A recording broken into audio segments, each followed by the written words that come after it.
Welcome back. In this class, we're going to begin our discussion of an absolutely gigantic topic, a very important topic, a very heavily tested topic.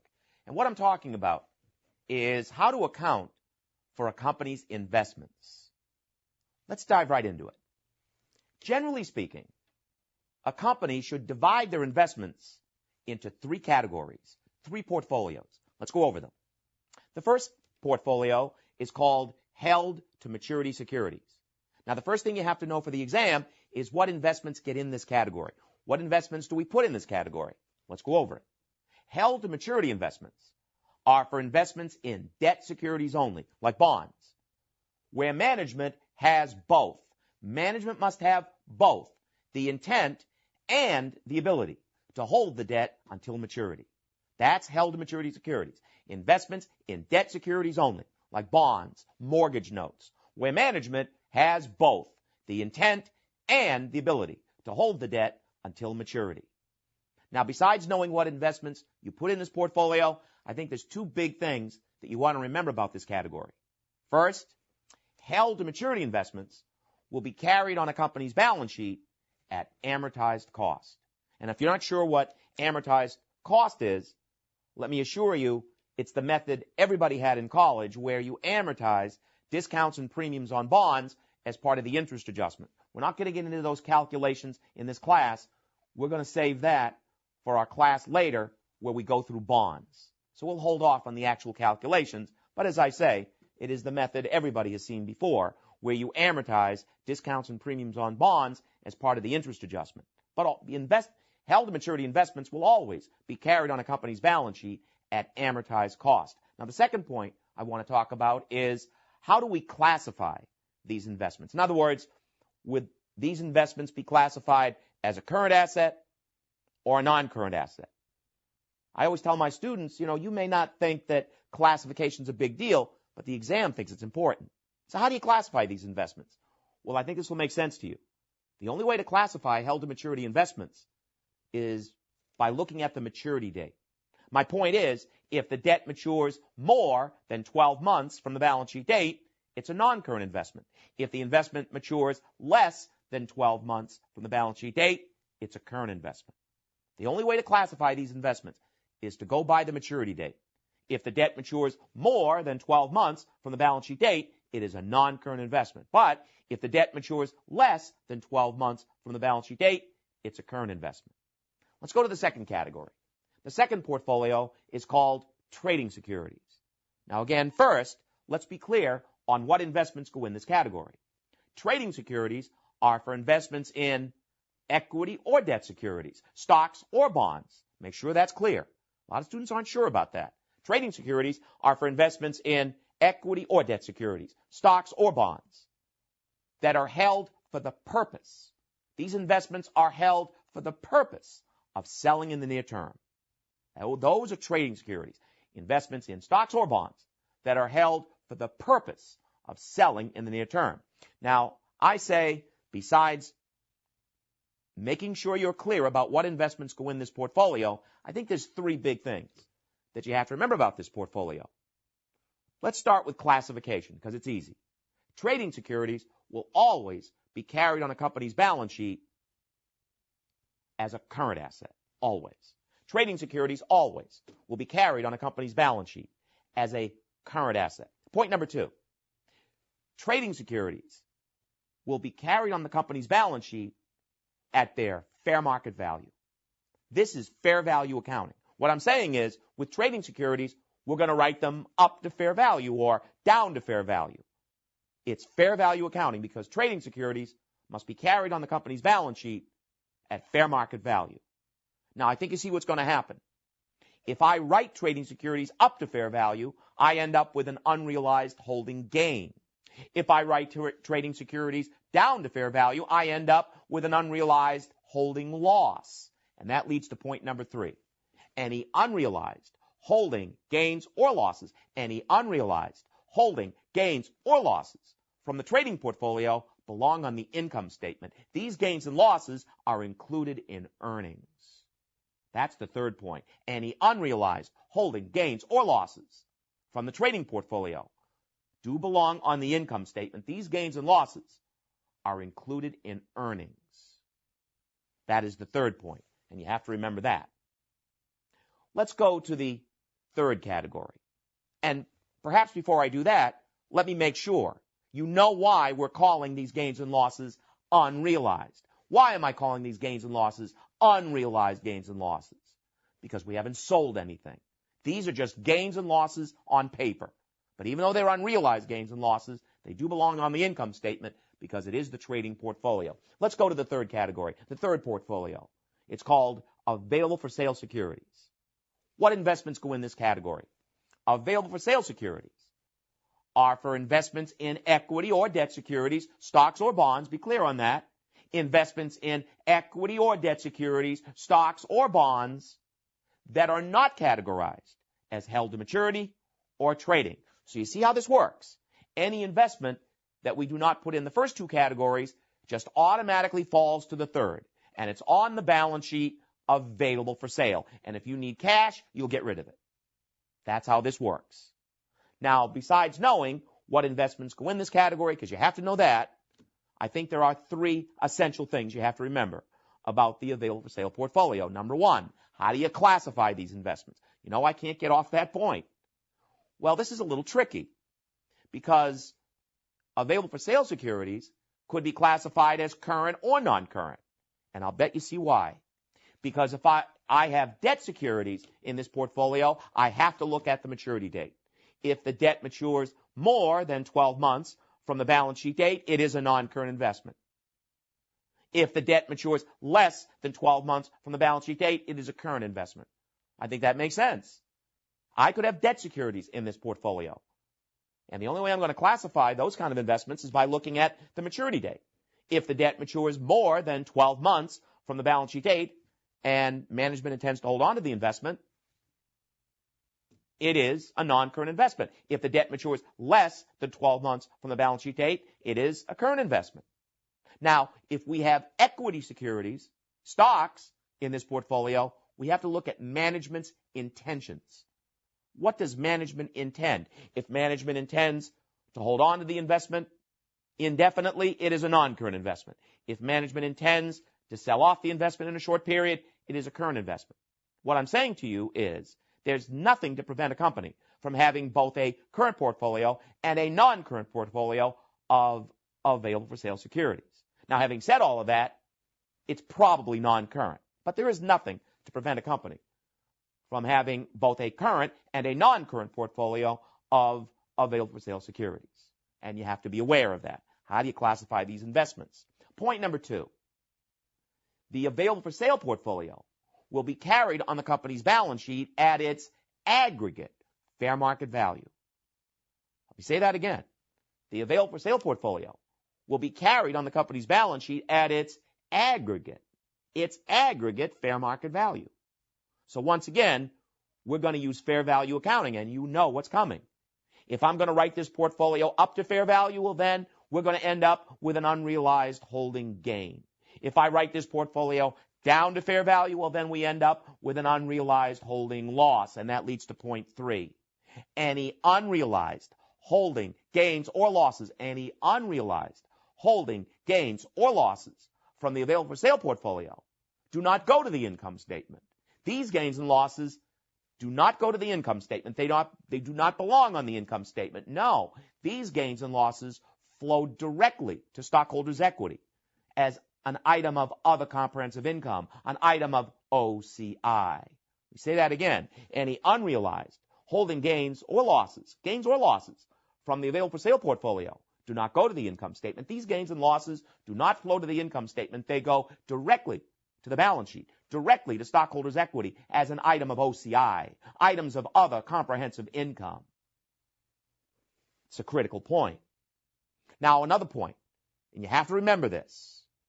If a company has an investment in common stock, listen carefully. If a company has an investment in common stock that's being accounted for under the equity method, equity investments are carried separately on a company's balance sheet. In other words, equity investments would certainly not be held to maturity because that's debt only. We know that. Equity investments are investments in common stock, equity securities. So we know that equity investments wouldn't be part of held to maturity, but equity investments wouldn't be part of trading securities either. Equity investments are not part of available for sale securities either, because equity investments are carried separately on a company's balance sheet. And in this class, we're not going to get into equity investments. We're going to cover the equity method in a future class. We'll get to the equity method. We'll have a separate class on that. We'll hold off on that in this class. But I just wanted to mention that to you, that trading securities wouldn't include investments under the equity method.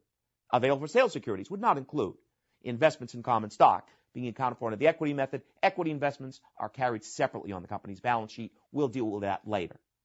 But let's do a problem where we account for trading securities. If you look in your viewer's guide, you'll see the problem. We get to December 31, year 1. And we're looking at our trading portfolio. Notice I have security A, cost $6,000, with a market price at year end of $8,000. I have security B, cost $3,000, and at year end has a market price of $10,000. Security C costs $5,000, and at year end has a market price of $2,000. And you'll notice we have equity securities in there, debt securities in there, because as you know, trading could be equity or debt securities. But here's the question. What adjusting entry would we make at December 31, year 1? Well, this is fair value accounting, so we know what to do. We're going to debit investment in A, $2,000. Notice I'm literally going to write investment in A from its cost, $6,000, up to its market price at year end, $8,000. I'm going to debit investment in A, $2,000. Same thing with B.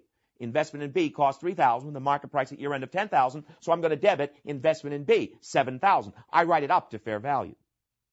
Investment in C at year end cost $5,000 with a market price of $2,000.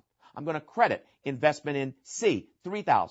Notice I write up to fair value or I write down to fair value. But now you look at that entry. I simply need a $6,000 credit to balance the entry out. That is the unrealized holding gain. And you might want to write next to that for your notes, IS, just to remind yourself that even though that's an unrealized gain, just a gain on paper, you haven't sold anything. Even though it's an unrealized gain, it belongs on the income statement for year 1 because it's the trading portfolio. Let's go ahead another year. Now let's say it's December 31, year 2. We're looking at our trading portfolio. Notice A, B, and C are gone. What happened to A, B, and C? We sold them. That's the nature of trading securities. We're buying and selling them all the time. So we're looking at our trading security, at our trading portfolio at December 31, year 2. Now I have security D, cost $4,000, with a market price of $10 at year end. So I'm going to debit investment in D, $6,000. I'm going to write it up to fair value. E has a cost of $7,000, a market of $6 at year end. So I'm going to credit investment in E, $1,000.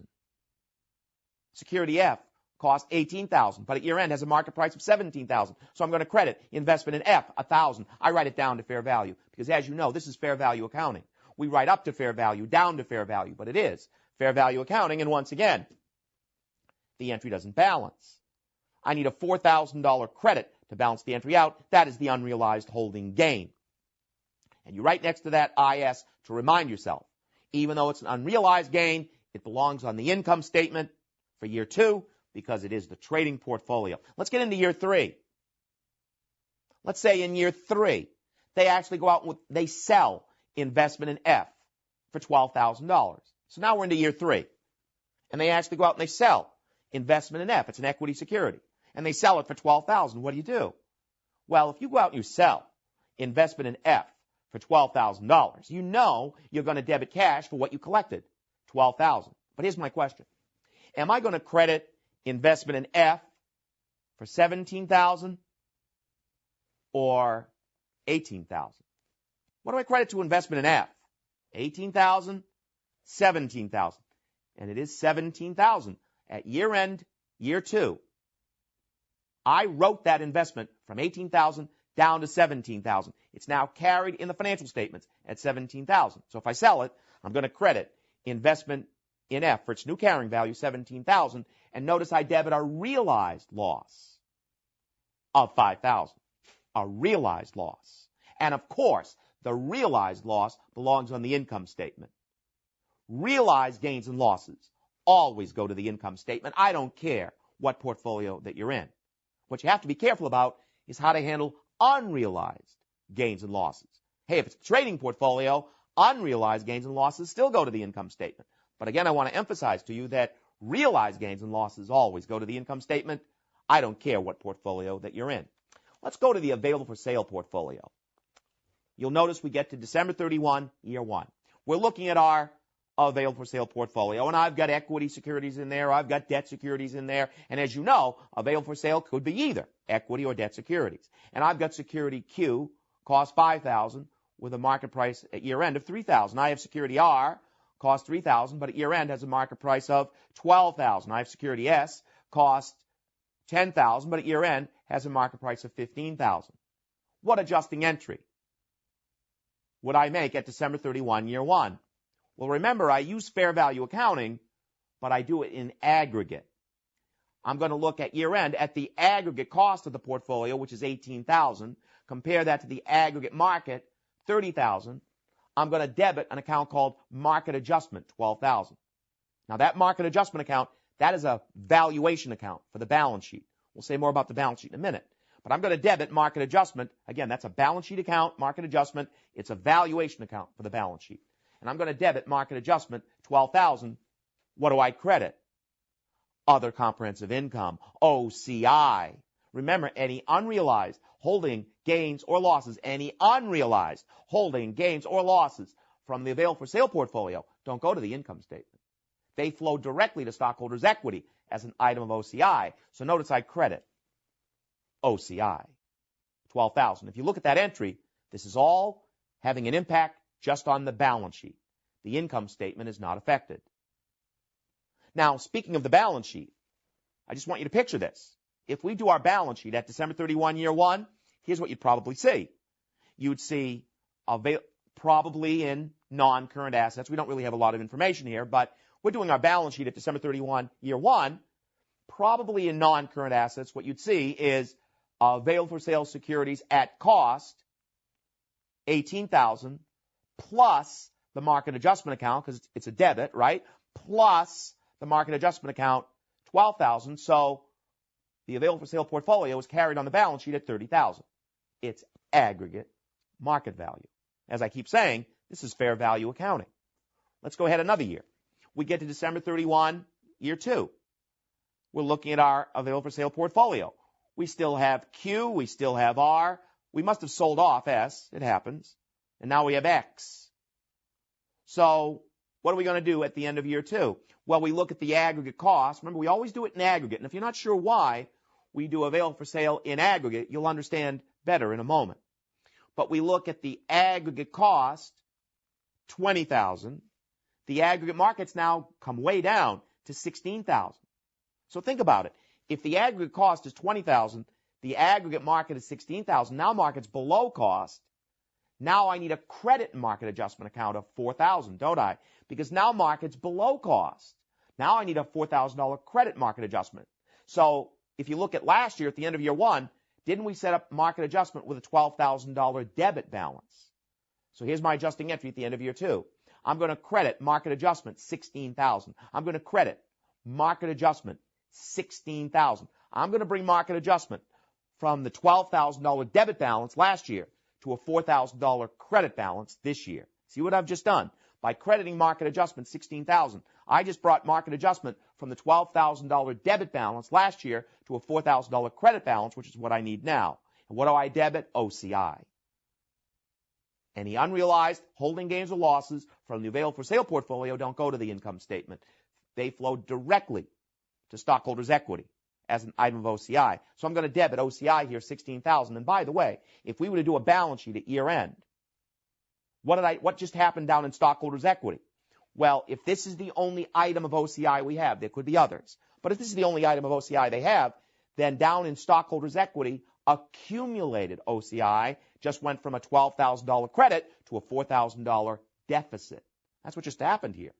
It's all taking place on the balance sheet. Again, if this is the only item of OCI they have, they could have others. But if this is the only one they have, then down in stockholders' equity, accumulated OCI just went from a $12,000 credit to a $4,000 deficit.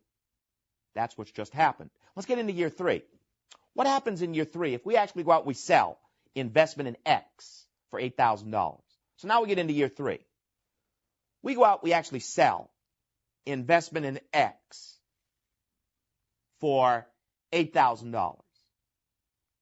What are we going to do? Well, if we go out and we sell investment in X for $8,000, you know we're going to debit cash $8,000. That's the amount we collected. But here's my question. What do I credit to investment in X? $12,000 or $11,000? What do I credit to investment in X? $12,000 or $11,000? $12,000. It's original cost. This is why we do available for sale in aggregate. We didn't do available for sale security by security. Notice that. At year end, when we applied fair value accounting, when we wrote the available for sale portfolio to fair value, we didn't do it security by security. We did it in aggregate, and this is why.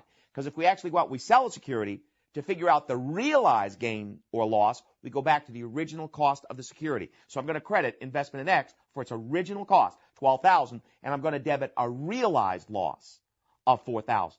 And as we said before, realized gains and losses belong on the income statement, always. I don't care what portfolio that you're in. Realized gains and losses always go to the income statement. As you can see, what you have to be careful about is how to handle unrealized gains and losses. But that's why you do available for sale in aggregate. Trading, we do security by security, right? Trading, we do security by security. But available for sale, we do in aggregate, and now you see why. Because if we actually go out and we sell a security to figure out the realized gain or loss that does go to the income statement, we have to go back to the original cost of the security. Now, another thing I want to mention, if the exam were to mention a permanent decline in market, they might mention this. If the exam mentions a permanent decline in market, I want you to remember that the only time you'd care about a permanent decline in market, and let me say, a permanent decline is something severe. You know, we know every day the stock market goes up, the stock market goes down. We know that. That's not what we're dealing with here. Hey, every day it goes up, it goes down. It's not what we're talking about. A permanent decline in market is something unusual, like Enron. It's a company going bankrupt. Now listen carefully. You only worry about a permanent decline in market in held-to-maturity securities or available for sale securities. It's not an issue with trading. You don't care about it in trading. But again, you'd only worry about a permanent decline in market if you're dealing with held-to-maturity securities or available for sale securities. It's not an issue in trading. Only worry about a permanent decline if it's held to maturity or available for sale. Now listen carefully. If the exam says there has been a permanent decline in market, you know, companies going bankrupt like Enron, you're going to debit a realized loss. It is considered realized. You're going to debit a realized loss and take that to the income statement, and you're going to credit investment in Enron. You're going to write it off. That's so if they mention it. That's how you handle a permanent decline in market. Take a realized loss, debit a realized loss for the income statement. It is considered realized, and credit investment in Enron. You're just going to write that investment off. In our next class, we'll do a problem on trading and available for sale. So I'll see you in the next class. Welcome back.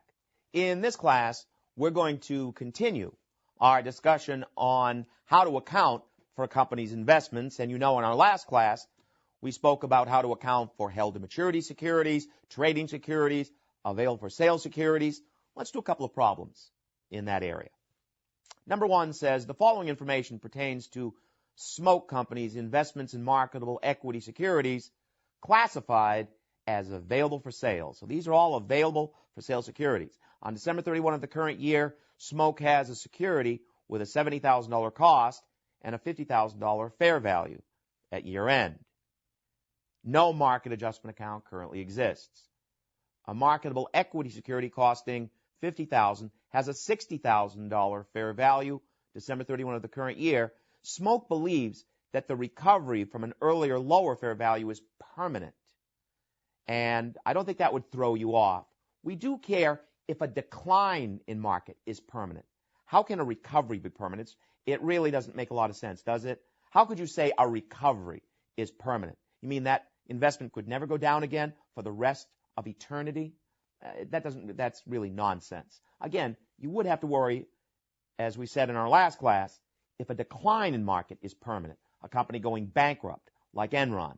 That is something you'd have to worry about, but saying a recovery is permanent is really nonsensical.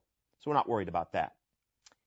What is the net effect of the above two items on the balances of Smoke's market adjustment account for available for sale securities at December 31 of the current year? Well, as you know, when they got to year end, they use fair value accounting with available for sale, but they don't adjust available for sale securities security by security. They do it in an aggregate. So let's think about this. They have the first security cost $70,000 with a market of $50,000. The second security cost $50,000 with a market of $60,000. So what is the aggregate cost of the available for sale securities? 70 plus 50, $120,000. What is the aggregate market at year end? 60 plus 50, $110,000. So here's the point. Because the aggregate cost is $120,000, the aggregate market's $110,000, what's the adjusting entry that we make at year end? We're going to debit OCI, $10,000, and we're going to credit market adjustment, $10,000. So the answer is D. What this creates is a $10,000 credit balance in market adjustment, because that's the adjusting entry we would make at year end. We would debit OCI, $10,000, and we would credit market adjustment, $10,000. Let's do a set. Let's do 2 and 3. It says Sun had investments in equity securities classified as trading, costing $650,000. On June 30th of year 2, Sun decided to hold the investment indefinitely and reclassified the investment from trading to available for sale on that date. The investment fair value was $575,000, December 31, year 1. At June 30th, year 2, it was $530,000, and $490,000, December 31, year 2. So we know the market prices. The market price of the investment was $575,000, December 31, year 1.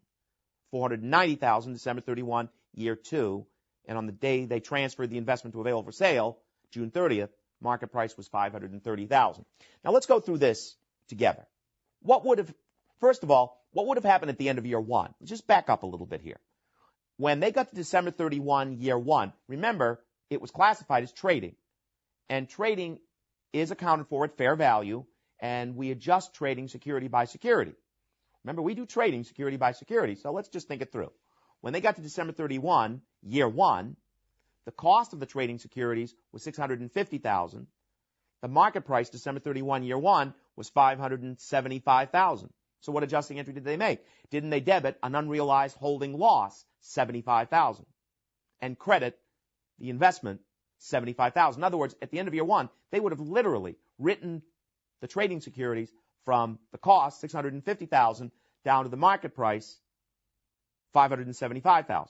They would have debited an unrealized holding loss, $75,000, and that loss would have gone to the income statement because it's trading, and they would have credited the investment, $75,000. So they would have literally written these investments down to the market price, December 31, year 1, $575,000. So they've written it down to market price, $575,000. Now what happens? On June 30th, year 2, they transfer this investment from trading to available for sale, when the market price is $530,000. And that's why I wanted to get into this problem with you. How do we handle transferring investments from one portfolio to another? Well, what you're dealing with here is a rule. It's not a difficult rule, but it's a rule you have to be aware of. Listen carefully. When you transfer an investment from one portfolio to another, I don't care what portfolios are involved, anytime you transfer an investment from one portfolio to another, on the day of the transfer, write that individual security to its fair market value. That's the rule. On the day of the transfer, you always write that individual security to its fair market value, because the effect they always want a security to enter its new portfolio at fair value. That is the effect that they want. They always want a security to go into its new portfolio at fair value. So let's just apply the rule. when they got to June 30th, year 2, the securities in the portfolio now at $575,000. Remember, it was written to $575,000. But on the day of the transfer, the market price, June 30th, was $530,000. So what would they have done? They would have debited an unrealized holding loss, $45,000. See, their job would have been to bring that security from the carrying value, $575,000, down to its fair value on the day of the transfer, $530,000. So they would have debited an unrealized holding loss, $45,000, credit the investment, $45,000. That way the investment goes into its new portfolio at its fair value, $530,000. So now we can answer question number 2. What amount of loss from investments would Sun report in its year 2 income statement? What's on the year 2 income statement would be that $45,000. Answer A. And how do I know what's on the income statement? Because trading's involved. Make sure it's clear in your notes that that's the adjusting entry I would make if I'm transferring to or from trading. Anytime trading is involved, that's the entry I'd make. I would debit an unrealized holding loss, $45,000, credit the investment, $45,000. That loss would go to the income statement. That's why it's answer A, because trading's involved. That is the entry I would make if I'm going to or from trading. I just want to show you every possibility. What if I'm going from available for sale to held to maturity? Same problem. What if instead we were going from available for sale to held to maturity, or held to maturity to available for sale? Well, if trading's not involved, the rule is the same. The rule doesn't change. I have to write the individual security to its fair market value, because they always want a security to go to its new portfolio at fair value. So notice I would still credit the investment, $45,000. I have to write the security to its fair value. I still have to write the security from $575,000 down to $530,000. So notice I would still credit the investment, $45,000, but now I would debit OCI. So if trading's not involved, the rule is the same, but if I go held to maturity to available for sale, or available for sale to held to maturity, I credit the investment for $45,000, but now I would debit OCI. Now that unrealized loss wouldn't go to the income statement because trading's not involved. But here trading is involved, and that's why the answer is A. And that's the main reason I wanted to do this problem with you, to talk about how you transfer investments from one portfolio to another. All right, now let's get to December 31, year 2. What happens at December 31, year 2? Well, now it's in the available for sale portfolio. And I do available for sale in aggregate, of course. So when I got to the December 31, year 2, I would look at the aggregate cost of the available for sale securities, which would be now $530,000. What's its aggregate market at year end? $490,000. So what would I do? I would debit OCI $40,000 and credit market adjustment $40,000. Doesn't that make sense? Because when I get to December 31, year 2, now it's in available for sale, which I do in aggregate. So I would look at the aggregate cost of my available for sale portfolio, which is the $530,000, but aggregate market at December 31, year 2 is $490,000. So I would debit OCI $40,000 because now it's available for sale. Credit market adjustment $40,000. So now we can answer question number 3. What amount would Sun report as unrealized loss from these investments in equity securities in OCI at the end of year 2? Answer A again, $40,000. Now we're going to continue our discussion of how to account for a company's investments by getting into derivatives and hedging activities. Let me give you a couple of definitions, because mostly what this area is about is definitions. What is a derivative? A derivative is an investment that derives its value. This is where the word comes from, derivative, because the investment derives its value from another security or another commodity. It's an investment that derives its value from another security or another commodity. For example, if you invest in foreign currency options, well, that is a derivative investment because the total value of that investment is derived from whether the euro got more expensive today or cheaper today. If you invest in grain futures, that is a derivative investment because the total value of that investment is derived from whether the price of wheat went up or down today. These are derivative investments. Now, something I want to mention, because this drives students crazy. Don't forget, a derivative investment can be an asset or a liability. Now, why? Because with a derivative investment, if I'm in a gain position, clearly I'm in an asset position. But with a derivative investment, if I'm in a loss position and it's big enough, it could be a liability position. So keep that in mind. Derivative investments can be assets or liabilities because, again, with a derivative investment, if I'm in a gain position, clearly I'm in an asset position. But if I'm in a loss position and it's big enough, it could be a liability position. It is possible. Now, what's hedging? Hedging is a strategy. Hedging is a strategy where a company invests in a derivative for the purpose of counterbalancing a potential loss somewhere else. They're trying to counterbalance a potential loss in another security or another transaction. That's what hedging is. You've heard the phrase, hedging your bets. That's what hedging is. It's a strategy where a company invests in a derivative for the purpose. It's for the purpose of counterbalancing a potential loss in another security or another transaction. In other words, you're hoping you make enough profit on this investment that'll counterbalance a loss that you could incur somewhere else. You're hedging your bets. Now let's get to the most important part of this. How do we account for derivatives and hedging activities? Now I'm going to start with how we account for a derivative that's not being used as a hedge. So we're going to start with how we account for a derivative that's not being used as a hedge. It's really very simple. If a company has a derivative investment that is not being used as a hedge, then that derivative will be on the company's balance sheet as either an asset or a liability. It'll be on the company's balance sheet as either an asset or a liability, and it's accounted for at fair market value. It's fair value accounting. So if a company has a derivative investment that is not being used as a hedge, it's not being used as a hedge. It's a non-hedge derivative. It's going to be on the company's balance sheet as either an asset or a liability. It's a distinct asset or a liability, and it's accounted for at fair market value, so you know what's coming. If I'm going to write a non-hedge derivative up to fair value, well, then I would have an unrealized holding gain. If I'm going to write a non-hedge derivative down to fair value, well, then I'm going to have an unrealized holding loss. And you have to remember, any unrealized holding gains or losses, any unrealized holding gains or losses from a non-hedge derivative belong on the income statement. These gains and losses are included in earnings. Now let's talk about how you account for a derivative that is being used as a hedge. Now listen carefully. How you account for a derivative that is being used as a hedge depends on what kind of hedge that it is. There are two broad types of hedges. Here we go. The first type of hedge is called a fair value hedge.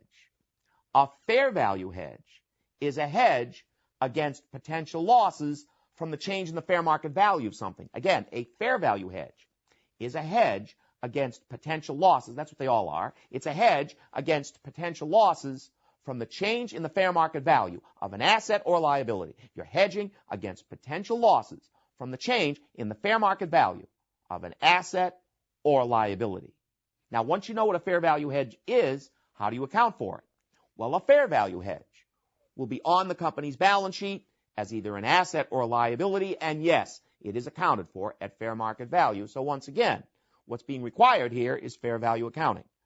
So again, a fair value hedge will be on the company's balance sheet as either an asset or liability, and yes, it is accounted for at fair value. So you know what's coming up. If I'm going to use fair value accounting, I'm going to have unrealized holding gains and losses, and let me say it, any unrealized holding gains or losses from a fair value hedge belong on the income statement. These gains and losses are included in earnings. And if you're really listening to me, and I know you are, what you've noticed is that a fair value hedge is accounted for exactly the same way we account for a derivative that's not being used as a hedge. It's identical. You're going to account for a fair value hedge exactly the same way you account for a derivative that's not being used as a hedge at all. Now let's talk about a cash flow hedge. Now, what is a cash flow hedge?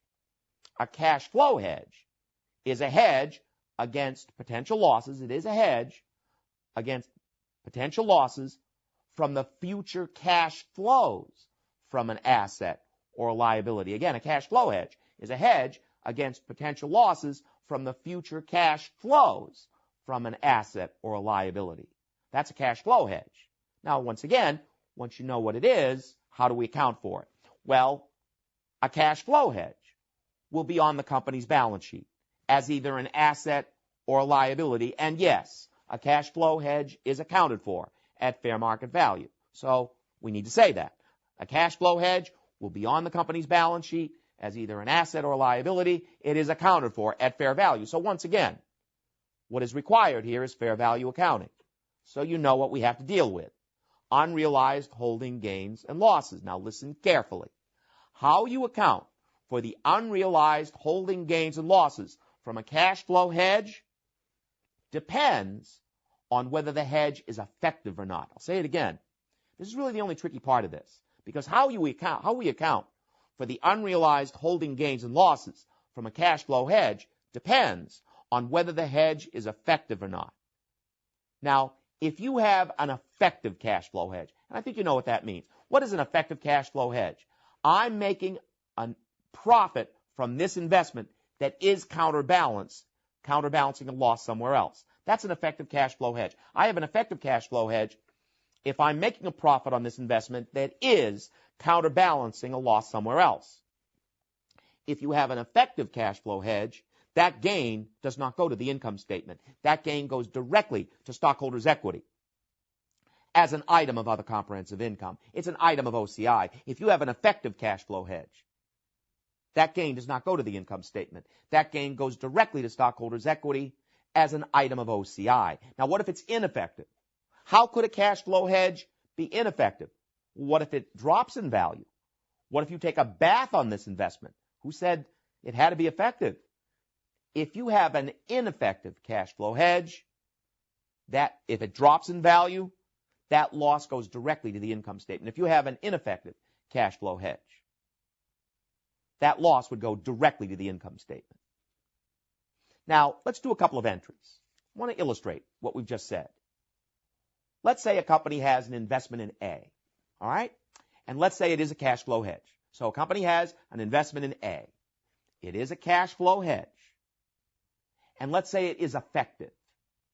Well, if investment in A is a cash flow hedge and it is effective, is it rising or falling in value? It's rising. So you're going to debit investment in A. You're going to write it up to fair value. And what do you credit? OCI. Make sense? It's an effective cash flow hedge. It's rising in value. So you're going to debit investment in A. You're going to write it up to fair value. And you're going to credit OCI. Now, here's what's a little tricky. When the loss that you were hedging against finally gets on the income statement, again, when the loss that you were trying to counterbalance, when the loss that you were hedging against finally does get on the income statement, that could be 2 years from now, then you would debit OCI, take that gain out of stockholders' equity, and credit gain on derivatives. You'd credit an income statement account, gain on derivatives, because the effect they're trying to have here is that on your income statement, you're going to show the loss and how you counterbalanced it. That's what we're trying to do here. So again, later, when the loss that you were hedging against finally gets on the income statement, and as I say, that could be 3 years from now, then you'll debit OCI. Take that gain out of stockholders' equity and credit gain on derivatives. That way on your income statement, you can show the loss and how you counterbalanced it. Now let's say the company also has an investment in B. It is also a cash flow hedge, but let's say it's ineffective. If the company also has an investment in B, it's a cash flow hedge, it's ineffective, it's dropping in value, you would simply debit loss on investments, loss on derivatives, take the loss right to the income statement and credit investment in B. Write it down to fair value. If you have an ineffective cash flow hedge, that loss goes directly to the income statement and you write the security down to fair value. Now also, in the area of derivatives and hedging activities, you get into the foreign currency derivatives. So you want to watch out for these. If the exam mentions a foreign currency denominated firm commitment hedge, again, you got to be careful. If the exam were to mention a foreign currency denominated, in other words, it's denominated in a foreign currency.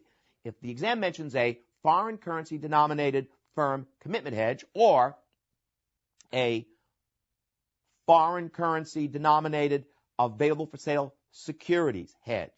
So either one of those, either a foreign currency denominated firm commitment hedge or a foreign currency denominated available for sale securities hedge. Those, you treat those as fair value hedges. Just remember, they are fair value hedges. So just go right back to my notes on fair value hedges. We won't go through them again. But though, just so you know what they are, a foreign currency denominated firm commitment hedge or a foreign currency denominated available-for-sale securities hedge. Either one of those are fair value hedges. Just account for them as fair value hedges. Now, if on the other hand, they mention a foreign currency denominated forecasted transaction hedge, I think you'd get it anyway, because now you're talking about cash. If they mention a foreign currency denominated forecasted transaction hedge or foreign currency denominated net investment in foreign operations hedge, again, I think you'd get it sounds like cash. Either a foreign currency denominated forecasted transaction hedge or a foreign currency denominated net investment in foreign operations hedge. Those are cash flow hedges. So you just go right back to my notes on cash flow hedges because those are treated, of course, as cash flow hedges because they are cash flow hedges. So make sure you go over these definitions and how to account for derivatives and hedging activities. And I will look to see you in the next class. Keep studying. Welcome back. In this class, the first thing I want to get into is research and development costs. Let me give you the bottom line. The bottom line is this. Any item that is defined as a research and development cost, and we'll go over some definitions in a moment, but any item that is defined as a research and development cost must be expensed as it's incurred. In other words, companies are not allowed to capitalize R&D costs. Companies are not allowed to defer R&D costs. And as I say, that's the bottom line. Any item that is defined as a research and development cost must be expensed as incurred. Companies are not allowed to defer R&D costs. Companies are not allowed to capitalize R&D costs. Let's go over some definitions. And I do this because you'll see when you do your homework, sometimes in some multiple choice, it's important to know exactly what research is, exactly what development is. Let's go over a couple of definitions. Research is a critical investigation aimed at the discovery of a new product or a new process or even the improvement of an old product or an old process. Now, I'll go over that again, but notice how broad it is. It's very broad. Research. It's a critical investigation aimed at the discovery of a new product. That's the discovery of a new product or a new process or even the improvement of an old product or an old process. As I say, it's very broad. Now, what's development? Development is taking that research, taking new knowledge, and then translating it into a plan or a design or a prototype. That's the development phase, where you take new knowledge, you take the research, and you translate it into a plan or a design or a prototype. Now, you can see already that this is not a difficult area. You know, any item that is defined as a research and development cost, and now you know the definitions, those costs must be expensed as they're incurred. Now, it is a very easy area, but a couple of things can bother you. You're going to see when you do your homework that a very common way for the exam to test this is in a multiple choice, they'll give you a list of costs, and they want you to pick out the research and development costs from a list. And what they'll put in a list of costs sometimes is something like this. They'll put in setup costs, preparing for actual production. Again, what you might see in a list of costs would be setup costs, preparing for actual production. Is that research and development? No. And I'm leading to a point. Just remember this basic point. Once the company is doing anything related to the actual production of the unit, once the company is doing anything related to the actual production of the item, even setting up, preparing for the actual production of the item, by definition, they are no longer in research and development for that item. In other words, that's the cutoff point. And I just think in an exam, it's just good to know that. That's where research and development cuts off. Once you're doing anything related to the actual production of the item, even setting up, preparing to actually start producing the item. By definition, you are no longer in research and development for that item. Like I say, it's kind of good to know in an exam where it all cuts off, right there. Now, one more point. Be careful of any research and development cost that has, quote, alternative future uses. Watch out for any research and development cost that has alternative future uses. I'll give you an example. Here's the classic case. Let's say a company constructs a laboratory building for research and development. That's the classic case. A company constructs a laboratory building for research and development. Now, I think we can agree that something like a laboratory building is probably not going to be all consumed in the current R&D project. Something like a laboratory building probably has alternative future uses. So here's the point. Even though the lab was built for research and development, the lab would get capitalized. And only the depreciation expense on the lab would be part of your R&D expense for that year. Again, the lab probably has alternative future uses. So even though the lab was built for research and development, the lab does get capitalized. And as I say, only the depreciation expense on the lab would be part of your R&D expense for the year. By the way, same thing with machinery, same thing with equipment. Those are normally the items you've got to be careful about. Watch out for laboratory buildings, machinery, equipment. Normally these items have alternative future uses, and when they do get capitalized. And then, as I say, only the depreciation expense on those items would be part of your R&D expense for the year. Let's talk about intangible assets. Now, you know that when we talk about intangible assets, we're talking about copyrights, patents, trademarks, goodwill is an intangible, a leasehold improvement is an intangible, a franchise is an intangible, secret formulas are an intangible. These are your basic intangible assets. Copyrights, patents, trademark, goodwill is an intangible. A leasehold improvement, a franchise is an intangible. Secret formulas are an intangible. These are your basic intangible assets, and with intangibles, there's a couple of things the exam likes to get into. First, what they love to ask you is this.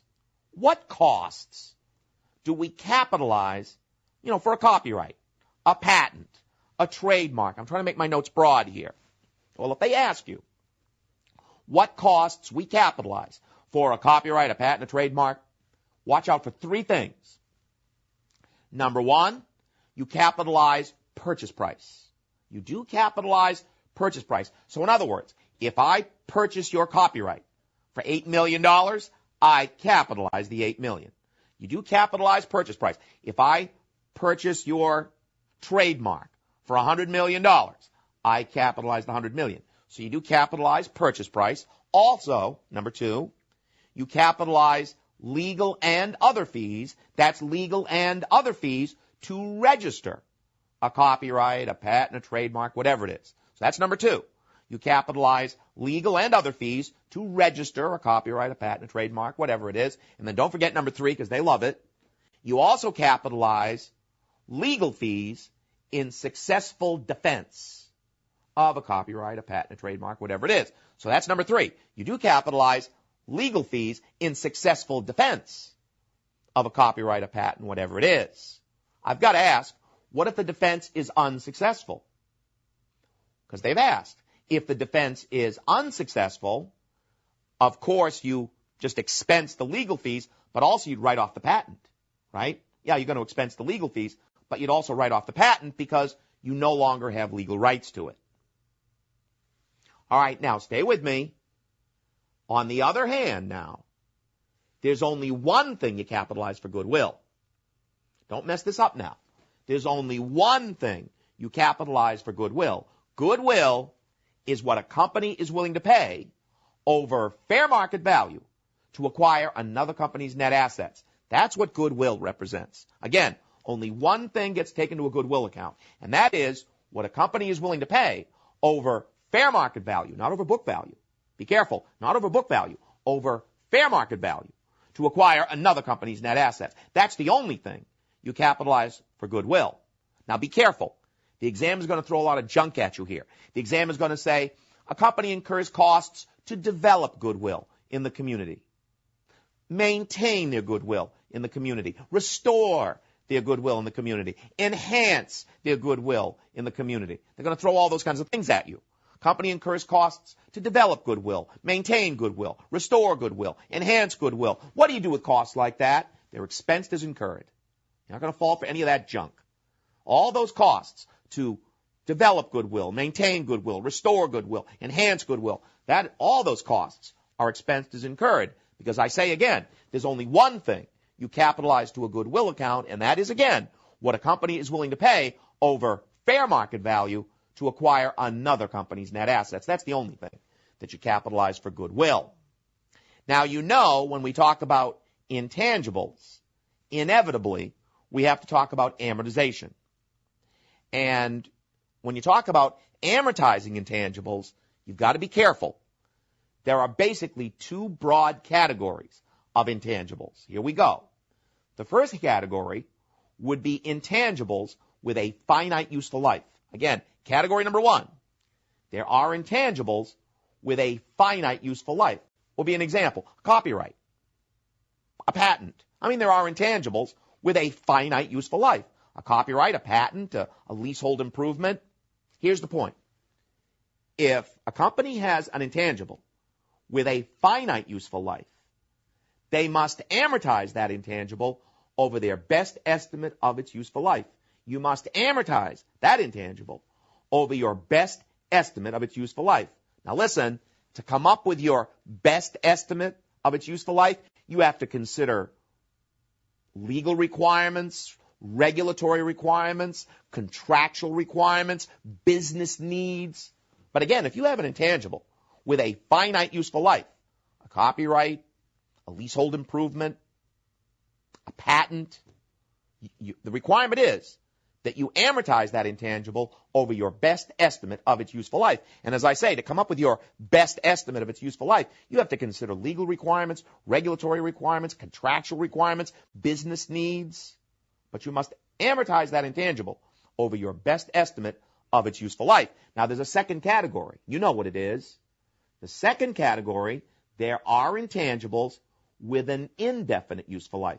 Category number two, there are intangibles with an indefinite useful life. What's the big one? You know, goodwill. Goodwill is an intangible with an indefinite useful life. Trademarks, in most cases. A trademark is an intangible with an indefinite useful life. And here's the point. If a company has an intangible with an indefinite useful life, it's not amortized. It's not amortized. It's tested for impairment, at least annually. So I'll say it again. If a company has an intangible with an indefinite useful life, it's not amortized. It's not amortized. It's tested for impairment, at least annually. And I'll give you the basic test. The basic test for impairment is, at year end, if the carrying value on the books for that, goodwill, for that intangible, if the carrying value on the books is greater than its fair value, it's impaired. That's the basic test. If the carrying value on the books for that goodwill, for the intangible that has an indefinite useful life, if at year end the carrying value on the books is greater than its fair value, it's impaired. So what do? You debit a loss. You take a loss to the income statement and credit goodwill. You'd write goodwill down to fair value. But if you have an intangible with an indefinite useful life, it's not amortized. It's tested for impairment, at least annually. Let's go to question number one.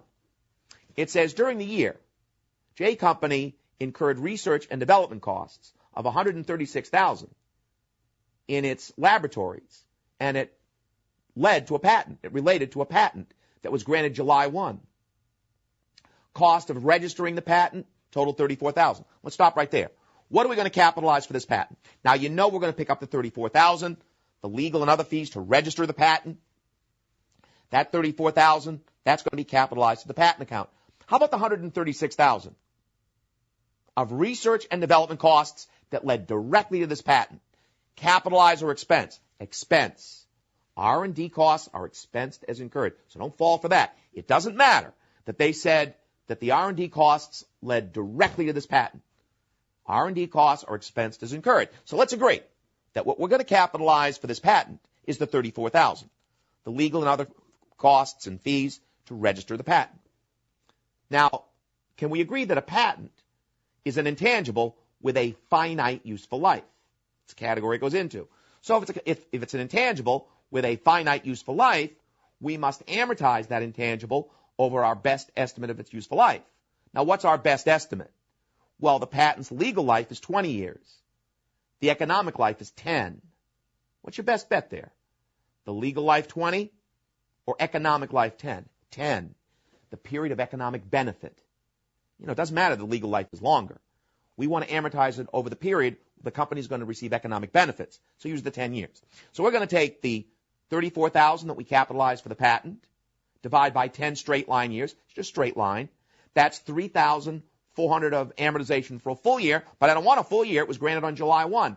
We're going to take a half a year's amortization, or $1,700. So when they ask us at the bottom, in the December 31 balance sheet, at what amount would Jay report as the patent net of accumulated amortization? Well, it will be the patent, $34,000, minus the accumulated amortization would just be the $1,700. Answer A. Number 2. On January 1, Jambon purchased equipment for use in developing a new product. Jambon uses the straight line depreciation method. The equipment can provide benefits over a 10-year period. However, the new product development is expected to take 5. So you understand the basic facts here. There's a piece of equipment. It's going to be used in research and development. The R&D project is going to go for 5 years, but the equipment has a useful life of 10. So they ask us at the bottom, what would be the expense for the year? It's going to come down to B or C. If you think you should expense that equipment over the life of the project, it would be answer B. Expense 1/5 every year. If you're going to use the life of the equipment, which is 10 years, you're going to expense 1/10 every year. Would it be B or C here? Neither. Because they went on to say the equipment can be used only for this project. You might want to underline that. They said the equipment can be used only for this project. Think about it. If the equipment can be used only for this project, there are no alternative future uses, are there? If the equipment can be used only for this project, watch out. That means there are no alternative future uses. And if there are no alternative future uses, the answer is A. You'd expense 100% year 1 like any other R&D cost. Remember, the only exception to that is alternative future uses. So if they say the equipment can only be used for this project, there are no alternative future uses. And again, if there are no alternative future uses, you expense 100% year 1 like any other R&D cost. And the answer is A. Let's stay on this for a second. What if they said the equipment does have alternative future uses? What if they said that? Same question. They said, by the way, the equipment does have alternative future uses. Would it be B or C? It would be answer C, because you're going to use the equipment for its whole 10-year life beyond the 5-year project, right? If it does have alternative future uses, the answer would be C, because you're going to use that equipment for its whole 10-year life beyond the 5-year project. But again, here, the equipment can only be used for this project. There are no alternative future uses, so we expense 100% year 1 like any other R&D cost, and the answer is A. Don't fall behind. Keep up with your work, and I'll look to see you in the next class. Keep studying. Welcome back. In this class, I want to talk about when you set up a liability for contingencies. As you know, a contingent loss is a loss that might happen. It's a loss that could happen, depending on the outcome of some event. In other words, contingent upon the outcome of some event. And of course, the classic example of a contingency is a lawsuit. That's the classic case. Let's say we're a corporation.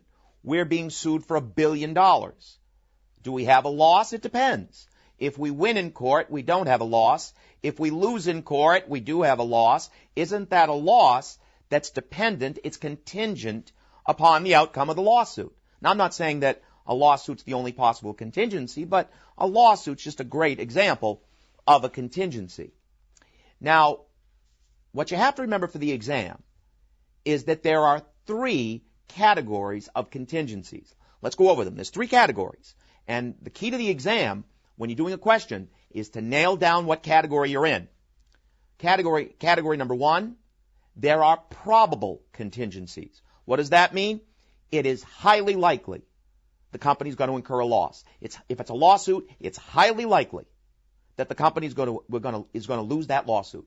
It's highly likely the company is going to lose that lawsuit and incur a loss. So there are probable contingencies. Category number 2, there are reasonably possible contingencies. It's not highly likely the company is going to incur a loss, but it is possible. It's reasonably possible the company could incur a loss. And then finally, category number 3, there are remote contingencies, meaning it's highly unlikely the company is going to incur a loss. If it's a lawsuit, it's probably a frivolous suit. There's a lot of those now. All right, let's go over the criteria. You must accrue a contingent loss. Contingent losses must be accrued if it meets 2 tests. Test number 1, the loss must be probable. Notice, only probable contingencies get accrued. Not reasonably possible, not remote. Only probable contingencies get accrued. So that's test number 1. The loss must be probable, and there's a big and there. You can reasonably estimate the amount of the loss. So when the loss is probable and you can reasonably estimate the amount of the loss, you must accrue the loss. Now, as you can see, this is not a really difficult area, but to show you how the exam could play with it a little bit, let's go over some cases. All these cases are going to be based on a lawsuit. We're a corporation. We're being sued for $1 million. Let's look at case number 1. Let's say we're a corporation. There's a lawsuit. We're being sued for $1 million. Our lawyer says we're probably going to lose the case. That's the opinion of counsel. So we know the category. As I said, the whole key to the exam on this is nail down what category you're in. So our lawyer thinks we're probably going to lose the case. So this is a probable contingency. And notice, our lawyer thinks that we're going to settle for $800,000. Even though we're being sued for $1 million, our lawyer estimates that we're going to settle the case for $800,000. So what do you think? Would we accrue something here? Would there be a journal entry? Yes. Let's go over the, me, I don't like to get too far from entries. What's the entry? Because our lawyer thinks we're probably going to lose the case. Because this loss is probable and we can reasonably estimate the amount, we're going to debit lawsuit loss, $800,000. Notice we're accruing a loss for our income statement, $800,000. What do we credit? An accrued liability for our balance sheet of $800,000. So that's how you handle it. It's probable. You can reasonably estimate the amount. You accrue a loss for your income statement. You accrue a liability for your balance sheet. But we're not done. Be careful. Also, you have to have a footnote. And this is a case where they care about footnotes. The company's also going to have a footnote that says what? The $800,000 is only an estimate and could go as high as $1 million. So you're going to have a footnote that discloses the company is still exposed to more loss. So you have to have a footnote that says the $800,000 is only an estimate and could go as high as $1 million. Let's do another case, case 2. Once again, we're being sued for $1 million. Our lawyer thinks we're probably going to lose the case. That's the opinion of counsel. So we nail it down. We know this is a probable contingency. But now our lawyer is saying that there's no reasonable way to estimate the amount of the settlement. All right, so what do we do with case 2? Would you book an entry? No. There'd be no entry here. Why? Because it fails the second prong. Remember, it is a 2-prong test. The loss must be probable, and you can reasonably estimate the amount. Because this fails the second prong, we have no reasonable amount of the settlement. We have no reasonable estimate. No reasonable estimate of the settlement of the loss. There'd be no journal entry here. We wouldn't book anything. Case 2 would only be a footnote. Let's go to case 3. Once again, we're being sued for $1 million. Our lawyer thinks we're probably going to lose the case. So that nails down the category. This is a probable contingency. But now our lawyer says that we're going to settle for between $200,000 and $700,000. They give us a range of settlement. And I'll tell you right now, the exam loves ranges. So our lawyer thinks we're going to lose the case. It's probable that we are going to lose the case, and we're going to settle for between $200,000 and $700,000. What do you think? In case 3, do we accrue a loss? Yes, the $200,000. When you're given a range of settlement, accrue the minimum. That's the rule of thumb. If your lawyer gives you a range of settlement, you accrue the minimum. So we're going to debit lawsuit loss $200,000.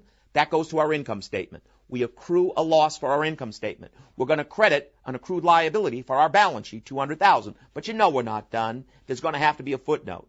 A footnote that says the $200,000 is only an estimate and could go as high as $1 million, not $700,000, $1 million. What the footnote's all about is disclosing maximum exposure. You wouldn't say up to seven. It could go as high as $700,000. That's just an estimate. That's a lawyer's opinion. No, what the footnote's all about is maximum exposure. So you're going to say in your footnote that the $200,000 is just an estimate and could go as high as $1 million. The whole point is to footnote, to disclose to shareholders, investors, creditors, other interested parties that the company is still exposed to more loss. Now that one might bother you. You might say, well, but Bob, what about conservatism? Why wouldn't we accrue the maximum? I think the reason they didn't go that way is because, of what lawyers are like. In practice, what the lower limit tends to be is compensatory damages. The upper limit tends to be punitive. And those punitive damages are very speculative. They ask for everything under the sun. So I think that was the feeling, that if your lawyer gives you a range like this, they're admitting that they don't expect the loss to be less than $200,000. So let's accrue that now. And footnote, it could go higher. Like I say, those punitive damages are very speculative. So if you're given a range, accrue the minimum and footnote, it could go higher. I think it makes a lot of sense. Case 4. Once again, we're being sued for $1 million. Our lawyer thinks we're probably going to lose the case, so we know it's a probable contingency. Again, we have a range. Our lawyer thinks we're going to settle for between $200,000 and $700,000, but their best estimate in that range is $425,000.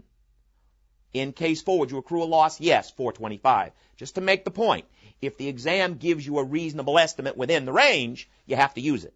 So I'm going to debit lawsuit loss, $425,000, credit an accrued liability for $425,000. Again, the whole point is I accrue a loss for my income statement, I accrue a liability for my balance sheet, but I'm not done. There's going to have to be a footnote that says the $425,000 is only an estimate, but could go as high as $1 million. You have to footnote that you're still exposed to more loss. Case 5.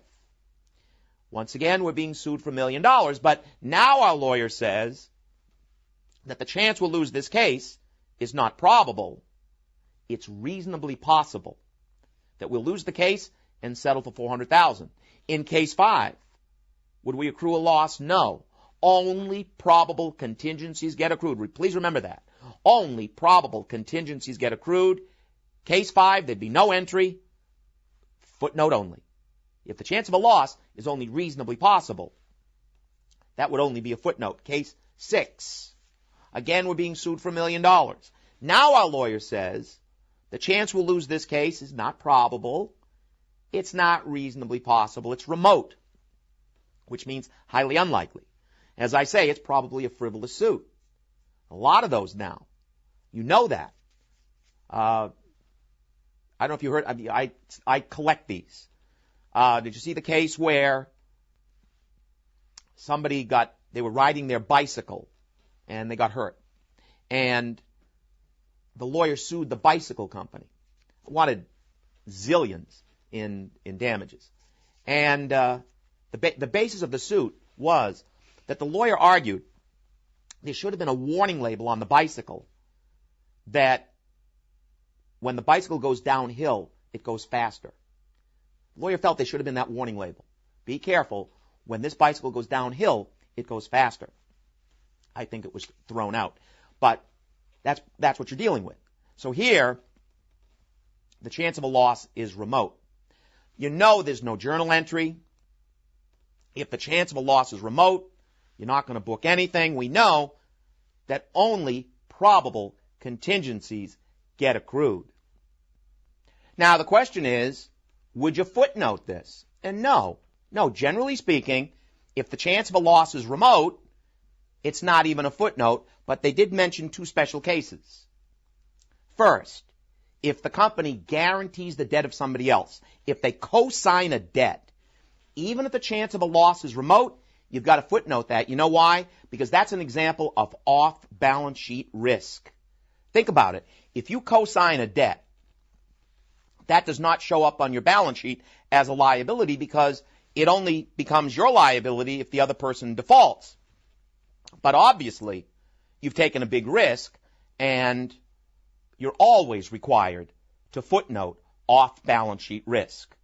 So if the company guarantees the debt of somebody else, even if the chance of a loss is remote, you have to footnote that. The other one they mentioned, if the company makes a guarantee that they will purchase another company's receivables under certain circumstances. If the company makes some kind of guarantee that they will purchase another company's receivables under certain circumstances, even if the chance of a loss is remote, you got to footnote that, because that's an example of off-balance sheet risk. You always must footnote off-balance sheet risk. But generally speaking, if the chance of a loss is remote, obviously there's no journal entry, only probable contingencies get accrued, and generally it's not even a footnote. Let's do a couple of questions. Number one, during year 4, Haft became involved in a tax dispute with the IRS. On December 31 of year 4, Haft's tax advisor believed that an unfavorable outcome was probable. So that's the word we're looking for. Got to nail down the category. We know this is a probable contingency. A reasonable estimate of additional tax was $200,000, but could go as high as $300,000. We have a range. After the year 4 financial statements were issued, they finally settled with IRS for $275,000. What amount of accrued liability would Haft have reported December 31 of year 4 on the balance sheet? Well, you know when you're given a range, you accrue the minimum. The answer is A, and you would have footnoted it could go higher. You didn't know about the $275,000 in time. You didn't know about the $275,000 settlement till after you issued the statements. The best you could have done when you issued the year 4 statements is accrue the minimum, $200,000, answer A, and footnote it could go as high as $300,000. Question number 2. On January 17th, year 2, an explosion occurred at Sims plant causing extensive property damage. Although no claims had yet been asserted against Sims by March 10th, year 2, Sims management and counsel concluded it is likely the claims will be asserted. You can bet they will. And it's reasonably possible, that's what we're looking for. What category are we in? It's reasonably possible Sims will be responsible for damages. They estimate the damages would be $1,250,000. They think that's a reasonable estimate. Notice they have a comprehensive public liability insurance policy for $5 million. It has a $250,000 deductible. In the December 31 year 1 financial statements, how would this be reported? Well, first of all, this is also a subsequent event. It occurred after the balance sheet date, but because it's casualty losses, you would footnote this in year 1. Again, even though it occurred after the balance sheet date, this would be footnoted in year 1 because it's casualty losses. You want to make sure people know what's going on. But what is the footnote? What is the footnote? Well, because, again, it's a reasonably possible contingency. It would be footnoted in year 1. But what is the footnote? The answer is B. You'd have a footnote disclosure. What's their total exposure? Just the deductible. Think about it. If they're right, and they settle for $1,250,000, they pay the deductible. Then the insurance company takes over, right? If they're right, and they settle for $1,250,000 in damages, all they pay is the deductible. Then the insurance company picks up the rest. So the exposure to the company is a possible loss of $250,000. So watch out for those deductible clauses. Sometimes that'll mess people up. Let me ask you this.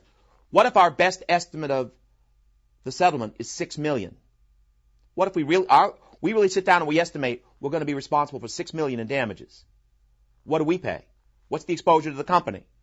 The deductible, $250,000, and anything over $5 million. Remember, the insurance is capped at $5 million. So then your footnote disclosure would be $1,250,000. So, got to read it careful and watch out for those deductible clauses. Number 3, December 31 of the current year, Date Company was awarded judgment in a lawsuit on a competitor's infringement of Date's patent. Legal counsel believes it's probable that Date will win the suit, and the most likely award together in a range of possible awards. How would the lawsuit be reported in the current year financial statements? So now we've changed sides here. Now we're suing somebody, and our lawyer thinks we're probably going to win. You know, first of all, what they're getting at, do you accrue gains? You know you don't. if a loss is probable and you can reasonably estimate the amount of a loss, you accrue it. You don't accrue gains. Generally, you don't recognize any gains until they're realized, till you get a check. But you do footnote this. The answer is A. This would be footnoted. That surprises some people. Gain contingencies are footnoted. You can't mislead. In other words, your footnote can't make it sound like it's a foregone conclusion you're going to get this money. But what you footnote with gain contingencies are facts. Who you're suing, what the issue is, when the court date is scheduled, if it's under appeal, but you do footnote gain contingencies. And again, you footnote facts. Who you're suing, what the issue was, when the court date is scheduled, if it's under appeal, that sort of thing. But yes, gain contingencies are footnoted, but you never accrue gains. Generally, you don't recognize gains until they're realized. Keep studying. I'll see you next time. Welcome back. In this class, we are going to begin our discussion of a very heavily tested topic, and that is how to account for leases. You're going to find as we get into this that how you account for leases certainly makes good multiple choice and would also make a good simulation as well. Now, as I start this, I think you know already what the basic issue is with any lease. The basic issue is this. If I'm a lessee and I sign a lease, am I using that lease to just rent the property? Am I just renting? Or am I using that lease in substance to purchase the asset? Now let's talk about some terminology. If I'm a lessee and I sign a lease and I'm using that lease to just rent the property, if I'm just renting, we call that an operating lease. That's an operating lease. But if I'm using that lease in substance to purchase the asset, if in substance the lease is a way to purchase the asset, we call that a capital lease. Now, same idea on the lessor side. Remember in the exam, with lease problems, you could be on the lessee side, you could be on the lessor side, and as I say, it's really the same concept on the lessor side. If I'm a lessor and I sign a lease, if I'm using that lease to just rent out my property, if I'm just renting out my property again, we call that an operating lease. But if I'm using that lease in substance to sell my property, if in substance the lease is a way to sell the asset, well, then there are two possibilities for the lessor. It could be a sales type lease for the lessor, or it could be a direct financing type lease for the lessor. So those are the different possibilities. Now, we're going to begin with operating leases. Now, let's start on the lessee side. As I said a minute ago, if I'm a lessee and I sign a lease and I'm using that lease to just rent the property, we call that an operating lease. So you know what it means, basically. If I'm a lessee and I sign an operating lease, all the lease payments I make get debited to rent expense. It's really that simple. If I'm a lessee and I sign an operating lease, all the lease payments that I make just simply get debited to rent expense. Now, how could they complicate this? I'll show you how they could complicate this. Let's say I'm a lessee. I sign an operating lease, and my lease payments are going to be $10,000 every year for 10 years. But to get me to sign the lease, the lessor says, Bob, the first 2 years rent are free. Well, if the first 2 years rent are free, what am I going to end up paying? I'm going to end up paying $10,000 every year for 8 years. I take $80,000, divide by 10 years of rent. My rent expense for year one is $8,000, not zero. Remember, uneven rental payments are incurred evenly. Don't let them mess you up with that. Uneven rental payments are incurred evenly. Doesn't matter how you pay it. You expense it evenly. Same idea on the lessor side. If I'm a lessor, I sign an operating lease, I'm just renting out my property. So let's say I'm a lessor, I sign an operating lease. Again, the lease payments are going to be $10,000 every year for 10 years. But to get the person to sign the lease, I say, well, first 2 years rent are free. Well, if the first 2 years rent are free, what am I going to collect? I'm going to collect $10,000 every year for 8 years. I'm going to collect $80,000 for 10 years rent. Take $80,000, divide by 10. What I earn in year 1 is $8,000, not zero. Don't forget, uneven receipts. Uneven receipts are still earned evenly. It doesn't matter how you collect it. You earn it evenly. And they mess some people up with that. You know what I'm really saying? Bottom line, if you're in the exam and you get questions on operating leases, fundamentally, a question on an operating lease is a question about accrual accounting. That's really what they're about. Let me just mention a couple of other issues they can throw into these. Here are some issues that they can throw into operating lease questions. We'll start on the lessee side. What if the lessee pays prepaid rent? What if you see prepaid rent? Because they'll throw this stuff in. Remember, prepaid rent is an asset. Prepaid rent for the lessee is an asset. It's not expensed till the proper period. What if the lessee pays a non-returnable deposit? If the lessee pays a non-returnable deposit, they set up an asset and they amortize it to rent expense over the term of the lease. I hope that makes sense. The lessee pays a non-returnable deposit, or it's non-returnable, then you set up an asset and you amortize it to rent expense over the term of the lease. What if the lessee pays a returnable deposit? Well, if the lessee pays a returnable deposit, they set up an asset but don't amortize it. It's like a receivable. They're going to get it back. How about if the lessee pays an initial direct cost, like a finder's fee? They'll throw that in. If the lessee pays an initial direct cost, like a finder's fee, they set up an asset and they amortize it to rent expense over the term of the lease. There's a lot they can throw in to these operating lease questions. One more thing. What if the lessee has a leasehold improvement? A leasehold improvement is capitalized and amortized over the useful life to me, the lessee. Again, a leasehold improvement would be capitalized and amortized over the useful life to me, the lessee. I'll give you an example. Let's say I have an operating lease on my office, okay? And I put in brand new hardwood floors in my office.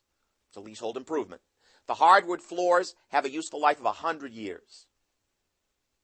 My lease is going to run out in 3 years, and I intend to leave the building. Now, you know that hardwood floors would be a leasehold improvement, so I would capitalize it. Do I amortize it over 100 years or 3? 3. The useful life to me. Notice not the useful life of the floors.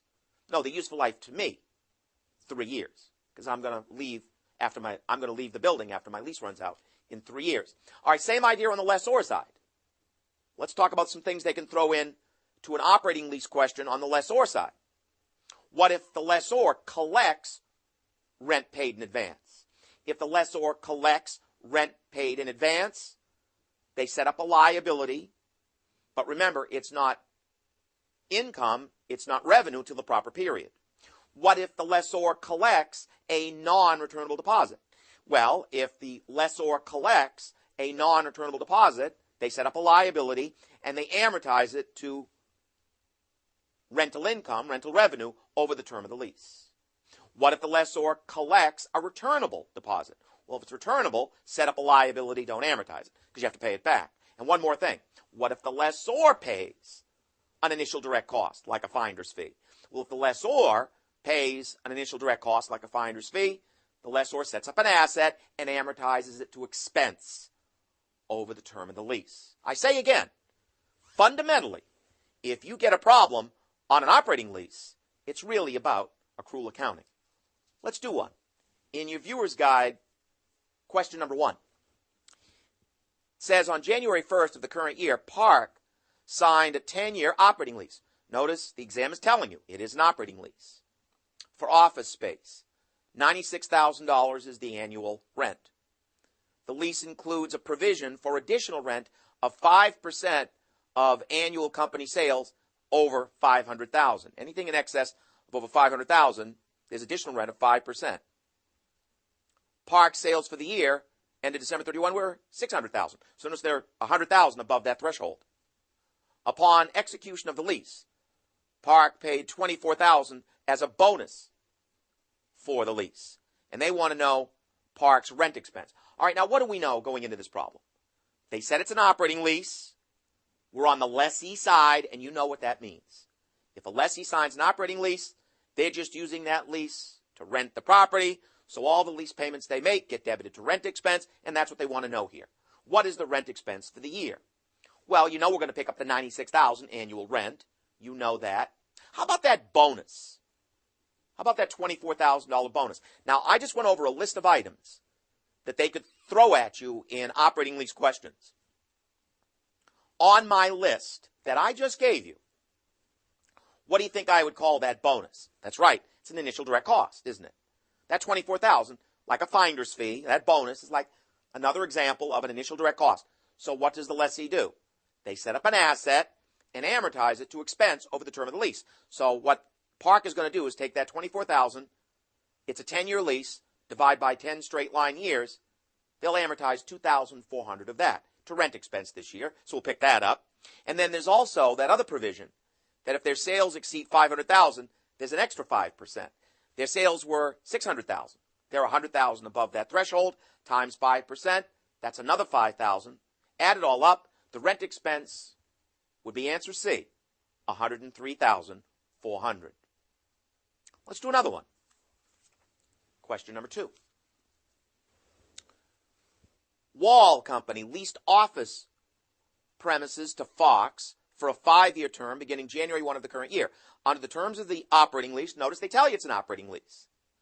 Rent for the first year is $8,000, and rent for years 2 through 5 is $12,500 per year. However, as an inducement to enter the lease, Wall granted Fox the first 6 months rent-free. In the current year, December 31 income statement, what would Wall report as rental income? So again, you're in the exam. What do you already know when you read this question? They said it's an operating lease. We're on the lessor side, and you know what it all means. If I'm a lessor and I sign an operating lease, I'm using that lease to rent out my property, so all the lease payments I collect get credited to rental income. That's what they want to know, rental income. Now let's work it out. The rent for the first year is $8,000. But to get the person to sign the lease, we said, hey, first 6 months are free.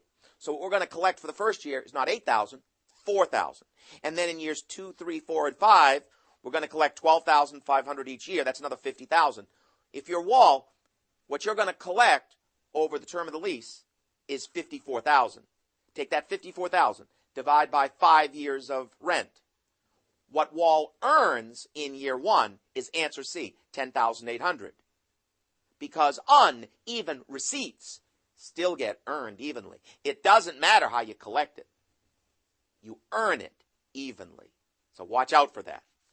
As I keep saying, fundamentally, you get a problem on an operating lease, it's all about accrual accounting. Now, I have to say that operating lease questions are not bad, but they're not as heavily tested either. You're not as likely to be tested on operating leases, although they come up in the CPA exam. What is much more likely to come up in the CPA exam is a capital lease. So let's turn our attention to that. Now, I'm going to begin on the lessee side. We'll talk about the lessor side later on in these classes, but to start us off, I want to talk about the lessee side. Now, as I said earlier, if I'm a lessee and I sign a lease, and I'm using that lease in substance to purchase the asset. If in substance the lease is a way to purchase the asset, we call that a capital lease, as you know. Now, the first thing that comes up in the exam, how do you know that the lease is a capital lease? How do you know that in substance the lease is a way to purchase the asset? Well, here we go. The lessee has a capital lease if any one of 4 criteria are met. Again, the lessee has a capital lease if any one of 4 criteria are met. Let's go over them. First, if there's a transfer of ownership. Always look for that. In other words, either during the lease or at the end of the lease, does the ownership of the asset transfer from the lessor to the lessee. Watch out for that. Is there a transfer of ownership, either during the lease or at the end of the lease? Does the ownership of the asset transfer from the lessor to the lessee? Or is there a bargain purchase option, either during the lease or at the end of the lease? Does the lessee have the option to purchase the asset at a bargain price? Is there a bargain purchase option? Or is the term of the lease equal to or greater than 75% of the remaining life of the asset? Again, is the term of the lease equal to or greater than 75% of the remaining life of the asset? Or, one more, or is the present value of the lease payments equal to or greater than 90% of the fair value of the asset? Now, I hope I've made this clear. All of these criteria do not have to be met, any one of them. If any one of these criteria are met, it is a capital lease. In substance, you're using the lease to purchase the asset. Now, let me say what is perhaps obvious. You can't go in the exam and not have that criteria down cold. You won't be able to deal with multiple choice or a simulation on this if you don't have the criteria down cold. So I give you a memory tool. Remember 2 BOP 7590. To remember that criteria, because you have to, just remember 2 BOP 7590. You see what it stands for? TO, 2. Is there transfer of ownership, either during the lease or at the end of the lease? Does the ownership of the asset transfer from the lessor to the lessee? Or BOP, is there a BOP, a bargain purchase option, either during the lease or at the end of the lease? Does the lessee have the option to purchase the asset at a bargain price? What's 75 mean? Is the term of the lease equal to or greater than 75% of the remaining life of the asset? And what's 90 mean? Is the present value of the lease payments equal to or greater than 90% of the fair value of the asset? If any one of those criteria are met, in substance, the lease is a way to purchase the asset. It is a capital lease. Now that we have the criteria down, we're ready to try a problem. If you look in your viewer's guide, you'll see illustrative problem number 1.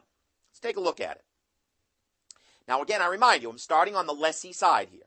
We will talk about the lessor side later in these classes. In illustrative problem number 1, the lessee signs a lease contract which transfers ownership. Stop right there. You're in the exam, you see the lease transfers ownership, you already know it's a capital lease. Because that's how you think in the exam. 2 BOP 7590, 2 BOP 7590. Any one of those criteria are met. It settles it. It's a capital lease. There's a transfer of ownership here. The lease was signed January 1st, year 1. Notice the MLP, the minimum lease payments. The MLP, the minimum lease payments, are going to be $10,000 every year for 5 years, and the first payment is on December 31st, year 1. Now we have to talk about something. You got to be aware of this. You have to be aware that a lease contract always represents an annuity. Now you know what that is. An annuity is a series of equal periodic payments over a specified number of periods. You know that. An annuity is a series of equal periodic payments over a specified number of periods. But what some people forget is that there are 2 types of annuities. Let's go over this. This is important. There are 2 types of annuities. The first type is called an ordinary annuity, or a deferred annuity, or an annuity in arrears. Again, first type is called an ordinary annuity, or a deferred annuity, or an annuity in arrears. And what does that mean? With an ordinary annuity, the equal payments are made at the end of every period, the end of every month, the end of every quarter, the end of every year. That's what makes an ordinary annuity, when the equal payments are made at the end of every period. Now, the second type of annuity is called an annuity due, or an annuity in advance. And I know you're ahead of me. With an annuity due, the equal payments are made at the beginning of every period, the beginning of every month, the beginning of every quarter, the beginning of every year, the beginning of every period. That's what makes an annuity due.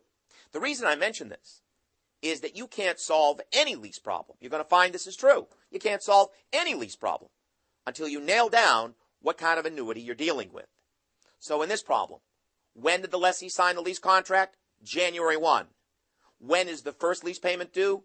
December 31, the end of the first year. This is an ordinary annuity. All right, now they give us some facts. The asset has a useful life of 8 years with no salvage. The lessee's incremental borrowing rate is 10%, and now they give us some interest factors. We have present value of a single dollar. We don't want that. Present value, we want an ordinary annuity, right? Because the first payment is made at the end of the first period. The payment's made at the end of each period. It is an ordinary annuity. 5 periods of 10%, the factor is 3.79. Here's what the lessee is going to do. The lessee is going to take that factor on January 1st, year 1. The lessee is going to take that factor, 3.79, times the equal payments, 10,000. And the lessee is going to debit lease property, 37,900, and credit lease liability, 37,900. Notice what's happening. In substance, they purchased this asset. So they actually if this is a piece of equipment, they're putting a fixed asset on the books, lease property, 37,900 for the discounted present value of the payments. And they're going to credit a lease liability for the discounted present value of the payments, 37,900. In substance, they purchased this asset. Now let's go ahead a year. It's now December 31, year 1. Go through it with me. Let's start with the liability. Didn't they have a balance outstanding in the liability for the entire year of 37,900 times the interest rate 10%? They're going to debit interest expense 3,790. I hope you see where I got that. They had a balance outstanding in their liability for the entire year of 37,900 times the interest rate 10%. They're going to debit interest expense 3,790. What do they credit to cash? That's right, 10,000. That's what the lease contract says. The lease contract says I make a $10,000 payment every December 31. So we're going to credit cash 10,000. The entry doesn't balance. I need a debit of 6,210 to balance the entry out. That's the pay down of principal. I'm going to debit my lease liability, 6,210. That is the pay down of principal for the first year, and it's a plug. That's the entry that they would make at the end of year 1. Now, are we finished? No. Don't forget to depreciate the asset. Remember, this is a capital lease. In substance, they purchased this asset. They have an asset on the books, lease property, at 37,900. They have to depreciate that asset. Now, there's a wrinkle here, and I want to make sure you see it. In this problem, what's the term of the lease? 5 years. I hope you see that. Isn't the term of the lease 5 years? What's the useful life of the asset? 8 years. No salvage. So you're in the exam. You know you have to depreciate this asset, this lease property, 37,900. Do I depreciate over 8 years, the life of the asset, or 5 years, the term of the lease? I hope you see that wrinkle. That bothers a lot of students.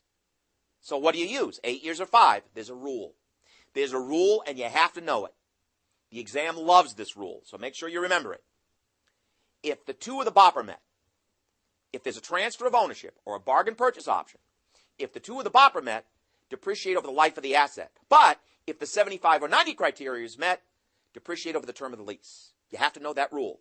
If the two of the BOP are met, depreciate over the life of the asset. If the 75 or 90 criteria is met, depreciate over the term of the lease. Now, the criteria that's met here is a transfer of ownership. So we're going to use the life of the asset. So we're going to take that $37,900 lease property, that equipment, no salvage. They said that if there was salvage, we'd back it out. But they said no salvage. Over 8 straight line years. So we're going to debit depreciation expense, $4,737.50. And we're going to credit accumulated depreciation, $4,737.50. Don't forget to depreciate that fixed asset. In substance, you purchased that fixed asset. Let's go ahead another year. It's now December 31st, year 2. What do? Well, first, you have to manipulate the liability. Be comfortable with the liability. Didn't we start out with a balance in our liability of $37,900? But at the end of the first year, we paid off $6,210 of principal. So that means the balance that was outstanding in my liability all through year 2 was $31,690. I'm going to take that $31,690 times the interest rate, 10%, and I'm going to debit interest expense, $3,169. And I'm going to credit cash for my equal payment, $10,000. That's what my lease contract says. I make a $10,000 payment every year every December 31. So I'm going to credit cash $10,000. The entry doesn't balance. I need a debit of $6,831 to balance the entry out. I'm going to debit lease liability $6,831. That's the pay down of principal for the second year. And it's a plug. And by the way, if I had done a balance sheet a year ago, that $6,831 would have been the current portion of my lease liability because it's going to be paid off within a year. I want you to understand that. If I had done a balance sheet a year ago, that $6,831 would have been the current portion of my lease liability. The rest would be non-current. Don't forget that about lease liabilities. They get divided up into their current and non-current portions. Am I done? No. Don't forget to depreciate the fixed asset. Because there's a transfer of ownership, I'm going to depreciate over 8 straight line years, and I'm going to debit depreciation expense, $4,737.50, and I'm going to credit accumulated depreciation, $4,737.50. Please don't forget to depreciate that fixed asset. In substance, you purchase the asset, you have a fixed asset on the books, and it has to be depreciated. We will continue our discussion of leases in the next class. I'll see you then. Welcome back. In this class, we are going to continue our discussion of how to account for leases. And as I'm sure you remember, in our last class, we discussed accounting for leases on the lessee side. And in our last class, we did illustrative problem number 1. Now let's continue with how to account for leases from the lessee side. And let's move on to illustrative lease problem number 2. Maybe a little bit more challenging. Notice in this problem, in your viewer's guide, the lessee signs a lease that has a term of 10 years, and the lessee signs the lease on January 1st, year 1. The MLP, the minimum lease payments, are going to be $15,000 every year, and the first payment is due when? January 1st, year 1, the same day. You know what I'm getting at. This is an annuity due, or an annuity in advance, where the equal payments are made at the beginning of every period, the beginning of every month, or the beginning of every quarter, or the beginning of every year. We have an annuity in advance here. As I said in our first class, you really can't solve any lease problem until you nail down what sort of annuity that you are dealing with. Here we have an annuity in advance. Now we have some more information. The asset has a useful life of 15 years with no salvage. Notice at the end of the lease, the asset has a fair market value of $25,000, but the lessee has the option to purchase the asset at a bargain price, $10,000. You know what that is? It's a BOP. It's a BOP. It's a bargain purchase option. What do we already know? It's a capital lease. Because you're in the exam and you're thinking, 2, BOP, 75.90, 2, BOP, 75.90. Any one of those criteria are met. You know you have a capital lease. Now we have some more information. And there's a little game here that the exam can play with interest rates. They tell us that the lessee's incremental borrowing rate is 12%. The lessor's implicit rate, the rate implicit in the lease, is 10%, and that's known to the lessee. So, of course, you're in the exam. What interest rate do you use? Well, there's a rule. We have run up against now another rule, and you have to know it. Let's go over the rule. The basic rule is use the lessor's rate. Use the rate implicit in the lease, the lessor's rate. If it's both, it has to be both lower than the lessee's rate and known to the lessee. That's the rule. I'll say it again. You're going to use the rate implicit in the lease, the lessor's rate, if it's both lower and known. It has to be both lower than the lessee's rate and known to the lessee. Both lower and known. Now, in this case, the rate implicit in the lease, the lessor's rate, is 10%. It's both lower than the lessee's rate, 12%. It's lower. And they say the lessee knows about it. So here we're going to use 10%. So let's get our factor. We have present value of an ordinary annuity. We don't want that. We want present value of an annuity in advance, 10 periods, 10%. The factor is 6.76. We're going to take that factor, 6.76. I'm the lessee now. What entry do I make on January 1st, year 1? Because it is a capital lease, because in substance, the lessee is using the lease to purchase the asset. On January 1st, year one, we're going to take that factor, 6.76, times the equal payments, 15,000, and that comes out to 101,400. But I'm not done. What's different in this problem is there's a bargain purchase option. They said at the end of the lease, the asset has a fair value of 25,000, but the lessee has the option to purchase the asset at a bargain price, 10,000. You have to assume that that is such a bargain that they'll take advantage of it.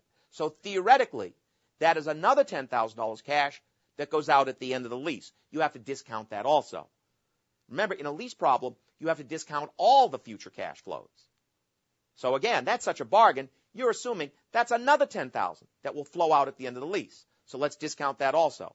Now for this $10,000, I don't want present value of an annuity. This is not a series of equal payments. It's one lump sum that goes out at the end of 10 years, at the end of the lease. So now I want present value of a single dollar. 10 periods of 10%. That factor is 0.386. I'm going to take that factor, 0.386, times the BOP, 10,000. That comes out to 3,860. Add it up. They're going to debit lease property for 105,260, and they're going to credit lease liability, 105,260. That's the entry that the lessee would make on January 1st, year one. Notice that we're setting up a fixed asset for the discounted present value of all the payments, including the BOP. We're setting up a lease liability for the discounted present value of all the payments, including the BOP. In other words, what you're getting out of this discussion, I hope, is that BOPs get capitalized. They trick a lot of people with that. Remember, a BOP gets capitalized. All right, so we've debited lease property 105,260. We credit lease liability 105,260. Now, what kind of annuity is this? This is an annuity in advance. So when did they make the first $15,000 payment? Right away, today. So can we agree, if they make the $15,000 first payment right away, January 1st, it would all be principal. There'd be no interest because no time has passed. So we're going to debit lease liability $15,000, and we're going to credit cash $15,000. They make the first payment the very first day. And again, because no time has passed, it would all be principal. So debit lease liability $15,000 and credit cash $15,000. Now let's go ahead a year. It's now December 31, year one. First of all, let's work out the balance in our liability. We started with a principal balance in our liability of $105,260, but this was an annuity in advance. We made a $15,000 first payment on the first day. It was all principal, so that lowered the balance in our liability down to $90,260. So I had a balance outstanding in my liability all through the first year of $90,260 times 10%. We're going to debit interest expense, $9,026. What do I credit? Cash? No. Remember, my lease says I make a $15,000 payment every January 1. I'm at December 31 making my accruals, so I'm going to credit interest payable, $9,026. I hope you see that. Don't credit cash. Your lease contract says that you make a $15,000 payment every January 1. I'm at December 31 making my accruals, so I would credit not cash, I would credit interest payable, $9,026. Am I done? No. Don't forget to depreciate the fixed asset. Remember, we have, in substance, purchased this equipment, whatever it is. We have an asset on the books, lease property, at $105,260. There's no salvage. So, and again, if there was salvage, you would take it out, but there's no salvage. You know what I'm going to ask you. Should I depreciate that over 10 years, the term of the lease, or 15 years, the life of the asset? That's right, 15 years, because what's the rule? If the two of the BOP are met, depreciate over the life of the asset. But if the 75 and 90 criteria is met, depreciate over the term of the lease. What we have here is a BOP. So we're going to depreciate over the life of the asset, which is 15 years. I know what you might be thinking. Bob, what if there's a BOP and it also meets the 90 criteria? Or what if there's a transfer of ownership and it also meets the 75 criteria? Use the life of the asset. Anytime two or BOP is met, even if some others are met. I hope you're with me on this. Once you see transfer of ownership or bargain purchase option, if the two of the BOP are met, you're going to use the life of the asset, even if some other criteria is met. But anyway, in this case, we have a BOP, so we're going to use the life of the asset 15 years.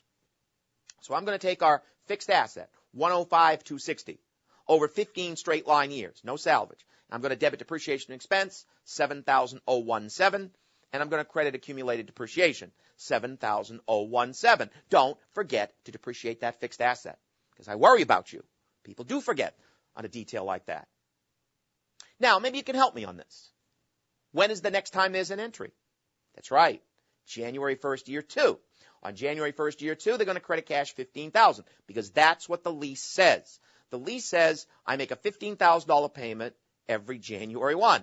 So on January 1st, year 2, they're going to credit cash $15,000. Now what do? Debit, that's right, interest payable, $9,026.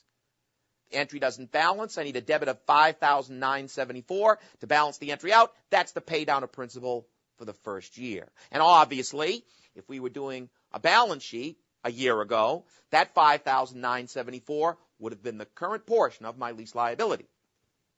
The rest would be non-current. Don't forget that about lease liabilities.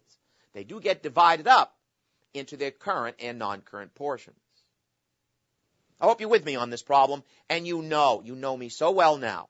You know I'm not happy. I'm just not happy if we don't do a second year. Let's go to December 31st, year 2. First of all, let's work out the balance in our liability. Got to be able to manipulate the liability. We know we started with a balance in our liability of $105,260, but this is an annuity in advance, so they made a $15,000 payment the first day. That brought the liability down to $90,260. Then at the end of year 1, we paid off $5,974 of principal, didn't we? So the balance that was outstanding in our liability all through year 2, $84,286. I hope you're comfortable with working out the balance in that liability. $84,286. I'm going to take the balance that was outstanding in my liability all through year 2, $84,286, times the interest rate 10%, and I'm going to debit interest expense, $8,429. Now it's actually $8,428.60. We won't get into pennies. I'll just round it off. So we're going to debit interest expense, $8,429. Do I credit cash? No. My lease contract says I make a $15,000 payment every January 1. So here I'm at December 31 making my accruals. I would just credit interest payable, $8,429. When's the next time there's an entry? Right now. Don't forget to depreciate that fixed asset. You have a fixed asset on the books. There's a bargain purchase option, so we're going to depreciate over the life of the asset. We're going to debit depreciation expense, $7,017, and credit accumulated depreciation, $7,017. Don't forget your promises to me. You promised me that you're not going to forget to depreciate that fixed asset. When's the next time there's an entry? That's right, January 1st, year 3. January 1st, year 3, we credit cash $15,000. Why? Because our lease says we make a $15,000 payment every January 1. Now I would debit that interest payable, $8,429. Entry doesn't balance. I need a debit of $6,571 to balance the entry out. That's the pay down of principal for the second year. I'm hoping that seeing some entries helps you understand leases even better. I think they do. I think entries help a lot. I think if you can do the entries, I think you can answer anything they can come up with. All right, now, I want to show you a couple of other little wrinkles they can throw into a capital lease problem for the lessee. I want to go back for a minute to our first entry. Remember back on January 1st, year 1, in this problem. Back on January 1st, year 1, remember what we did? We discounted all the cash flows, even the BOP, and we debited lease property $105,260. We credited lease liability $105,260. That's our first originating entry, where we set up a fixed asset and a liability for the discounted present value of all the cash flows, including the BOP, $105,260. Now, let me just show you a couple of things they could throw in. What if they said, same problem, that the lessee had to pay $3,000 in initial direct cost, like a finder's fee? What if the lessee in this problem had to pay $3,000 in initial direct cost, like a finder's fee? Well, if you saw that, instead of debiting lease property $105,260, you would debit lease property $108,260. I'll say it again. If they paid $3,000 in initial direct cost, like a finder's fee, You wouldn't debit in this problem lease property 105,260. You would credit lease property 108,260. You'd still credit the liability 105,260, and you'd credit cash 3,000. I'm just illustrating the point that initial direct cost, like a finder's fee, would get capitalized. Debit lease property 108,260. Credit the lease liability still 105,260, and credit cash 3,000. You see initial direct costs, they get capitalized. Now, same problem. What if they said this? Same problem. They said the lessee has to pay $2,000 in annual executory costs. That's something like maintenance.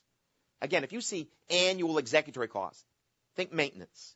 If the lessee has to pay $2,000 in annual executory costs, when they made their first payment, they would credit cash, not $15,000. They would credit on that very first day. Remember, it's an annuity in advance. When they make their first payment on that first day, they wouldn't credit cash $15,000. They would credit cash $17,000. Debit the lease liability $15,000, and debit an expense, executory cost, $2,000. Just want to show you that. Annual executory costs are not capitalized. They're expensed every year. It's usually something like annual maintenance. Think of it as annual maintenance. But the point I'm making is it's not capitalized. It's expensed every year. So when you make that first payment, debit the lease liability $15,000, debit an expense, executory cost $2,000, credit cash $17,000. One more thing. We know that when we calculated the discounted present value of all the payments, including the BOP, it came out to 105,260. What if the exam threw this in? What if they said that the asset has a cash price, a fair value of 95,000? So now they throw in that the asset, the equipment, whatever it is, has a cash price, a fair value of 95,000. Listen to me carefully.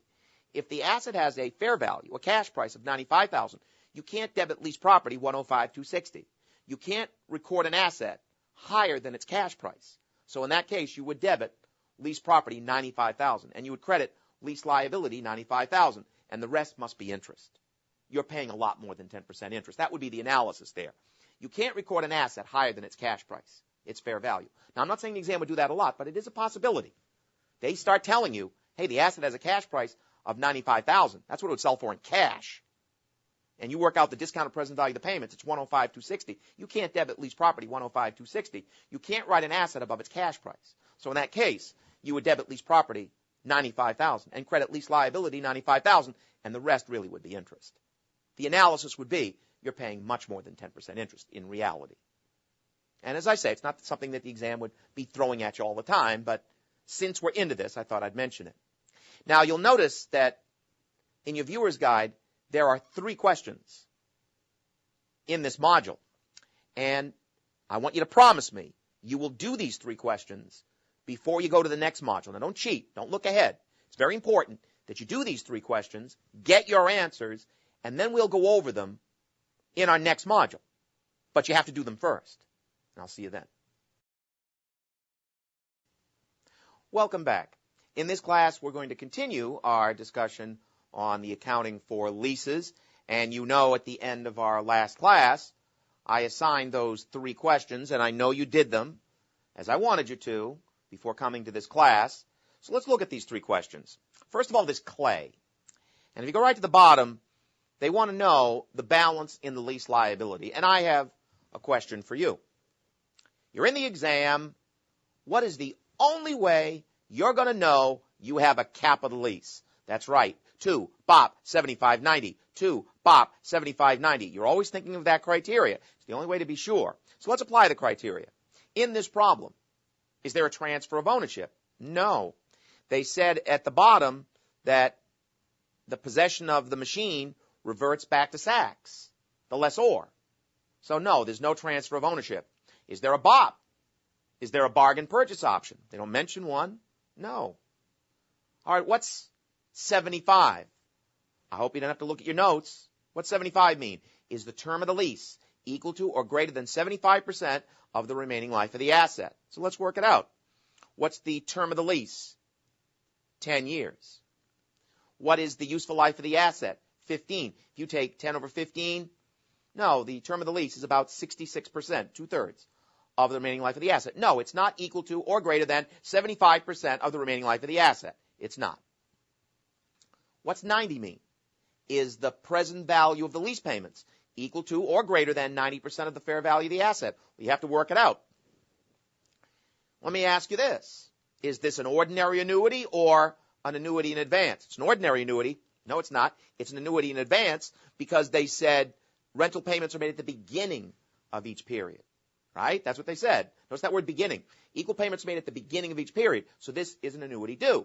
It's an annuity in advance. But you always think of that issue. You can't solve a lease question till you nail down what type of annuity you're dealing with. This is an annuity in advance. So let's get our factor. We want present value of an annuity in advance of 10 periods for 10%. The factor is 6.76. There's our factor. So we're going to take that factor, 6.76, times the equal payments in the lease, $50,000. The discounted present value of the payments comes out to $338,000. I'm going to take that $338,000 over the fair value of the asset, which is $400,000. It's about 84.5%. No, the present value of the lease payments are not equal to or greater than 90% of the fair value of the asset. It's about 84.5%. You know what I'm asking you.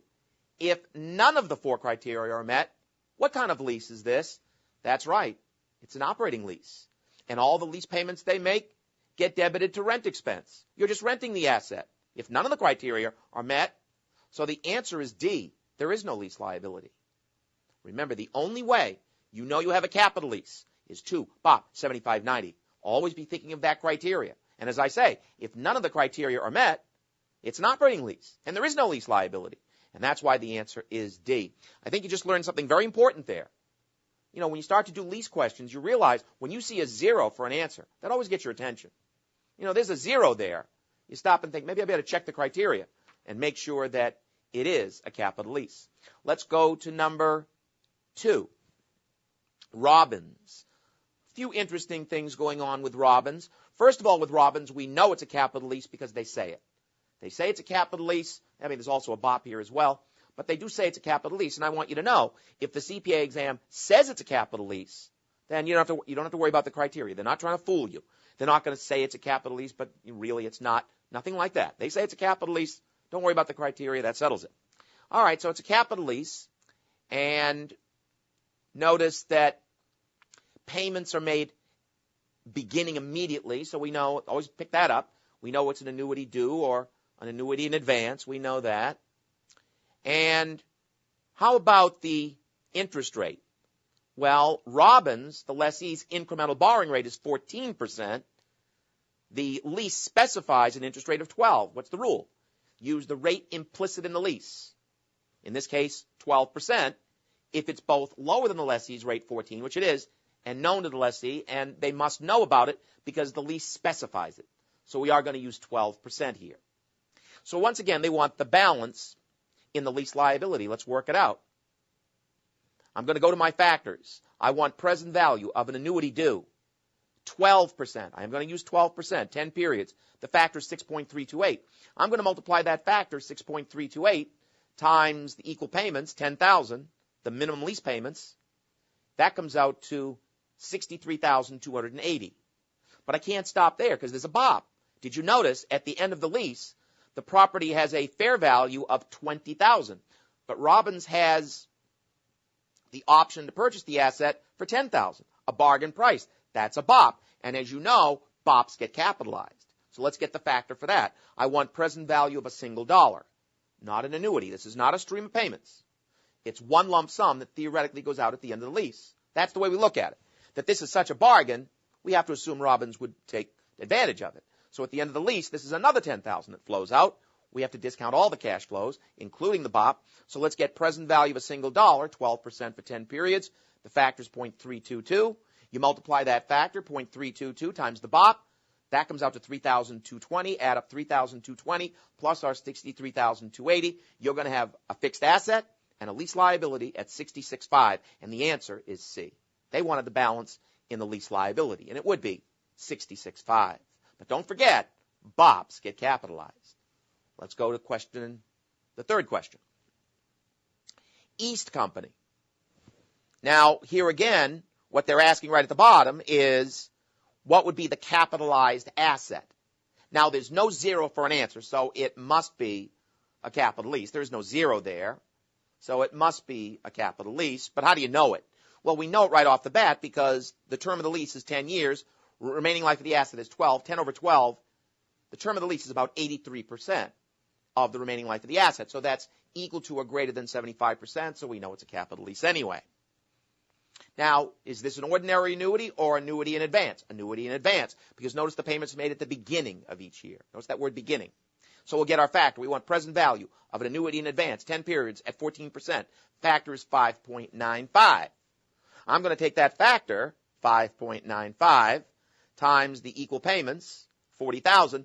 That comes out to 238,000. Now, is there a BOP? Notice they said East has the option to purchase the machine at the end of the lease by paying 50,000, which approximates its fair value. That's not a bargain. That's not a BOP. They have the option to purchase the asset at its fair value. Oh, that's terrific. They'll let me buy it at its fair value. Well, they may or may not take advantage of that. Listen to me carefully. Only capitalize a purchase option if it's a bargain purchase option. It's got to be a bargain price. As I say, if they just have to pay fair value, they may or may not take advantage of that. They might, at that point, just lease a new machine. The only capitalize a purchase option if it's a bargain purchase option. So they're going to debit the fixed asset, lease property, and the liability for $238,000. They wanted the balance in the fixed asset. It would be, answer B, $238,000. You wouldn't capitalize the purchase option because it's not a bargain purchase option. So be careful of that. Now, to this point in these classes on leases, all we've talked about is the lessee side. Now let's go to the lessor side. Let me remind you on what we said back when we began this discussion. If I'm a lessor and I sign a lease and I'm just renting out my property, we call that an operating lease, as you know.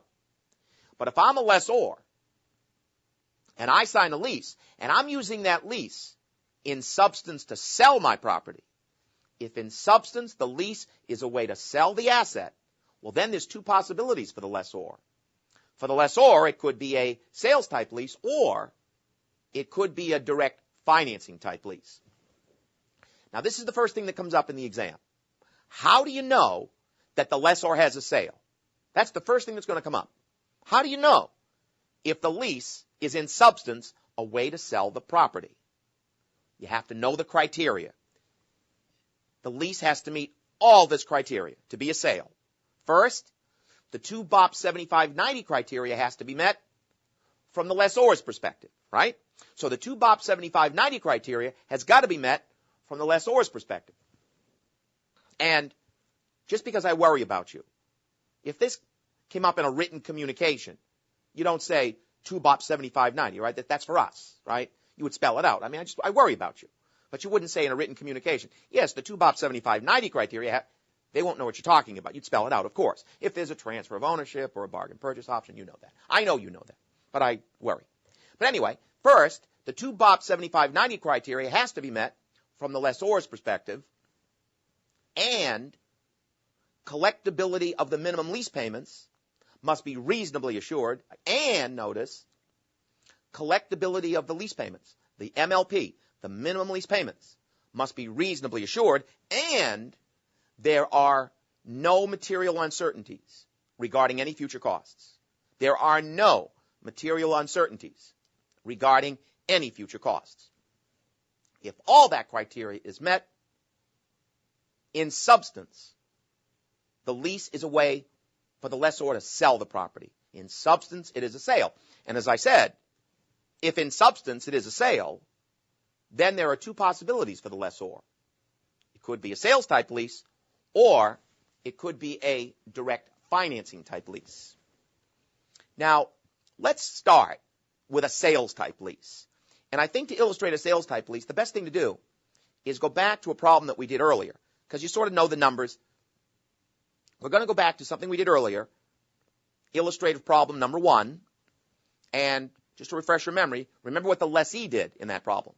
The lessee, it's a problem we did earlier, took the factor 3.79 times the equal payments, 10,000, debited lease property 37.9, credit lease liability 37.9. That's what the lessee did. Now let's assume it's the same problem. But now we're on the lessor side. Same problem, but with a lessor. it is a sales type lease. It is a sales type. And let's say the asset has a cost to the lessor of $30,000. So it's a sales type lease. And the asset has a cost to the lessor of $30,000. Let me show you the entries in a sales type lease. First of all, how many payments will the lessor collect here? The lessor is going to collect, if you remember the facts, 5 payments of $10,000 each in this problem. Again, if you're the lessor, you're going to collect 5 payments of $10,000 each. So you're going to debit gross lease receivable $50,000. Notice in a sales type lease, you credit sales. In this case, $37,900. Notice I credit sales for the discounted present value of the payments, $37,900, or they might just give you the sales price. But the important thing is, in a sales type lease, you credit sales. And again, I'm crediting sales for the discounted present value of the payments, in this case, $37,900, or they might just give me the sales price. But here I have the discounted present value of the payments, so I'll credit sales, $37,900. And I credit discount for the rest, $12,100. Now I said, let's assume the asset has a cost to the lessor of $30,000. Now the lessor makes another entry where they debit cost of goods sold $30,000 and credit the asset $30,000. Those are the entries that you make in a sales type lease. Now with those entries in mind, what could the exam ask you? The exam could ask, in a sales type lease, what is the profit on sale? What is the profit on sale? Well, if you look at the entries, it's obvious. Take the sales, $37,900, minus the cost of goods sold, $30,000. The profit on sale is $7,900. They could ask you that. That's the profit on sale. Take the sales, $37,900, minus the cost of goods sold, $30,000. Profit on sale is $7,900. Now, once you get the profit on sale, there's only one thing remaining they could ask you. And that is how much interest income the lessor would record. See, now what the lessor does is take that discount of $12,100 and amortize it to interest income over the term of the lease. Again, now the lessor is going to take that discount, $12,100, and amortize it to interest income over the term of the lease. So let's go ahead a year. It's now December 31. What will the lessor do? Well, to work out the interest income, you have to get the balance in the net receivable. You always want to work on the net receivable. So I'm going to take the gross receivable, $50,000, minus the discount, $12,100. The net receivable is $37,900 times the interest rate, 10%. And the lessor will debit discount, $3,790, and credit interest income, $3,790. Notice the lessor amortizes the discount to interest income over the term of the lease. Now, bottom line, what you've just seen, that is a sales type lease. In a sales type lease, there's a profit on sale and they make some money on financing. Again, that's a sales type lease where they make some profit on the sale. In this case, the $7,900, and they make a little money on financing by amortizing the discount to interest income over the term of the lease. Let's go to a problem. In this class, let's go to question number 1, Peg and Howe. It says, Peg leased equipment from Howe July 1 of the current year for an 8-year period. Equal payments under the lease are $600,000 and are due July 1 of each year. The first payment was made July 1 of the current year. So what is this? An annuity in advance. If the first payment is made right away, it's an annuity due, an annuity in advance. The rate of interest contemplated by Peg and Howe is 10%. The cash selling price is $3,520,000. As I said before, sometimes the exam will just give you the selling price. In this case, $3,520,000. And the cost of the equipment on Howe's books, $2,008,000. Notice the lease is appropriately recorded as a sales type lease. The exam will tell you. When you get into the lessor side, if it's a sales type lease, they'll tell you. If it's a direct financing type lease, they'll tell you. It's a sales type lease. What is the amount of the profit on sale? And what is the interest revenue that Howe would record, the lessor would record, for the current year ending December 31? Well, I'm not saying you have to do entries, but entries, I hope, make it very clear. Let's do an entry here. What's the entry that Howe would make? Howe is the lessor. We know it's a sales type lease. If you're Howe, how many payments are you going to receive? You're going to receive 8 payments of $600,000 each. So you're going to debit gross lease receivable $4,008,000. Again, you're going to collect, if you're Howe, the lessor, you're going to collect 8 payments of $600,000 each. So you're going to debit gross lease receivable $4,008,000. And in a sales type lease, you credit sales. They gave you the cash selling price, $3,520,000. And as I say, the important thing is, in a sales type lease, you just credit sales, $3,520,000. And you would credit discount, $1,280,000. Now, what was the cost of the asset on house books? $2,008,000. So they make a second entry where they debit cost of goods sold, $2,008,000, and credit the asset, $2,008,000. Those are the entries you make in a sales type lease. Now let's answer the questions. First of all, they ask you, because these are the two logical questions that flow out of this fact pattern. They ask you, what's the profit on sale? Well, if you look at the entries, it's obvious. Take your sales, $3,520,000 minus your cost of goods sold, $2,008,000. Profit on sale is $720,000. So it's got to be answer A or B. We've got the profit on sale. Now, as I say, now all that's left is they make some money on financing by amortizing the discount to interest income over the term of the lease. So that's what they want in the second column, the interest revenue. This is a little bit tricky here. Remember I said the key to working out the interest revenue on December 31 of the first year is to work with the net receivable. That's always the key to interest income. You have to work with the net receivable. So let's work it out. I'm going to take the gross receivable, $4,008,000. Didn't the gross receivable start out at $4,008,000? But what's tricky is this is an annuity due, an annuity in advance. The first $600,000 payment came in right away. It would all be principal. There'd be no interest because it's made the first day. So right away that would lower the gross receivable from $4,008,000 down to $4,002,000. Back out the discount, $1,280,000. The net receivable is $2,920,000. It's a little tricky. So the net receivable you had to work with here, $2,920,000. What's the interest rate? 10%. But be careful, it's only a half a year. The lease was signed July 1. They want interest income 6 months later, December 31. So don't use 10%. It's a half a year. Use 5% times $2,920,000. You're going to debit the discount, $146,000, and credit interest income, $146,000. And the answer is B. And as I keep saying, that's the key to a sales type lease.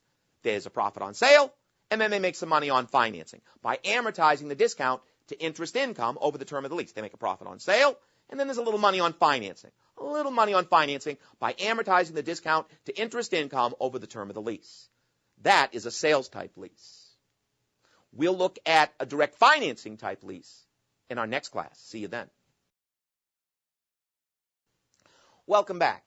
In this class, we're going to finish our discussion on the accounting for leases. And you remember when we left off in our last class, we were talking about the lessor side. And we said, if in substance the lease is a way to sell the property, then you have two possibilities for the lessor. There's a sales type lease, perhaps. And in our last class, we went through how you handle a sales type lease. The other possibility for the lessor is a direct financing type lease. And that's what we're going to look at in this class. Let's look at a direct financing type lease.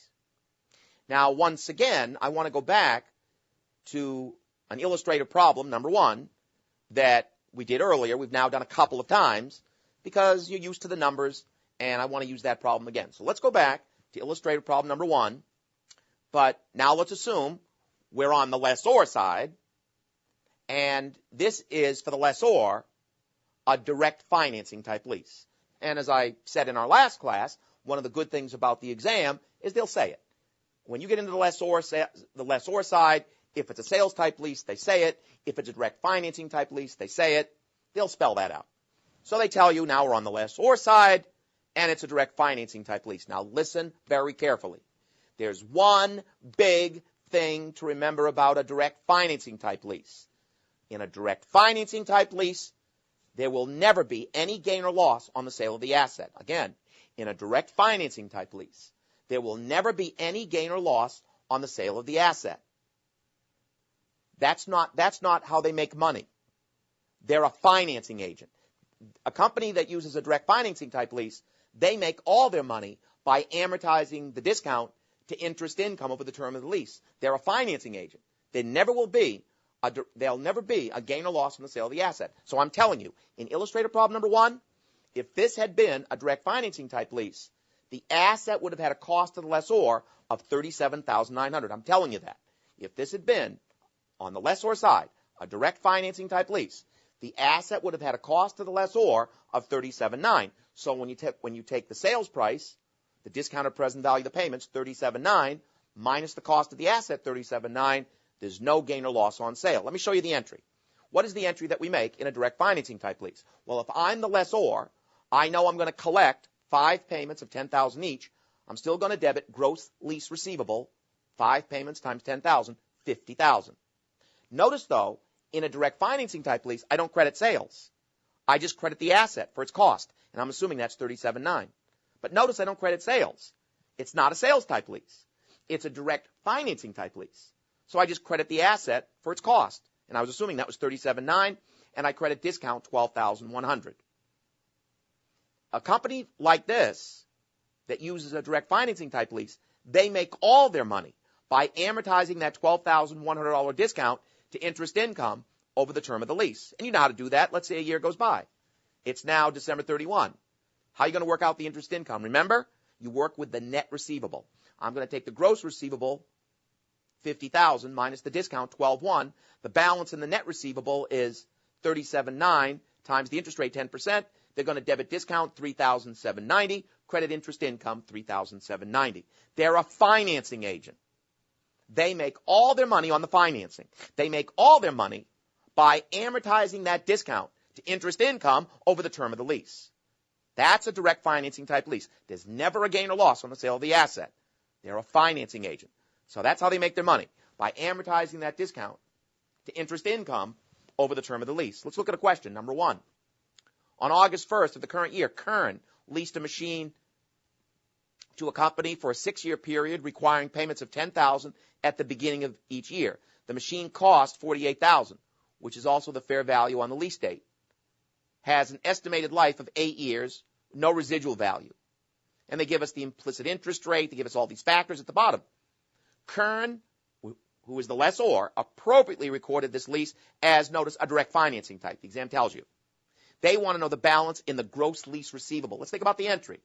If you're Kern, how many payments are you going to collect? 6 of $10,000 each. So you're going to debit gross lease receivable $60,000. So you already know the answer is A. That's all they wanted.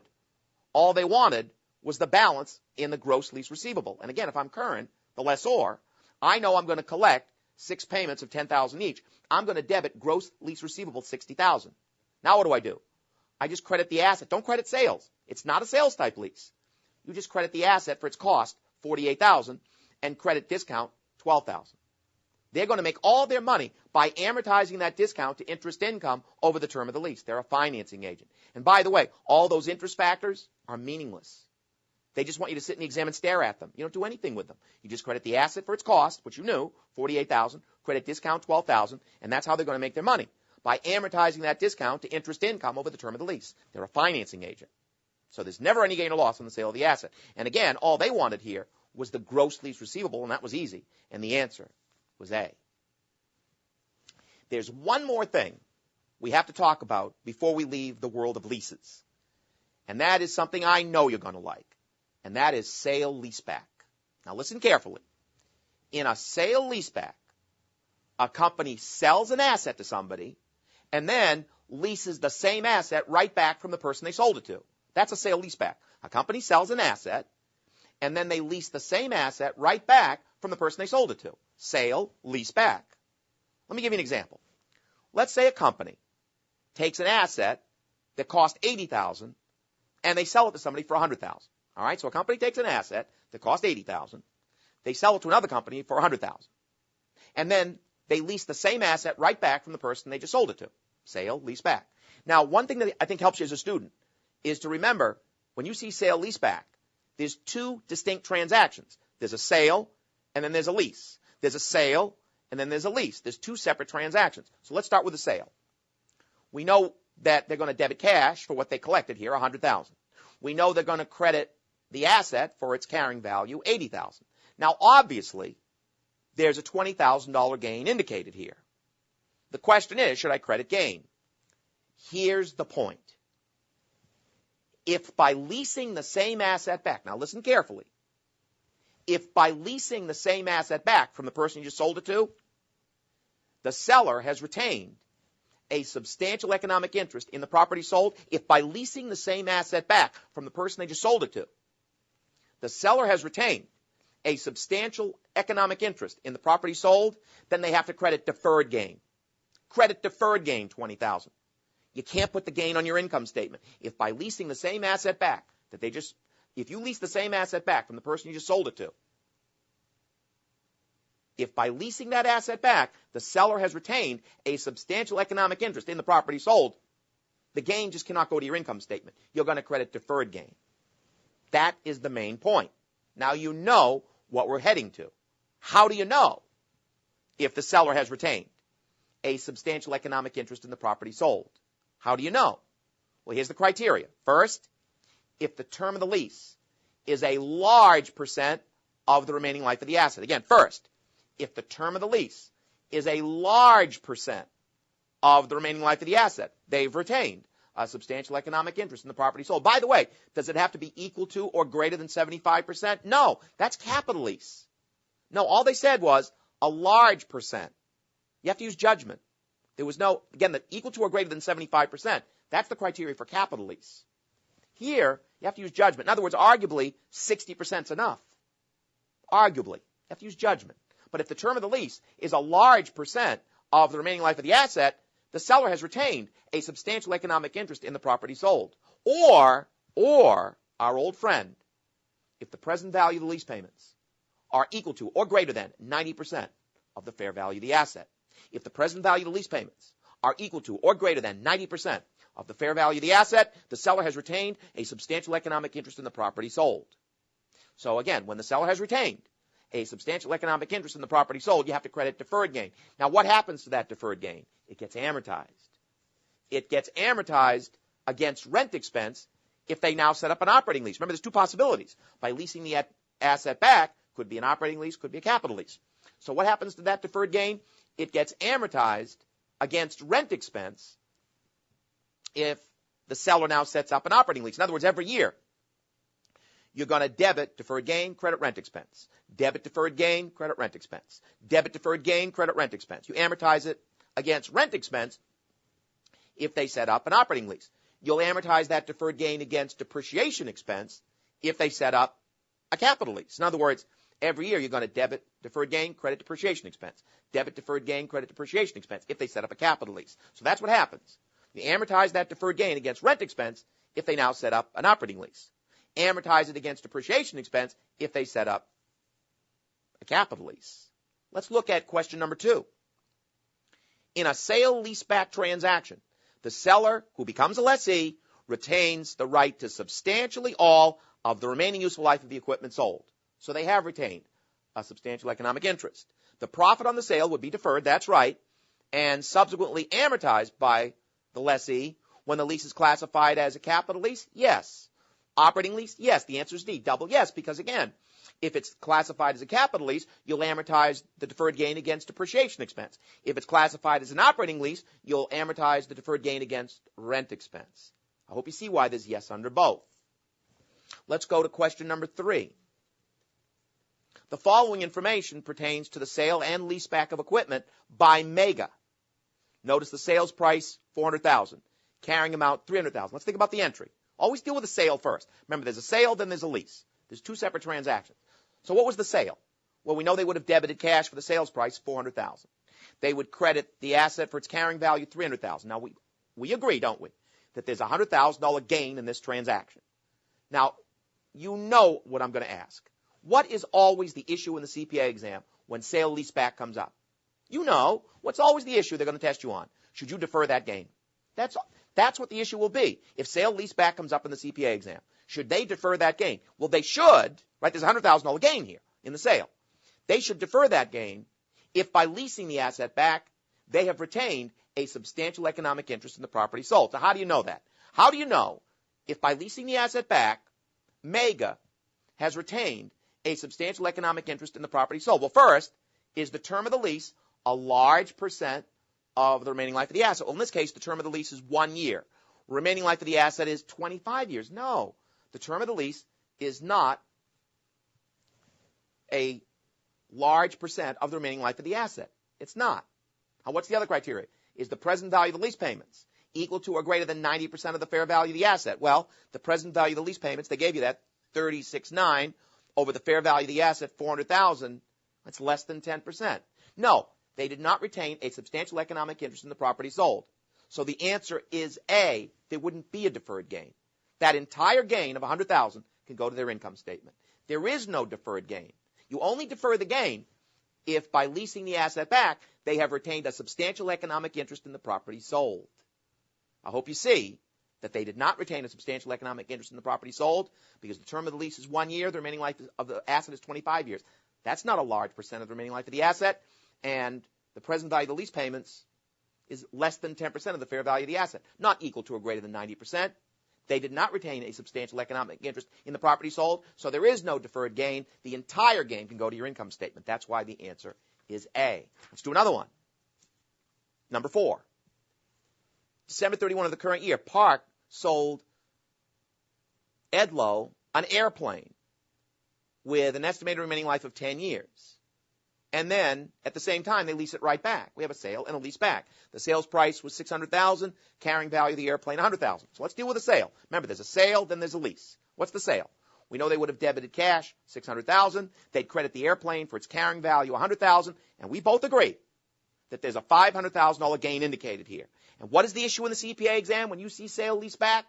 Should they defer that gain? They should, if by leasing the airplane back, they retain a substantial economic interest in the airplane they sold.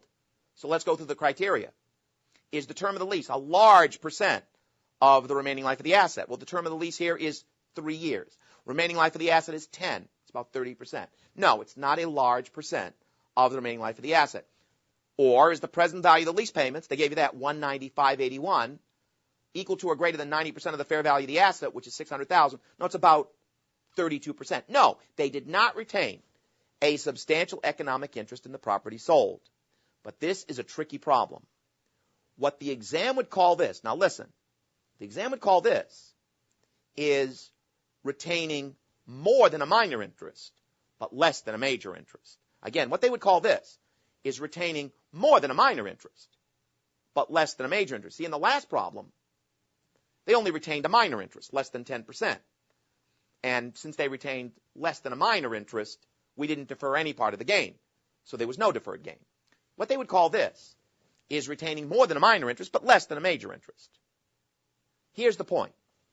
If in a sale leaseback, you retain more than a minor interest, less than a major interest, you have to defer the gain up to the present value of the lease payments. Again, if you retain more than a minor interest and less than a major interest by leasing the asset back, you have to defer the gain up to the present value of the lease payments. Now, I know you, Bob, I've lost the will to live. Don't feel that way. The exam does not hammer on this point, but since we've come this far in leases, we might as well look at it. Now, how do you know if it's more than a minor interest, less than a major interest? Well, again, you're supposed to use judgment. There aren't any really numeric guidelines, but if you look at past exams, obviously they look at it. If it's more than 10%, less than 90, that you're in that area. Again, if you just look at past exams, and they do not hit this a lot, but if you retain, more than 10%, less than 90%, then you're into this area. So let's do the entry again. When they make a sale, they're going to debit cash for the selling price, $600,000. They're going to credit the airplane for its carrying value, $100,000. And notice I credit deferred gain for $195.81. I only defer the gain up to the present value of the lease payments. So I'm going to credit deferred gain $195.81. That's why the answer is B, because they want to know the balance in deferred gain. There is a deferred gain here, up to the present value of the payments, because they retained more than a minor interest, less than a major interest. So I'm going to credit deferred gain $195.81, and then the rest of the $500,000 gain, $309,419, can just go to your income statement. So I'll just credit gain for the rest of the $500,000 gain, which is $309,419.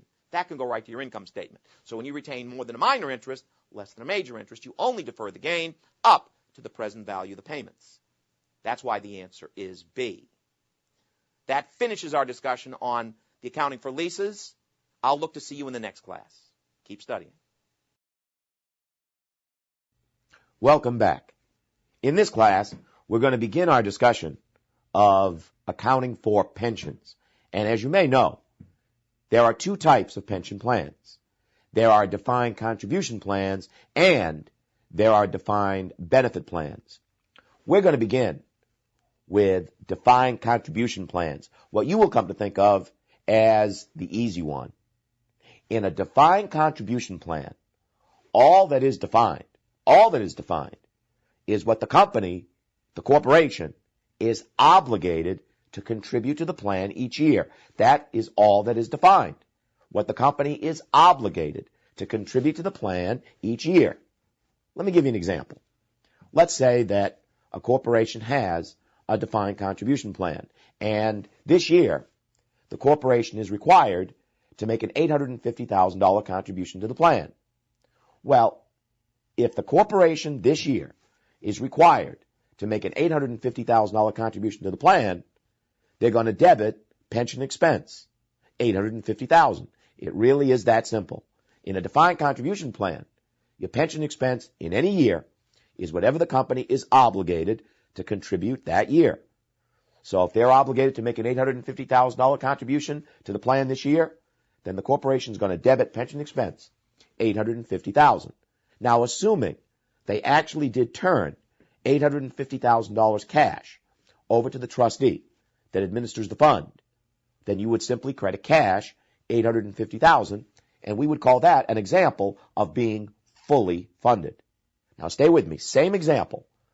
Company has a defined contribution plan. This year, the company is obligated to make an $850,000 contribution to the plan. So we know they're going to debit pension expense $850,000. That's not going to change.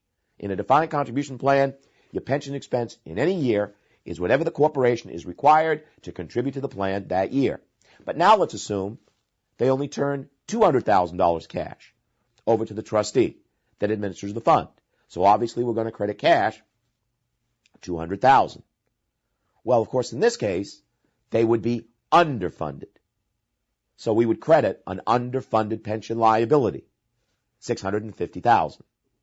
Same example. Company has a defined contribution plan.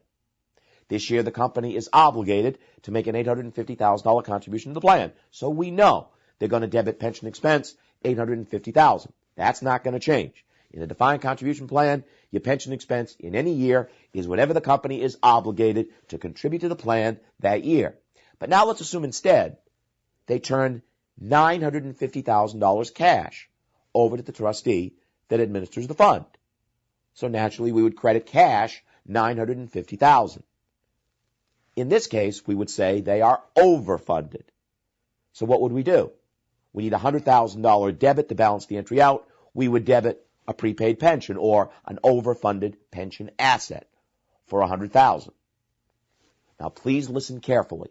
I want you to know that this is pension accounting in a nutshell. Pension accounting boils down to this. Always first work out the expense. Get that first, the expense. And in a defined contribution plan, that's easy. It's whatever the corporation is obligated to contribute that year. But my point is this. Once you have the expense, you're always back to three possibilities.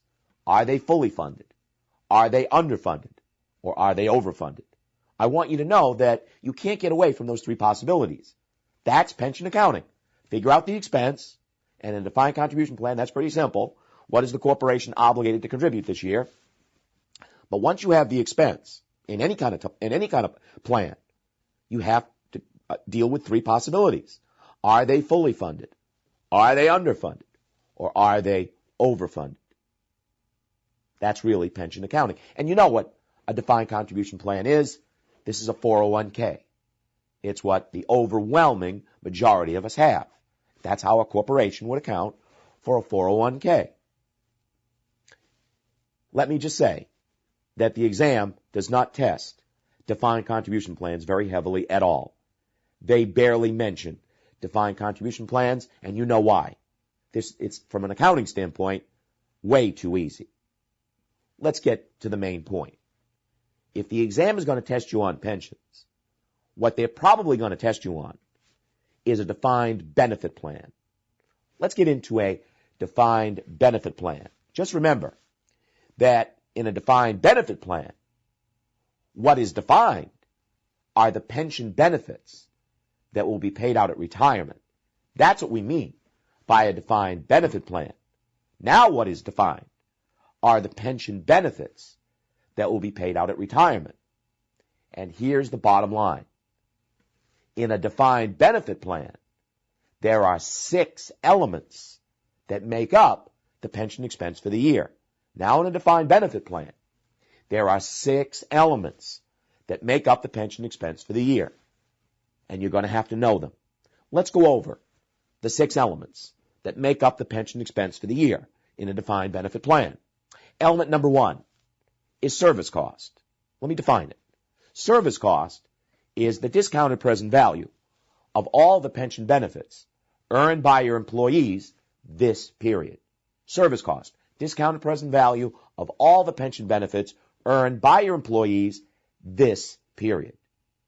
And I want you to know that's always a plus, always an addition to your pension expense for the year. You're going to see as we go through these 6 elements, some of them are pluses, some of them are minuses, and that's a big trouble spot in the exam. So you want to remember that service cost is always a plus, always an addition to your pension expense for the year.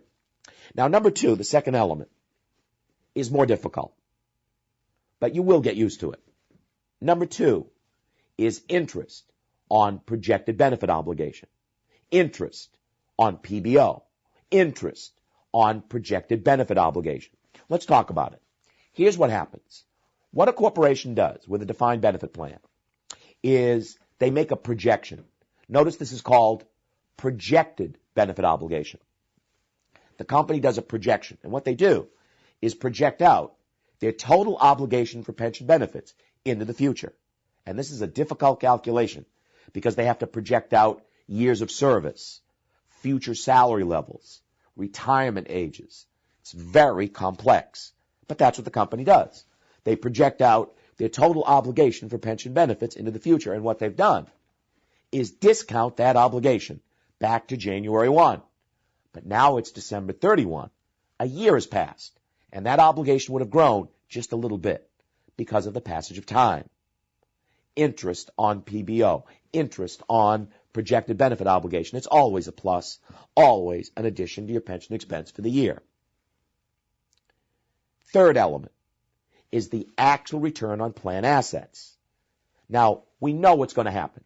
Every year, the corporation is going to turn cash over to the trustee that administers the fund. Obviously, the trustee makes investments. And the point is, the better those investments do, that's good for the company. That lowers the pension expense for the year. So your actual return on plan assets is a minus. It lowers your pension expense for the year. Number 4 is amortization of prior service cost. Now just think for a minute. What do you think prior service cost is? Let the name help. Well, prior service cost is the present value of all the pension benefits earned by your employees in years before we had a plan. Prior service cost. Hey, that's the present value of all the pension benefits earned by our employees in years before we had a plan. Prior service cost. And what we're going to do is amortize some of that prior service cost as one of our 6 elements. It's a plus. It's an addition to your pension expense for the year. Fifth element is actuarial gain or loss. Here's what happens. We bring in actuaries. And the point is that a corporation can have a gain or loss because of actuarial changes. People are living longer. People are retiring later. Company can have a gain or loss just because of actuarial changes. Now, you know that you don't have to be an actuary to take the CPA exam. That's obvious. The exam is going to have to give you this, but what you have to remember is that an actuarial gain is good for you, lowers your pension expense for the year. An actuarial loss is bad for you, increases your expense for the year. And then finally, the 6th element is transition asset. Transition obligation. That's your 6th element. Transition asset. Transition obligation. Here's what's going on. When you begin a defined benefit plan, when the corporation starts their defined benefit plan, if the year they start that plan, they are initially overfunded. If they start the plan and they're initially overfunded, they have what you would call a transition asset. A transition asset is good for you, lowers your expense for the year. But if they're initially underfunded, when they start the plan. If they're initially underfunded, we would call that a transition obligation. That's bad for you. That increases your pension expense for the year. And those are the 6 elements. And I know this is obvious, but I always feel better if I say it. You can't go in the exam and not know those 6 elements. You can't begin to break down multiple choice, handle any problem on defined benefit plans without knowing those 6 elements. So I'm going to give you a memory tool. It may seem silly, but it really works. To remember the 6 elements, just remember Sir Pat. S-I-R-P-A-T. Sir Pat. If you know Sir Pat, you've got all 6 elements. Let's go over it. You know what S is? Service cost. And you know what that is. Hey, that's the present value of all the pension benefits earned by my employees this period. This period. Always a plus. Always an addition to your pension expense for the year. I is the hard one. Interest on PBO. Interest on projected benefit obligation. Let's go over it again. What happened here? The company did a projection. They projected out their total obligation for pension benefits into the future. Then they discounted that obligation back to January 1. But now it's December 31. A year has passed. So that obligation has grown just a bit because of the passage of time. What happens is that obligation gets bigger and bigger and bigger as people get closer and closer and closer to retirement. Always a plus. Always an addition to your pension expense for the year. The R is the return on plan assets every year. You turn cash over to the trustee that administers the fund. They make investments. Better those investments do, the return on plan assets is a minus. Lowers your expense for the year. The P is prior service cost amortization. You know what prior service cost is. Hey, that's the present value of all the pension benefits earned by my employees in years before I had a plan. Prior service cost. We're going to amortize some of that prior service cost. Is one of our 6 elements. It's a plus. It's an addition to your pension expense for the year. A is actuarial gain or loss. You bring in actuaries. You can have a gain or loss because of actuarial changes, and you have to remember that if you've had an actuarial loss, it's bad for you. Increases your expense for the year. An actuarial gain is good for you. Lowers your expense for the year. And then finally, transition asset, transition obligation. The year the corporation starts a defined benefit plan, when they begin the plan, if they're initially overfunded, they have what we would call a transition asset. A transition asset is good for you, lowers your expense for the year. But if they're initially underfunded, they would have a transition obligation. A transition obligation is not good for you. That increases your expense for the year. My point is, if you know Sir Pat, and I know you will, you've got the 6 elements, and as you're going to see, once you get the 6 elements down, that is more than half the battle. You get those 6 elements down, you're ready to attack problems. And in our next class, we'll attack a problem together. I'll see you then. Welcome back. In this class, we're going to continue our discussion on the accounting for pensions, and we're going to get back to defined benefit plans. And now that we know Sir Pat, I know you're dying to try it out, so let's do a problem on a defined benefit plan. If you look in your viewer's guide, you'll see the illustrated problem. We're told that the company started the plan January 1, year 1. And then on December 31, year 1, they made $1 million contribution to the plan. They turned $1 million cash over to the trustee that administers the fund. Then we're told that the unrecognized or the unamortized prior service cost, you know what prior service cost is. That's the present value of all the pension benefits earned by our employees in years before we had a plan. Prior service cost. And notice as of January 1, year 1, that totaled $480,000. And we have a note on where that came from. If you read that note, you'll notice that eventually we expect to pay those people in the future $2 million worth of benefits. And the way we got the $480,000, we looked at the average remaining service period for those employees, 12 years. And we took present value of $1 for 12 periods because that's the average remaining service period for those employees at a 10% discount rate or settlement rate. The factor was 0.24. We took that factor, 0.24, times the $2 million worth of benefits we're going to pay these people, and that came out to $480,000. And I just want to quickly show you this. What's the entry for that? Well, for that prior service cost, January 1st, year one, we debited OCI, other comprehensive income, $480,000. And we credited, as of January 1, an underfunded pension liability for $480,000. That's the first entry that we made. Debit OCI, $480,000. Credit underfunded pension liability, $480,000. And we're also told in the information that the year one service cost was $400,000. Now, you'll notice that we've listed Sir Pat. Think where we are in terms of dates. It's December 31, year one. That's where we are right now. December 31, year one. We have to figure out the pension expense for the year. Well, I think you know my point. Anytime my students have to work out the pension expense for the year in a defined benefit plan, they're thinking SIRPAT. Let's fill it in. The S is service cost. Present value of all the pension benefits earned by your employees this period. That's $400,000. They gave us that. I is the hard one. Interest on PBO. Now, don't get lost on this point. Listen carefully. The day a company starts a plan, what is their only obligation for benefits? Prior service cost. I want you to see that. When a company starts a plan, the day they start a plan, their only obligation for benefits is prior service cost because nobody's earned anything else. So I want it to make sense to you that the day a company starts a plan, prior service cost and projected benefit obligation, pardon me, are one and the same. They're the same thing. So think of what happened here. This company did a projection. They projected out their total obligation for pension benefits into the future. They expect they're going to pay these people $2 million worth of benefits into the future.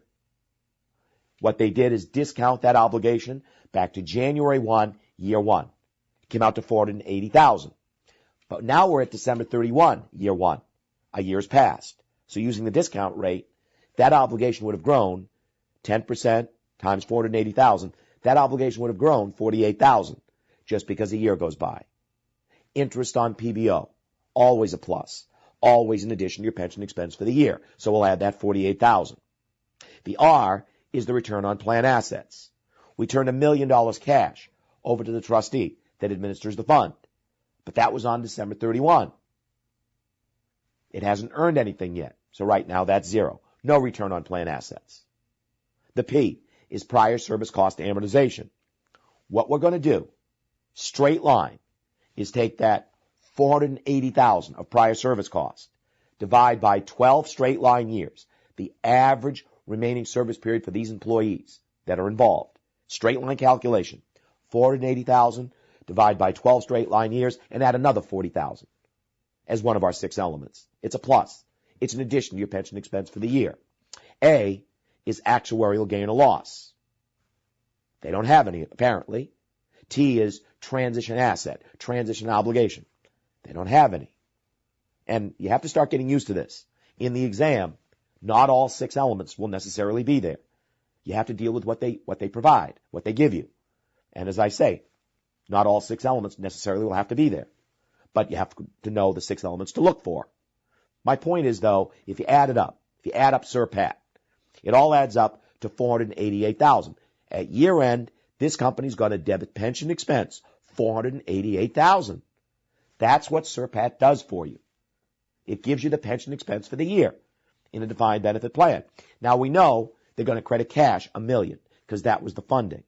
And notice they're overfunded. So what do? Well, when I recorded the prior service cost, didn't I set up an underfunded pension liability of $480,000? Well, now I funded that. So I'm going to debit underfunded pension liability, $480,000.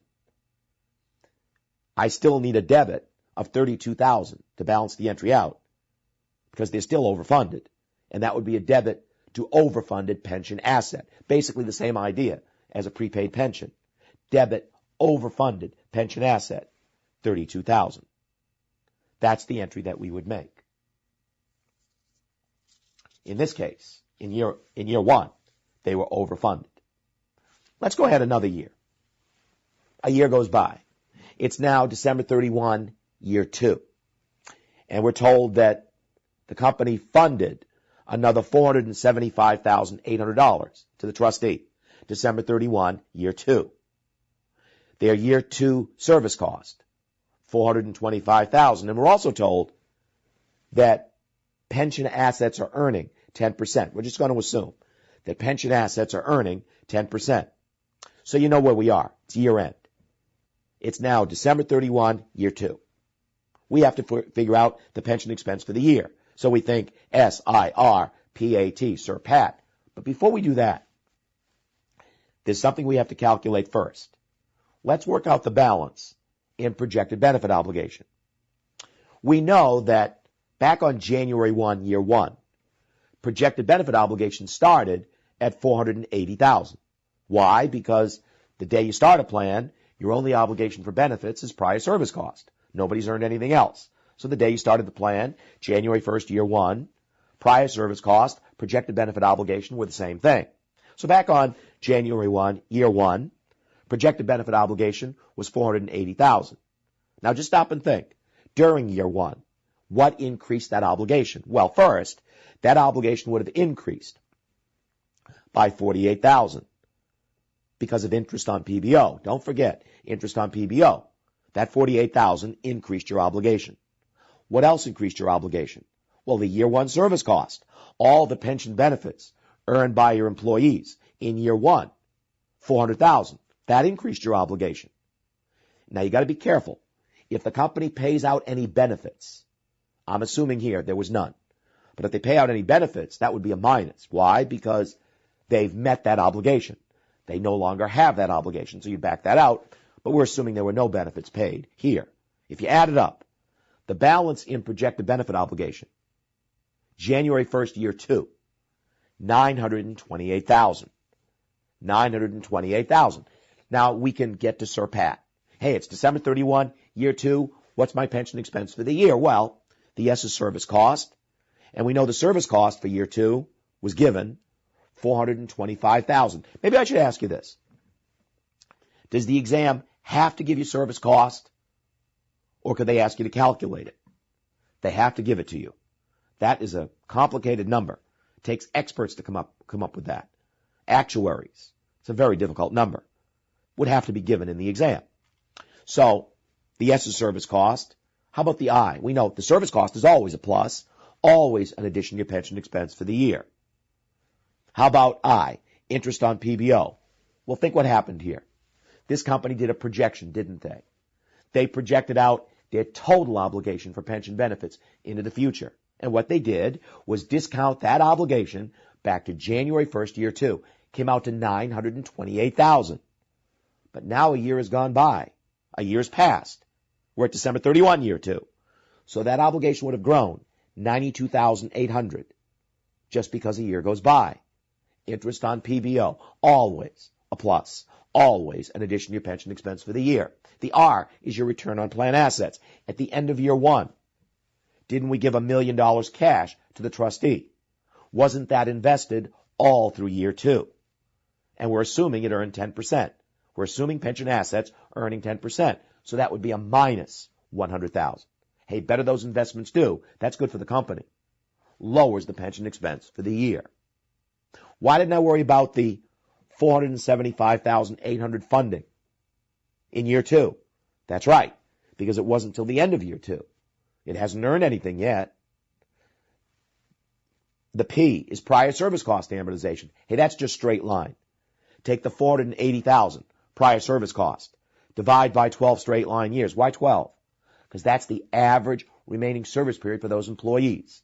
And we add another $40,000, a plus, an addition to your pension expense for the year. Actuarial gain or loss, we're assuming there's none. Transition asset, transition obligation, we're assuming there's none. If you add it up, the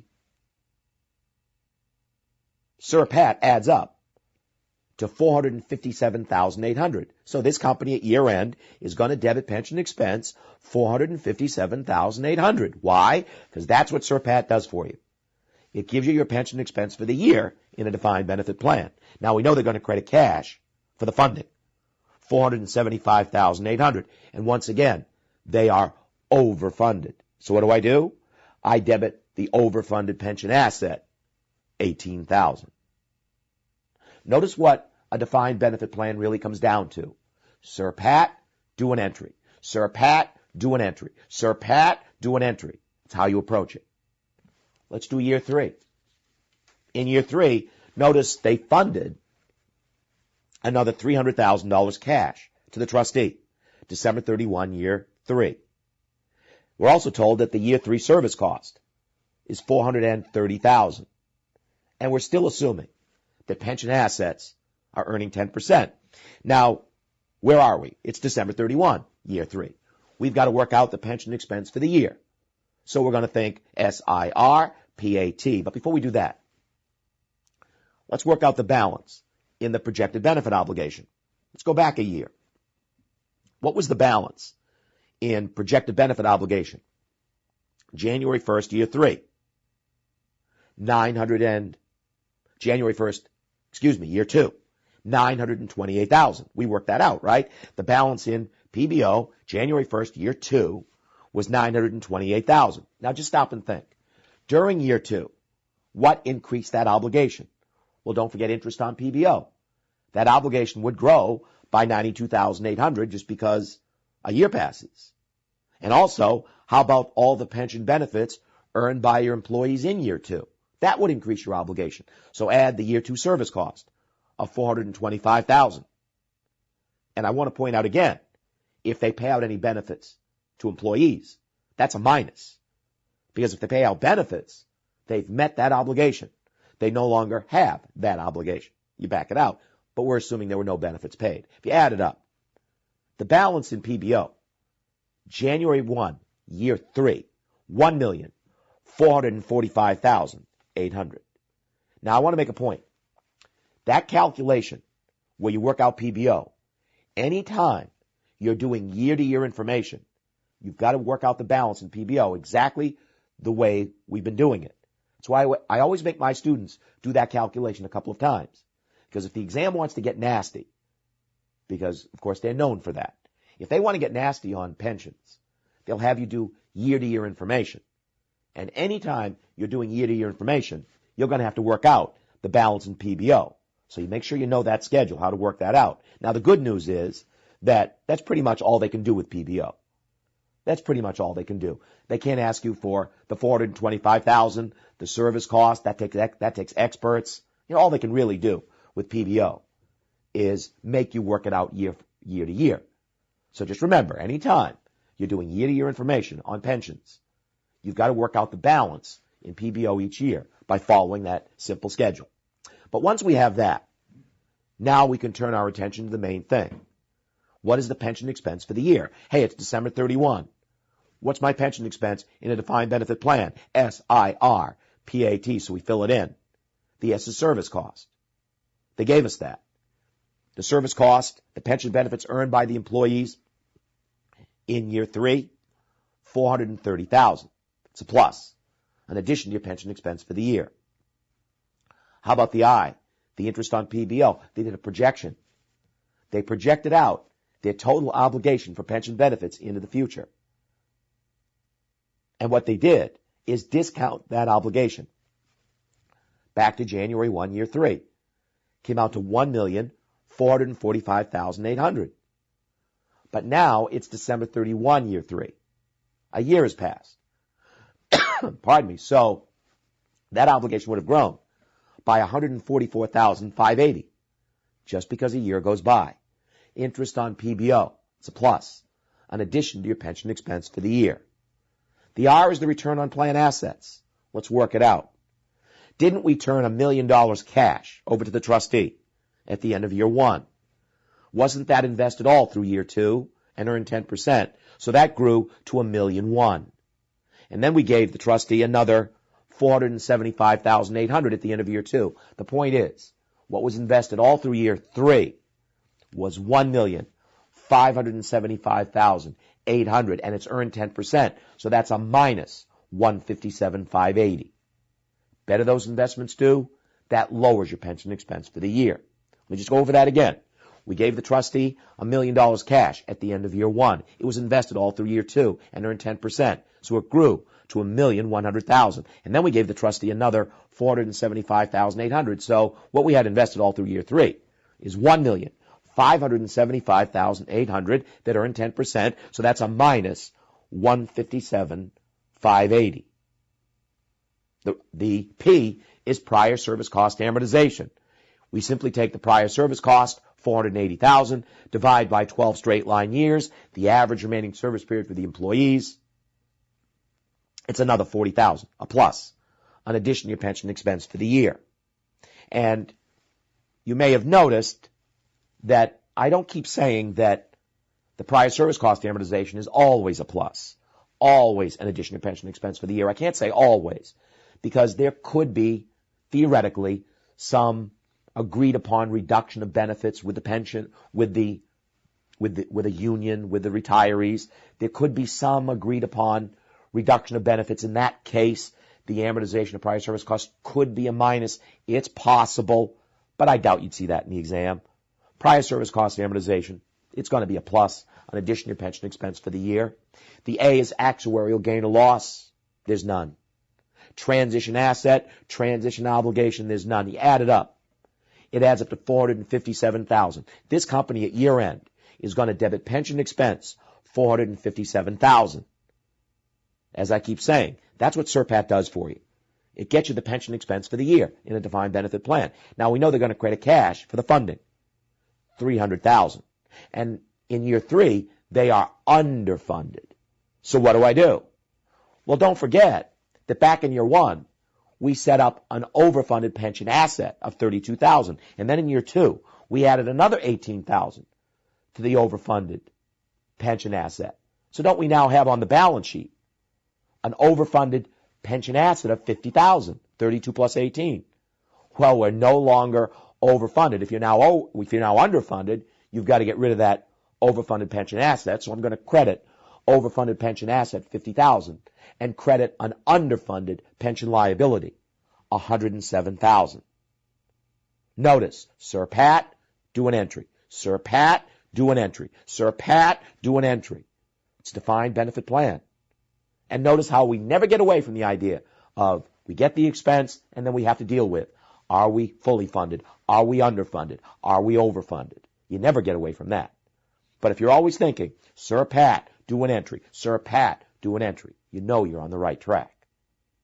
Now, in our next class, we're going to continue our discussion of a defined benefit plan, but I want you to do 2 questions before you start the class. Do the first 2 questions before you start the class, and then we'll do them together. I'll see you then.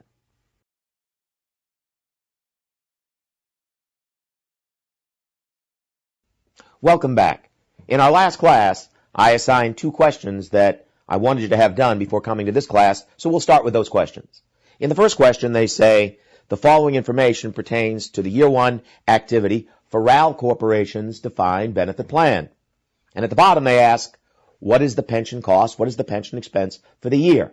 This is a classic type of question the exam would have on a defined benefit plan, where they just give you a bunch of information and say, what is the expense for the year? Well, you know what I want my students to do. If you have to figure out the expense in a defined benefit plan, you're thinking SIRPAT, so you fill it in. You go to your scrap paper, write it down, fill it in. The S is service cost. That's $300,000. Always a plus. Always an addition to your pension expense for the year. I is interest on PBO, $164,000. A plus, an addition to your pension expense for the year. The R is the return on plan assets. That's $80,000, and that's a minus. Remember, the actual return on plan assets, the better those investments do, that's good for the company. That lowers the expense for the year. That would be a minus. And maybe I should mention, if they took a loss on plan assets, then it would be a plus. That's bad for you. The stock market plummets, and you take a loss on plan assets. then it would be a plus. But if it is a return on plan assets, that's good for the company. It lowers the expense for the year. Back that out. The P is prior service cost amortization. Apparently they don't have any. As I've said, you have to deal with the elements they give you. Apparently this company is not going to give credit to employees for years before they had a plan. There isn't any prior service cost amortization. As I say, that's something you have to get used to, where you have to deal with the elements they give you. A is actuarial gain or loss. Here there's an actuarial loss. That's bad for you. It's a plus, an addition to your expense. And then transition asset, transition obligation. Here it's an obligation, so it's bad for you. The amortization of that obligation would be a plus, an increase to your pension expense for the year. And if you add it all up, the pension expense for the year is answer B, $484,000. As I've said time and again, that's what SURPAT does for you. It'll get you your expense in any defined benefit plan. In the second question, we're talking about SETA company, and they want to know what would be the balance in projected benefit obligation December 31, year one. Let's do this calculation. Go back a year. January 1, year one. The projected benefit obligation was $72,000. Now you just have to stop and think. During year one, what would increase that obligation? Well, don't forget interest on PBO. At a 10% discount rate, that obligation would grow by $7,200 just because a year goes by. That increases your obligation. And don't forget all the pension benefits earned by your employees in year one. That $18,000, the service cost, that increases your obligation for pension benefits. And then as I've pointed out, if they pay out any benefits, here there's $15,000 of benefits paid, that lowers your obligation. Why? Because you've met the obligation. You no longer have that obligation. And you add it up. The balance in PBO at December 31, year one, the end of the year, would be $82,200. Answer D. And as I mentioned in our last class, that calculation becomes particularly important anytime you're doing year-to-year information. That's why it's important to understand that schedule. And as I pointed out also in our last class, the good news is that's pretty much all they can do with PBO. And in fact, I want to go over these 6 elements. Let's just think about the 6 elements in SURPAT. The S, service cost. There's no way the exam could make you calculate that. It has to be given. It takes experts to come up with that. So they'll have to give you that. Interest on PBO.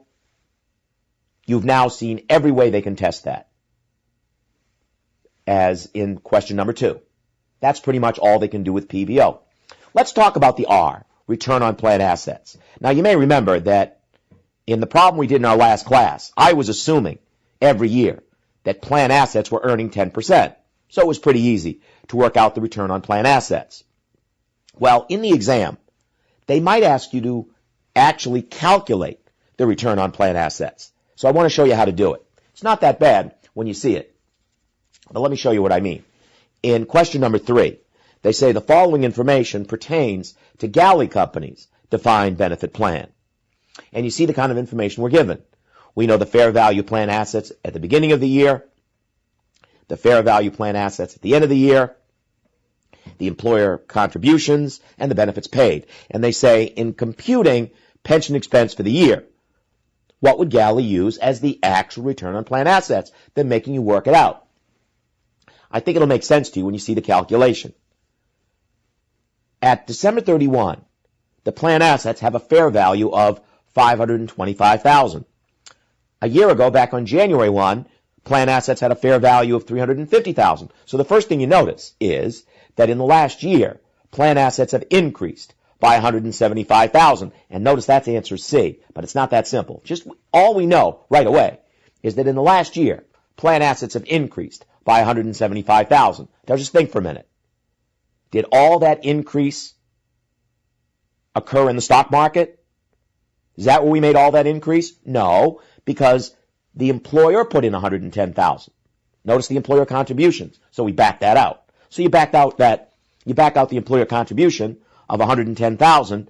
That brings you down to $65,000. That's answer A, but that's not it either because they also paid out benefits of $85,000. Add back the benefits, The actual return on plan assets is $150,000. Answer B. Once in a while, they'll make you actually work out the return on plan assets, and that's how it's done. It's not going to be all plan assets are earning 15%. No. You look at the fair value plan assets at the end of the year, back out the fair value plan assets at the beginning of the year. Okay, they increased by this much. Then you back out employer contributions, add back benefits paid, and that'll give you the actual return on plan assets. Now let's go back to SURPAT. So we've talked about service cost, what they could test there. It has to be given. Interest on PBO, what they could test there. Return on plan assets. We've now discussed how you calculate the return on plan assets. The prior service cost amortization, the P. There's not much they can do with that. It's just a straight line calculation over the average remaining service period for the employees.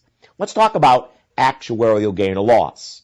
Let's say a company has, an $80,000, $100,000 actuarial loss. Do they just put in as their fifth element $100,000 actuarial loss? That's their fifth element? No, but there's a minimum amount they have to take. Let me show you a problem where we have to amortize the actuarial gain or loss. In number 4, McMurtry Company has a defined benefit plan. And we know several things. The first thing they give us is the accumulated benefit obligation. You want to put a line through that. I want you to know that ABO, accumulated benefit obligation, is not used in anything. And the exam puts that in a lot of problems just to, make you stare at it. What do I do with that? It's not used for anything. Just scratch it out, laugh at it. It's not used in anything. So you never worry about the accumulated benefit obligation. Now we also know the projected benefit obligation, $600,000, circle that. We know the fair value plan assets is $630,000, but the market-related value plan assets is $650,000, circle that. Our actuarial loss is $80,000, and the average remaining service period for the employees is 10 years. They say at the bottom, the amount of this actuarial loss that McMurtry has to include in their calculation of pension expense for the year would be what? Well, of course, a lot of students would go, I think I see it. I'll take the actuarial loss of $80,000, divide by 10 straight line years, the average remaining service period for the employees that are involved, that are going to get benefits, and you say, I'm looking at your answer D. But it's not that simple. Here's how you do this calculation. To do this amortization, to figure out the minimum actuarial gain or loss that you have to put in your 6 elements for pension expense, you have to look at 2 numbers. The 2 I had you circle. You look at the market-related value plan assets, $650,000, and also the projected benefit obligation of $600,000. Those are the 2 numbers you look at, the market-related value plan assets and the projected benefit obligation. Now, you might be thinking, well, Bob, what's the difference between the fair value plan assets and the market-related value plan assets? Well, the fair value plan assets is as of December 31, as of a given date, where the market-related value plan assets is a weighted average for the year. And, don't get discouraged about that difference. The only time you worry about that difference between the fair value plan assets and the market-related value plan assets is when you do this calculation for actuarial gain or loss. It's not used in anything else. So you look at those 2 numbers. Market-related value plan assets, $650,000. Projected benefit obligation, $600,000. Take 10% of whatever number's larger. Why 10%? It's a rule. It's a threshold. So because the market-related value plan assets is larger, I'll take 10% of $650,000. That comes out to $65,000. Notice, the actuarial loss, $80,000, is $15,000 higher than that threshold. They're going to take that $15,000 difference, divide by 10 straight line years, the average remaining service period for those employees, the minimum amount of actuarial loss they have to take as their element of expense would be answer A, $1,500. That's pretty much all the exam can get into with actuarial gain, actuarial loss. Let's get to the T. Transition asset, transition obligation. What could they test there? Let's go to question number 5. We'll go right to the numbers. Notice, initially when they started the defined benefit plan, their projected benefit obligation, $780,000. But the fair value plan assets on that date, $600,000. So notice when they started the plan, their projected benefit obligation was underfunded by $180,000. So they started with an initial obligation, a transition obligation of $180,000. They go on to say, December 31, year 7, all amounts accrued as net periodic pension costs had been contributed to the plan. The average remaining service period for the employees, the participants that will receive benefits, is 10 years. Then they go on to say, well, some participants are going to work 20 years. Some are going to work 25. They do that all the time. That means nothing. All you ever care about in these problems is the average remaining service period for the employees. Again, they'll go on and say, well, some people are going to work 30 years. Some people are going to work 40 years. We don't care. What we're always looking at in these problems is the average remaining service period for the employees, the 10 years. Then they say in the last sentence, to minimize, you might want to circle that word, to minimize the accrual for pension expense for the year, what is the transition obligation that would be amortized for the year? Well, of course, the tempting thing is to go, oh, I think I see it. Take the $180,000, divide by 10 straight line years, the average remaining service period for the employees involved that'll receive benefits, and say, hello, D. But no, there's another rule. And here's the rule. When you're doing this amortization of transition asset, transition obligation, if the average remaining service period for the employees is less than 15 years, if it's less than 15 years, here it's 10, to minimize the hit on the income statement, they'll let you go up to 15. So I'll say it again. When you do your amortization of transition asset, transition obligation, if the average remaining service period for the employees is less than 15 years, if it's less than 15, here it's 10, they'll let you go up to 15. So we're going to take that $180,000, divide by 15 straight line years, and the answer is C. That way it minimizes the hit on the income statement, and they said that's what they wanted to do, minimize the accrual. So the answer is C. What if the average remaining service period for the employees was 24 years? Well, you'd use 24. Remember, if the average remaining service period is less than 15, they'll let you go up to 15. If it's less than 15, they'll let you go up to 15. And here again, that's pretty much all they can do with transition asset, transition obligation. Now, when I see you in the next class, once again, there are 2 questions that I want you to have done before coming to that class. So get those first 2 questions done, and then we'll go through them together. I'll see you then. Welcome back. In our last class, I assigned 2 questions that I wanted you to have done before coming to this class, so let's begin with those questions. In the first question, we're talking about law company. Law company has a defined benefit pension plan. We know that anytime you see a defined benefit plan, the way you work out the pension expense for the year is SIRPAT. So right away you go to your scrap paper, list down SIRPAT, and you work it out. Now in this problem, they combined the service cost and the interest on PBO together add up to $620,000, a plus, in addition to your expense. How about the R, the return on plan assets? Well, the funding was $1 million cash to the trustee. During the year, it earned 10%. That's a minus $100,000. It's good for you. Lowers your expense. Prior service cost amortization, they don't have any. Actuarial gain or loss, they don't have any. Transition asset, transition obligation, they don't have any. When you add it up, it adds up to $520,000. So we know they're going to debit pension expense $520,000. And we know the funding was $1 million. So we know they're going to credit cash $1 million. They are overfunded. So they're going to debit an overfunded pension asset for $480,000. And that's what they're asking for. The overfunded pension asset. So it's answer C, $480,000. In number 2, Kane Company has a defined benefit plan. Let's work out the pension expense for the year. They sort of listed it for you. The service cost, $19,000, is a plus. Interest on PBO, $38,000, is a plus. The return on plan assets, $22,000, is a minus. The prior service cost amortization, $52,000, is a plus. They don't have actuarial gain or loss. They don't have transition asset, transition obligation. Add that all up. you're going to debit pension expense for $87,000. And we know the employer contribution was $40,000. So credit cash, $40,000. They are underfunded. So what do? You have to get that overfunded pension asset off the balance sheet. So credit the overfunded pension asset, $2,000, and set up an underfunded pension liability, $45,000. And that's what they wanted. The underfunded pension liability would be answer A, $45,000.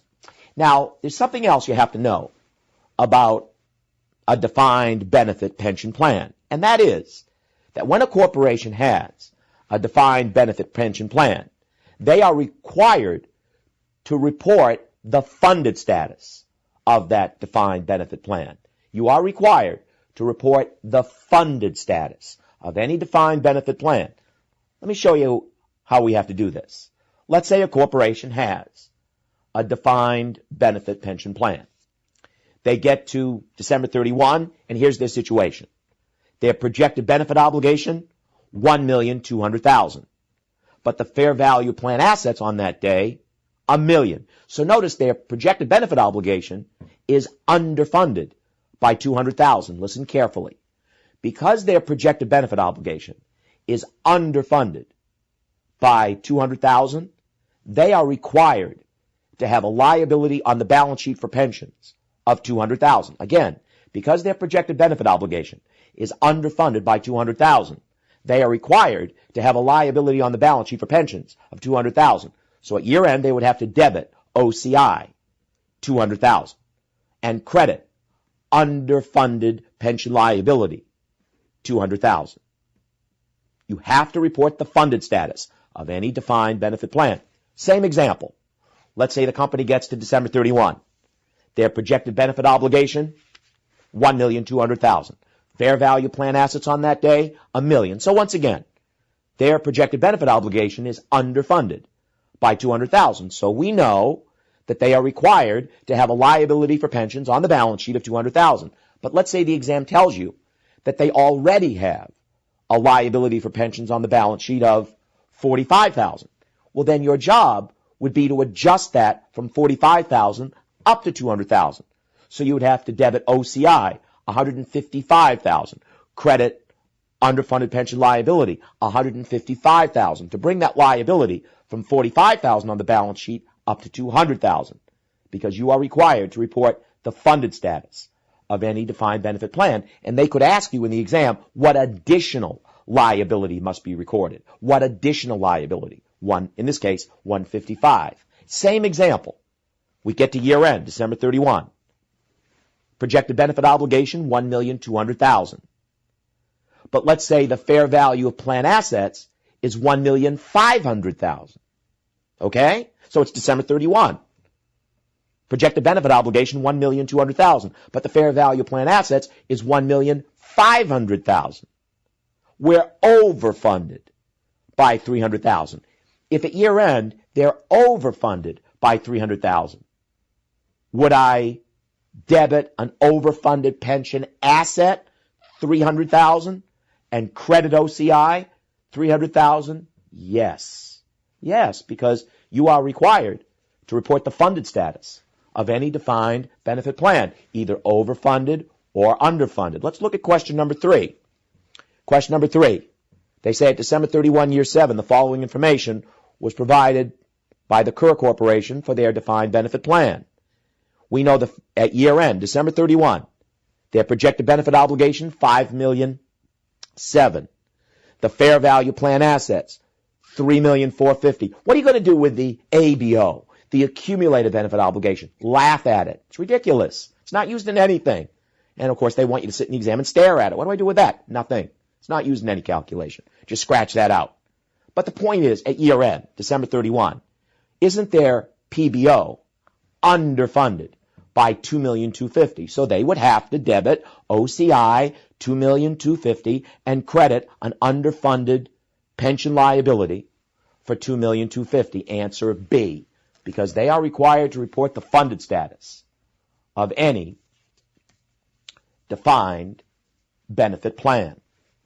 Look at number 4.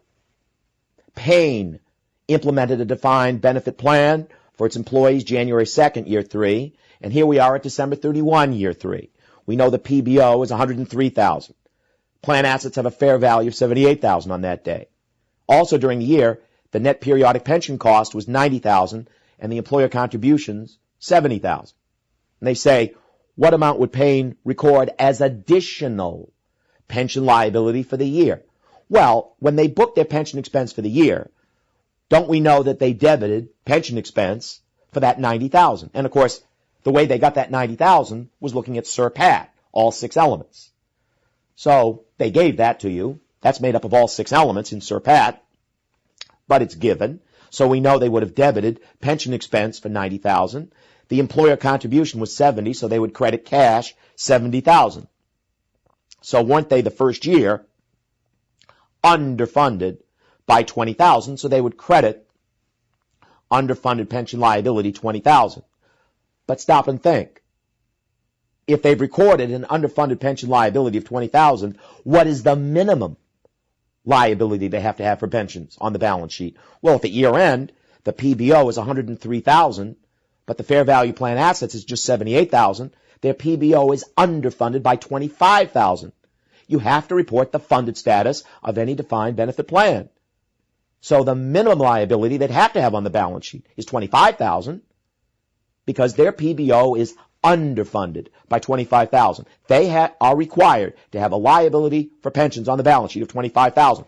Since they already have $20,000, they would debit OCI $5,000 and credit underfunded pension liability $5,000, and the answer is B. That is the additional liability that would have to be recorded because corporations are required to report the funded status, either overfunded or underfunded, of any defined benefit plan.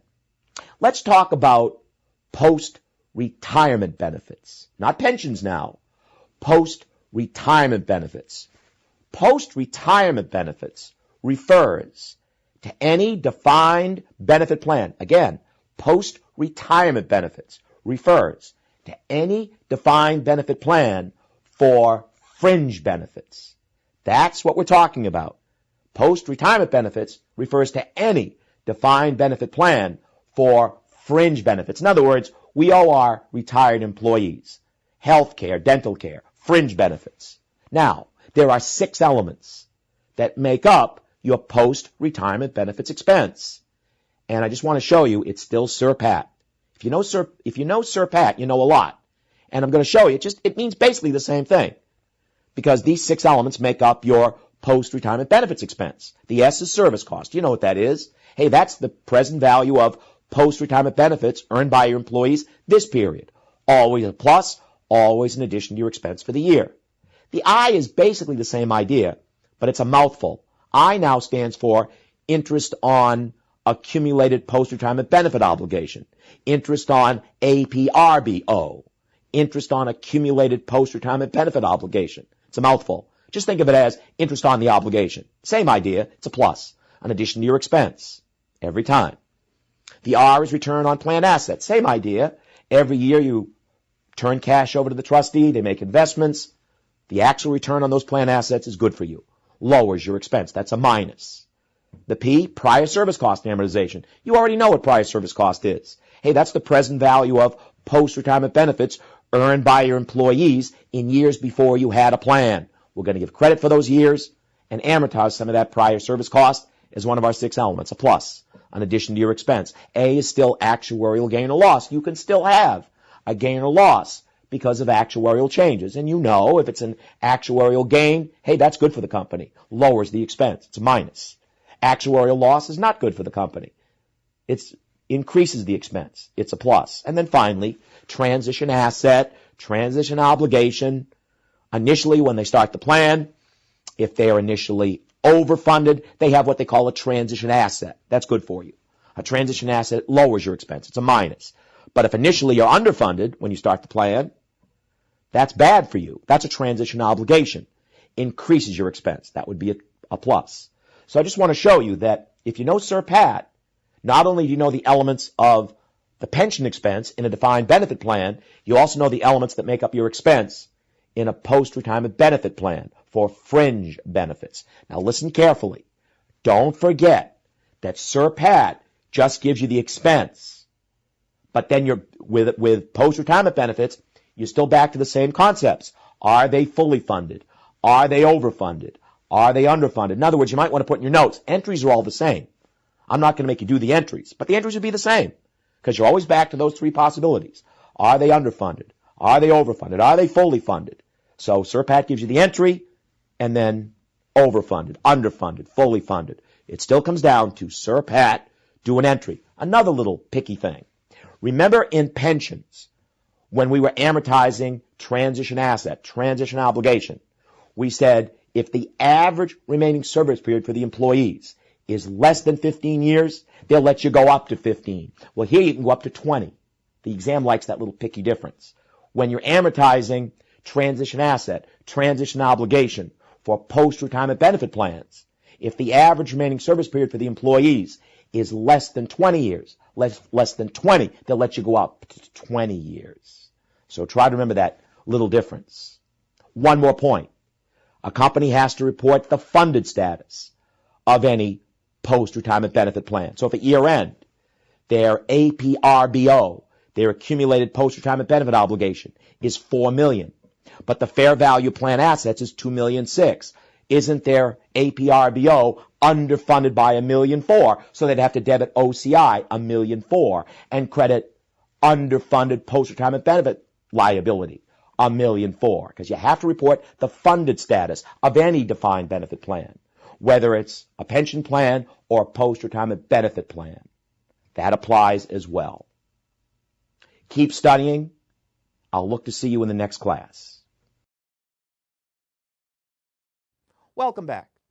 In this class, we're going to continue our discussion of the type of problems that can come up in the exam on recognizing revenues and expenses. And we're going to continue now with revenue.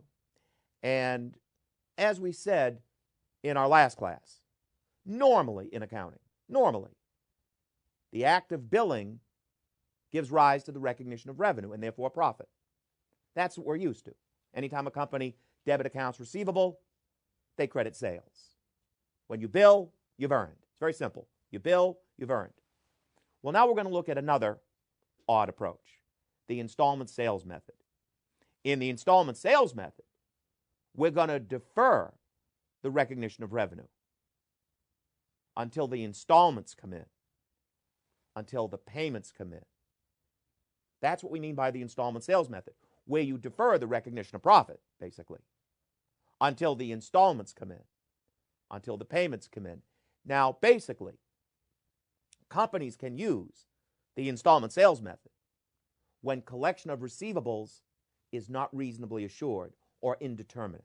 That's when it's used. It's not used that often in practice, but you can use the installment sales method when collection of receivables is not reasonably assured or indeterminate.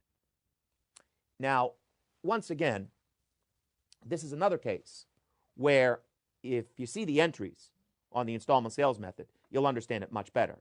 And I want to emphasize again that I'm not suggesting in any way that if you get a multiple choice on this, you got to lay out all these entries. You don't have time. But you'll see my point. When you see the entries, it makes a lot more sense. If you look in your viewer's guide, you'll see a problem on the installment sales method. Notice in year one, the company made a $10,000 installment sale. The customer agrees to pay in installments. The customer is going to pay $1,000 each year for the next 10 years, starting in year two. The merchandise cost the seller $7,000. So what entries would we make in year one? Well, when they make the sale, they're going to debit year one accounts receivable, $10,000, and credit sales $10,000. Again, the first entry they make when they make the sale, debit year one accounts receivable, and credit sales $10,000. So the first thing you notice, to use this method, a company has to keep track of receivables by year. I debit year one accounts receivables, $10,000, credit sales $10,000. Because to use this method, you have to keep track of receivables by year. Now, I'm going to assume that this company uses a perpetual inventory system. Not that they have to, but in a perpetual inventory system, it'll make more sense. Now, we were told that the merchandise, the entertainment center, whatever it is, cost the seller $7,000. So in a perpetual inventory system, they'd make a second entry where they would debit cost of goods sold, $7,000, and credit inventory, $7,000. Now, there were no collections in year one, so let's go to our closing entry. What's our closing entry at the end of year one? Well, we'll debit sales, $10,000, close it out. We'll credit cost of goods sold, $7,000, close it out. And we credit deferred gross profit, $3,000. Credit deferred gross profit, $3,000. That's a balance sheet account, deferred gross profit. We're going to defer the recognition of profit until the installments come in, until the payments come in. Now, you had to notice this. Notice in year one, they made $3,000 gross profit on a $10,000 sale. Take $3,000 over $10,000. The gross profit percentage for year one, 30%, and you need that. All right, now listen carefully. You've now learned a lot. To use this method, there are two critical pieces to this puzzle. The two things you have to use the installment sales method, you've got to keep track of receivables by year, and you have to keep track of gross profit percentage by year. Let me say that again. To use the gross profit method, there are two essential pieces you have to have. You've got to keep track of receivables by year, and you have to keep track of gross profit percentage by year. Let's go to year two. In year two, the customer from year one makes the first $1,000 payment. So the company's going to debit cash, $1,000. Credit what? Year one accounts receivable. Remember, you keep track of receivables by year. So credit year one accounts receivable, $1,000. And now that they've collected some cash, they can recognize some profit. I'm going to take the gross profit percentage from year one, 30%, times the collection from the year one sale, $1,000. And I'm going to debit deferred gross profit, $300, and credit realized gross profit, $300. And that account, realized gross profit, that goes to the income statement for year two. We recognize profit when the installments come in. Now, also in year two, the company made another $15,000 installment sale. The customer agrees to make installments of $1,500 every year for 10 years, starting in year three. The merchandise cost the seller $10,000. Let's do some entries. When they make that sale, they're going to debit year two accounts receivable. I mean, keep track of receivables by year. So they're going to debit year two accounts receivable, $15,000, credit sales, $15,000. And if they use a perpetual inventory system, we were told that the merchandise cost the seller $10,000, so they'll debit cost of goods sold $10,000 and credit inventory $10,000. Let's go to our closing entry. What's the closing entry at the end of year two? Well, we're going to debit sales, $15,000, close it out. Credit cost of goods sold, $10,000, close it out. And credit deferred gross profit, $5,000. As I said before, that account, deferred gross profit, is a balance sheet account. It stays on the balance sheet until the installments come in. Now, you had to notice this. In year two, they made $5,000 gross profit on a $15,000 sale. So the gross profit percentage from year two is 33 1/3%. So it turns out in year two, they made $5,000 gross profit on a $15,000 sale. So we know the gross profit percentage for year two is 33 1/3%. And remember, those are the pieces of the puzzle we have to have. To use the installment sales method, we have to keep track of receivables by year, and we have to keep track of gross profit percentage by year. Let's go to year three. In year three, the customer from year one makes the second $1,000 installment. So you know what to do. Company's going to debit cash, $1,000, credit year one accounts receivable, $1,000, because they keep track of receivables by year. And now that they have some cash, they can recognize some profit.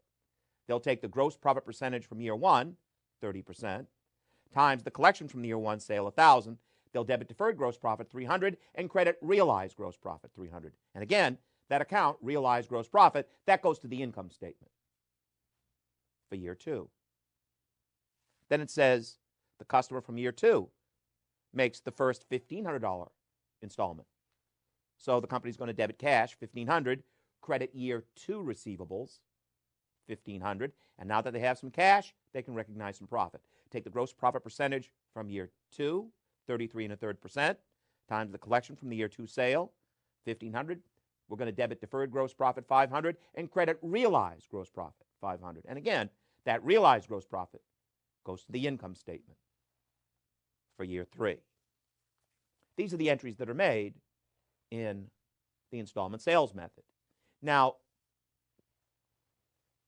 as I already said, I don't expect you to, in a multiple choice, go through all these entries. It takes too long.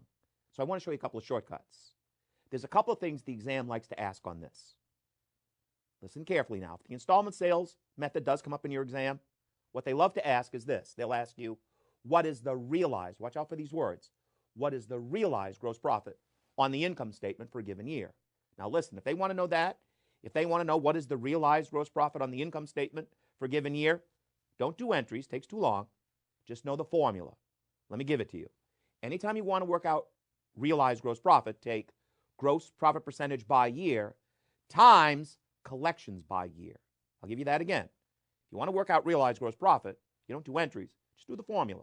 Take gross profit percentage by year times collections by year. So I'm saying if I were in this exam and they said, what's the realized gross profit for year 3? I wouldn't do entries. I do the formula. I would take the gross profit percentage from year 1, 30%, times the collection from the year 1 sale, 1,000. I know that's 300 of realized gross profit. I would take the gross profit percentage from year 2, 33 1/3%, times the collection from the year 2 sale, 1,500. I know that's 500 of realized gross profit. What's the realized gross profit on the income statement? 300 plus 500, 800. All right, now let's say several years go by. And here's what they have. Several years later, they have a balance in year 1 receivables of $3,000. Remember, they keep track of this. They keep track of receivables by year. So several years later, they have a balance in year 1 receivables of $3,000. And they have a balance in year 2 receivables of $6,000. Now, the second thing the exam loves to ask in this method is what is the balance in deferred gross profit on the balance sheet at a given point in time. Now, here, listen carefully. If they want to know the balance in deferred gross profit on the balance sheet, you don't do entries, just know the formula. Here's the formula. If you want to work out the balance in deferred gross profit, take gross profit percentage by year times outstanding receivables by year. One more time. Anytime you want to work out the balance in deferred gross profit, take gross profit percentage by year times outstanding receivables by year. So if I were in this exam and they said, what's the balance in deferred gross profit on the balance sheet? I would take the gross profit percentage from year 1, 30%, times the balance in year 1 receivables right now, 3,000. I know that's 900 of deferred gross profit. I would take the gross profit percentage from year 2 times the balance, that's 33 1/3%, times the balance in year 2 receivables right now, which is 6,000. I know that's 2,000 of deferred gross profit. What's the balance in deferred gross profit? 900 plus 2,000, 2,900. If you know those two formulas, you can answer anything they come up with on the installment sales method. Let's do a couple of problems. In your viewer's guide, problem number 1 says, on January 2nd, year 1, Blake sold a used machine to Cooper for $900,000, resulting in a gain of $270,000. So right away we know what? If you are Blake, you made $270,000 gross profit on a $900,000 sale. Take $270,000 over $900,000. We know there's a 30% gross profit margin from that sale. On that date, Cooper paid $150,000 cash and signed a $750,000 note bearing interest at 10%. The note was payable in 3 annual installments of $250,000 beginning January 2nd, year 2. Blake appropriately accounted for the sale under the installment method. Cooper made a timely payment of the first installment of $325,000, and that included $75,000 of interest. By the way, interest has no bearing on this, on any of the things, any of the formulas I've given you. Anytime you see interest, and there's usually interest in an installment contract like this, if you see interest, that's just a debit to cash. That's a lot of interest. $75,000 and accredited interest income. $75,000. One more time. If you see interest in an installment contract like this, which is typical, it doesn't really affect what we've talked about. Just debit cash, $75,000, credit interest income, $75,000. That's handled separately. They say, what amount of deferred, it's the word you're looking for, what amount of deferred gross profit would be on the December 31, year 2 balance sheet? All right, now here's what I want. I always want my students, if they have a problem like this, to start with a formula. How do I always get deferred gross profit? It's gross profit percentage by year, got that, it's 30%, times outstanding receivables by year. See, if you know the formula, you know the pieces you have to solve it. I need the gross profit percentage from the sale. I've got that. What you had to work on is the balance in the outstanding receivable. Now, the receivable started out at $900,000. Now, what's been collected? They got a $150,000 down payment, and they also got the first installment of $250,000. So back out $150, back out $250. Isn't the receivable down to $500,000? Now you can solve it. If I take the gross profit percentage from that sale, 30%, times the balance in the outstanding receivable, $500,000, there is, answer A, $150,000 of deferred gross profit. The formula always works. Gross profit percentage by year times outstanding receivables by year will always give you deferred gross profit. And as I say, don't let the interest factor ever mess you up. That's just debit cash, $75,000, credit interest income, $75,000. Don't let that throw off your focus. Let's try question number 2. On January 2nd of the current year, Yardley sold a plant to Ivory for $1.5 million. On that date, the plant's carrying amount was $1 million. So what do we know right away? We know if you're Yardley, you made $500,000 gross profit, right? $500,000 gross profit on a $1.5 million sale. The gross profit percentage from that sale is 33 1/3%. We need that. Ivory gave Yardley a $300,000 cash and a $1,200,000 note payable in 4 annual installments of $300,000 plus a 12% interest rate. Ivory made the first principal and interest payment of that's a lot of interest, $444,000. So there's $144,000 of interest in that. But again, the interest, that's just debit cash, $144,000, credit interest income, $144,000. Doesn't affect our analysis. Yardley uses the installment sales method. In the current year income statement, what is realized gross profit? Oh, what is realized gross profit? Well, as I said before, I like my students to start with a formula. You're in the exam, start with a formula because you've memorized it. How do I always get realized gross profit? It's gross profit percentage by year, got that, 33 1/3%, times collections by year.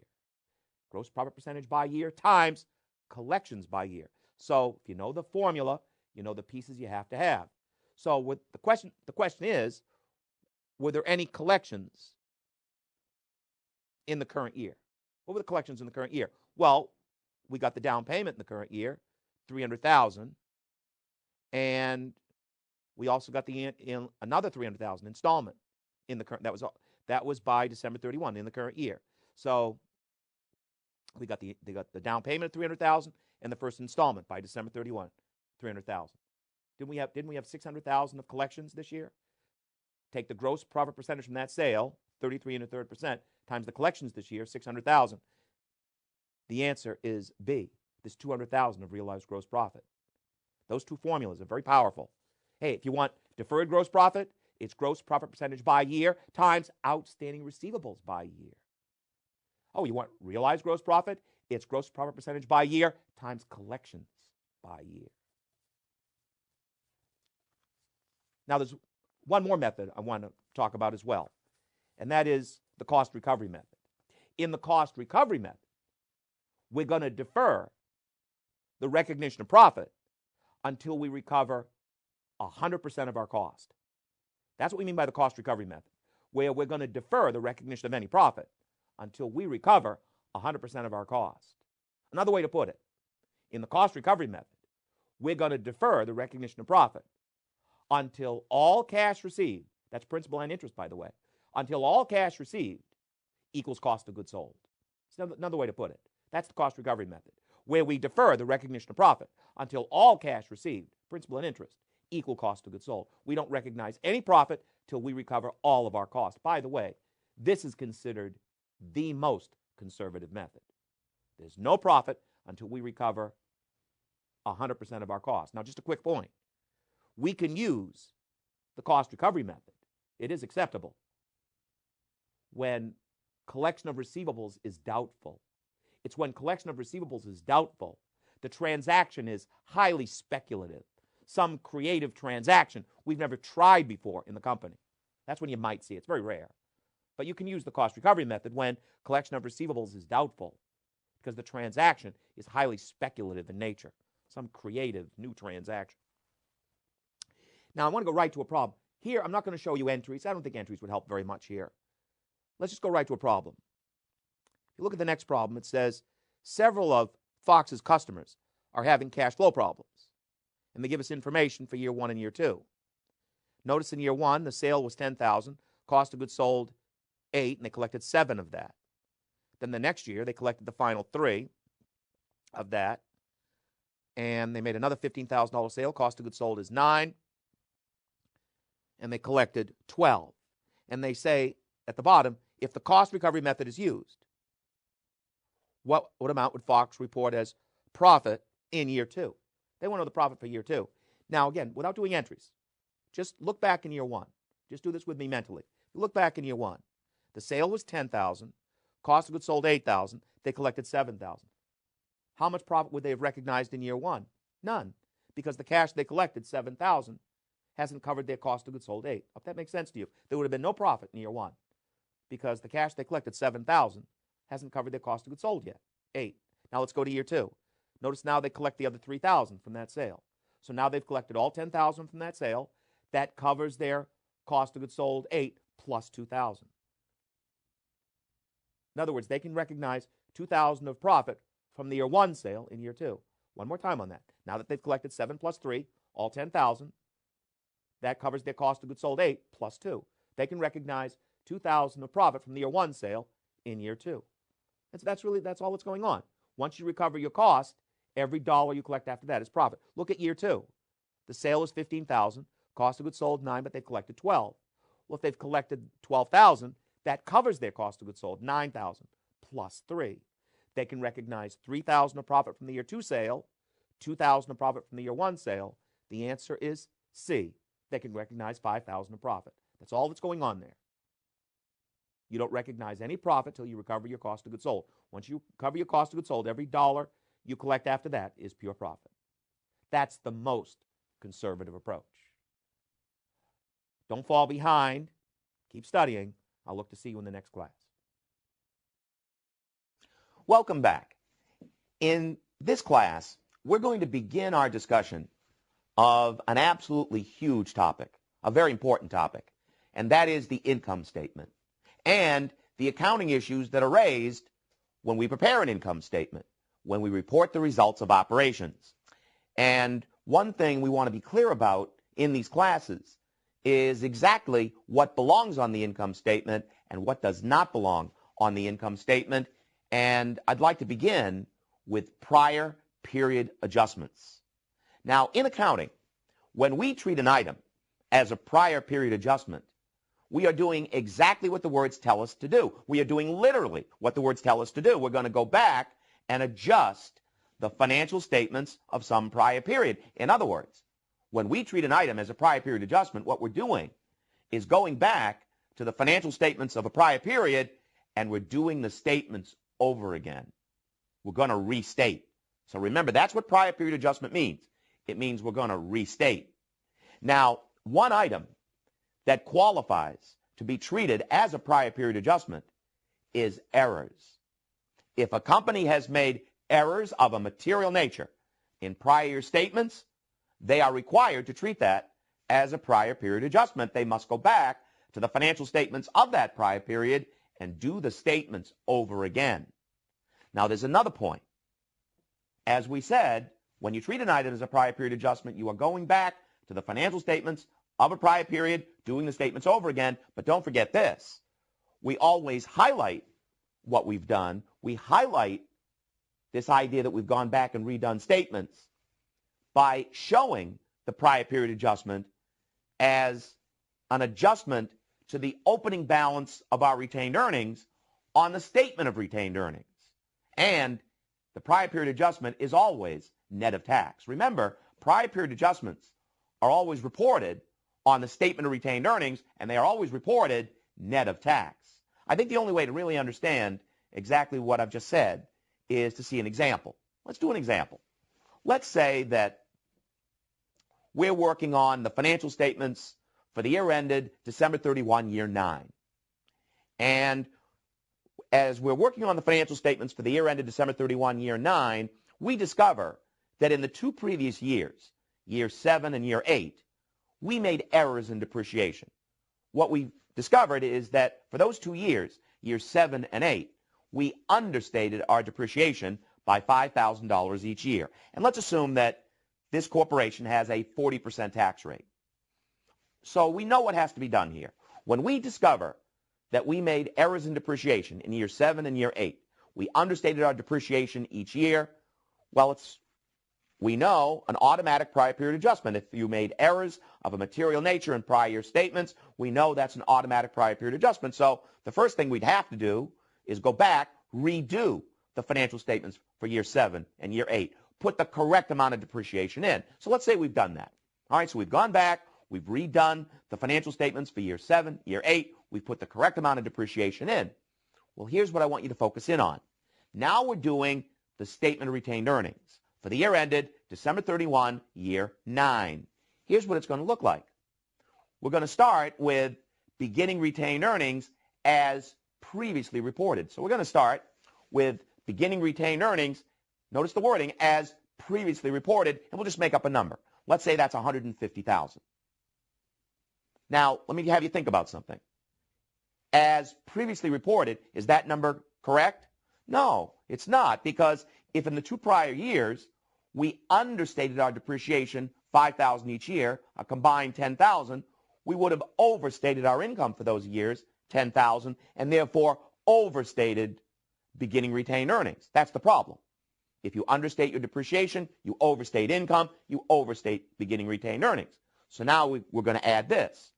We're going to say we have a prior period adjustment due to errors in depreciation. Notice, less $4,000 taxes. This company has a 40% tax rate. We say less $4,000 taxes, and we're going to show this as a $6,000 adjustment to beginning retained earnings. That now gives us what we need. Beginning retained earnings as adjusted. Notice beginning retained earnings as adjusted would be $144,000. Now, once you get down to that line, once you get down to beginning retained earnings as adjusted, now it's just a normal statement of retained earnings. You would add in the net income for the year, back out any dividends paid, and that would give you ending retained earnings. So here's how we handle a prior period adjustment.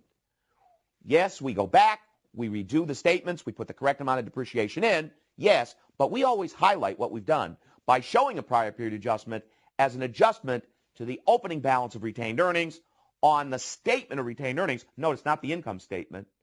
Notice the prior period adjustment's not on the income statement. No, it's an adjustment to the opening balance of retained earnings on the statement of retained earnings, and it's always net of tax. Now, I want to say more about this idea that we show prior period adjustments on the statement of retained earnings net of tax. What we're forced to deal with here is intra-period tax allocation, INTRA, not to be confused with INTER, inter-period tax allocation. So let me pause here for a moment and let's just talk about this issue. Remember, on an income statement, getting back to the income statement for a moment, we know on an income statement, the net income of a company gets broken down into 3 components. Let's go over the components. What are the components to net income? Well, first, there's net income from continuing operations. Then there's discontinued operations. We'll talk about that in another class. There's also extraordinary gains, extraordinary losses. Those are the 3 components to net income. Income from continuing operations,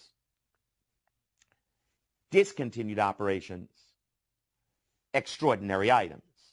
And by the way, that is their proper order of presentation. Sometimes the exam will ask you that. And that is the proper order. Continuing operations, discontinued operations, extraordinary items. And one way you can always remember that order is it is alphabetical, right? It's C, D, E. C, continuing operations, D, discontinued operations, E, extraordinary items. It's just an alphabetical presentation. Now, when the exam talks about INTRA, intra-period tax allocation, it refers to the idea that on an income statement, each of those 3 components to net income must be reported with their related tax effect, which is to say that each of those 3 components to net income must be reported net of tax. So when you see intra-period tax allocation, it is referring to this idea that on an income statement, each of those three components to net income must be reported with their related tax effect. Each of those three components to net income must be reported net of tax. And the idea that we report prior period adjustments on the statement of retained earnings net of tax, that is another illustration of within the period tax allocation. So it refers to that as well. Now, I don't want to dwell on this, but just very quickly so you see the difference. What would the exam mean by INTER, inter-period tax allocation? Well, if they mention inter-period tax allocation, that's all about setting up deferred tax assets and deferred tax liabilities, because there are differences between the net income a company reports on their income statement and their taxable income on their tax return. That's why we need INTER, inter-period tax allocation, and we'll get to that in other classes. In other words, what we're talking about now in these classes is INTRA, intra-period tax allocation. Now, what I want to get into next is accounting changes. Let's get right into it. There are three types of accounting changes that you have to get sorted out for the exam. First, there are changes in accounting principle. Second, there are changes in accounting estimate. And number three, there are changes in accounting entity. That's how it breaks down. Changes in principle, changes in estimate, changes in entity. Let's begin with a change in accounting principle. Now, the first thing I want to cover on this is to define exactly what we mean by a change in accounting principle. Let's talk about this. We know that in terms of accounting, here's what's supposed to happen. What's supposed to happen in terms of accounting is that a corporation is supposed to adopt a generally accepted accounting principle for certain types of transactions. And furthermore, they're supposed to apply that principle on a consistent basis. We know that's what's supposed to happen. And why do we care about consistency? Well, because of comparability. You know that. Ultimately, financial reporting is infinitely more meaningful when we can compare one year's financial statements to other year's financial statements. And you can only do that in a meaningful way if GAAP has been applied on a consistent basis. So one thing to keep in mind in this discussion is how essential in accounting it is to have consistency and comparability. Consistency and comparability. So with that in mind, what do we mean by a change in accounting principle? Well, remember, anytime a company changes from an old generally accepted accounting principle to a new generally accepted accounting principle for the same transactions, for the same set of circumstances, that is always how we would define a change in accounting principle. Let me say it again. If a company changes from an old generally accepted accounting principle to a new generally accepted accounting principle for the same transactions, for the same set of circumstances, that is always a change in accounting principle. Let me ask you this one. Let me just ask you to think about this.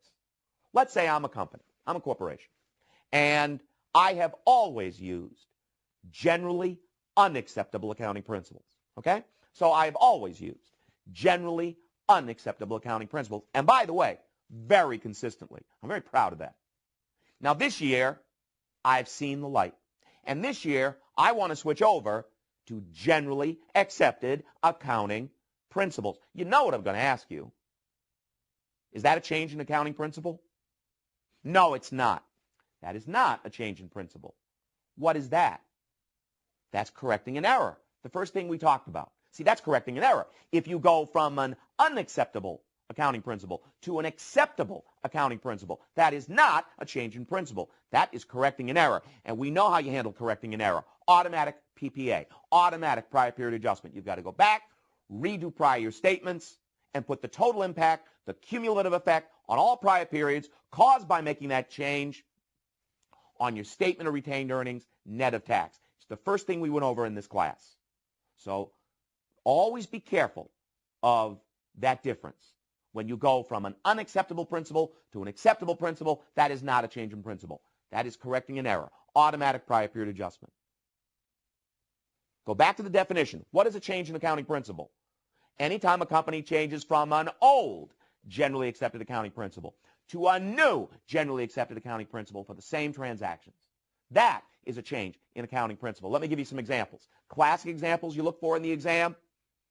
In terms of inventory pricing, if a company changed their method of pricing inventory from first in, first out to last in, first out, or LIFO to FIFO, FIFO to weighted average, something like that, that is always a change in accounting principle. Let me say it again. If a company changes their method of pricing inventory from FIFO to LIFO, LIFO to FIFO, FIFO to weighted average, whatever, always a change in accounting principle. The exam loves that example. Another one, if a company were to change their method of accounting for long-term contracts, say from percentage of completion to completed contract, or from the completed contract method to the percentage of completion method, that is always a change in accounting principle. You see these a lot in the exam. Always be looking for those examples. That's a change in accounting principle. So let's get right down to it. How do we account for a change in accounting principle? When a company does change a principle, how's that accounted for? Just remember, all changes in accounting principle, all of them are treated as a prior period adjustment. All changes in accounting principle, there are no exceptions, all of them are treated as a prior period adjustment. Let me give you an example. Let's say that a company began operations January 1, year 3. And let's say that all through the company's history, they have always used the completed contract method to recognize income from long-term construction projects. They've always consistently used the completed contract approach. Let's say on January 1st, year 9, this company has decided to change their method of accounting for long-term contracts from the completed contract method to the percentage of completion method. Of course, what I've just described is a change in accounting principle. They went from an old generally accepted accounting principle, completed contract, to a new generally accepted accounting principle, percentage of completion, for the same transactions. We have a change in accounting principle. Let's say this company has a 30% tax rate. So what are we going to do? Well, when we change that principle, we know that all changes in accounting principle must be reported as a prior period adjustment. We have to go back and redo statements. It's an automatic PPA, automatic prior period adjustment. We're going to have to go back and redo statements under the new approach, under the new method. So let's do an analysis. We do an analysis, and notice for all those prior periods, year 3, 4, 5, 6, 7, 8, for all those prior periods, income under the completed contract approach, the old method, amounted to $600,000. Well, then we ask a question. If the new method had been used, if we had used percentage of completion all those years, income would have been, let's say, $900,000. Well, I think you know it is that $300,000 difference that I'm after. That is the cumulative effect, the total impact on all prior periods caused by making this change.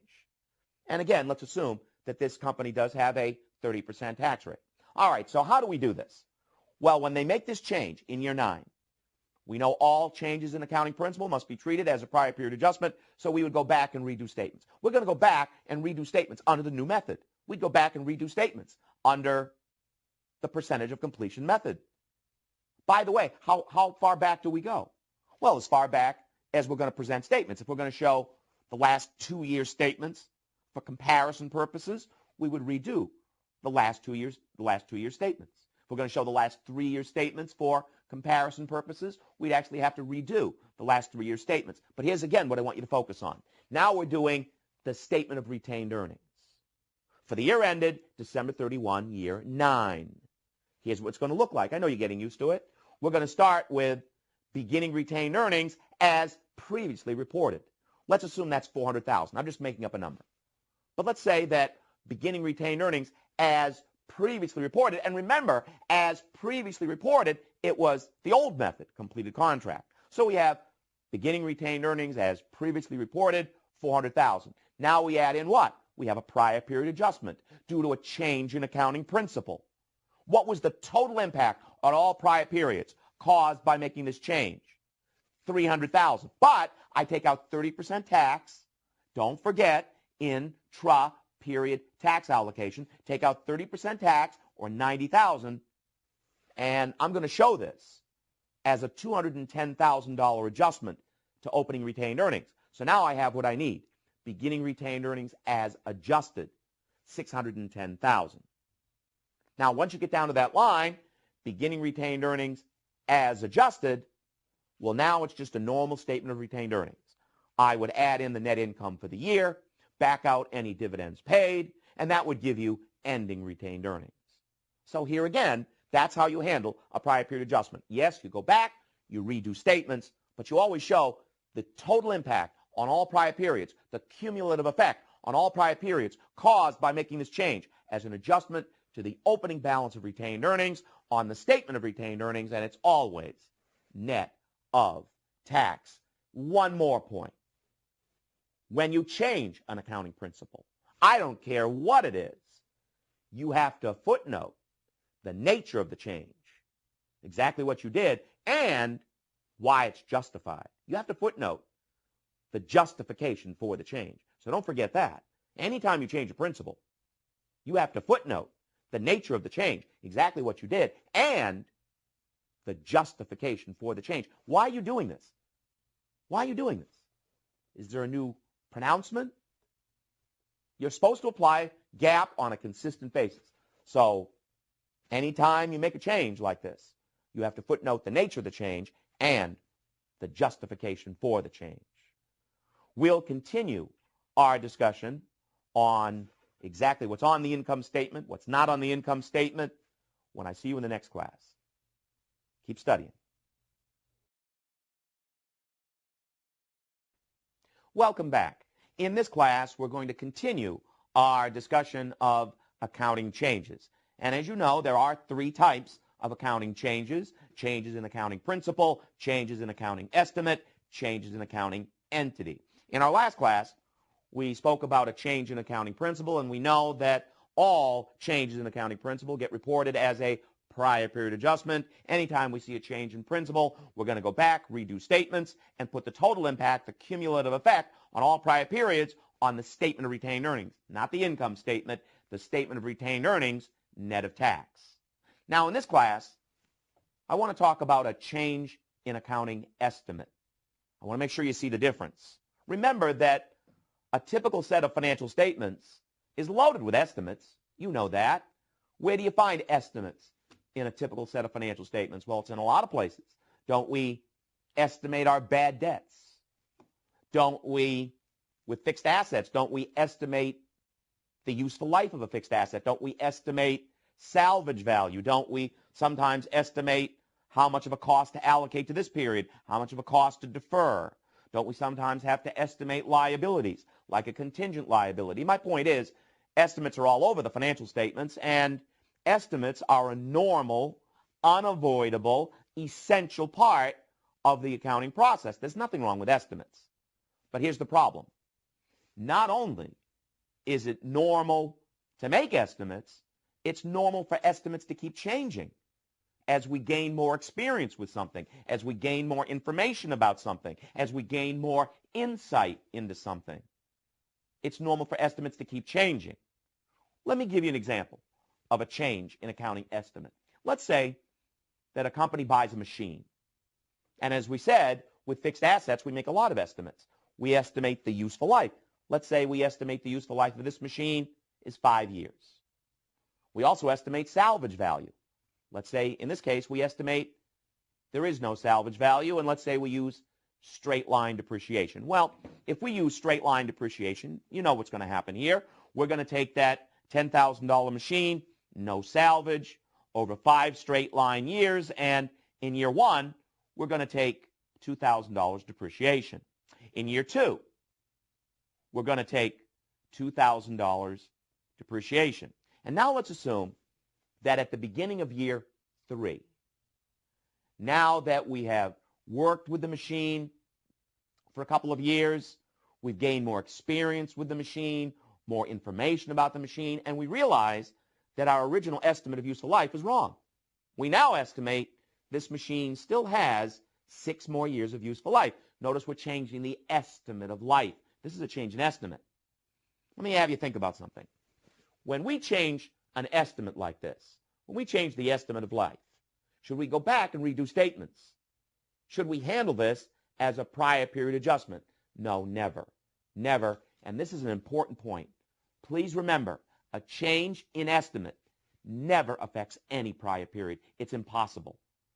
You know, the exam wants to know you know that a change in estimate never, the word is never, affects any prior period. No, a change in estimate only affects the current period and future periods if they're involved. What they call prospective only, never retroactive. That's the quick way to say it.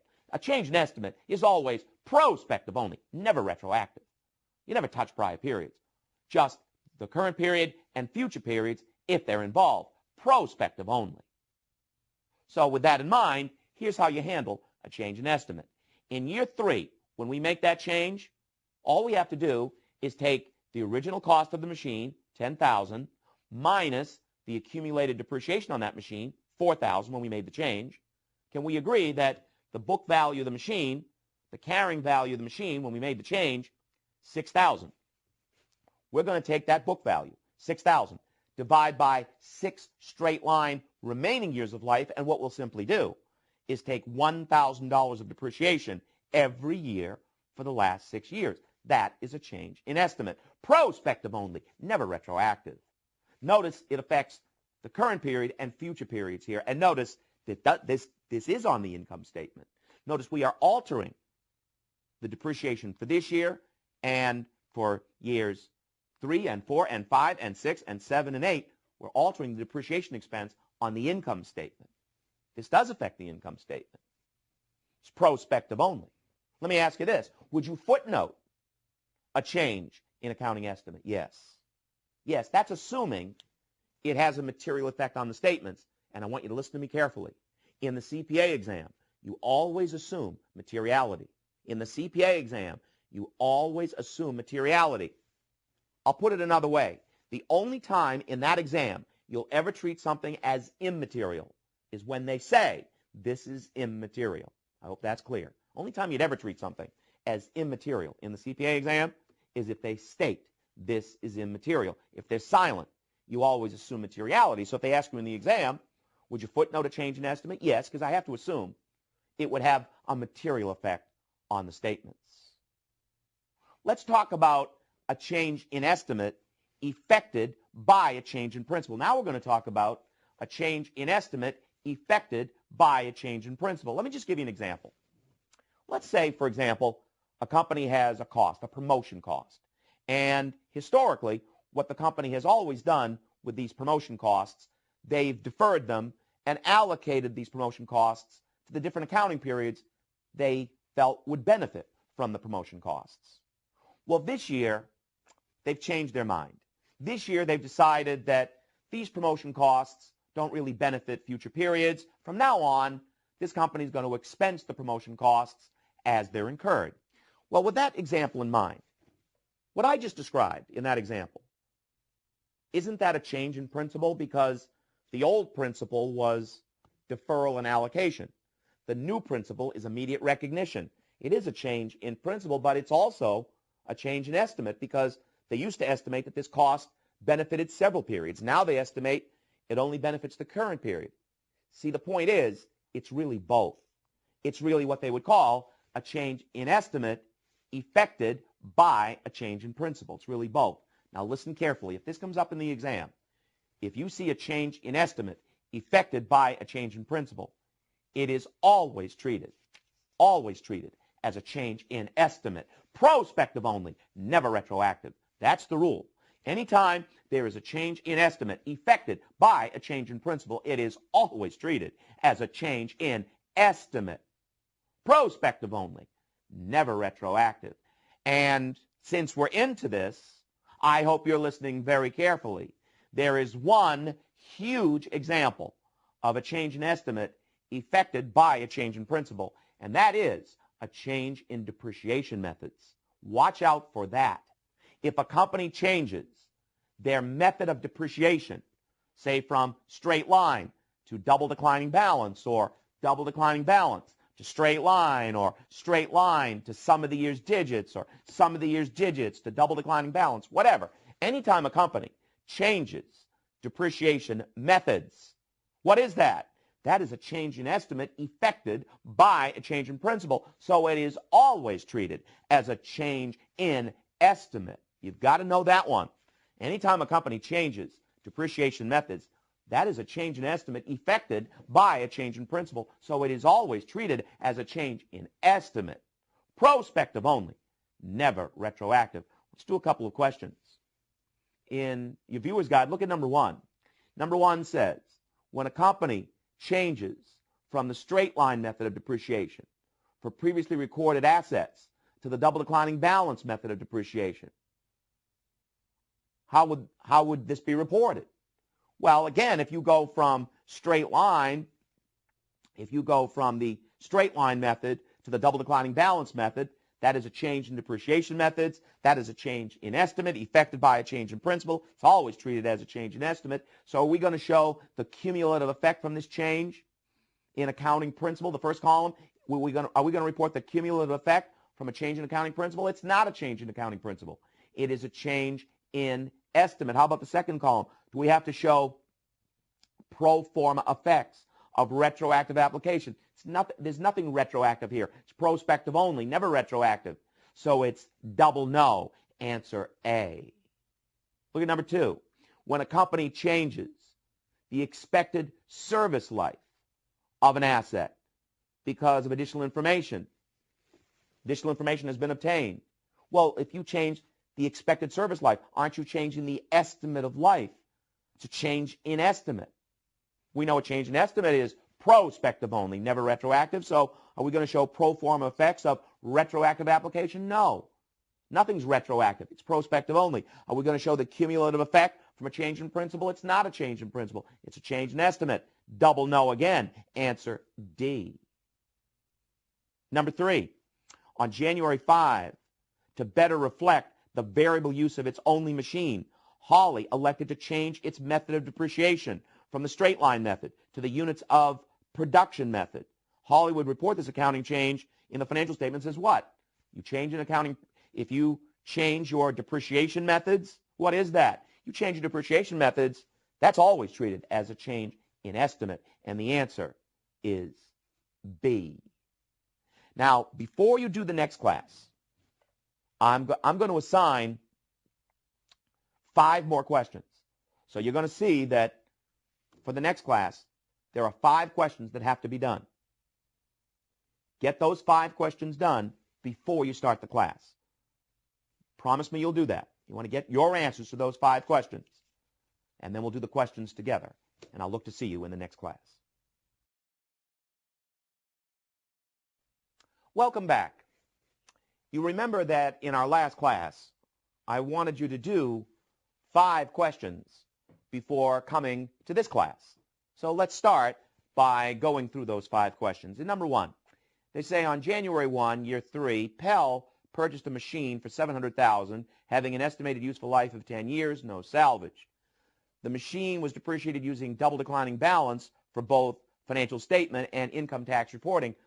I know you understand in these classes, we're not really looking at what a company is doing on their income tax return. On their income tax return, they're probably using makers or some method that Congress dreams up.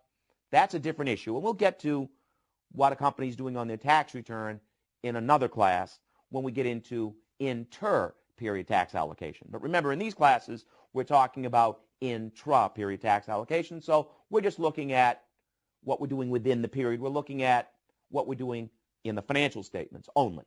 It says on January 1, year 6, Pell changed from the double declining balance to the straight line method of depreciation.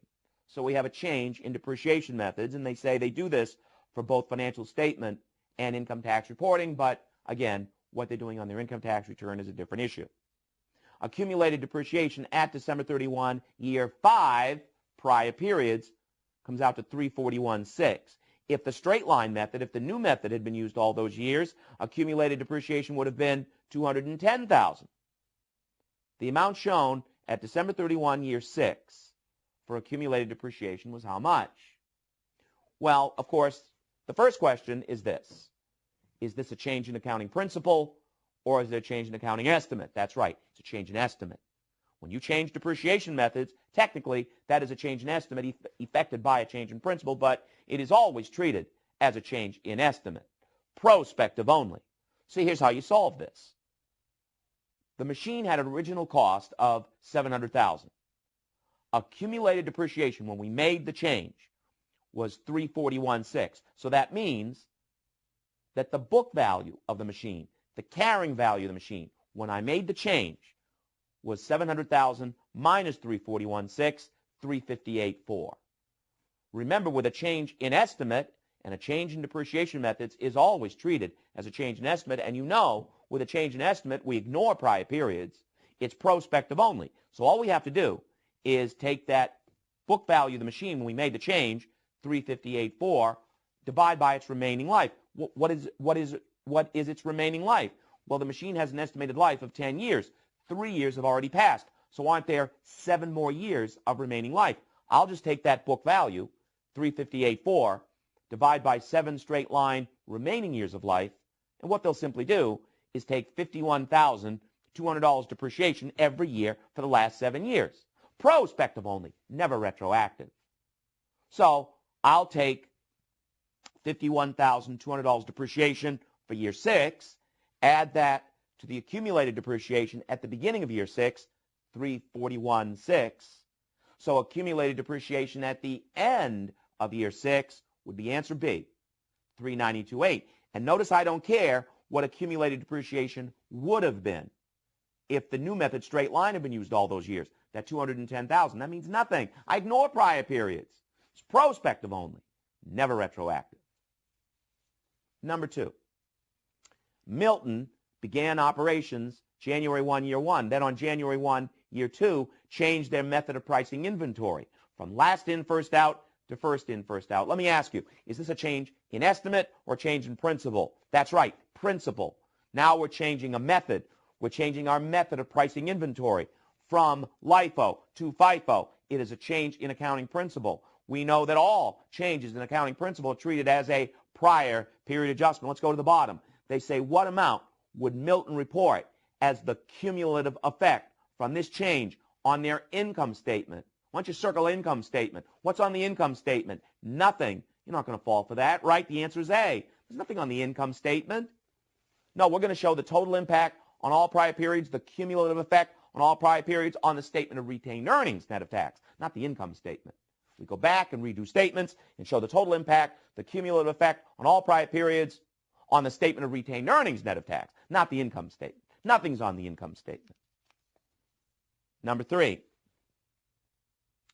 January 2nd, year 1, Union purchased a machine for $264,000, depreciated the machine by the straight line method, using a useful life of 8 years with no salvage. So let's work out the depreciation they were originally taking. Originally, they go out and buy a machine for $264,000. Originally, they estimate there is no salvage, right? Originally, they estimate the useful life is 8 years. So they would have started off by taking that $264,000, no salvage, over 8 straight line years. Didn't they start off by taking $33,000 depreciation every year? And they would have taken $33,000 depreciation for year 1, year 2, year 3. So in year 4, when they make the changes, what would be accumulated depreciation? $99,000. So what was the book value of the machine when they made the changes? Take the original cost, $265,000, minus the accumulated depreciation, $99,000. Can we agree that the book value of the machine when they made the changes, $165,000? Well, what are the changes? Well, now they estimate there is some salvage. Now they change the estimate of life. You know what you're dealing with here. It's a change in estimate. And we know that what makes a change in estimate a lot easier is that when you change estimates, you ignore prior periods. It's prospective only, never retroactive. You don't care about prior periods. All you had to worry about is this. The book value of the machine when they made the changes, $165,000.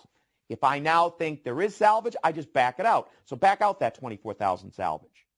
So my new depreciable amount would be $165,000 minus $24,000, $141,000. You know under GAAP, you cannot depreciate below salvage. You cannot knowingly depreciate below salvage. So if you now think there's salvage, you just back it out. So my new depreciable amount is $141,000. But notice I also changed the estimate of life. What do I think the estimate of life is now? 6 years, but did you notice from the date of acquisition? A lot of students miss that. Now we think the useful life is 6 years from the date of acquisition, and 3 years have already passed. So how many remaining years of life are there? 3. With a change in estimate, I ignore prior periods. I'll just take that new depreciable amount, $141,000, over 3 straight line remaining years of life, and what I'll simply do is take $47,000 depreciation every year for the last 3 years. So I'll take $47,000 depreciation for year 4. Add that to the accumulated depreciation at the beginning of year 4, $99,000. So accumulated depreciation at the end of year 4, answer D, $146,000. And I hope you did well on that question, because I'll tell you that that's about as difficult as a change in estimate is going to be in the exam, where you change a couple of estimates like this, and they make you do the calculations. If you understand number 3, I think you're in very good shape on a change in estimate. Let's do 4 and 5. In 4 and 5, they say during the current year, Orca Company changed their inventory pricing method from first in, first out to weighted average. You know this is a change in accounting principle.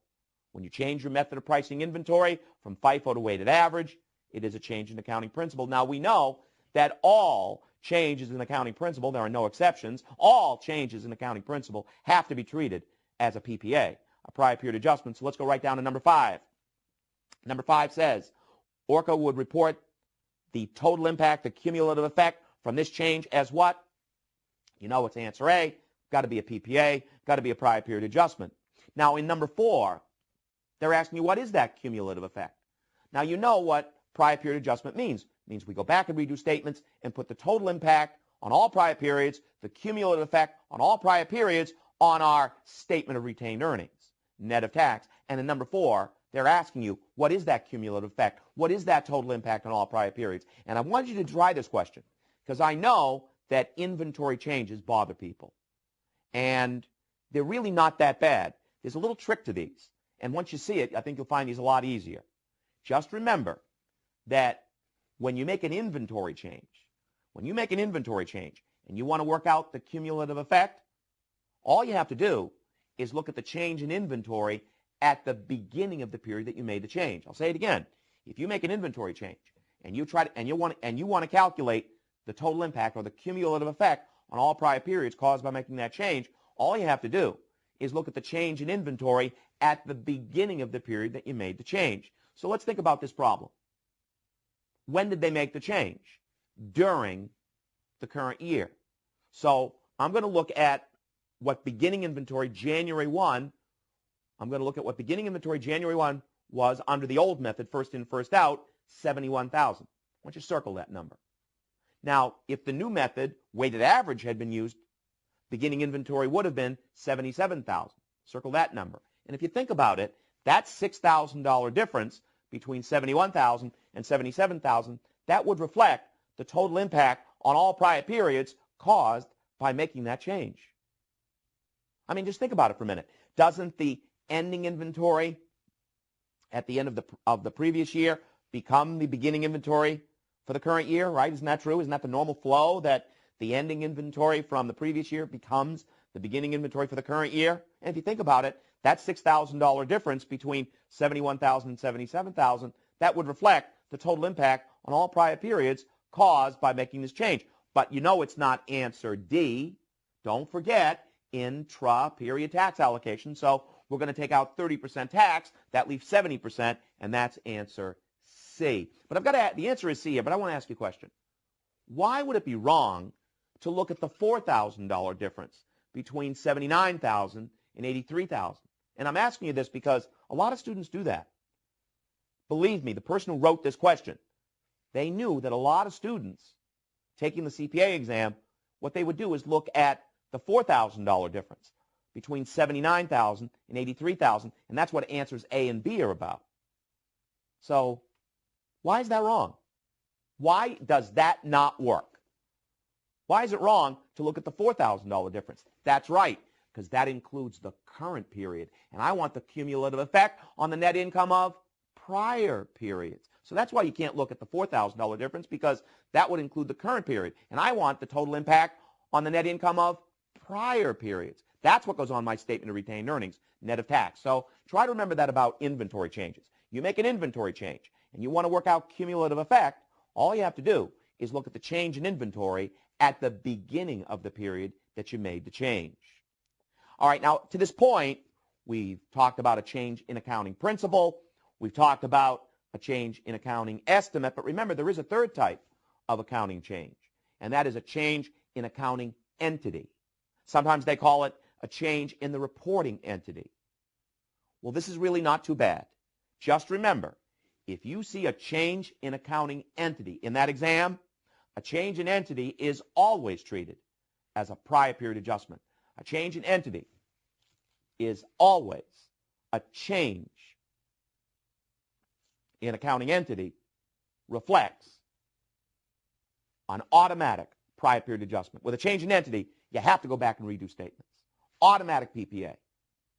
Change in entity, automatic prior period adjustment. Let me give you what you're looking for. There's a couple that the exam really likes. Let's say that a parent and a subsidiary company have always issued separate financial statements. All right? Parent and a subsidiary company have always issued separate financial statements. This year, they'd like to start issuing consolidated financial statements. That is a change in entity, a change in the reporting entity. Automatic PPA, automatic prior period adjustment. You've got to go back and redo all prior year statements as consolidated. And you know what a change in entity is all about? Comparability. It's really about comparability. Here's the other one they like. Let's say a parent prepares consolidated statements with several subsidiaries. All right? So we have a parent company that prepares consolidated statements with several subsidiaries. But let's say that the parent has a sub that has always been excluded from the consolidated statements for whatever reason. Parent has a sub that has always been excluded from the consolidated statements. This year, they'd like to include the sub in the consolidated statements. That would be a change in entity. That's a change in the accounting entity, a change in the reporting entity. Automatic prior period adjustment. You got to go back, redo statements, and put the sub in the consolidated statements. That's what you'd have to do. Automatic prior period adjustment. You'd have to go back, redo all prior year statements as consolidated with that sub included in the consolidated statements. As I said, what a change in entity is all about is comparability. Let's do a couple of questions. Number 6 says, which of the following statements is correct regarding an accounting change that results in financial statements that are in effect the statements of a different reporting entity? Well, if it's a different entity, the answer is D. The financial statements of all prior periods have to be restated. It's an automatic PPA.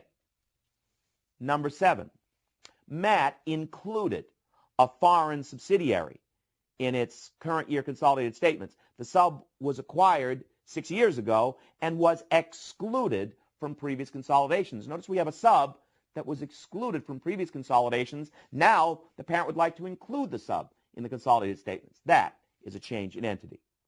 The change was caused by the elimination of foreign exchange controls. Doesn't really matter why they're doing it.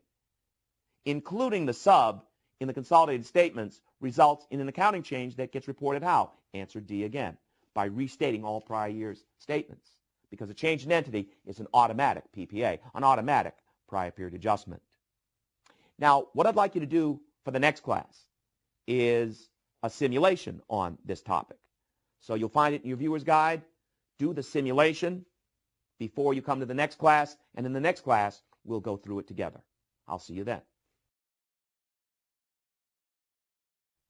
Welcome back. In this class, we're going to be doing the simulation on Quo Incorporated, and hopefully you've already done this simulation before coming to this class. You have your answers to all these questions, and now we'll go through this together. And in this simulation, we're given 10 transactions to analyze, and we have to pick our answers from List A and List B. In List A, we have to decide for each case Is it A, a change in accounting principle? Is it B, a change in accounting estimate? Is it C, correction of an error? Or is it D, neither an accounting change nor an error correction? And then we also have to decide from list B, what's the accounting treatment? Is it X, retrospective restatement, or is it Y, prospective only? Prospective approach. So let's go to the cases. Number one, they say Quo manufactures heavy equipment to customer specifications on a contract basis. On the basis that is preferable, accounting for these long-term contracts was switched from the completed contract method to the percentage of completion method. Well, you know, if you change your method of accounting for long-term contracts from the completed contract method to the percentage of completion method, that is a change in accounting principle. So it is A, a change in accounting principle, and all changes in accounting principle are treated as a prior period adjustment, so it would be, for the next part of it, letter X, retrospective restatement. You have to go back and redo statements. You know that. Number two, as a result of a production breakthrough, Quo determined that manufacturing equipment previously depreciated over 15 years would now be depreciated over 20 years. Well, here you're changing the estimate of life. So it is B, a change in estimate. And if it's a change in estimate, you know that's prospective only, never retroactive. So it would be letter Y. That would be B and Y. Number three, the equipment that Quo manufactures is sold with a 3-year warranty. Because of a production breakthrough, Quo reduced its computation of warranty costs from 3% of sales to 1% of sales. So you used to estimate that 3% of your customers would want a refund. Now there's been a breakthrough. Now you think only 1% of your customers are going to want a refund. That is, again, letter B, a change in estimate. And anytime it's a change in estimate, prospective only, letter Y. That's B and Y. Number four, Quo changed from last in, first out to first in, first out to account for finished goods. You go from LIFO to FIFO. You change your method of pricing inventory. You know that's letter A. That's a change in accounting principle. And if it's a change in accounting principle, it's X. You have to go back and redo statements. Retrospective reapplication. Retrospective restatement. You have to go back and redo statements.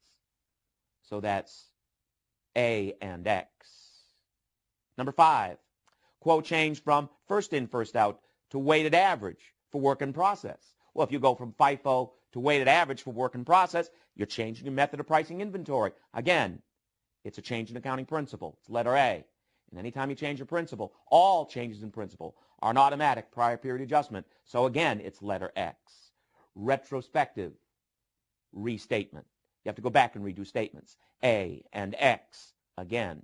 Number six, Quo sells extended service contracts on its products. Because related services are performed over several years, in year 3, Quo changed from the cash method to the accrual method of accounting to recognize income from these service contracts. Well, if you go from the cash basis to the accrual basis, aren't you changing from an unacceptable accounting principle to an acceptable accounting principle? And if you go from an unacceptable principle to an acceptable principle, that's not a change in principle. That is letter C, correction of an error. And when you correct an error, automatic prior period adjustment. And again, it's letter X. Retrospective restatement. Got to go back and redo statements. So that's C and X. Number 7, during year 3, Quo determined that an insurance premium paid and entirely expensed in year 2 really covered the periods 2 and 3, right to January 1st, year 4. So you expensed it all. What you should have done is set up prepaid insurance and allocate the expense over the periods of coverage. So again, it's letter C, correction of an error. Correcting an error, automatic prior period adjustment, retrospective restatement again. So once again, in number 7, C and X. Number 8, Quo changed their method of depreciating office equipment from an accelerated method to straight line. You change a method of depreciation. You know what that is. That's a change in estimate affected by a change in principle. always treated as letter B, a change in estimate. And when you change an estimate, also letter Y, prospective only, never retroactive. So that would be letter B and Y. Number 9, Quo instituted a pension plan for all employees in year 3. They adopted all the current pronouncements in accounting for pensions. They had never had a pension plan before. Is this a change in principle? No. We're not going from an old GAAP to a new GAAP for the same transactions. We never had a pension plan before. No, what we're doing here is adopting a new principle because our circumstances have changed. We're just adopting a generally accepted accounting principle to account for our pension plan, which started this year. So that's not a change in principle. It's not a change in estimate. It's certainly not correcting an error. It is letter D, neither. It's neither an accounting change or correction of an error. And, of course, it would be prospective only. You wouldn't touch prior periods. It would be letter Y, D and Y, prospective only, just going forward. And then finally, number 10. During year 3, Quo increased their investment in Worth from a 10% interest that was purchased in year 2 to a 30% interest. And also they got a seat on Worth's board of directors. So think what's happened here. Before, they used to own less than 20% of Worth stock. They did not have significant influence. They'd be under the cost method. And they say, as a result of this increased investment, they changed their method of accounting for this investment from the cost method to the equity method. So before, when Quo owned 10% of Worth, they did not have significant influence over Worth. They'd be under the cost method to account for that investment. Well, now they've gone up to 30%. They're on the board of directors of the subsidiary. Now there's evidence of significant influence, so they switched over to the equity method. Is that a change in accounting principle? It's not. No, it's not. Remember, what is a change in principle? When you go from an old generally accepted accounting principle to a new generally accepted accounting principle for the same transactions, the same set of circumstances. Here, the circumstances have changed. Before, they did not have significant influence over the subsidiary. Now they do. They're adopting a new principle to react to new circumstances. That is not what we mean by a change in accounting principle. When you adopt a new principle to react to new circumstances, it's not letter A. It's not a change in principle. It's not letter B. It's not a change in estimate. It's certainly not C, correcting an error. It is neither. It is letter D again. It is neither. And you may remember, this is a step-by-step acquisition, and you do have to retroactively apply the equity method all the way back to the first purchase of stock. So it is letter X, retrospective restatement approach. Because in a step-by-step acquisition, when you do switch over to the equity method, you have to retroactively apply the equity method all the way back to the first purchase of stock. So it would be D and X. I know you did well on that simulation. And I'll look to see you in the next class. Keep studying. Welcome back. In this class, we're going to continue our discussion on income statement issues.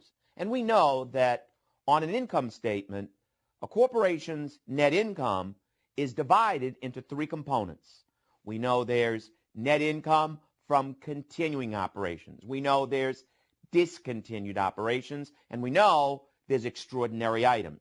And we also know that's the proper order of presentation. It's alphabetical. It's C, D, E. Continuing operations, discontinued operations, extraordinary items. Let's talk about discontinued operations. First thing we have to get into, when do we use this part of the income statement called discontinued operations? Well, we're going to use discontinued operations when a corporation is selling off a clearly defined component of their business. That's when we use discontinued operations. When a corporation is selling off a clearly defined component of their business. They're selling off a subsidiary, a branch, a division. They're selling off a whole product line. It's a big deal. That's when we use discontinued operations. Now listen carefully. There are 2 things that go into discontinued operations. The first thing you put into discontinued operations is the results of operations for that component in the period in which those operations occurred. Again, you have to put in discontinued operations, the results of operations for that component in the period in which those operations occurred. And also what goes into discontinued operations is any gain or loss on the disposal of the assets. Any gain or loss from the disposal of the assets also goes into discontinued operations. Let me give you an example. Let's say on September 1st, 2011, a company enters into a formal plan to sell off their computer division. Now, they expect to complete the sale on April 1st, 2012. So they're not going to complete the sale till April 1st, 2012. So again, September 1st, 2011, they enter into a formal plan to sell off their computer division, but they don't expect to complete the sale till April 1st, 2012. Now, a couple of things. This computer division has consistently been generating operating losses of $10,000 every month. That's why we want to get rid of it. Also, on the date of sale, April 1st, 2012, we're expecting a $100,000 loss on the sale of assets. We're expecting a $100,000 loss on disposal. And let's assume that this company has a 30% tax rate. Those are the facts we're dealing with. And now let's say we're doing an income statement for the year ended December 31st, 2011. You have to kind of picture it. When we do our income statement for the year ended December 31st, 2011, just below income from continuing operations, we now put in another section to our income statement called discontinued operations. So that's where it belongs. Just below income from continuing operations, we're now going to add another section to our income statement called discontinued operations. Now, what are we going to put in there? Well, we have to put in the results of operations for this component in the period in which those operations occurred. So we know that, in my example, this computer division has been generating operating losses of $10,000 every month. So what do you think we're going to do here? Are we going to take those operating losses of $10,000 a month times all 12 months of 2011, or just September, October, November, and December of 2011? That's the question. We know the results of operations of this discontinued component will have to be put under discontinued operations now. But I'm going to take those $10,000 of operating losses every month times what? All 12 months of 2011, or just September, October, November, December? No, it's all 12 months. In the period in which those operations occurred. That's what you have to do. The results of operations of a discontinued component have to be put under discontinued operations in the period in which those operations occurred. So if you're with me, we're going to have to put $120,000 of operating losses in discontinued operations. Now let's talk about this. What about the $100,000 loss on disposal? The $100,000 loss on the sale of assets? I'd like you to think about something. When will that loss be realized? That's right. Not until April 1st, 2012, because that's the date of sale. So here's the question.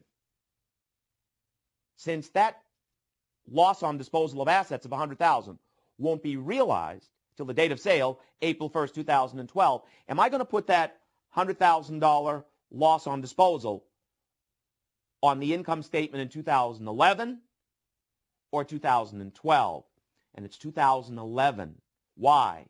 Because when a loss is probable and you can reasonably estimate the amount, you must accrue the loss. When a loss is probable, as it certainly is here, we've entered into a formal plan. We've signed a purchase and sale agreement with the buyer. When the loss is probable and we can reasonably estimate the amount, we book it. We must accrue the loss. Always remember that you make shareholders and creditors and other interested parties aware of losses at the earliest possible point. So even though that loss on the sale of assets won't be realized till 2012, it's going to be reported on our income statement in 2011. So here's what our 2011 income statement would look like. Just below income from continuing operations, we now add discontinued operations, and under discontinued operations, we're going to have loss from discontinued operations of our computer division, including that loss on disposal of assets. So what do we have under there? That's $10,000 of operating losses for all 12 months of 2011. That's $120,000 of operating losses, plus the $100,000 loss on disposal of assets. In total, it's a $220,000 loss. It's a $220,000 loss from discontinued operations. But don't forget intra-period tax allocation. We're going to take out 30% tax, which is $66,000, so the net loss from discontinued operations would be $154,000. Don't forget intra-period tax allocation. Each of the three components to net income must be reported with their related tax effect. Now let me ask you this. Well, maybe I should make you think about this for a moment. Does it bother you that I'm taking tax out of a loss? Well, don't let that bother you, because the assumption in the exam always is that if it's a gain, you have to pay tax on it. If it's a loss, it'll save you taxes. That's the assumption in the exam, that if it's a gain, you're going to have to pay tax on it. If it's a loss, it's going to save you taxes. So just leave it in your mind, whether it's gain or loss, take tax out. But let me ask you something else.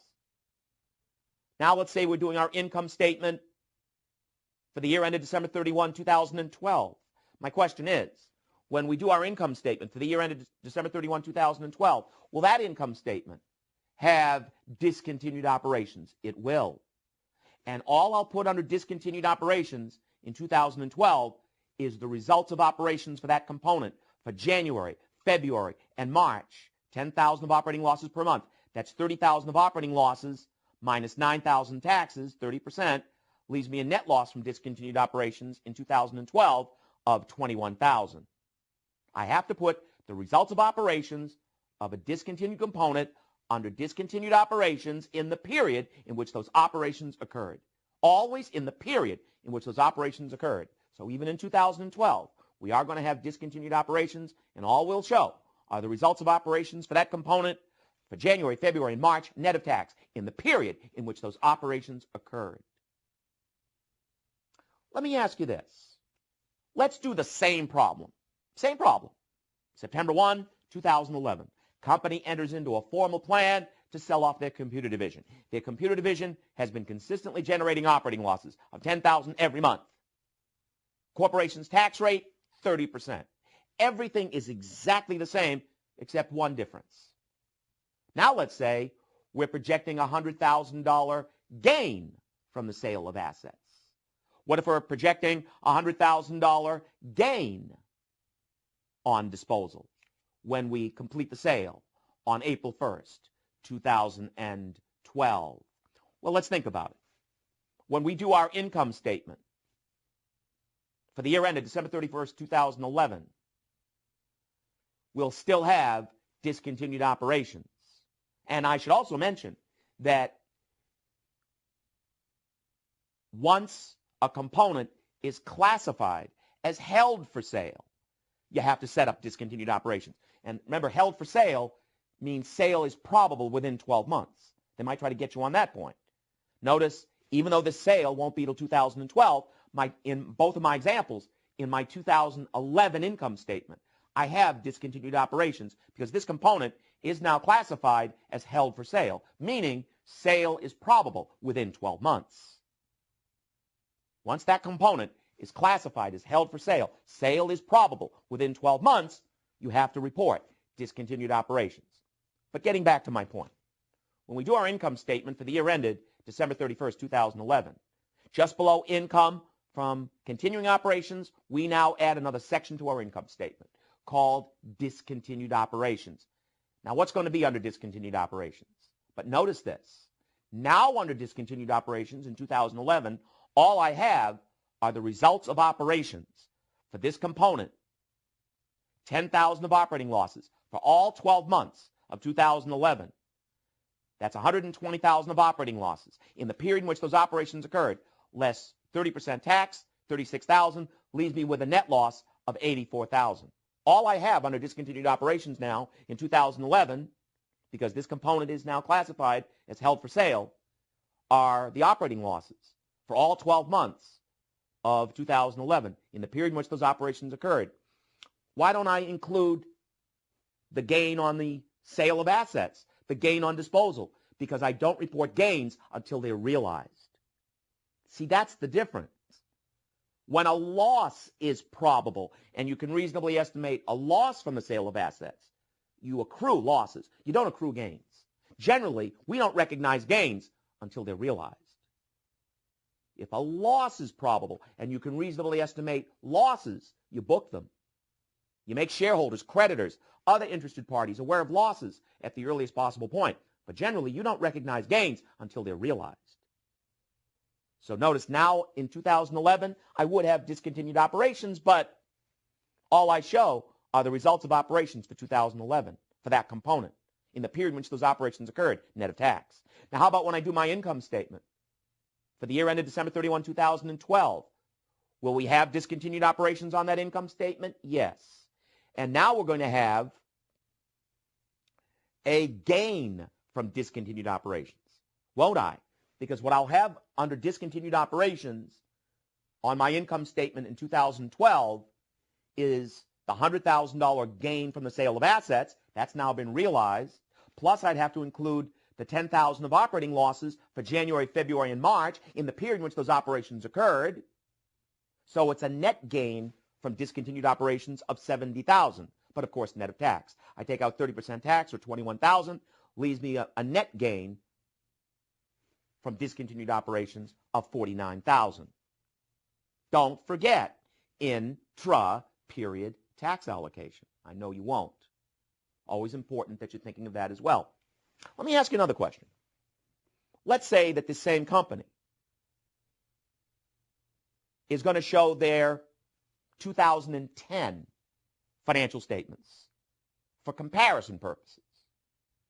If they show their 2010 financial statements for comparison purposes, here's my question. Will their 2010 income statement have discontinued operations on it? Yes, it will.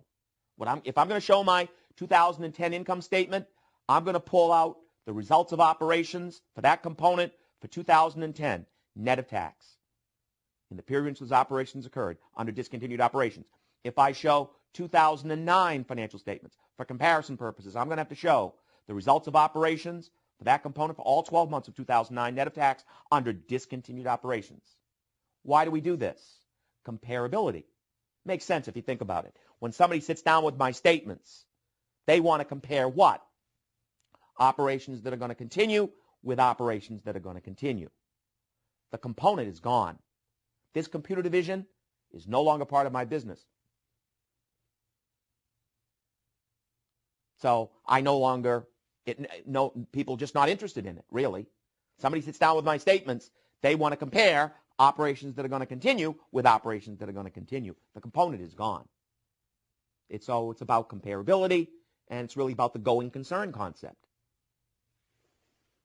So any statement you present for comparison purposes will now pull out the results of operations for that component, net of tax, and show it under discontinued operations, allowing people to compare operations that are going to continue with operations that are going to continue. Now, before I see you in the next class, I want you to do 4 multiple choice. There will be 4 multiple choice questions I'd like you to get done on discontinued operations before you come to the next class. Please get those questions done, and then I'll look to see you in the next class. Keep studying. Welcome back. At the end of our last class, I assigned 4 questions for you to get done before coming to this class, and now let's go through them together. In number 1, they say on February 2nd, Flint's Board of Directors voted to discontinue operations of their frozen food division and to sell the division's assets in the open market as soon as possible. The division reported net operating losses of $20,000 in January, $30,000 in February. Then on February 26th, they sold all the assets, and that resulted in a gain of $90,000. What amount of gain from disposal of a business component would Flint recognize on their income statement for the 3 months ended March 31? Well, if you're doing an income statement for the 3 months ended March 31, you are going to have discontinued operations. The sale's been completed. And what are you going to have under discontinued operations? You're going to have the $20,000 of operating losses for January, the $30,000 of operating losses for February in the period in which those operations occurred. So you've got $50,000 of operating losses, plus you also have the $90,000 gain from the sale of assets. It's been realized. So it's a net gain from discontinued operations of $40,000, answer B. And of course, it would be net of tax, but they didn't give us a tax rate. But of course, you would be looking for that just in case. Number 2, on October 1st, year 3, WAND committed itself to a formal plan to sell off the CAM division. WAND estimated that the loss from disposal of the assets in February of 04, so they don't expect to complete the sale till February of 04, there'd be a loss from the disposal of assets of $25,000. WAND also estimated that the CAM division would incur operating losses of $100,000 from January 1 through December 31, year 3, and $50,000 of operating losses from January 1 to February 28, year 4. These estimates were materially correct, disregarding income taxes, which we're always happy to do. What would WAND report as loss from discontinued operations in the year 3 income statement, in the year 4 income statement? Well, when you do your year 3 income statement, would you have discontinued operations? The sale's not going to be completed till February of 04. So again, when you do your year 3 income statement, would it have discontinued operations? It would, because this component is now classified as held for sale. Sale is probable within 12 months. So we are going to have discontinued operations in the year 3 income statement. And what's going to be under discontinued operations? Well, you're going to have the $100,000 of operating losses for year 3 in the period in which those operations occurred. Plus, you'd also have the $25,000 of loss from the sale of assets. It's probable. You can estimate it. You'd accrue it. So in your year 3 income statement, under discontinued operations, you'd have $125,000 of losses. $125,000 loss from discontinued operations. Now, when you do your year 4 income statement, you'd also have discontinued operations, and all you'd show are the $50,000 of operating losses for January and February in the period in which those operations occurred. So the answer is B. And of course, all of this would be net of tax, but they said disregard taxes. Now, 3 and 4 are a set. December 31 of the current year, the board of directors of Max committed to a plan to discontinue operations of its Alpha division the following year. Max estimated that Alpha's following year operating losses would be $500,000. The facilities would be sold for $300,000 less than the carrying amounts. So they're expecting a $300,000 loss from the disposal of the assets. Alpha's current year operating loss was $1.4 million before any consideration of an impairment loss. The effective tax rate's 30%. In number 3, they want to know what you'd have in the current year income statement. And once again, we know in the current year income statement there would be discontinued operations because this component is now classified as held for sale. Sale is probable within 12 months. What's going to be under discontinued operations? Well, you're going to have the $1,400,000 of operating losses for the current year in the period in which those operations occurred. Also, the $300,000 loss from the sale of assets. Even though it's not realized till the following year, it's a loss. It's probable. You can estimate it. You have to accrue it.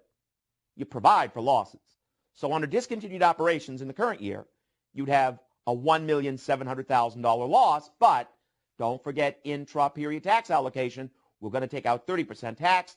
That leaves 70% of $1.7 million. Answer A. Number 4 says the following year income statement.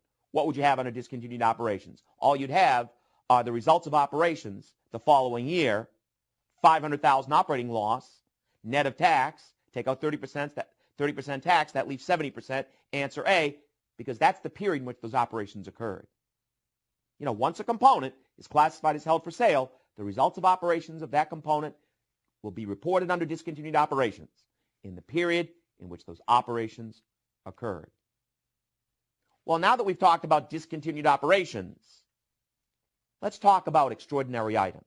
because we know these are the three components to net income: continuing operations, discontinued operations, extraordinary items. Let's get into extraordinary items. And of course, the issue is, when would we allow a corporation to take a gain or a loss, that's a gain or a loss, out of their continuing operations, report it separately, so they can say to the world, this gain or loss is not normal for us.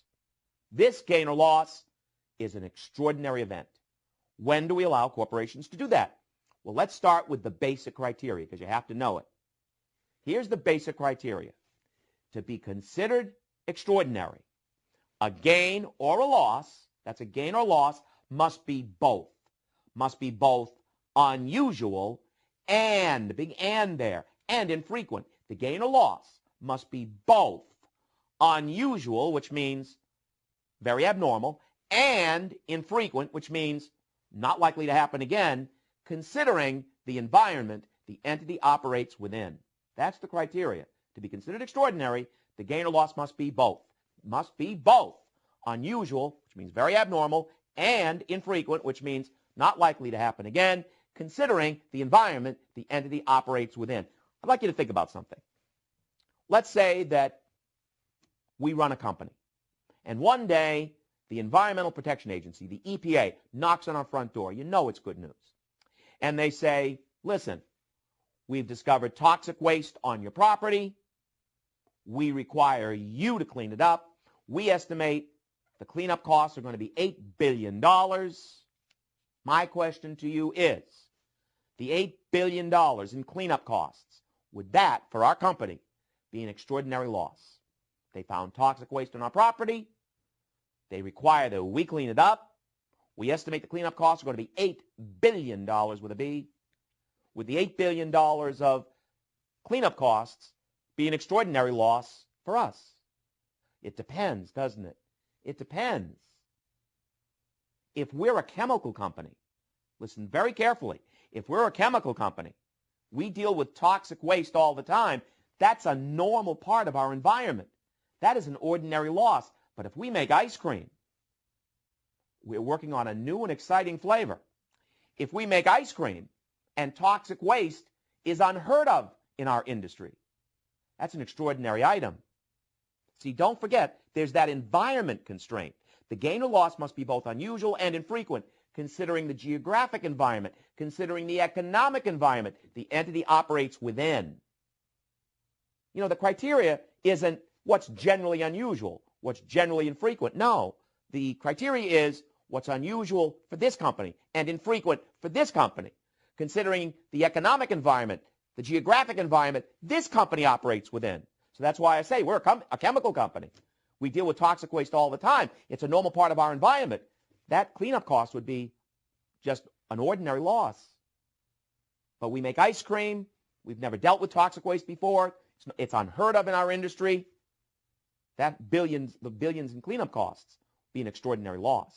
So just don't forget, there is that environment constraint. Now, there are some gains and losses that are in the exam.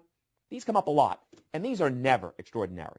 Okay, so I want you to just have them in your mind so you don't waste time on them in the exam.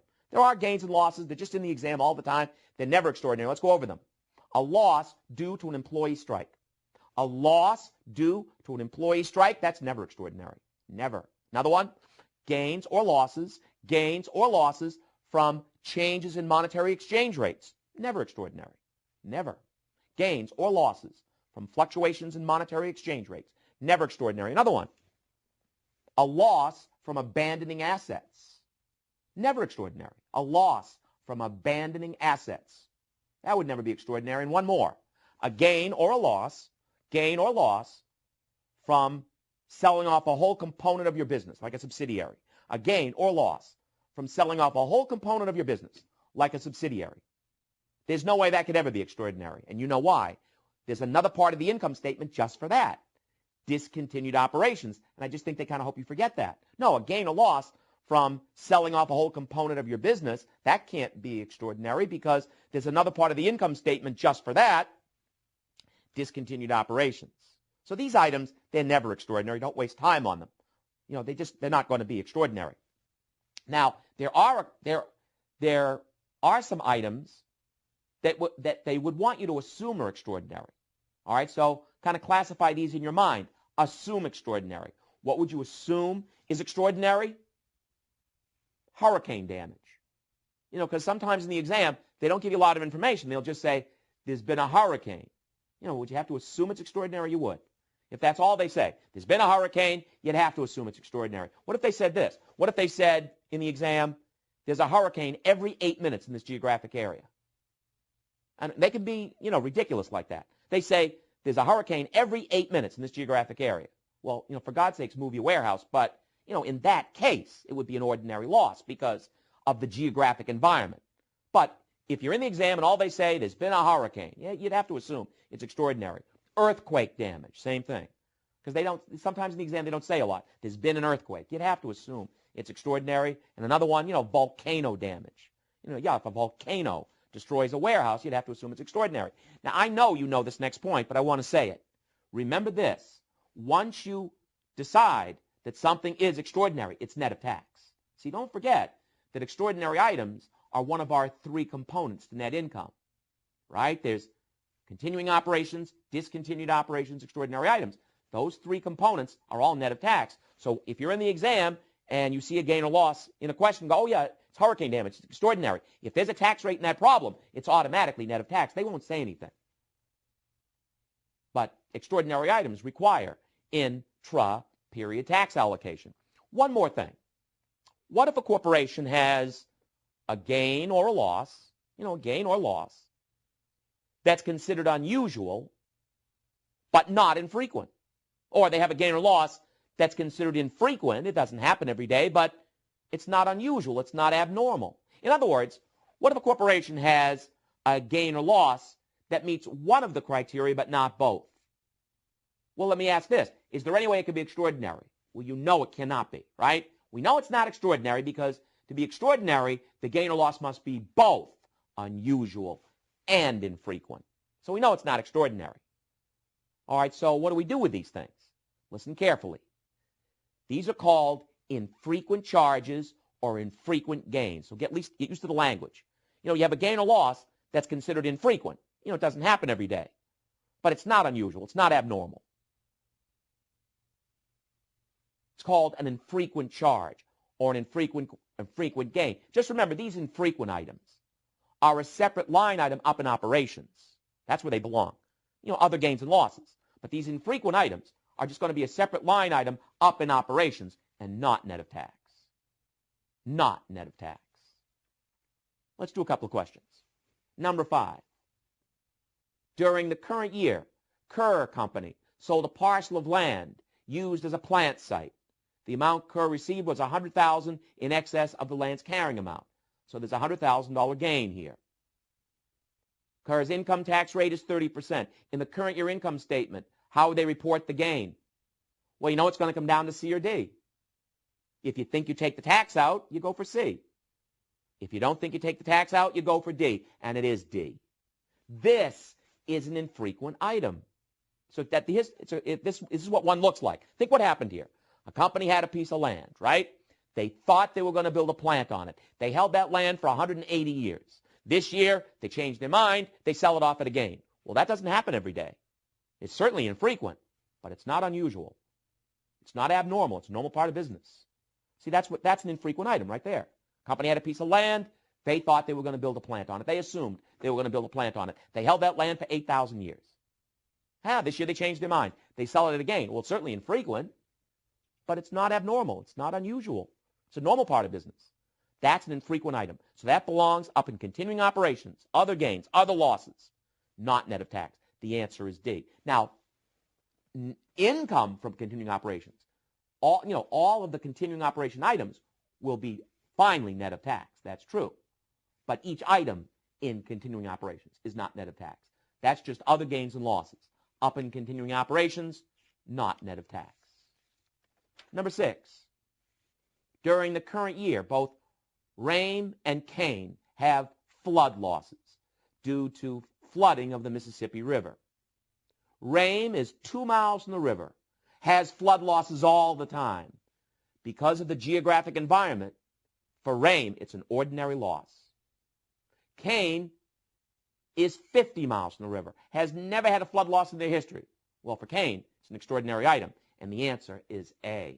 Just don't forget that environment constraint. You must consider the geographic environment, the economic environment that a company operates within, because that's the issue.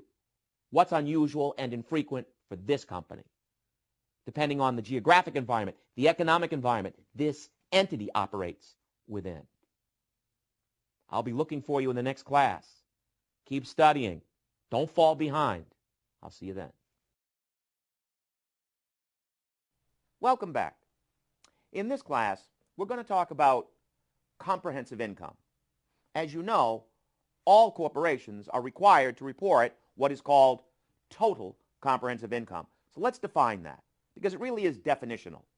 Just remember that comprehensive income is defined as anything that affects stockholders' equity, as long as it doesn't come from the owners, like issuing shares, or go to the owners, like a dividend. Let me say it again. Comprehensive income is always defined as anything, it's very broad, anything that affects equity, as long as it doesn't come from the owners, like issuing shares, or go to the owners, like a dividend. That's the definition of comprehensive income. Also, keep in mind that for most companies, the biggest single part of comprehensive income is the net income right off their income statement. Never lose sight of that for the vast majority of companies, the biggest single part of comprehensive income is the net income right off their income statement. So let me make a couple of points. First of all, I want you to be confident that comprehensive income does not affect any of the notes that I've given you so far about the income statement. We're going to do our income statement the way we've always done it. But I think you know the problem. There are gains and losses that are not on the income statement. There are gains and losses that go directly to stockholders' equity as items of other comprehensive income, items of OCI. So that's the problem. Again, we're going to do our income statement the way we've always done it, and that's the biggest part of comprehensive income for most companies. But there are gains and losses, as you know, that are simply not on the income statement. The gains and losses flow directly to stockholders' equity as items of other comprehensive income, items of OCI. So let's just talk about this for a minute. What are these gains and losses that are not on the income statement, that go directly to stockholders' equity as items of other comprehensive income? Well, there's really three big areas to worry about. First, in the area of investments. If a company has any unrealized holding gains or losses, any unrealized holding gains or losses from available for sale securities, any unrealized holding gains or losses from available for sale securities, these gains and losses are not on the income statement. They go directly to stockholders' equity as items of OCI. Also, hedging comes into this as well. If a company has an unrealized gain from an effective hedge, from an effective cash flow hedge security.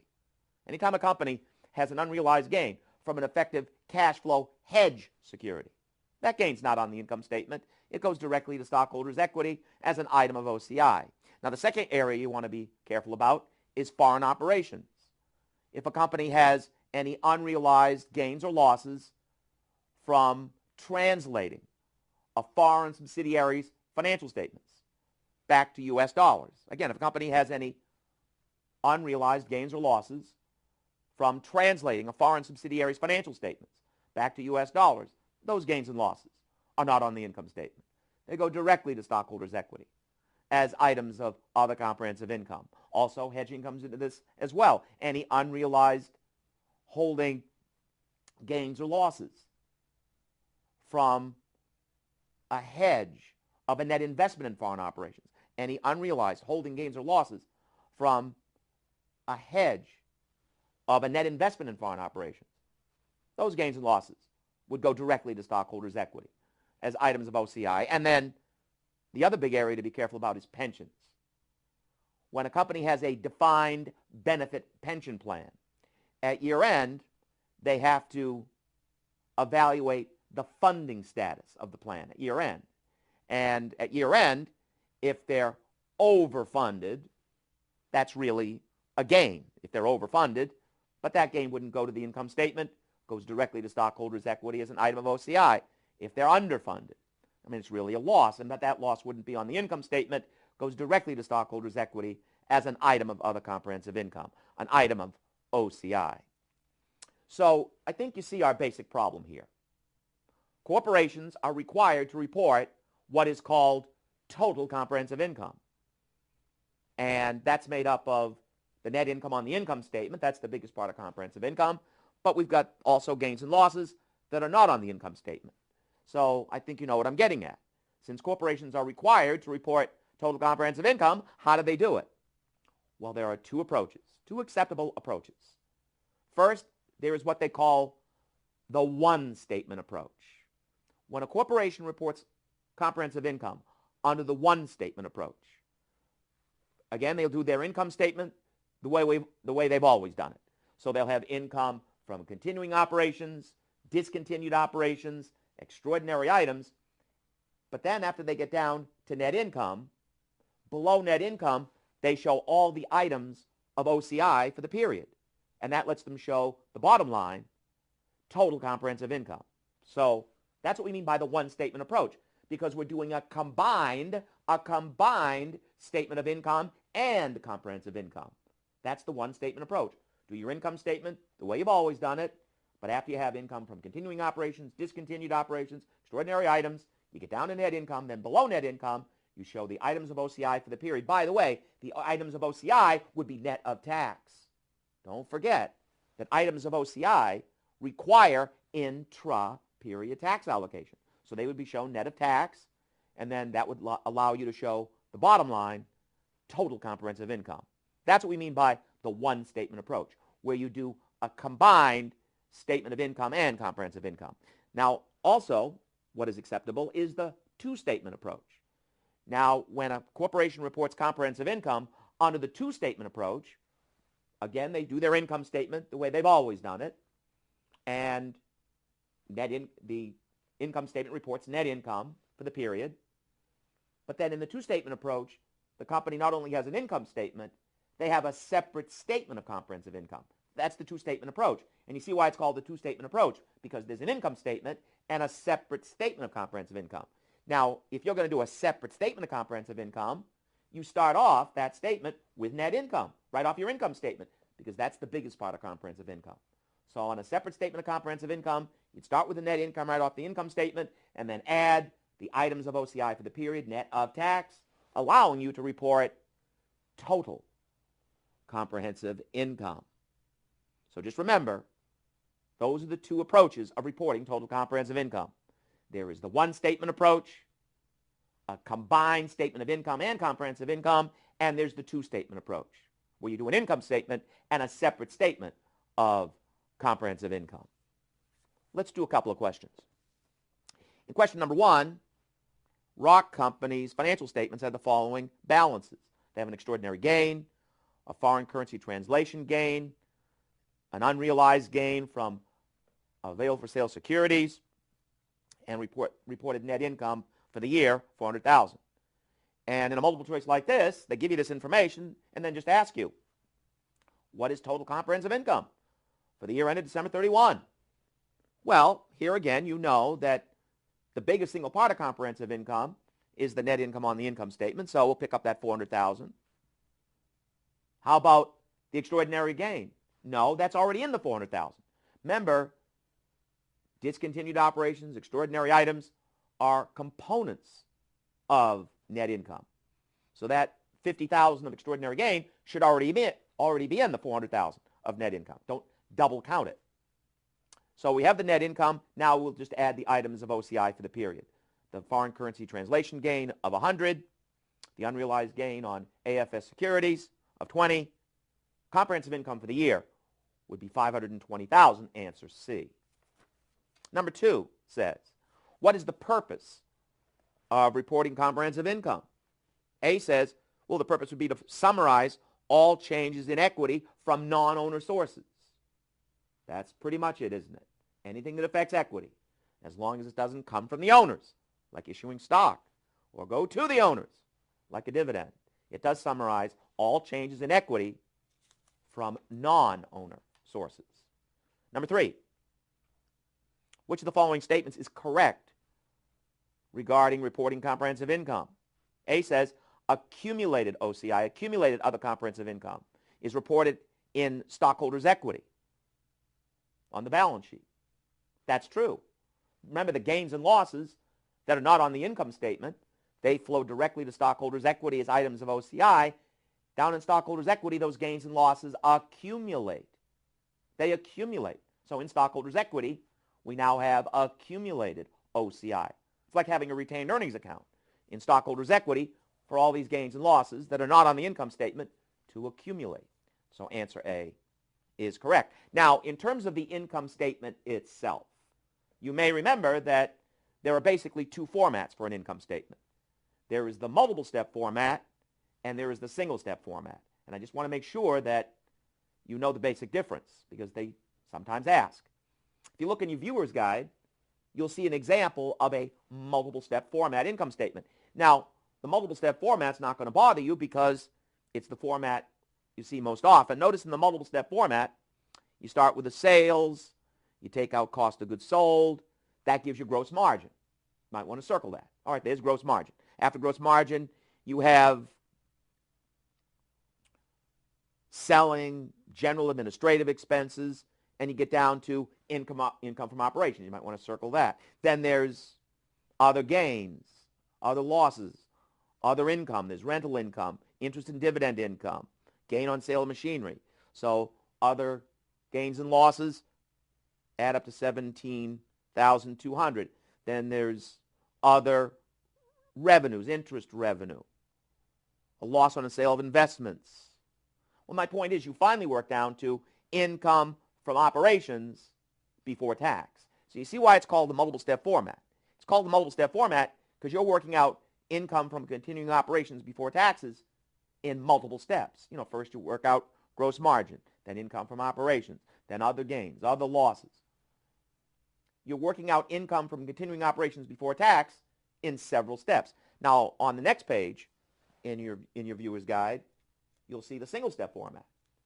And you see the difference. In the single step format, we take all our revenues and gains minus all our expenses and losses, and we work out income from continuing operations before tax in one single step. That's what we mean by the single step format, where a company takes all their revenues and gains minus all their expenses and losses and calculates income from continuing operations before tax in one single step. But notice in both cases, you still don't get away from continuing operations, discontinued operations, extraordinary items, C, D, E. That never changes. All that's different between the single step format and the multiple step format is how we calculate income from continuing operations before tax. It's either done in several steps or one single step. But in both formats, once you get down to income from continuing operations, then below there you have discontinued operations, extraordinary items. You never get away from C, D, E. Just to show you how they could hit the same concepts in a multiple choice, let's look at number 4. Bear Food Company. Their current year single-step income statement, single-step format, is titled revenues, revenues and gains. So they give us a list, and what they're asking is if you're doing this single-step income statement for Bear Foods, what would you report under revenues and gains? Well, you'd pick up the sales revenue, the $187,000, that's a revenue or gain. How about the loss from operations of a segment, the gain on disposal of a segment? No, that goes below, right? That goes below income from continuing operations. Then there's discontinued operations, extraordinary items. As I say, the only difference between the single step format and the multiple step format is how you calculate income from continuing operations before tax. And then below there, it's all the same. Then you still have discontinued operations, extraordinary items. So discontinued operations goes below. So we don't pick that up. Interest revenue, yeah, that's a revenue or gain. Pick it up. Gain on sale of equipment, that's a revenue or gain. Pick that up. And the answer is D, $201,900. That's revenues and gains. Keep studying, and I'll look to see you in the next class.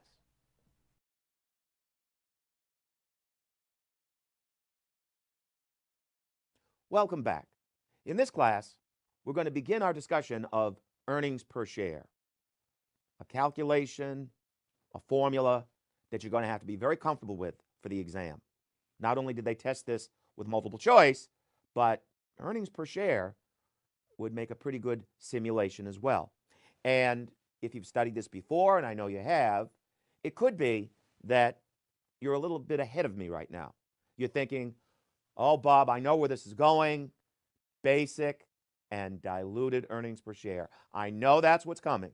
Basic and diluted earnings per share. And Bob, I know diluted is more complicated than basic. And let's be honest, the exam is going to test diluted earnings per share. So let's get to it. Bob, let's not worry about the basics. Let's get to diluted. Well, it may surprise you that often what the exam will test you on is basic earnings per share, which, as you may remember, is not that basic. It's a little tricky. And that's going to be my advice to you. The secret to earnings per share, if there is one, is to slow down and master basic earnings per share. Don't take it too fast. Just slow down, master basic earnings per share, and then later we'll do diluted. Now, starting with the formula for basic earnings per share. When you calculate basic earnings per share, in the numerator, you don't just put the company's net income. A lot of students do that.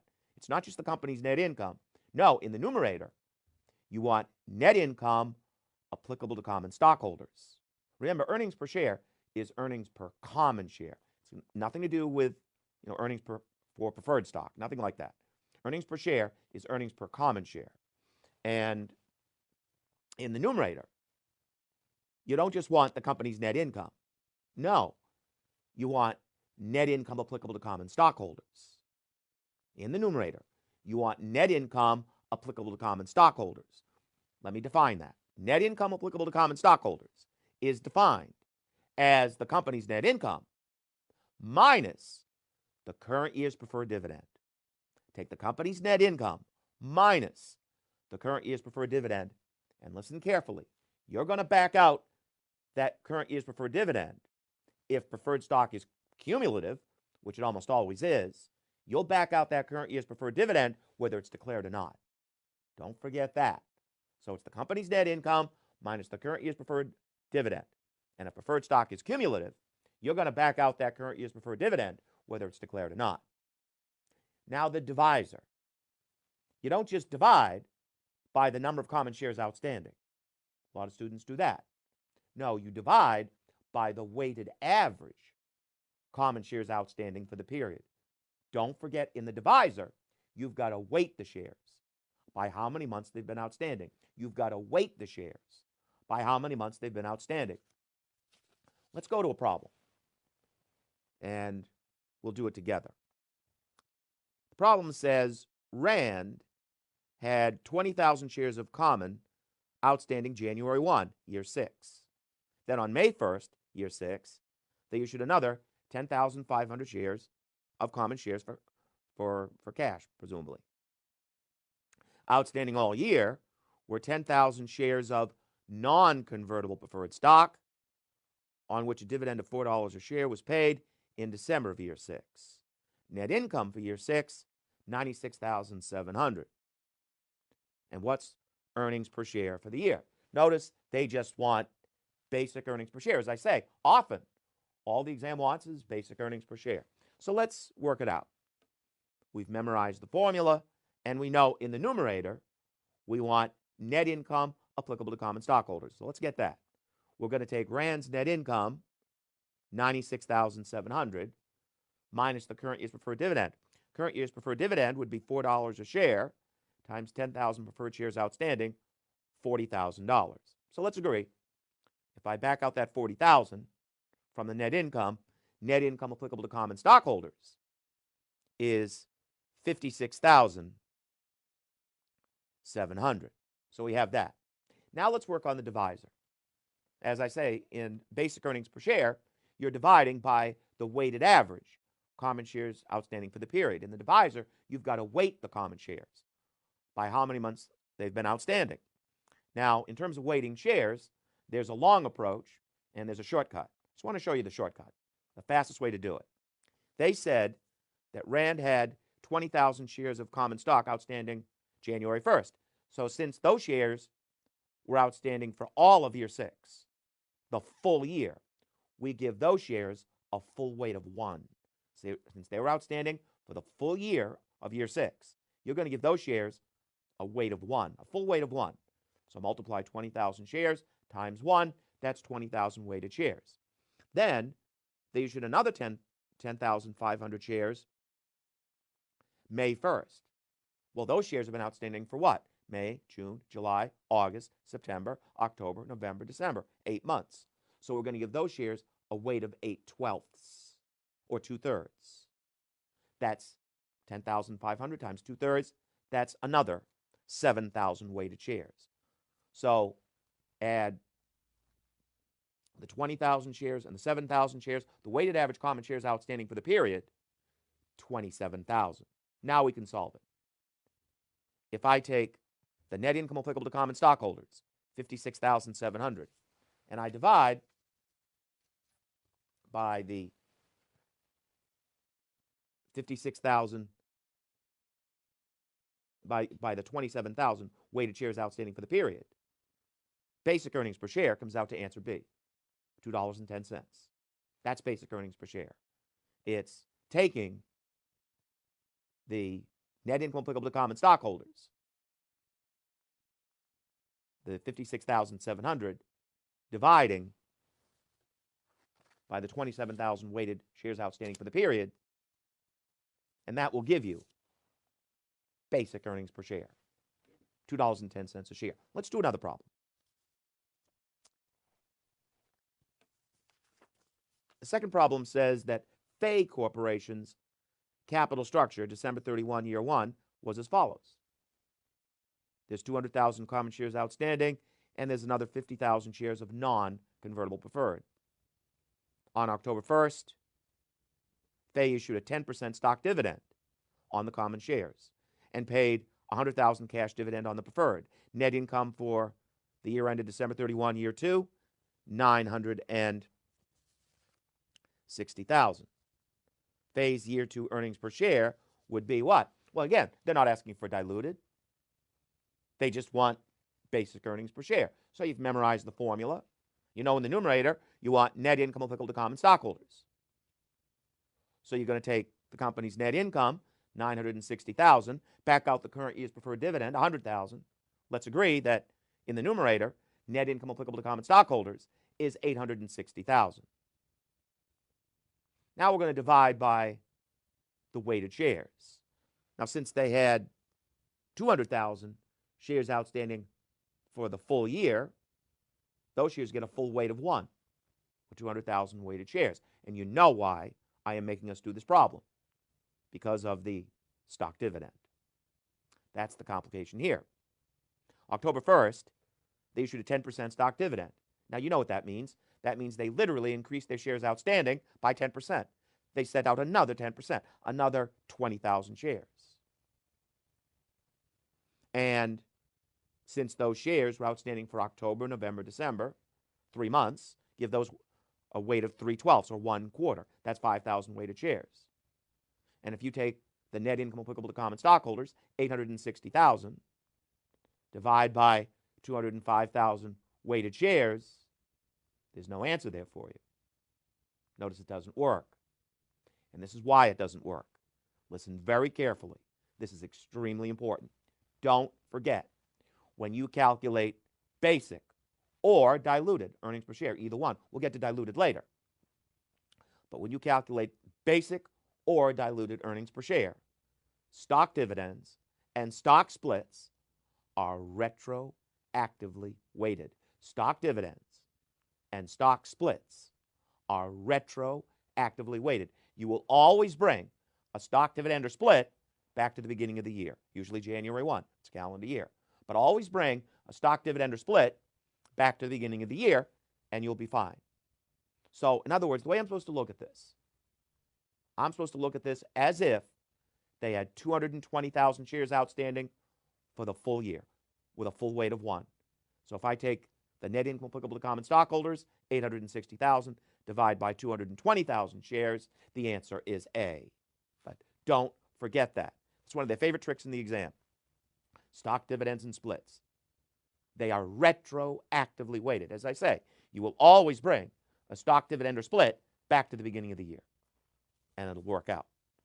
It should always work out. So be careful. And let me emphasize again, that would be whether you're doing basic or diluted earnings per share. Now, I want to make sure that you're comfortable with this idea of how we handle stock dividends and splits. So let's do another problem together. Let's say, as a hypothetical, let's say a corporation had 100,000 common shares outstanding on January 1, issued another 50,000 common shares on July 1, and issued another 50,000 common shares on October 1. So that's the situation. A company had 100,000 shares outstanding January 1, issued another 50,000 common shares on July 1st, and issued another 50,000 common shares on October 1st.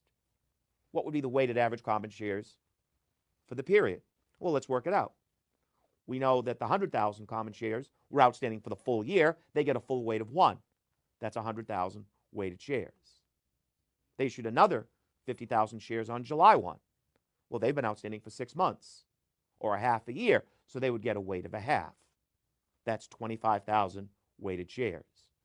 Now, the other 50,000 shares that were issued on October 1st, they've been outstanding for 3 months, October, November, December, 3/12, or 1/4 of a year. So we give those a weight of a quarter. That's 12,500 weighted shares. So let's add it up. What's the weighted average common shares outstanding for the period? 100,000 plus 25,000 plus 12,500, 137,500. I hope you're with me. That's the weighted average common shares outstanding for the period. We have to weight the common shares by how many months they've been outstanding.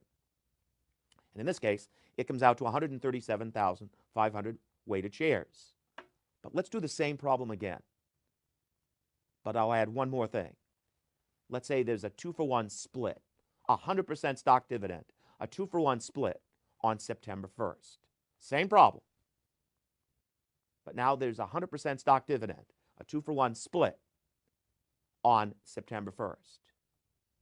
Now what would be the weighted average common shares for the period? Well, remember I said stock dividends and splits are retroactively weighted. You always bring a stock dividend or split back to January 1, back to the beginning of the year. So let's do that. If I bring that split, it's 100% stock dividend, a 2-for-1 split back to January 1, not the way I'd look at it now, instead of having 100,000 common shares outstanding on January 1, they would have 200,000 common shares outstanding in January 1. I hope that makes sense to you. I bring that 100% stock dividend, that 2-for-1 split back to January 1. Now, instead of having 100,000 common shares outstanding on January 1, there would have been 200,000 common shares outstanding on January 1. Outstanding for the entire year, we'll give those shares a full weight of 1. That's 200,000 weighted shares.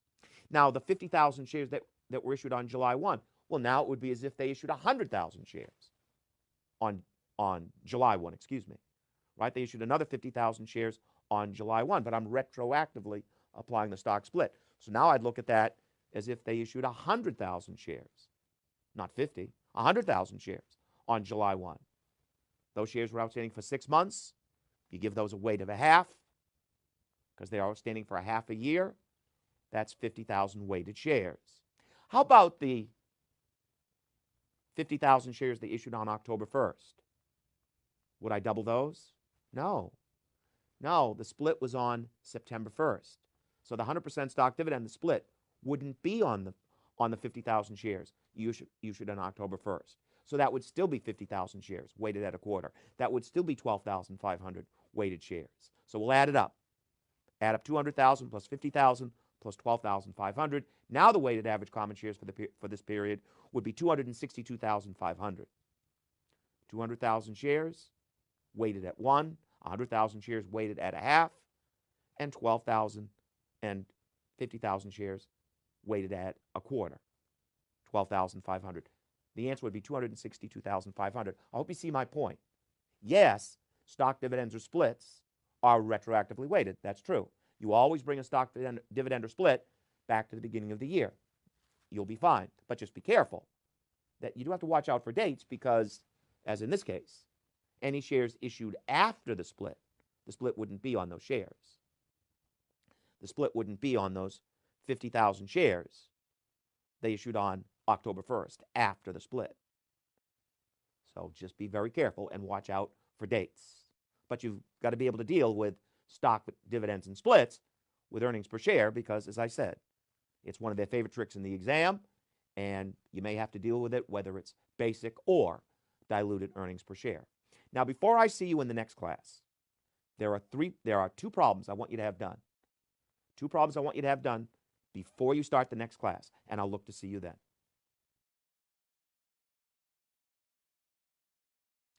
Welcome back. In this class, we're going to continue our discussion of earnings per share, and there were two problems that I wanted you to answer before coming to this class, and I know you've done that, so let's look at them. First question says, a company had the following outstanding shares as of January 1st, year 2.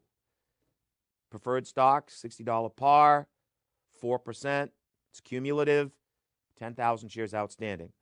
Common, $3 par, there's 50,000 shares outstanding. Then on April 1st, year 2, company sold 8,000 shares of previously unissued common. No dividends were in arrears, January 1st, year 2, and no dividends were declared or paid during year 2. Net income for year 2, $236,000. They want to know what is basic earnings per share. Well, you've memorized the formula. That's always where you start.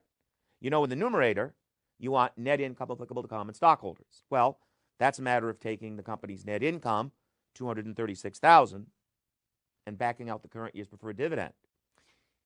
Does it matter that no dividends were in arrears January 1st, year 2? No dividends were declared in year 2.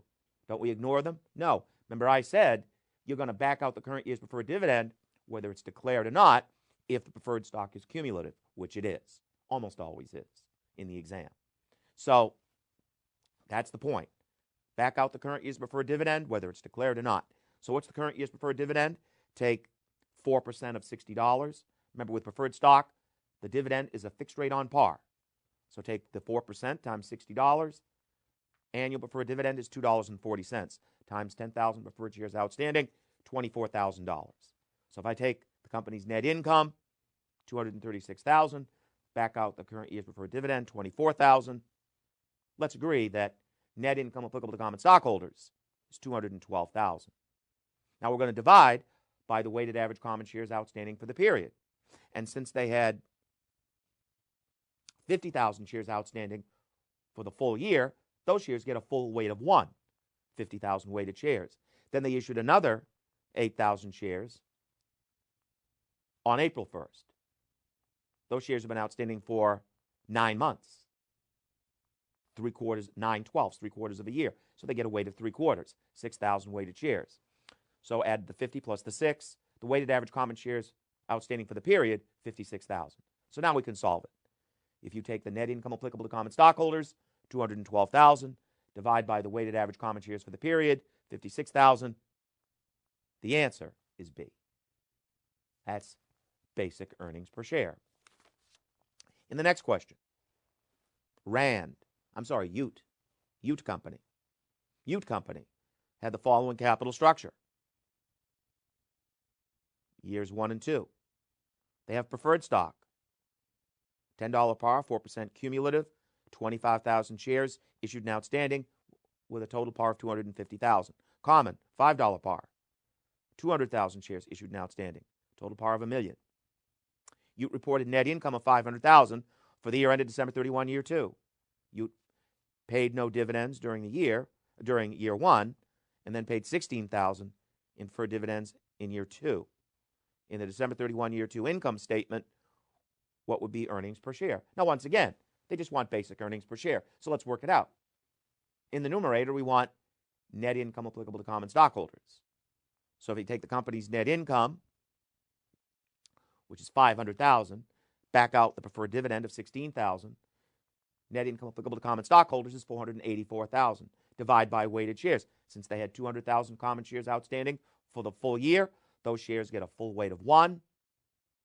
You take $484,000, Divide by 200,000 shares. You get answer A, $2.42 a share. And A is wrong. A is very tempting, but A is wrong. This is a mistake that a lot of students make, and I worry about it a lot. It's not answer A. All right, now if you did pick answer A, and I'm not accusing you, but if you did pick answer A, where did you go wrong? Well, let's go back to the beginning of our discussion. When we first started discussing basic earnings per share, how did I define net income applicable to common stockholders? Didn't I say that net income applicable to common stockholders is the company's net income minus what? The current year's preferred dividend. Back out, what you always back out is the current year's preferred dividend. What's the current year's preferred dividend? 4% of 250,000, 10,000. Doesn't matter what they paid. The fact that they paid 16,000 is irrelevant. They're paying off some arrears there. No, what you always back out in this calculation, or in any calculation on earnings per share, whether it's basic or diluted, you're going to back out the current year's preferred dividend. Every year you back out 4% of 250. Last year you backed out 4% of 250. So don't let arrears mess you up there. Doesn't matter what, no one said it's what they paid for preferred dividends. What you always back out is the current year's preferred dividend. Every single year you're going to back out 4% of 250, whether it's paid or not, or how it's paid. Doesn't matter. All right, so if you back out the current year's preferred dividend, 10,000, net income applicable to common stockholders is 490,000.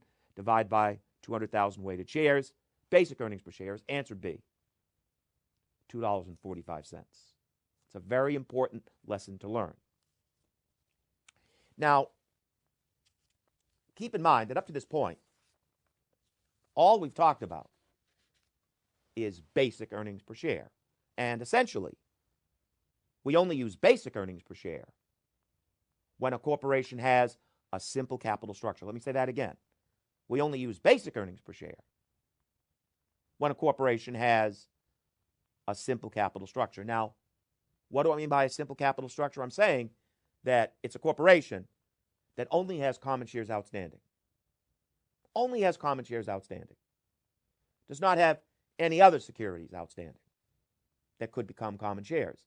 No, a simple capital structure for earnings per share purposes means the corporation only has common shares outstanding. And when a corporation only has common shares outstanding, we simply calculate basic earnings per share. But now what I want to talk about is what we do with earnings per share when a corporation has a complex capital structure. Now listen carefully. For earnings per share purposes, a corporation has a complex capital structure when, in addition to common shares outstanding, the corporation has other securities outstanding that are not legally common stock, but they have the potential to become common stock. They have potentially dilutive securities outstanding. That's what makes a complex capital structure for earnings per share purposes. One more time. It's a corporation that, in addition to common shares outstanding, the corporation has other securities outstanding that are not legally common stock, but have the potential to become common stock. So these securities are potentially dilutive. And when a corporation has potentially dilutive securities outstanding, that corporation has a complex capital structure for earnings per share purposes. Now, what I'm going to give you next is the main point, and that is this. When a corporation does have a complex capital structure, now earnings per share becomes the dual presentation. Now the corporation must present both basic earnings per share and diluted earnings per share. That's the bottom line. When a corporation has a complex capital structure, and we know what that means now. Now earnings per share becomes the dual presentation. Now the corporation is required to present both basic and diluted earnings per share. Let me give you the formula for diluted earnings per share. It's going to seem pretty familiar. When you calculate diluted earnings per share, in the numerator, we still want net income applicable to common stockholders. By the way, defined exactly as we did before. No difference. It's the company's net income minus the current year's preferred dividend. So in the numerator, we still want net income applicable to common stockholders. Notice we still divide by the weighted average common shares outstanding for the period. Don't forget, in diluted, you still in the divisor have to weight the common shares by how many months they've been outstanding. But notice what's different. Also in the divisor, we would add any of these dilutive securities. So also in the divisor now, we're adding these potentially dilutive securities if they are dilutive. Now listen carefully. Understand what I just said. Only put these potentially dilutive securities in the calculation if they're dilutive. What does dilutive mean? It causes earnings per share to go down. Down. Dilutive means down. The D's go together. That's what dilutive means, down. But listen, if you put these potentially dilutive securities in the calculation and they cause earnings per share to go up, then they are anti-dilutive. They don't belong in the calculation if they're anti-dilutive. All right, so with that in mind, what are these potentially dilutive securities? I'll give you a list. There's 4 you got to look out for. Number 1, watch out for stock options or stock warrants. A warrant is an option. It's the same thing. Watch out for stock options or stock warrants. You see what I'm saying? When a corporation has stock options or warrants outstanding, are stock options or warrants legally common stock? No, but they have the potential to become common stock. They're potentially dilutive. Number 2, watch out for convertible preferred stock. You know what that is? It's preferred stock that can be converted into common. Number 3, convertible bonds. You know what those are? Those are bonds that can be converted into common stock. So you see the analysis. Are convertible preferred shares, convertible bonds, legally common stock? No, but they have the potential to become common stock. Therefore, they are potentially dilutive. And then finally, number 4 would be contingent shares. And we'll get to that later. Let's start with stock options, stock warrants. Now, here's my question for you. When a corporation has stock options or warrants outstanding, are they automatically dilutive? Are they automatically dilutive? I hear you. You're saying, no, Bob. They're potentially dilutive. They're potentially dilutive. So your job in the exam is to test the options or warrants to see if they're dilutive or not. Remember, they're not automatically dilutive. They're potentially dilutive. So your job in the exam, when you see stock options or warrants, is to test the options or the warrants. See if they're dilutive or not. How do you do that? What you use is the treasury stock method. If you want to test options or warrants to see if they're dilutive or not, we use the treasury stock method. And that's what I want to show you. Let's go to the next set of problems. 3 and 4. Man, Inc. had 200,000 shares of common stock issued and outstanding December 31, year 2. Then December 31st, year 1, Man had 300,000 shares of common stock issued and outstanding December 31, year 1. Then on July 1, year 2, an additional 50,000 shares of common were issued for cash. Man also had unexercised stock options to purchase 40,000 additional shares of common at $15 a share. That's the option price. Notice that 15. So if you're holding these options, you can buy the shares at that fixed price, $15 a share. And they were outstanding at the beginning and the end of year 2. The average market price of the common stock was $20 during year 2. Number 3 says, what is the number of shares that would be used in computing basic earnings per share? Number 4 says, what is the number of shares that would be used in computing diluted earnings per share? So let's work on number 3. We should know how to do that. No problem, right? How would we work out the number of shares that we would use in the divisor calculating basic earnings per share? Well, since they had 300,000 common shares outstanding for the entire year, for the full year, those shares get a full weight of 1, 300,000 weighted shares. Then they issued another 50,000 shares on July 1. Well, they've been outstanding for 6 months or a half a year, so those shares would get a weight of a half. That's 25,000 weighted shares. And the answer is A. That's the number of shares we'd use in the divisor if we were calculating basic earnings per share. Notice in basic, I ignore the stock options. I just ignore them. They're irrelevant. All right, now number 4 says, what is the number of shares that would be used in computing diluted? Now, let's do it. If we're going to do diluted earnings per share, we start exactly the same way. We say, well, there was 300,000 shares outstanding for the full year. Those shares get a full weight of 1. That's 300,000 weighted shares. They issued another 50,000 shares on July 1. They've been outstanding for 6 months or half a year. Those shares get a weight of a half. That's 25,000 weighted shares. Notice you start exactly the same way. But the difference is, in diluted, we have to consider the stock options. Now, as I said before, those options are not automatically dilutive. They're potentially dilutive.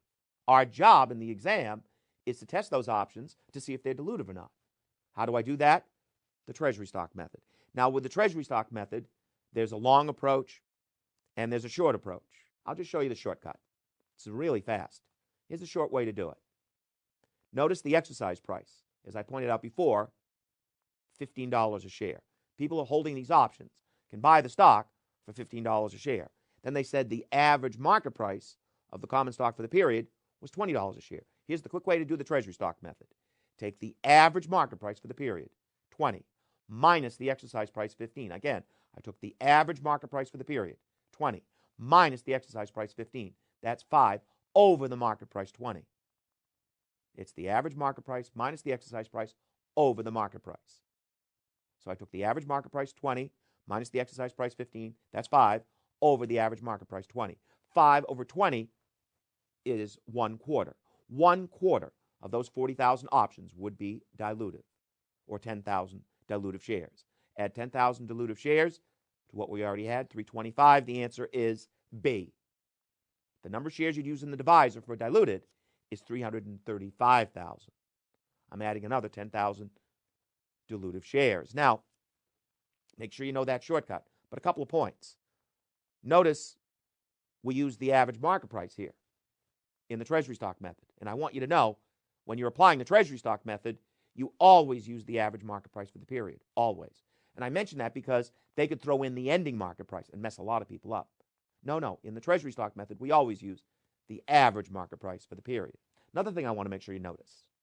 Notice in this problem, the average market price, 20, was above the exercise price, 15. And I want you to know this. As long as the average market price is higher than the exercise price, as it is here, you know this.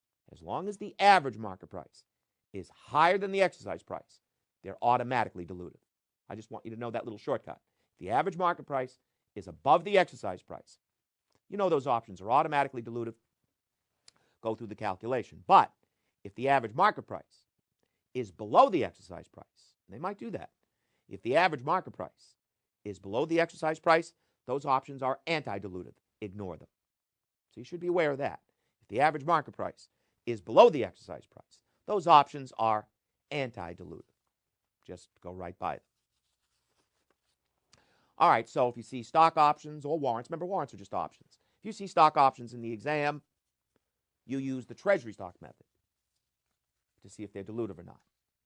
Now, getting back to our list, how about convertible preferred stock, convertible bonds? Well, here again, convertible preferred stock, convertible bonds are not automatically dilutive. They are potentially dilutive. Your job in the exam is to test convertible preferred stock, test convertible bonds to see if they're dilutive or not. How do you do that? The if converted method. We have to use the if converted methods. That's what I want to show you next. If you go to question 5, it says Dunn had 200,000 shares of $20 par common and 20,000 shares of $100 par 6% cumulative convertible preferred. Notice convertible preferred outstanding for the entire current year ended December 31. Each preferred share is convertible into 5 shares of common. Let's stop right there. I want you to write something down. Don't we know that if each preferred share was convertible into 5 shares of common, there are 20,000 convertible preferred shares outstanding times 5. That means the preferred is convertible into 100,000 shares of common. I think you had to write that down. You had to notice that there are 20,000 shares of convertible preferred. Each share preferred is convertible into 5 shares of common. Take 20,000 convertible preferred shares times 5. You want to notice right away that the preferred is convertible into 100,000 shares of common. Dunn's net income for the year ended was $840,000. For the current year, ended December 31, what is diluted earnings per share? Well, just to get us grounded, let's start with basic. If I were doing basic earnings per share for Dunn, how would I do it? You know it. Hopefully you're getting very comfortable with basic. Well, if I was doing basic, I would take the company's net income, $840,000, minus the current year's preferred dividend. What's the current year's preferred dividend? Isn't it 6% of 100 or $6 a share? Remember, with preferred stock, the annual dividend's a fixed rate on par. So take that fixed dividend rate, 6%, times the par of 100. Annual preferred dividend is $6 a share, times 20,000 outstanding preferred shares. Let's agree the current year's preferred dividend is $6 times 20,000 preferred shares outstanding, $120,000. So I would take the company's net income, $840,000, back out the current year's preferred dividend of $120,000. So net income applicable to common stockholders would be $720,000, divide by weighted shares. And since they had 200,000 common shares outstanding for the entire year, give those a full weight of 1, divide by 200,000 weighted shares. Notice that's answer C. You might just want to scribble next to answer C, basic. That's basic earnings per share. Now, I know you're with me. They don't want basic. They want diluted. They want diluted. Now, in this problem, we have one potentially dilutive security outstanding, the convertible preferred. And as I've been saying, that preferred is not automatically diluted. It is potentially diluted. And our job is to test this preferred to see if it's dilutive or not.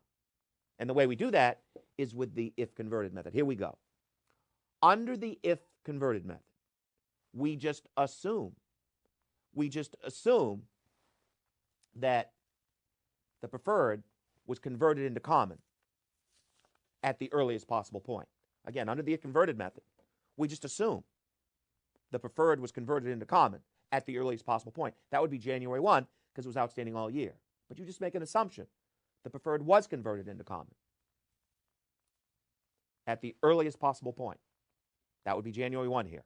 So let's think about it. If the preferred was converted into common back on January 1, wouldn't there be another 100,000 shares in the divisor? 100,000 shares outstanding all year, weighted at 1 because they're a full weight of 1. They were outstanding all year. If the preferred was converted into common, there would have been another 100,000 common shares issued on January 1, outstanding all year, weighted at 1. Wouldn't my divisor go from the 200,000 up 100,000 to 300,000? Hope you see that. My divisor is going to go from 200,000 up 100,000 weighted shares up to 300,000. Now, would anything else change? Sure. Now there wouldn't be a preferred dividend, right? You've got to be consistent. If the preferred stock was converted into common back on January 1, I don't have to pay anybody a preferred dividend. There is no preferred dividend. So in the numerator, I'm just back to net income, $840,000. Hope you see that. You've got to be consistent. It can't be common and preferred at the same time. It's either preferred or it's common. If it's now common, there is no preferred dividend. So in the numerator, I'm just back to net income, $840,000, because I don't have to pay anybody a preferred dividend. And if you take the net income, $840,000, divide by 300,000 weighted shares, that comes out to $2.80 a share. All right, so where are we? Well, think it through with me. What was earnings per share before I considered the preferred? $3.60 a share, the basic, answer C. What's earnings per share when I consider the preferred? $2.80 a share. What we just proved about this preferred, it's dilutive. It caused earnings per share to go down. Dilutive means down. And the answer is B. The answer is B. That's dilutive earnings per share. Because it caused earnings per share to go down. It is a dilutive security. It stays in the calculation. Now, something just happened here. And I don't want it to be subtle, because I don't do subtlety well. I don't try to be subtle ever. My goal as a teacher always is to be about as subtle as a train wreck. And it's something that's important to me. If I ever do subtlety, it's by accident. But something that just happened here, and I'm afraid it could be subtle. What does dilutive mean to you? What have we said dilutive means? Down, right? Dilutive means down, causes earnings per share to go down. Down from what? Basic, right? Here's my point. If I were you in the exam and I had a problem like this, I would always do basic first. Because I want to know my starting point. In other words, if in this problem I did the calculation with the preferred and it came out to $3.65 a share, I ignore the preferred because it's anti-dilutive, right? Basic was $3.60. So if I did the calculation with the preferred and it came out to $3.68 a share, I'd ignore the preferred. It's anti-dilutive, makes earnings per share to go up, and diluted would be the answer to diluted would be $3.60 a share. Hope you followed that. I'm giving you good advice here. Always do basic first. Some students say to me, Bob, I don't have time. No, I don't think that's true. If you get really comfortable with basic, just takes a few seconds. Just you want to know your starting point. Because if I'm working on diluted, I have to know what makes earnings per share go down really from basic. So I just think it's good advice. Now, have they ever done that in a problem in the exam? Have the security be anti-dilutive, so the answer just would be basic? I'm not sure. I don't know, but I know I don't trust them. And if I don't trust them, you shouldn't trust them. So always do basic first, just to make sure. Now, before you do the next class, there's a problem I want you to get done before you come to the next class. And here's what I want you to do. Take the problem and just do basic, okay? Just do basic, because the problem asks for basic and diluted. I just want you to do basic, and you'll see in the problem there's two potentially dilutive securities. There's convertible preferred stock, there's convertible bonds. Also, I'd like you to test the preferred, see if it's dilutive or not. That's all I want you to do. We'll do the bonds together, because we haven't talked about that yet. But calculate basic for me, get that, and with the convertible preferred stock that's in the problem, just test it. See if it's dilutive or not. And then I'll look to see you in the next class. Welcome back. Now you know that in this class we're going to finish our discussion on earnings per share, and there's a problem I asked you to try before coming to this class. Let's take a look at it. We have a set of two questions. In the first question, they want to know basic earnings per share, and in the second question, they want to know diluted earnings per share. And what I asked you to do before coming to this class is get the basic for me. So hopefully you got that with no problem. Let's get the basic earnings per share. We know for basic, in the numerator, we want net income applicable to common stockholders, and that's the company's net income, $980,000, minus the current year's preferred dividend, $45,000.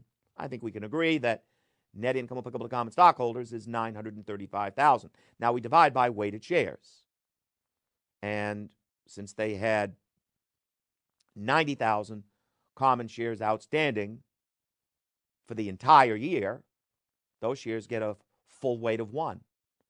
So it's 90,000 weighted shares. And basic comes out to answer B, $10.39 a share.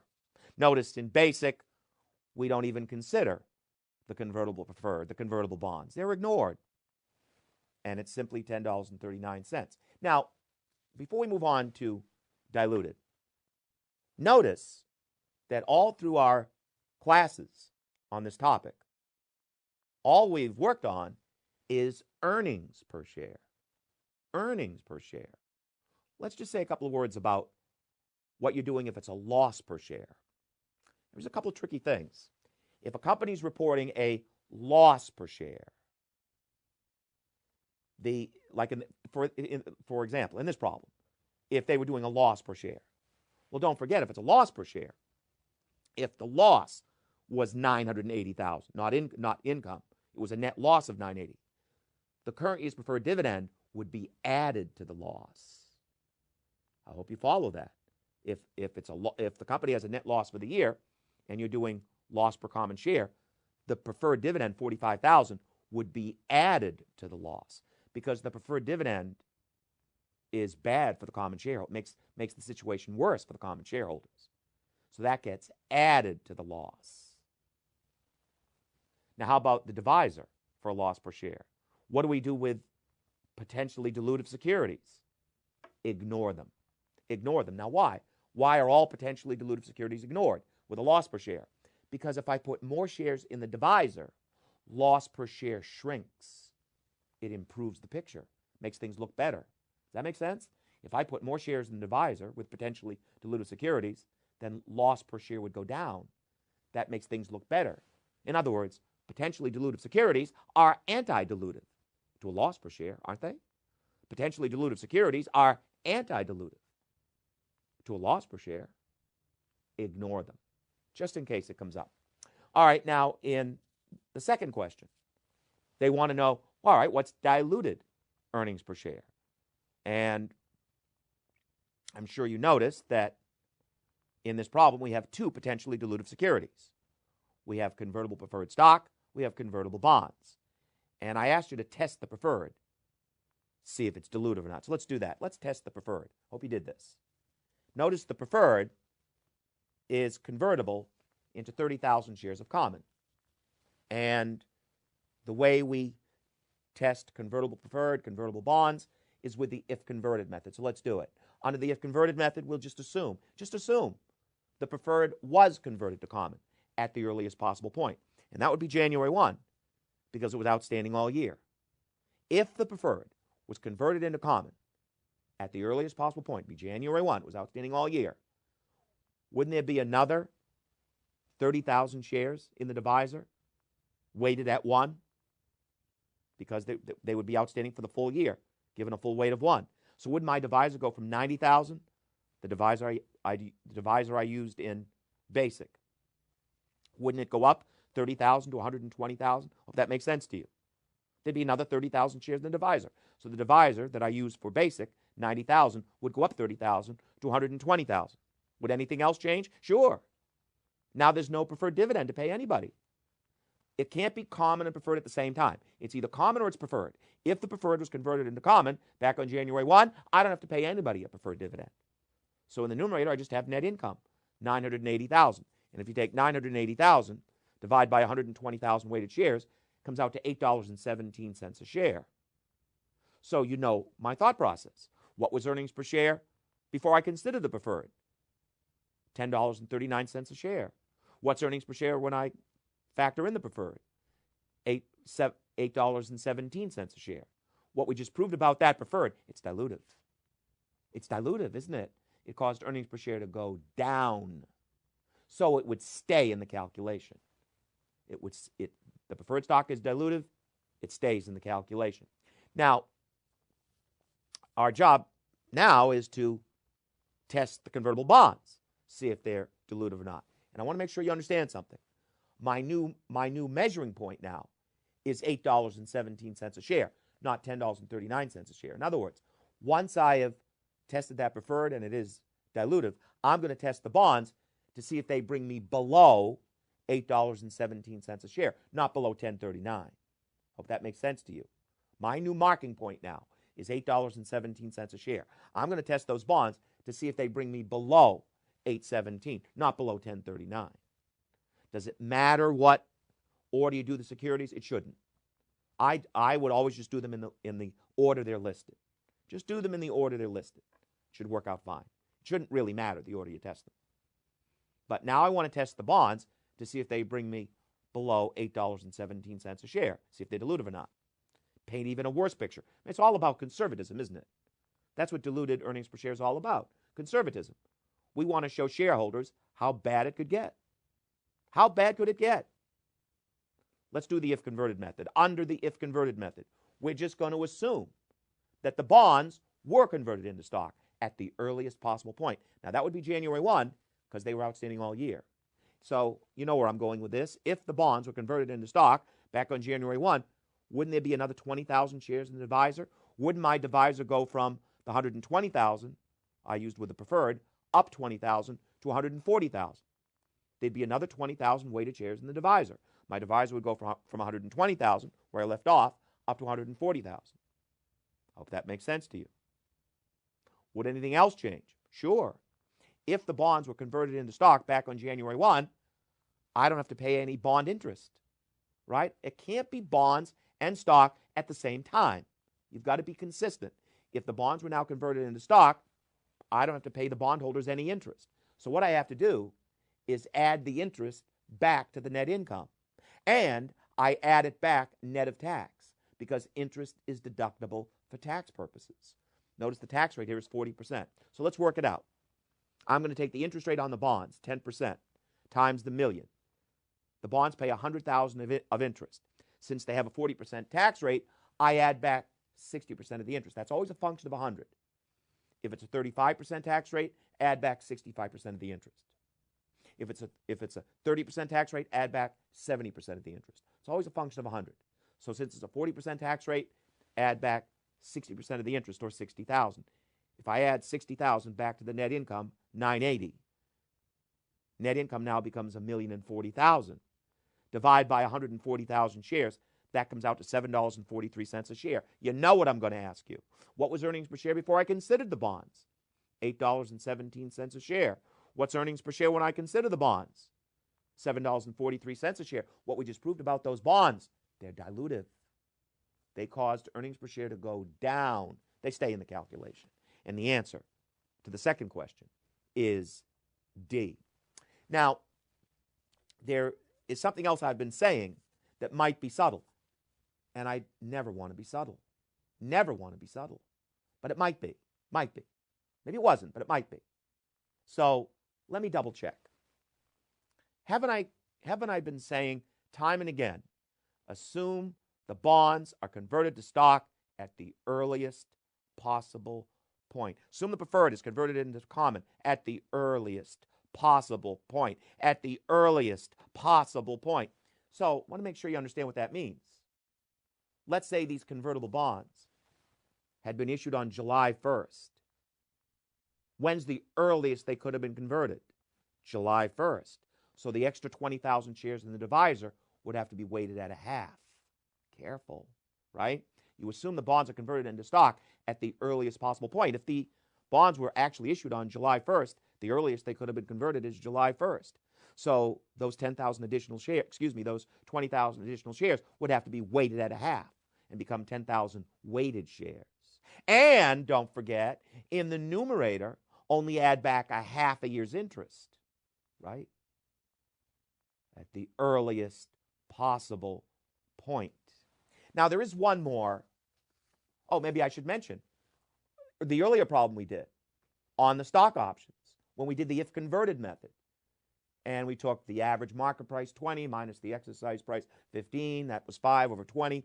1/4 of the shares, 1/4 of the 40,000 shares would be dilutive. Remember that? Or 10,000 dilutive shares. Well, I said at the earliest possible point. Those options were outstanding all year. So I just added another 10,000 shares to the divisor. But if those options had been issued on July 1, if stock options were issued on July 1, the earliest they could have been converted, the earliest they could have been exercised, would be July 1. So the extra 10,000 shares would be weighted at a half. Same thing. Same thing. That's why I keep saying that phrase, earliest possible point. Now, there is one more potentially dilutive share, one more potentially dilutive security, and that is contingent shares. Let's just talk about them briefly. Contingent shares are shares that will be issued if some contingency occurs, if some condition is met, some contingency is met. That's what contingent shares are. And with contingent shares, there are basically just rules that you follow. First of all, it's pretty simple. With basic earnings per share, only put contingent shares in the divisor if the contingency has been met. All right, it's very simple. With basic earnings per share, you're only going to put the contingent shares in the divisor if the condition's been met, the contingency has occurred. And of course, again, at basically the earliest possible point. If July 1, the corporation promised to issue shares, made some commitment to issue shares July 15th, right? Or they made some promise to issue shares August 1st. Well, the shares, if it's now past August 1st, you treat them as if they were issued at that date, the earliest possible point. When you do your earnings per share December 31, treat it as if those shares were issued, August 1st, even if they haven't been quite, issued yet. There was a promise made. The condition has been met. So it's a very simple thing with basic. Only put the shares in the divisor if the contingency has been met. Now, with diluted earnings per share, what do you do with contingent shares? Well, it depends on what kind of contingency it is. If the contingency is just time, all right, if the contingency is just time, corporation makes a commitment to issue shares 18 months from now. Well, time has to pass. So put the shares in the divisor now for diluted, again, at the earliest possible point, as if you actually issued them now. In other words, corporation makes a commitment. There's a commitment, a solid legal commitment to issue shares 2 years from now. Well, time has to pass. So you're going to treat it as if they issue the shares now, at the earliest possible point. Put the shares in the divisor now for diluted earnings per share. Next possibility, if the contingency is a market price of stock or earnings contingency, okay? If the contingency is a market price of stock or earnings contingency, in other words, the corporation says, we'll issue so many shares if our stock hits a certain market price, or we'll issue a certain number of shares if we hit a certain level of earnings. All right, so if the contingency is a market price of stock contingency or earnings contingency, the corporation says, we'll issue so many shares if our stock hits a certain market price. We'll issue so many shares if we hit a certain level of earnings. Only put the shares in the divisor for diluted if the contingency has occurred. They've hit that market price. They've hit that level of earnings. Only put the shares in the divisor if the contingency has been met. And then finally, number 3, third level, any other contingency you can think of. Corporation says, we'll issue 100,000 shares if Bob Burnett wears a pink shirt. Well, assume it will be met. With any other contingency, just assume it will be met and put the shares in the divisor. Again, at the earliest possible point, when the promise was made. Any other contingency, just assume it will be met, put the shares in the divisor at the earliest possible point, when the promise was made. Keep studying. Don't fall behind. I'll see you in the next class. Welcome back. In this class, we're going to discuss segment reporting. And to get us into this topic, I want you to imagine a big multinational corporation. A corporation where, besides their main line of business, they're involved in several industry segments.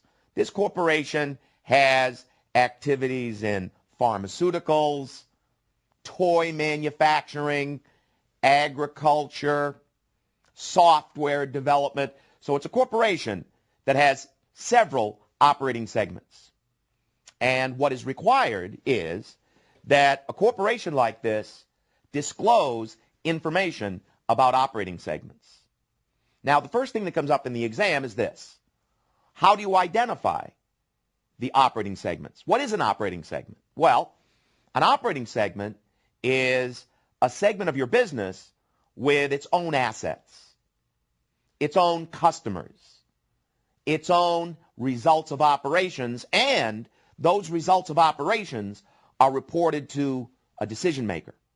Those results of operations are reported to the chief executive officer, the chief financial officer for the whole enterprise, for the whole company. And make sure you remember this.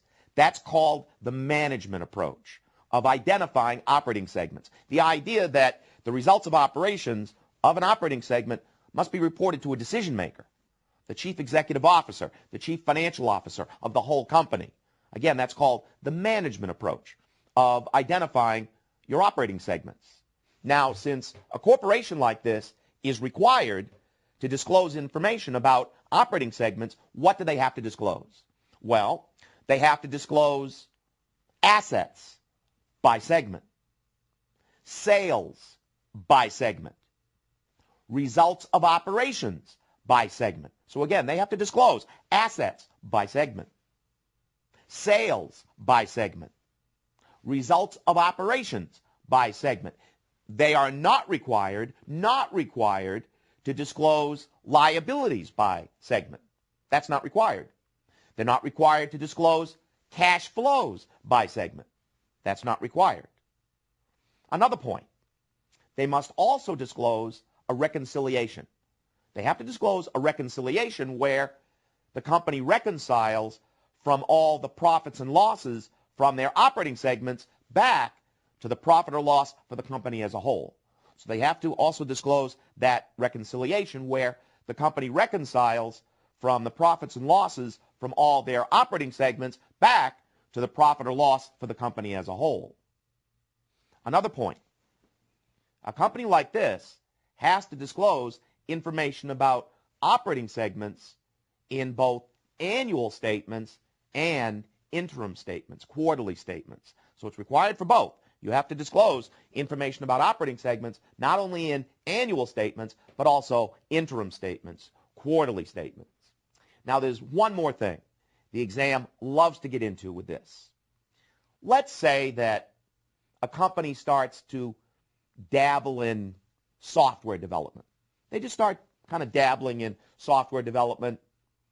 Does that automatically mean that that is an operating segment and the corporation has to disclose information about that operating segment? In other words, how do you know if an operating segment is significant enough, important enough, that you have to disclose information about it? In other words, you have to disclose information about material, significant operating segments. So how do you know if an operating segment is significant enough, material enough? So it is required that you disclose information about it. Well, there's a guideline, and it's called the 10% test. And you have to know it. And I'll just tell you, the exam has asked more questions about the 10% test than any other single thing about segment reporting. So you have to remember the 10% test. Let's go through it. It works like this. If a segment's assets are equal to or greater than, notice equal to or greater than 10% of the combined assets from all segments, that indicates it is a reportable segment. It is a significant material segment. You must disclose information about this segment. So if a segment's assets are equal to or greater than 10% of the combined assets from all segments, it is a reportable segment. Or if a segment's sales are equal to or greater than 10% of the combined sales from all segments, that would indicate it is a reportable segment. If a segment's sales are equal to or greater than 10% of the combined sales from all segments, it indicates it is a reportable segment. And by the way, when you are applying this test on segment sales, you include both sales to outsiders and sales between segments. Let me say that again. When you are applying this test on sales, you include both sales to outsiders, external sales, and sales between segments. All sales are included. Or, there's more, or if a segment's profit is equal to or greater than 10% of the combined profit from all segments that just reported profits. In other words, you'd knock out any segments that reported losses. That would indicate you have a reportable segment. If a segment's profit is equal to or greater than 10% of the combined profit from all segments that reported profits, you'd knock out any segments that reported losses. It indicates it is a significant reportable segment. Or, one more, or if a segment's losses are equal to or greater than 10% of the combined loss from all segments that just reported losses, you'd knock out any segments that had profits. That would indicate it is a reportable segment. So if a segment's losses are equal to or greater than 10% of the combined loss from all segments that reported losses, you'd knock out any segments that reported profits. That would indicate it is a significant reportable segment.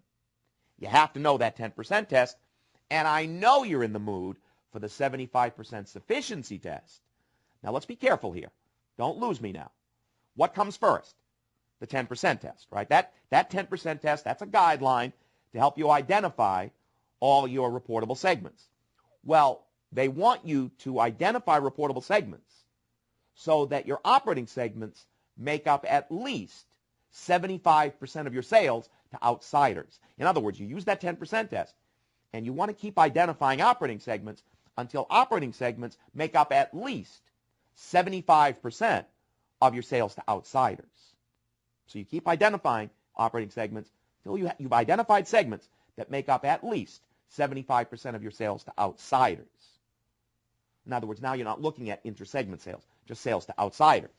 And then one more point, they want you to keep your reporting to 10 segments or less. You should try to keep your reporting to 10 segments or less, even if you have to combine segments to do it. So you try to keep your reporting to 10 segments or less. The argument would be that the benefit to the readers of financial statements starts to get lost, if you have 15 segments. So you try to keep your reporting to 10 segments or less, even if you have to combine segments in order to do that. Let's look at a couple of questions.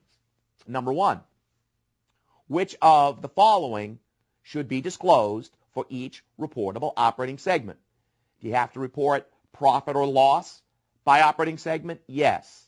Assets by operating segment? Yes. And the answer is A. Remember, you don't have to disclose information about liabilities by operating segment or cash flows by operating segment. Number two, Terra Company's total revenues from their operating segments are as follows. There are 3 operating segments, Lion, Monk, and Nevi, and they say which operating segment or segments would be deemed to be reportable. Well, it's a little multiple choice about the 10% test, and notice if you just look at sales to external customers, just look at that column. If you just look at sales to external customers, Nevi wouldn't pass. Nevi's only 8%, 8,000. Lion would be fine, Monk would be fine, but Nevi would fail the test. Nevi would not be a reportable segment in that 10% test. But of course, remember, when you apply the test to sales, you include both sales to outsiders, external sales, and sales between segments. You do include both. So you want to look at the column to the far right, total revenues. And now Nevi would qualify, making up 24,000 over 150, clearly more than 10%. So now Lion, Monk, and Nevi all pass the 10% test when you look at all sales, including sales between segments. And the answer is D. Finally, number 3, which of the following qualifies as an operating segment? Well, I don't think you'd be tempted by A. It's not corporate headquarters. Corporate headquarters is not an operating segment. And I don't think that you'd be tempted by C, because looking at all those measurements, 5%, 9%, 8%, clearly you're not in the 10% test. So A is not going to tempt you. C is not going to tempt you. But I think a lot of students would be agonizing, perhaps, between B versus D. D says there's an Eastern European segment which reports its results directly to the manager of the European division and has 20% of the company's assets, 12% of revenues, 11% of profits. So it's clearly within the 10% test. But it's not enough that the results of operations get reported directly to the manager of the European division. No, don't forget the management approach. We want these results of operations to be reported to a decision maker for the whole enterprise. That's why B is a better answer. There's a North American segment whose assets are 12%, so it meets the 10% test, and management reports to the chief executive officer, the CEO of the whole enterprise. Don't forget that management approach. Keep studying. Don't fall behind. I'll look to see you in the next class. Welcome back. In this class, we're going to discuss foreign operations. And in the area of foreign operations, there's a couple of things the exam likes to get into. First, they may ask you how you convert a foreign subsidiary's financial statements back to U.S. dollars. That's the first thing that comes up. How do you convert a foreign subsidiary's financial statements back to U.S. dollars? Well, as you may know, there are two approaches. There are two methods. There is the translation method and there is the remeasurement method. So that's what you're up against. There are two methods. Now listen carefully. Which method you use depends on what currency the sub functions in. What method you choose depends on what currency the subsidiary functions in. Let me explain. If the sub really functions in US dollars, in other words, most of their transactions are in US dollars. They get their financing from US banks. A lot of transactions with the US parent. If the sub really functions in US dollars, then you have to use the remeasurement method. But if the sub really functions in their local currency, most of their transactions are in their local currency. They get their financing from local banks. Very few transactions with the U.S. parent. If the sub really functions in their local currency, then you use the translation method. Now, going into the exam, you have to have an idea of how these methods work. So let's start with the remeasurement method. Now remember, you're going to use the remeasurement method when the sub really functions in US dollars. What do we mean by the remeasurement method? Well, in the remeasurement method, all monetary items get converted at the current exchange rate. Again, all monetary items will be converted at the current exchange rate. And I think you know what I mean by monetary items. When you look at a balance sheet, what are your monetary items? These items are fixed in terms of a currency by contract or otherwise. Again, monetary items are items whose amounts are fixed in terms of a currency by contract or otherwise. So we're talking about cash, of course, accounts receivable, accounts payable, notes receivable, notes payable, don't forget bonds payable, held to maturity securities. These are your monetary items. And again, in the remeasurement method, all monetary items get converted at the current exchange rate. In other words, the exchange rate on the date of the financial statements, the exchange rate on, say, December 31, the date of the balance sheet. Now, all non-monetary items get converted at the historical exchange rate. So non-monetary items, what are those? Those are items whose amounts are not fixed in terms of a currency by contract or otherwise. Not fixed in terms of a currency by contract or otherwise. So we're talking about fixed assets, inventory. Again, these are items whose amounts are not fixed in terms of a currency by contract or otherwise, but their values can change with changing prices. So as I say, fixed assets, inventory, intangibles. Don't forget trading securities, available for sale securities. These are non-monetary items, and all non-monetary items get converted at the historical exchange rate. In other words, what was the rate of exchange on the day you bought the inventory? What was the rate of exchange on the day you bought the equipment? Use the historical exchange rate.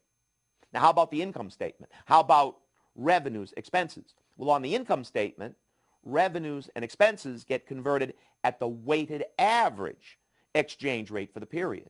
Weighted average exchange rate for the period, but be careful, not depreciation. Depreciation would be the historical rate. The rate of exchange on the day you bought the equipment. Not cost of goods sold. You have to use the historical rate. The rate of exchange on the day you bought the inventory. So, again, the revenues and expenses on the income statement get converted at the weighted average exchange rate for the period, but not depreciation, use the historical rate. Not cost of goods sold, use the historical rate. How about retained earnings? Well, there's no exchange rate for retained earnings. You just convert the revenues and expenses the way we've said, and you back into retained earnings, and it builds over time. Hope that makes sense. There's no exchange rate for retained earnings. You just convert the revenues and expenses the way we've said, and you back into retained earnings, and it builds over time. How about common stock? Additional paid-in capital, the historical exchange rate. How about dividends? Always the exchange rate on the day of declaration. Always the exchange rate on the date of declaration. All right, now, follow me through this now. we do all these conversions, right? We do all these conversions just the way we've said, and what you end up with is a remeasurement gain or loss. And remember, a remeasurement gain or loss belongs on the income statement. A remeasurement gain or loss does belong on the income statement. It's included in earnings. Now, how about the translation method? Now, remember, you're going to use the translation method when the sub is really functioning in their local currency. And it's actually a little easier. You're not going to mind the translation method. In the translation method, all assets, all liabilities get converted at the current exchange rate. The rate of exchange on, December 31, the date of your balance sheet. So all assets, all liabilities get converted at the current exchange rate. On the income statement, all revenues, all expenses, no exceptions, all revenues, all expenses get converted at the weighted average exchange rate for the period. Retained earnings, again, there's no exchange rate for retained earnings. We convert the revenues and expenses the way we've said, and we back into retained earnings. It builds over time. Common stock, additional paid-in capital, same rule. Use the rate of exchange on the day that you issued the shares, the historical exchange rate. The rate of exchange on the day you issued the shares. Dividends, same rule. Use the rate of exchange on the date of declaration. All right, so we do all these conversions in the translation method, and what you end up with is a translation gain or loss. And you have to remember that a translation gain or loss does not go to the income statement. It's not included in earnings. It goes directly to stockholders' equity as an item of OCI. Remember that. A translation gain or loss does not go to the income statement. It goes directly to stockholders' equity as an item of other comprehensive income.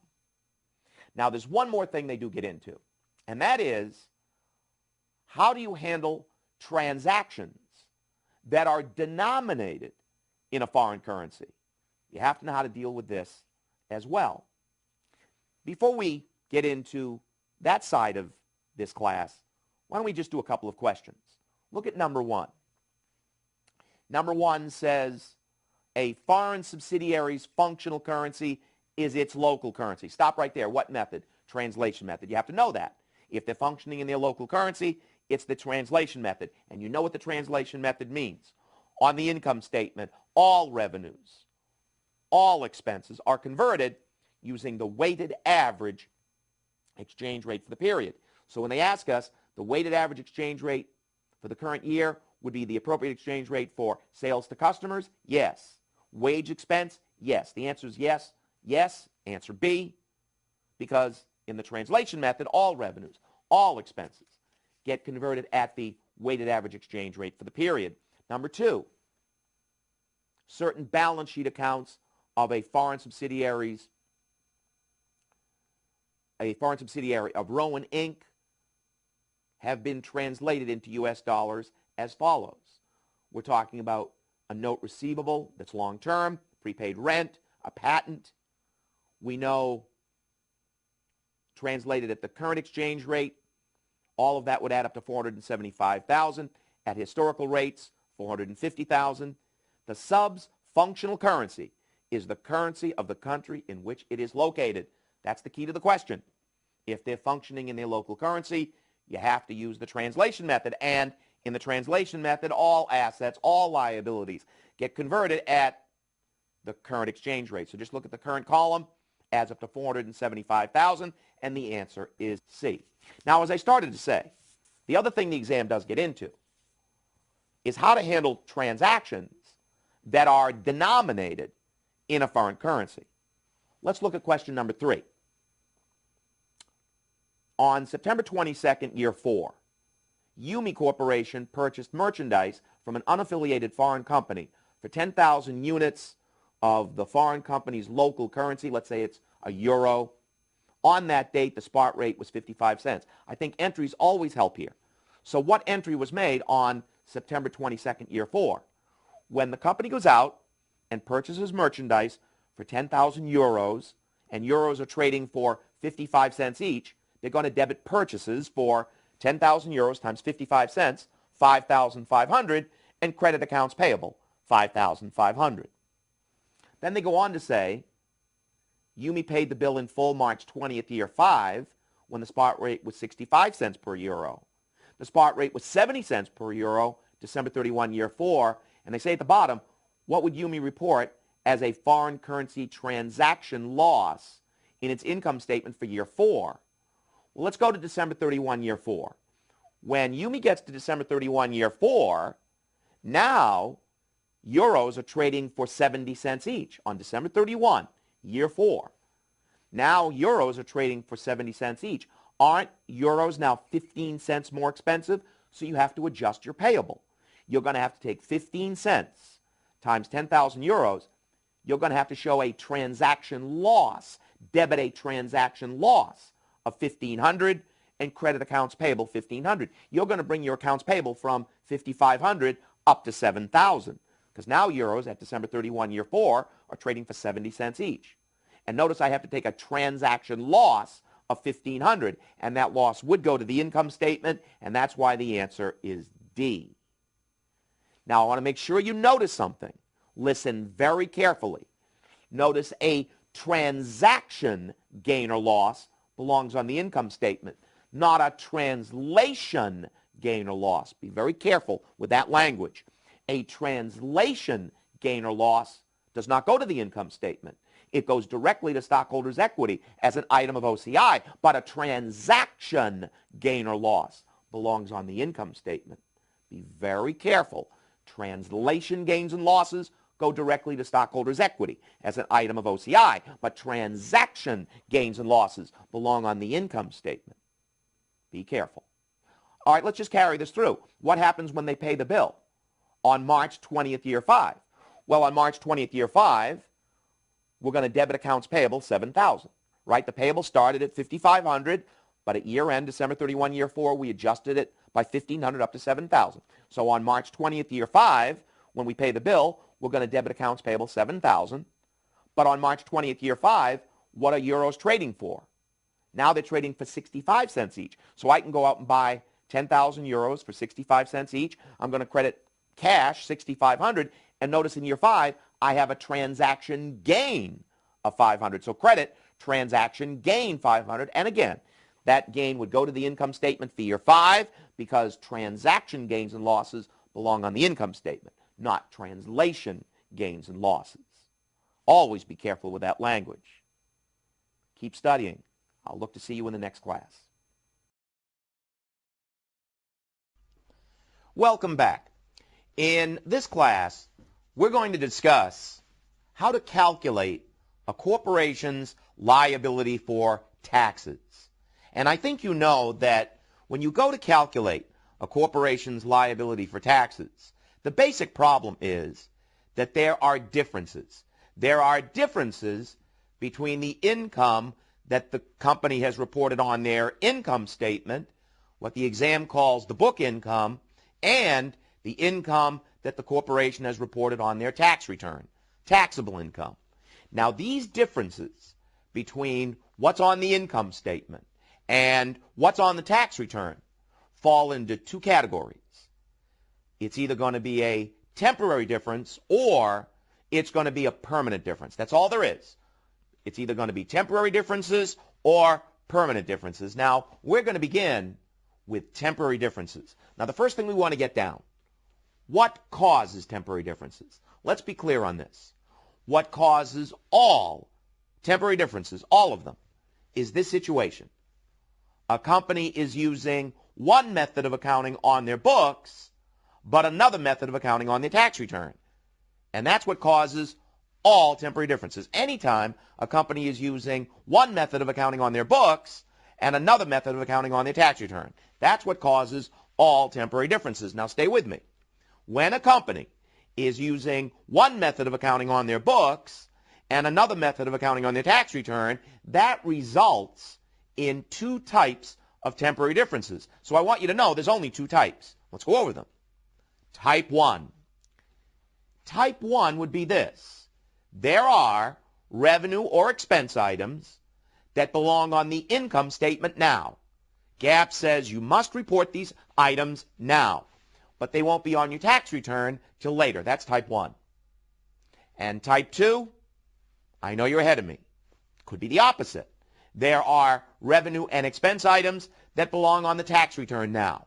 Tax law says you must report these items now, but they won't be on your income statement till later.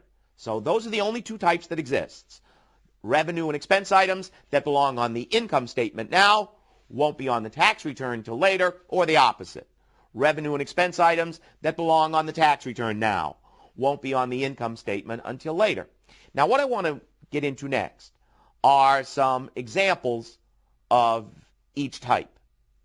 And the good thing about the exam is that the same temporary differences come up again and again and again and again. So that one of the things we want to do in these classes is make sure that the ones that are in there all the time, you're totally comfortable with, you recognize them when you see them, and you know how to handle them instantly. Let's go over the common temporary differences. Now, understand, we're not going to go over every temporary difference that exists in the universe. We're going to go over the common ones. You see time and again in the exam. Time and again you'll see these come up in your homework. Let's go over the first type. We said type 1 would be revenue and expense items that belong on the income statement now, but won't be on your tax return till later. So we're going to set up two columns. Books now, tax later. So let's think this through. How would it be possible to have revenue or profit on the income statement now, but it won't be on the tax return till later? Here's one the exam loves. Let's say a company makes a lot of installment sales. So we have a company that's making, on a routine basis, a lot of installment sales. On their books, they're just using normal accrual accounting. But on the tax return, they're using the installment sales method of accounting. Now, notice right away, they're using one method of accounting on their books, normal accrual accounting. Another method of accounting on their tax return, the installment sales method of accounting. Now, just think what's going to happen here. This company goes out and makes a sale. When would all the profit from that sale be on their income statement? Right away. They're just using normal accrual accounting on their income statement. They're not doing anything fancy. So if they go out and they make a sale, all the profit from that sale will be on their income statement right away. But you know this. If they're using the installment sales method on their tax return, that profit won't be on the tax return till later when the installments come in, when the payments are received. So you see that the way I do. Isn't that an example of how you can have income on the income statement now, but won't be on the tax return till later, when the installments come in, when the payments come in? Now, this is very important. The exam would call this a future taxable amount. Get used to that phrase. The exam would refer to this as an FTA, a future taxable amount. Doesn't that make sense? Because the company is going to get taxed in the future when the installments come in, when the payments are received. The company is going to get taxed in the future. Think of this as a future taxable amount. What would be another example of how a company could have revenue or profit on the income statement now, but won't be on the tax return till later? Here's another good one. Exam loves it. Let's say a company is involved with long-term contracts, long-term construction contracts. On their books, they're using the percentage of completion method. But on the tax return, they're using the completed contract method. Notice again, they're using one method of accounting on their books, another method of accounting on their tax return. That results in all temporary differences. That's why we have them. Now, think what's going to happen to this company. This company starts a 5-year project. They get to the end of year 1. They estimate the project is 18% complete. You know what's going to happen. If at the end of year 1, you estimate the project is 18% complete on your books, you're going to recognize 18% of the estimated profit from that project on your income statement at the end of year 1, because that's how the percentage of completion method works. We recognize a certain percent of the profit each year of the project as we earn the profit each year of the project. But you know this. There would be no profit from that project on their tax return till year 5 when they finish the project, because under completed contract, we recognize no profit from a project until it's finished. So you see what we end up with. We end up with profit on our income statement now, year 1, that won't be on our tax return until year 5 when we complete the project. The exam is going to refer to this as another example of a future taxable amount. Why? Because the company is going to get taxed in the future when they finish the project. It's got to make sense to you. These phrases have to make sense. How about an expense, a deduction? How would it be possible to have an expense or a deduction on the income statement now, but it's not going to be on the tax return until later? Well, what you're looking for here is any sort of estimated expenses. And the one we're going to discuss is the one that's in the exam again and again and again. Let's talk about warranty expenses. I think you know what happens with warranty expenses. On our books, we have to estimate. We have to accrue our warranty expense. In other words, if based on past experience, we estimate that 1% of our customers are going to want a refund. 1% of our customers, based on past experience, are going to demand a refund. What are we supposed to do in GAAP? We're supposed to take 1% of our sales and set up an estimated or an accrued warranty expense. IRS would disallow that. IRS is not going to let you estimate your warranty expense on your tax return. The corporation can't take that warranty expense as a deduction on their tax return till they actually pay out the claims. So you see my basic problem.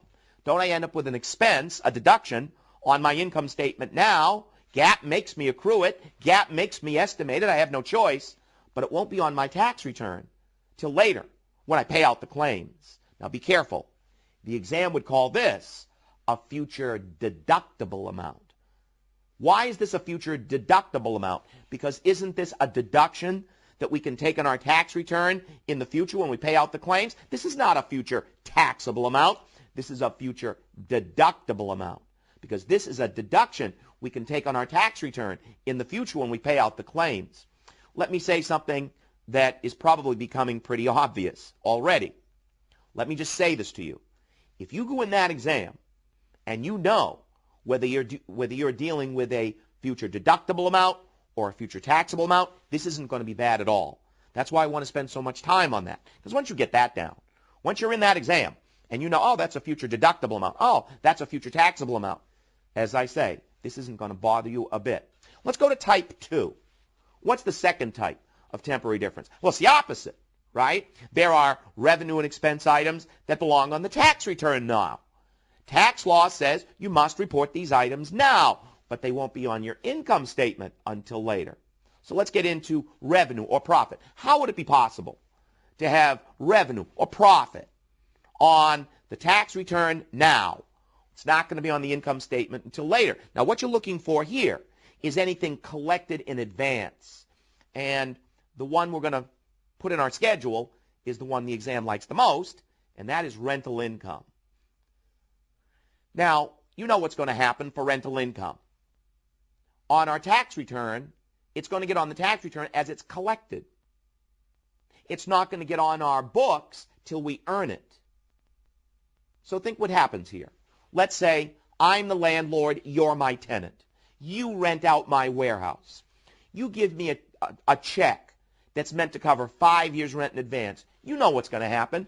If you give me a check that's meant to cover 5 years rent in advance, by the way, God bless you, but you give me a check that's meant to cover 5 years rent in advance. When I do my tax return, I have to put all 5 years rental income on my tax return now, because all IRS cares about is I got the money. IRS does not care about the matching concept. IRS does not care about accrual accounting. All IRS cares about is we got the money. So if you give me a check that's meant to cover 5 years rent in advance, when I do my tax return, I have to put all 5 years rental income on my tax return now. But you know this, that rental income's not going to be on my income statement until I earn it evenly over the next 5 years. Because under GAAP, we don't recognize income when we collect it. We recognize income as we earn it. So that income's not going to be on my income statement until I earn it evenly over the next 5 years. So you see what I end up with. Don't I end up with profit that's on my tax return now, but it won't be on my income statement until later over the next 5 years as I earn it evenly over the next 5 years. All right, it's time for a pop quiz. I want to see if you've been listening to me. What do you think the exam would call this one? Is this a future deductible amount or a future taxable amount. What do you think? That's right. It's a future deductible amount. Why? I already paid the tax. I don't get taxed in the future here. I already paid the tax now. I can deduct this from my taxable income later. That's a future deductible amount. One more. How about an expense, a deduction? I can take on my tax return now, but I can't take on my income statement till later. Well, the best example of that, and you knew this was going to come up, is accelerated depreciation. Let's get into depreciation. You know what happens. You go out and buy a piece of equipment. On your tax return, you use acres, makers, whatever accelerated recovery write-off system Congress dreams up. We want to write it off as quickly as we possibly can for tax purposes. So on our tax return, we're going to use makers, the modified accelerated cost recovery system. We're going to write it off as fast as we possibly can for tax purposes. But let's say on our books, we're using straight line depreciation. You see the effect that has. Don't I take a big deduction on my tax return now that I won't take on my books until later, more slowly, under straight line? So what do you think? What would the exam call this one?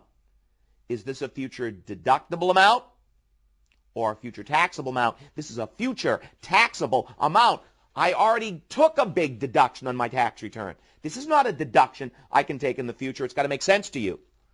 I already got a big deduction on my tax return. I got to pay the piper later. It's a future taxable amount. Now, before we leave temporary differences, I want you to notice something very important about temporary differences. Notice what is unique about temporary differences, what is singular about temporary differences is that temporary differences reverse themselves. This is very important. Temporary differences turn around. You can see it in what we've just done. The rental income that's on my tax return now will eventually get on my books in the future as I earn it over the next 5 years. You know, if I wait long enough, the income statements will catch up to the tax returns. The tax returns will catch up to the income statements in the first examples. But remember that about temporary differences. They turn around. They reverse themselves. Now, before we get into how to account for temporary differences, we haven't covered that yet. I mean, now we know what temporary differences are, what causes them, the difference between a future deductible amount, a future taxable amount. All we need to discuss now is how to account for temporary differences. But before I get into that, let's talk about the permanent differences. I will say that there's not that many that the exam loves, but you got to know them when you see them. Let's start this the same way. What causes permanent differences? We already know what causes temporary differences. Anytime a company is using one method of accounting on their books and another method of accounting on their tax return, that's what causes all temporary differences, as we know. So we'll start this the same way. What causes permanent differences? Well, remember, what causes all permanent differences is this situation. The company has some item on their books, revenue or expense. There's some item on the company's books, revenue or expense, that'll never be on the tax return. It'll never be on the tax return. It'll never reverse itself. That's why it's permanent. Permanent means what it always means. It's forever. You're stuck with it. It never reverses itself. It's permanent. So remember that. Permanent differences never reverse themselves. They are permanent. Now, as I say, there aren't that many permanent differences the exam throws in again and again, but you got to know them when you see them. Here are the ones the exam likes. Let's say a corporation takes out a life insurance policy on the president of the corporation, and the corporation is the beneficiary of that policy. That's important. The corporation takes out a life insurance policy on the president of the corporation, and the corporation is the beneficiary of the policy.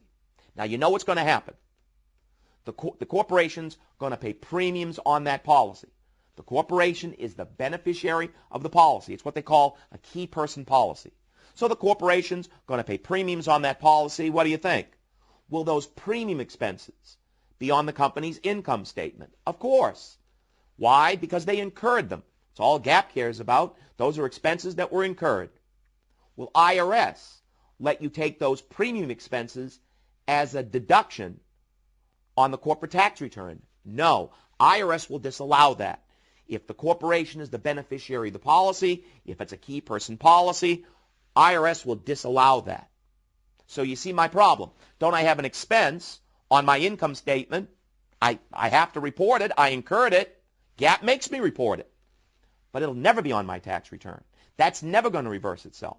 It's a permanent difference. Another one. Let's say the president of the corporation dies and the corporation collects $1 million of life insurance proceeds. Will the $1 million of life insurance proceeds be on the corporation's income statement? Yes. Other income. Is it on the tax return? No. Life insurance proceeds are just not taxed. So you see my problem. I end up with income on my income statement. I have to report it because I earned it. But it's never going to be on my tax return. It's not taxed. That's a permanent difference. That's never going to reverse itself. Another one they like. Let's talk about interest income on municipal bonds. Corporation goes out and invests in municipal bonds. You know what's going to happen. They're going to earn interest income on those municipal bonds. Will that interest income from municipal bonds be on the income statement? Of course, they earned it. It's all GAAP cares about was earned. Is it on the tax return? No. Interest income from municipal obligations is just not taxed. So you see my problem. I end up with income on my income statement. I have to report it. I earned it. But it's never going to be on my tax return. That's never going to reverse itself. It's a permanent difference. You're stuck with that difference. You see what really causes permanent differences? GAAP and tax law just don't agree. It's another way to put it. GAAP and tax law just don't agree on the item. One more permanent difference, and I have to mention it because in these classes we're going to get into this. Don't forget this. When one domestic corporation pays another domestic corporation a dividend, 80% is non-taxable. Again, when one domestic corporation pays another domestic corporation a dividend, 80% is non-taxable. Don't forget, there's an 80% dividend received deduction, an 80% DRD. Now, I know there's a 70% DRD, there's an 80% DRD, there's a 100% DRD, but for our purposes in these classes, we will stick with the 80% DRD. Now, maybe you don't see why I brought this up. Well, let's say you're a domestic corporation. I'm a domestic corporation. And you send me a $1,000 dividend. If you send me a $1,000 dividend, you see the way that's going to play out? On my income statement, I'm going to have $1,000 of dividend income. But on my tax return, I'm only going to have $200 of dividend income because there's that 80% exclusion. And I want you to be confident that that $800 difference between book and tax never reverses itself. That is a permanent difference. And you have to be aware of that because that is going to come up as we go through these classes. We will continue our discussion on how to account for a company's income taxes in our next class. Don't fall behind. Keep working hard, and I'll see you in the next class. Welcome back. In this class, we're going to continue our discussion on how to account for a company's taxes. And I want to start this class by doing a problem just on permanent differences. Just on permanent differences. If you look in your viewer's guide, you'll see the problem.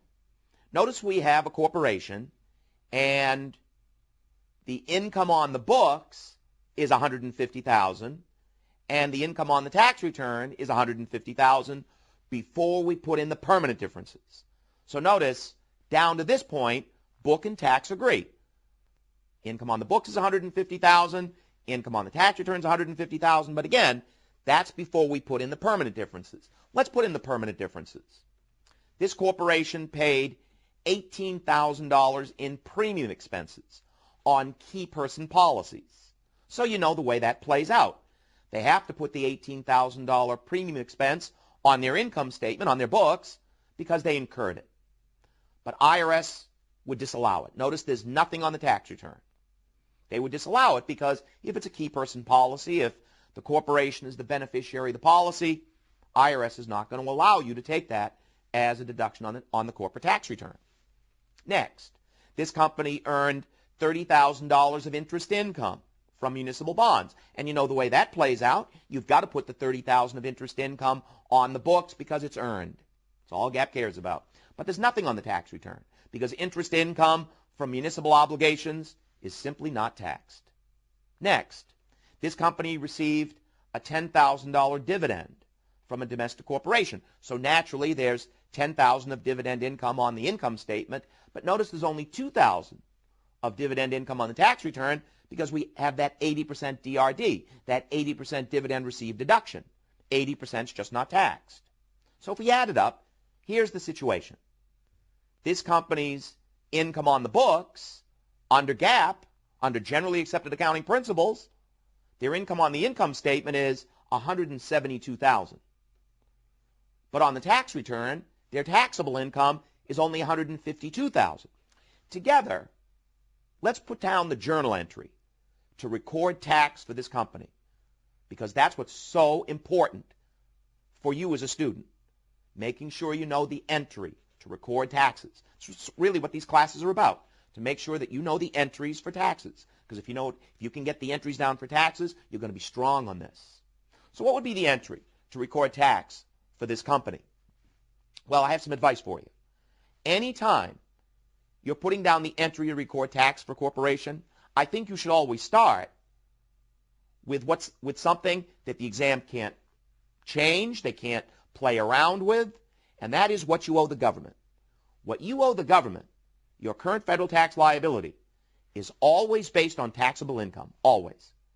Whether you're dealing with any type of problem in the exam, they can't change that.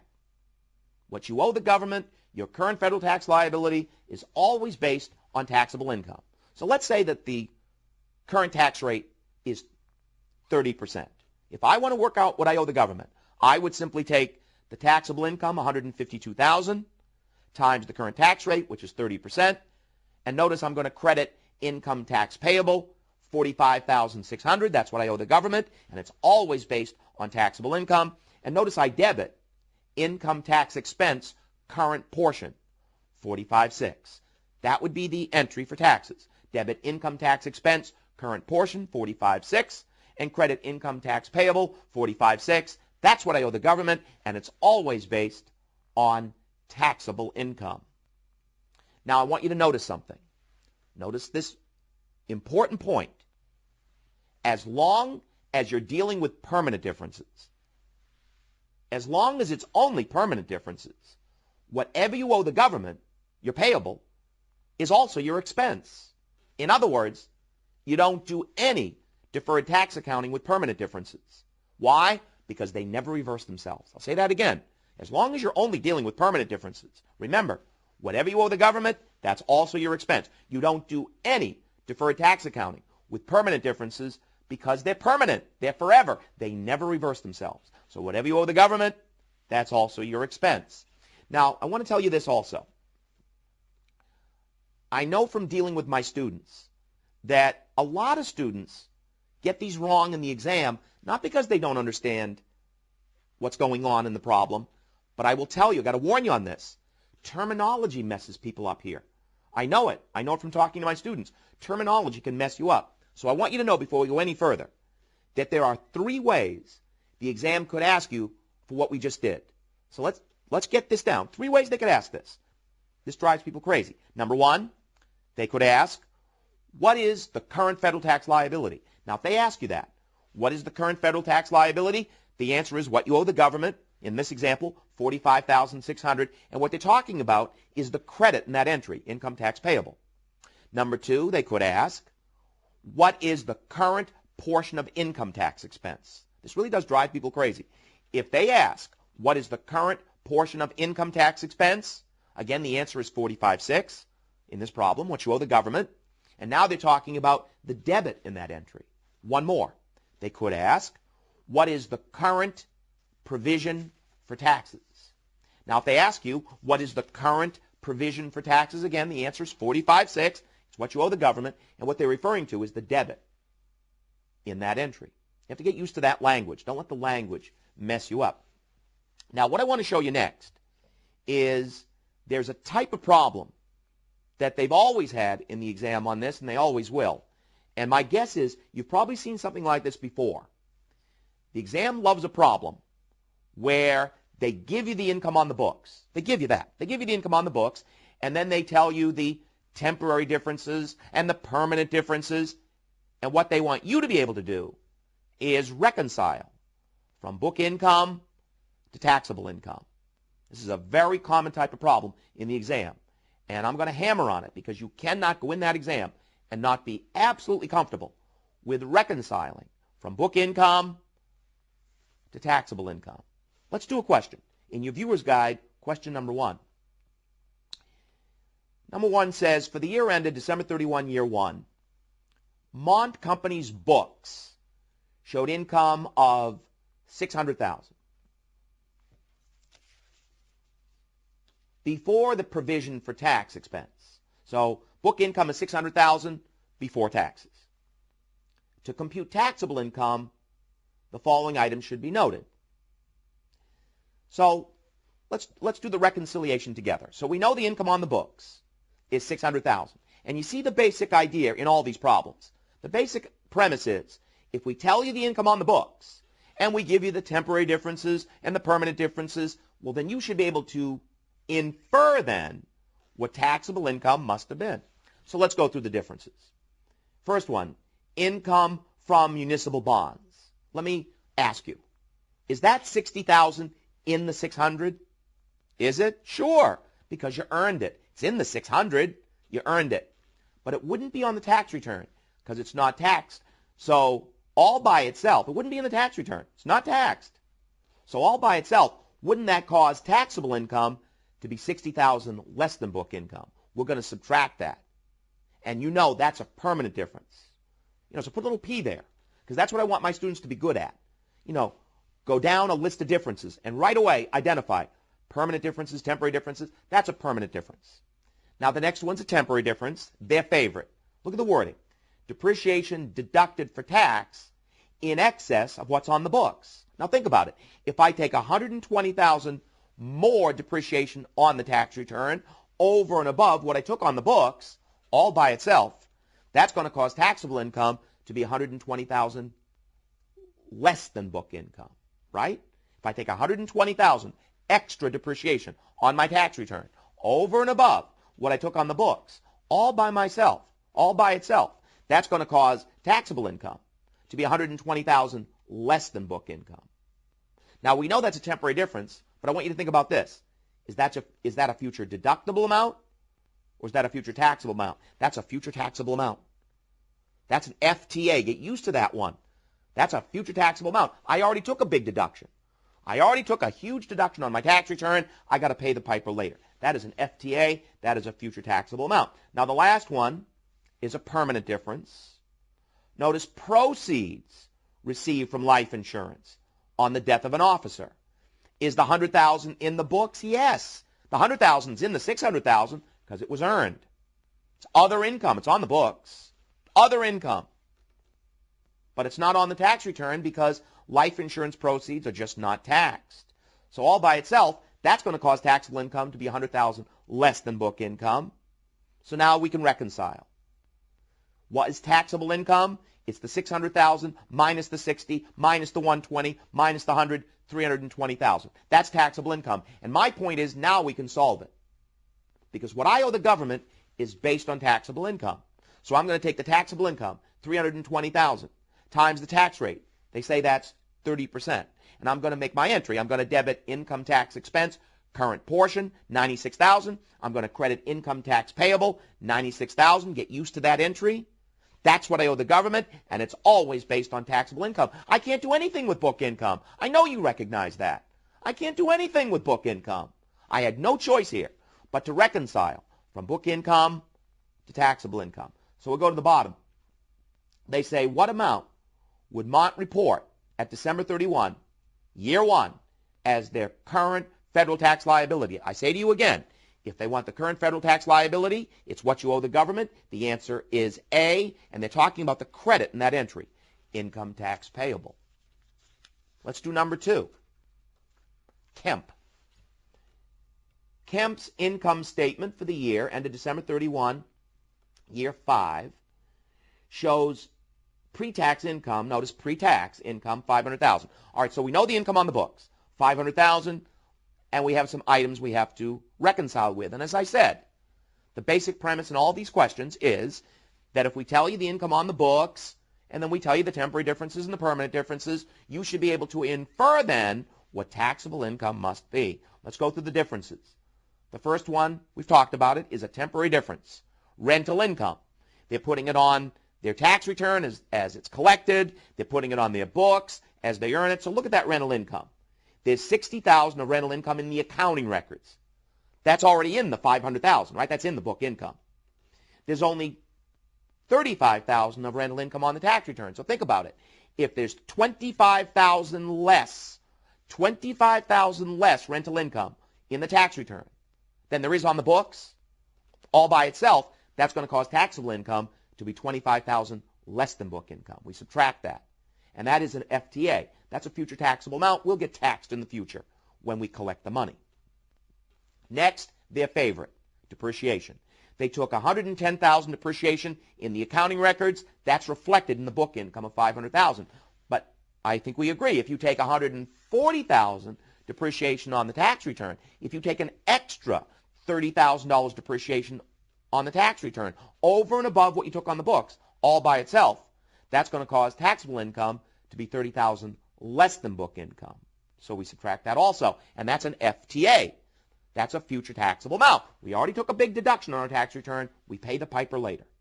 Future taxable amount. Now the last one is a permanent difference. They took a $45,000 premium expense on their income statement in their accounting records.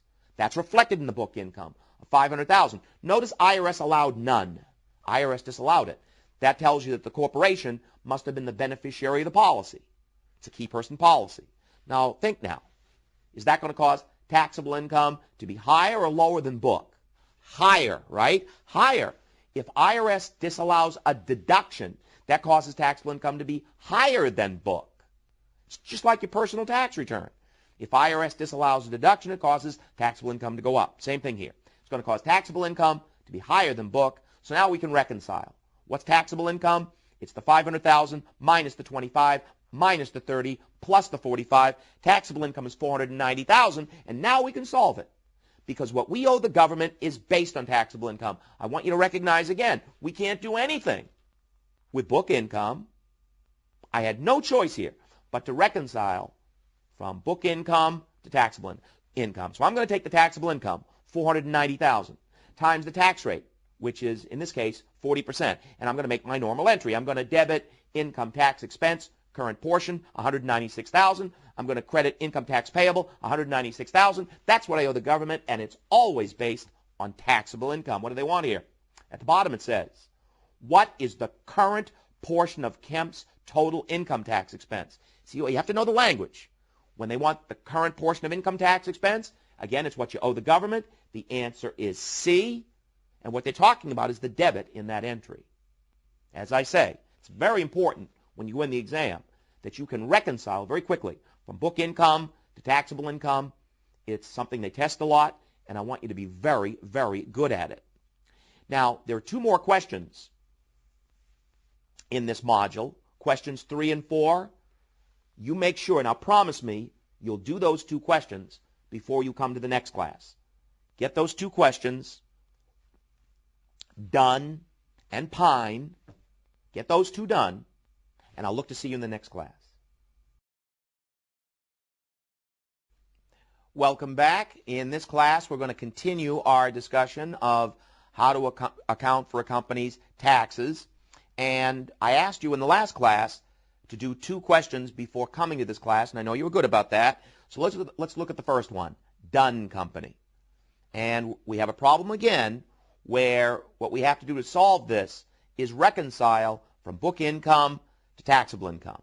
In this problem, we know the income on the books is $90,000. And as I've said, the premise in all these questions is that if we tell you the income on the books, and then we give you the temporary differences, the permanent differences, we should be able to infer then what taxable income must be. So let's go through the differences. First, how about that rent received in advance? That's $16,000.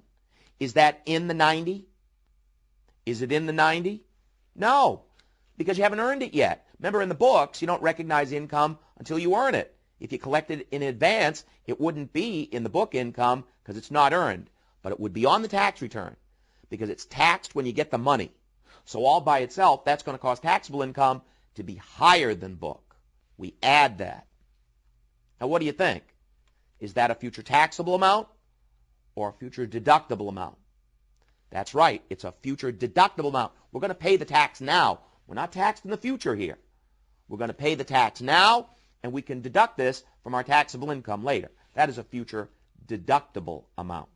Next, the income from municipal bonds. That $20,000. Is it in the 90? Yes. Other income. It's on the books. But on the tax return, it's just not taxed. Interest income from municipal obligations is just simply not taxed. So all by itself, that's going to cause taxable income to be lower than book. So we'll back that one out. That's a permanent difference, as you know. And then their favorite. Depreciation deducted for tax in excess of what's on the books. You know what happens in this case. We take an extra $10,000 depreciation on the tax return over and above what we took on the books. That's going to cause taxable income to be lower than book income by $10,000. Get used to it. Memorize it if you have to. That is a future taxable amount, an FTA. So now we can work it out. What's taxable income? $76,000. 90 plus 16 minus 20 minus 10. 76,000. And my point again and again is now we can solve it. Because what we owe the government is based on taxable income. We can't do anything based on book income. So I'm going to take the taxable income, $76,000, times the tax rate, which is 30%, and I'm going to make my normal entry. I'm going to debit income tax expense, current portion, $22,800. I'm going to credit income tax payable, $22,800. That's what I owe the government, and it's always based on taxable income. What do they want here at the bottom? They want to know the current federal tax liability. And as you know, when the exam asks for the current federal tax liability, it's what you owe the government. The answer is B, $22,800. And what they're talking about is the credit in that entry, income tax payable. Let's go to the other question I wanted you to do. Pine. Once again, we know the income on the books, $800,000. Let's go through the differences. They had a gain from an involuntary conversion. You might remember in our first class on this topic, we went over the common temporary differences that you see in the exam, but I want to emphasize again, we didn't cover all of them. We didn't cover every temporary difference that's in the universe. We just covered the ones that are in the exam all the time. As you're doing your homework, you'll run into a couple of odd ones. Here's an odd one. A gain from an involuntary conversion. What is that? Well, say a fire destroys a machine, and we get more from the insurance company than the carrying value of the machine. That would be a gain from an involuntary conversion. We didn't mean to do it. As opposed to we go out and sell the machine at a gain, that would be voluntary. That's a gain from a voluntary action. The main point is this. GAAP doesn't care. GAAP doesn't care whether gains and losses are voluntary, involuntary. They belong on your income statement. Again, GAAP simply doesn't care about the issue. GAAP doesn't care whether gains or losses are voluntary, involuntary. They belong on your income statement.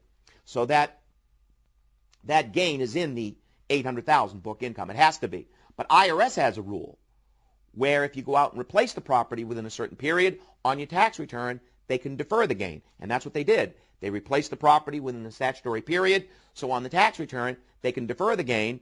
So all by itself, that's going to cause taxable income to be $350,000 less than book income because that gain's not on the tax return. And that is an FTA. That is a future taxable amount because we're going to get taxed in the future because what we now do is adjust the tax basis of the asset for any unrecognized gain. So eventually it does reverse itself. Eventually we pay the tax in the future. But that is a future taxable amount.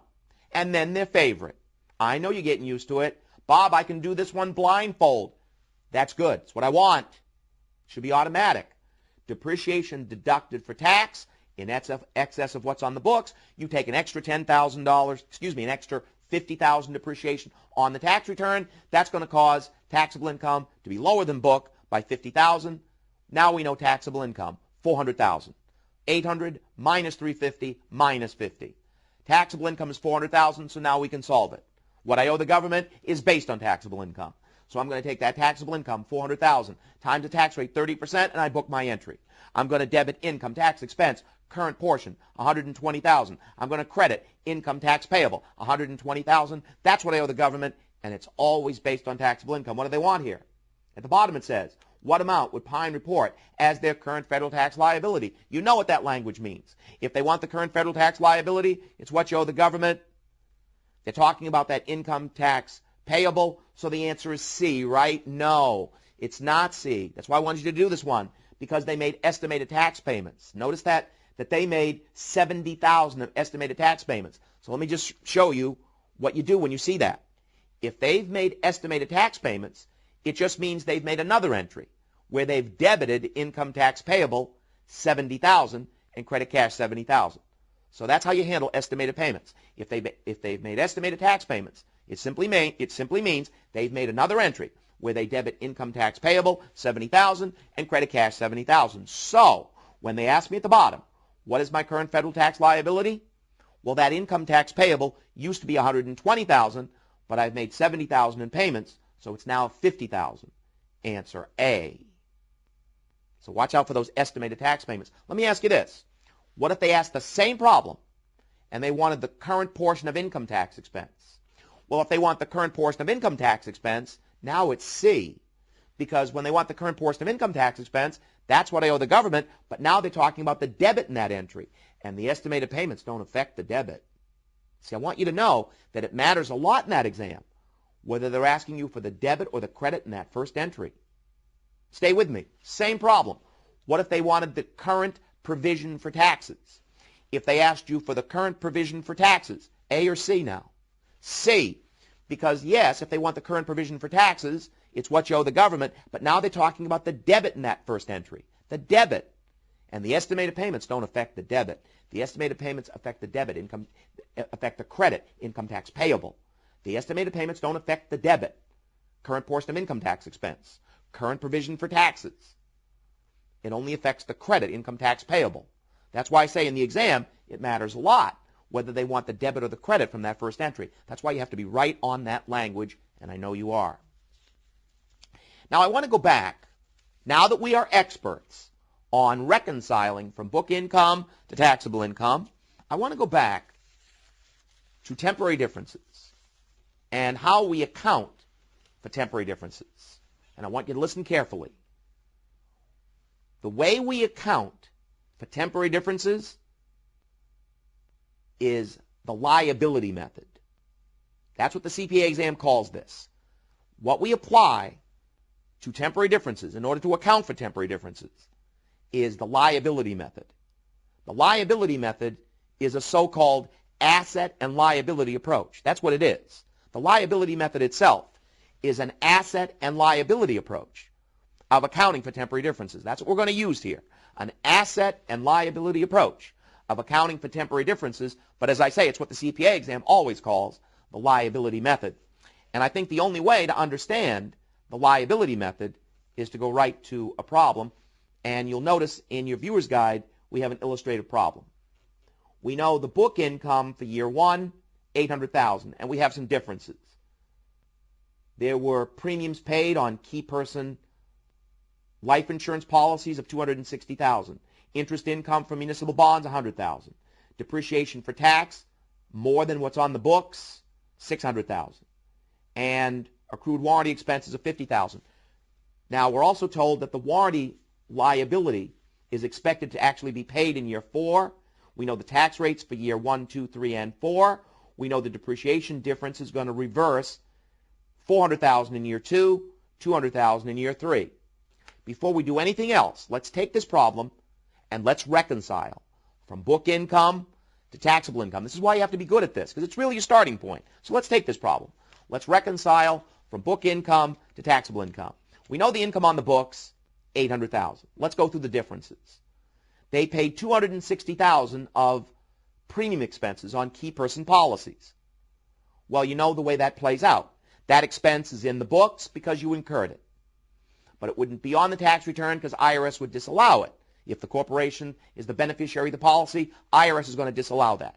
So that's going to cause taxable income to be higher than book by $260,000. We add that. Interest income on municipal bonds, well, you know the $100,000 is in the $800,000. It's in the book income because you earned it, but it's not on the tax return. It's not taxed. So that's going to cause taxable income to be $100,000 less than book income. We subtract that. Their favorite, depreciation for tax in excess of what's on the books. You know the way that plays out. You take an extra $600,000 depreciation on the tax return over and above what you took on the books. That's going to cause taxable income to be less than book income by $600,000. And then finally, the warranty expense, the $50,000. On our books, we follow GAAP. We have to. And GAAP makes us estimate, makes us accrue our warranty expense. But IRS would disallow that. IRS is not going to let you take that as a deduction on your tax return in year 1. You're not going to be able to take that as a deduction on your tax return until year 4 when you pay out the claims. So as you know, if IRS disallows a deduction, that's going to cause in year 1 taxable income to be higher than book by $50,000. So now we can reconcile. What's taxable income? It's $800,000 plus $260 minus $100 minus $600,000 plus $50,000. Taxable income is $410,000. So let's work out what we owe the government. We know that what we owe the government is based on taxable income. So I'm going to take the taxable income, $410,000, times what tax rate? The year 1 tax rate, which is 35%, and I'm going to make my normal entry. I'm going to debit income tax expense, current portion, $143,500, and I'm going to credit income tax payable, $143,500. That's what I owe the government, and it's always based on taxable income. Now let's look at these differences. The key person life insurance premiums, we know that's a permanent difference. How about the municipal bond interest? We know that's a permanent difference. Those are never going to reverse themselves. Now the accelerated depreciation, that's a temporary difference, but let me ask you this. Is that a future deductible amount or a future taxable amount? What is it? Bob, I can't stand that question anymore. It's a future taxable amount. That's good. I want you to be like that. It's going to be automatic. You see that accelerated depreciation. Oh, it's an FTA. I want that reverberating in your head tonight when you're trying to sleep. It's a future taxable amount. How about the second one? The warranty deduction. Well, we took a big deduction on our income statement. Now we estimate it. We can't take it on our tax return until later when we pay out the claims. Isn't that a deduction we can take on our tax return in the future when we pay out the claims? That's a future deductible amount. So we know the accelerated depreciation is a future taxable amount. We know the warranty expense is a future deductible amount. Let me ask you this. Are we going to set up deferred taxes for the municipal bond interest, for the life insurance premiums? No. Remember, this will ring a bell. With permanent differences, whatever we owe the government, that's also our expense. We don't do any deferred tax accounting with permanent differences because they never reverse themselves. So that first entry that we put down, when I debit in, I want my students to think like this. When I debit income tax expense, current portion, $143,500, and I credit income tax payable, $143,500, when we worked out what we owe the government, that automatically takes care of all permanent differences. You never have to think about them again. I like my students to think like that. You know, once you work out what you owe the government, that automatically takes care of all permanent differences. You never have to worry about them again. Get that first entry down for taxes, what you owe the government. You're done with permanent differences. Of course, now, what we have to work out is the temporary differences. And we'll do that in our next class. We'll continue this problem in the next class, and we'll get to the temporary differences. I'll see you then. Welcome back. The first thing we're going to do in this class is finish the problem that we started in the last class on temporary differences. And you remember that in that illustrative problem, we have already reconciled from book income to taxable income. We've worked out what we owe the government. It's $143,500, and we know that's always based on taxable income. And when we left off, we were saying that we don't apply the liability method to permanent differences because once you figure out what you owe the government, once you debit income tax expense current portion, credit income tax payable, $143,500, that's what you owe the government, and that automatically takes care of all permanent differences. You never have to worry about them again. Now we're going to apply the liability method to the temporary differences. And remember, the liability method is an asset and liability approach. It's an asset and liability approach of accounting for temporary differences. And what does that mean? It means that you have to be able to calculate a deferred tax asset, and you have to be able to calculate a deferred tax liability. So let's start by calculating our deferred tax asset. And what we're going to go over now is the formula for deferred tax assets, and you have to memorize it. There's no way out of this. You got to memorize this, and I think we're going to work with this quite a bit, so I think you'll probably have it memorized right away. But let's get it down.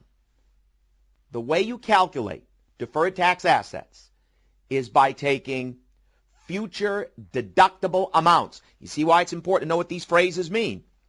We're going to take future deductible amounts times future tax rates. If you take future deductible amounts times future tax rates, that'll always give you your deferred income tax asset. So let's work it out in this problem. The warranty expense, as we talked about in the last class, that represents a future deductible amount because the warranty expense is a deduction that we can take on our tax return out in year 4. It's a future deductible amount. So let's work out our deferred tax asset. We're expecting a future deductible amount, the warranty expense, to reverse out in year 4 when the enacted tax rate is 20%. So we're going to have to set up a $10,000 deferred income tax asset for that reversal. Deferred tax assets are always based on future deductible amounts times future tax rates. And we do have to worry about these future tax rates if and only if they've been enacted into law. Again, you are supposed to use future tax rates if and only if they've been enacted into law.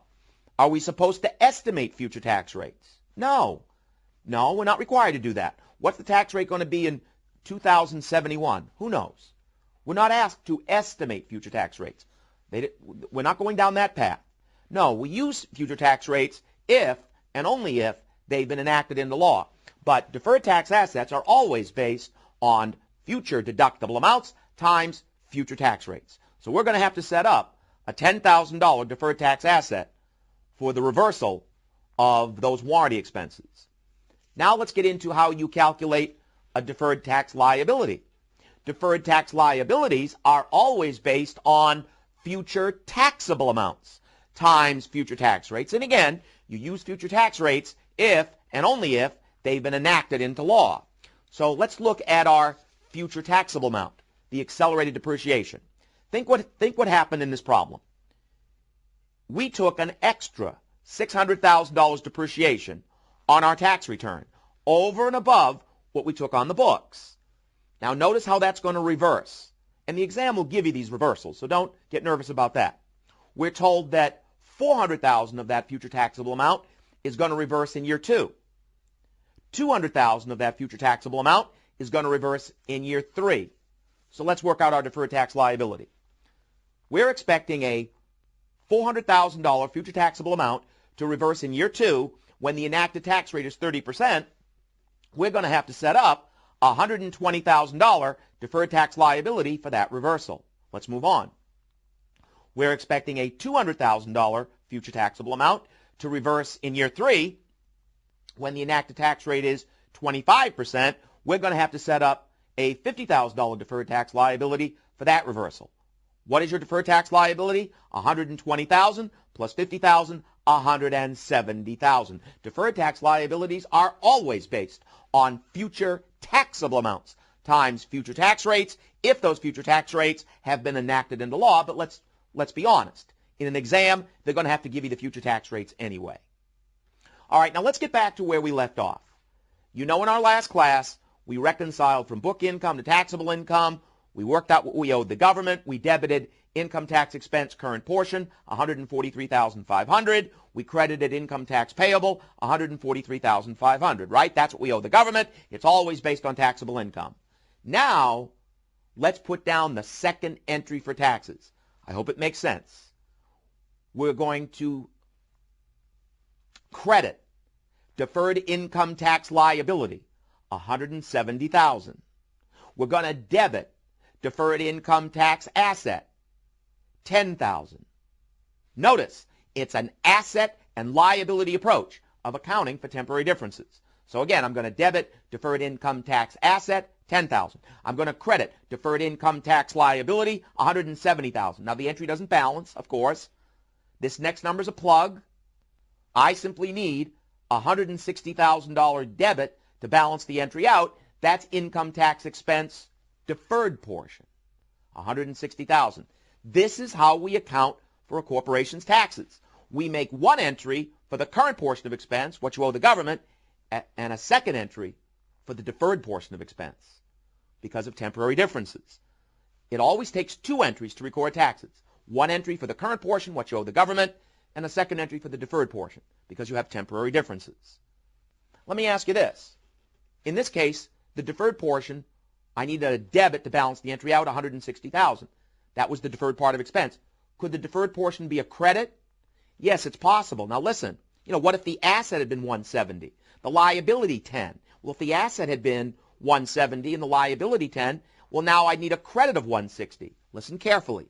If you need a credit to balance the entry out, that's called deferred tax benefit. You have to know how the exam talks. So let me say it again. If you need a debit to balance the entry out, it's the deferred portion of expense. If you need a credit, it's deferred tax benefit.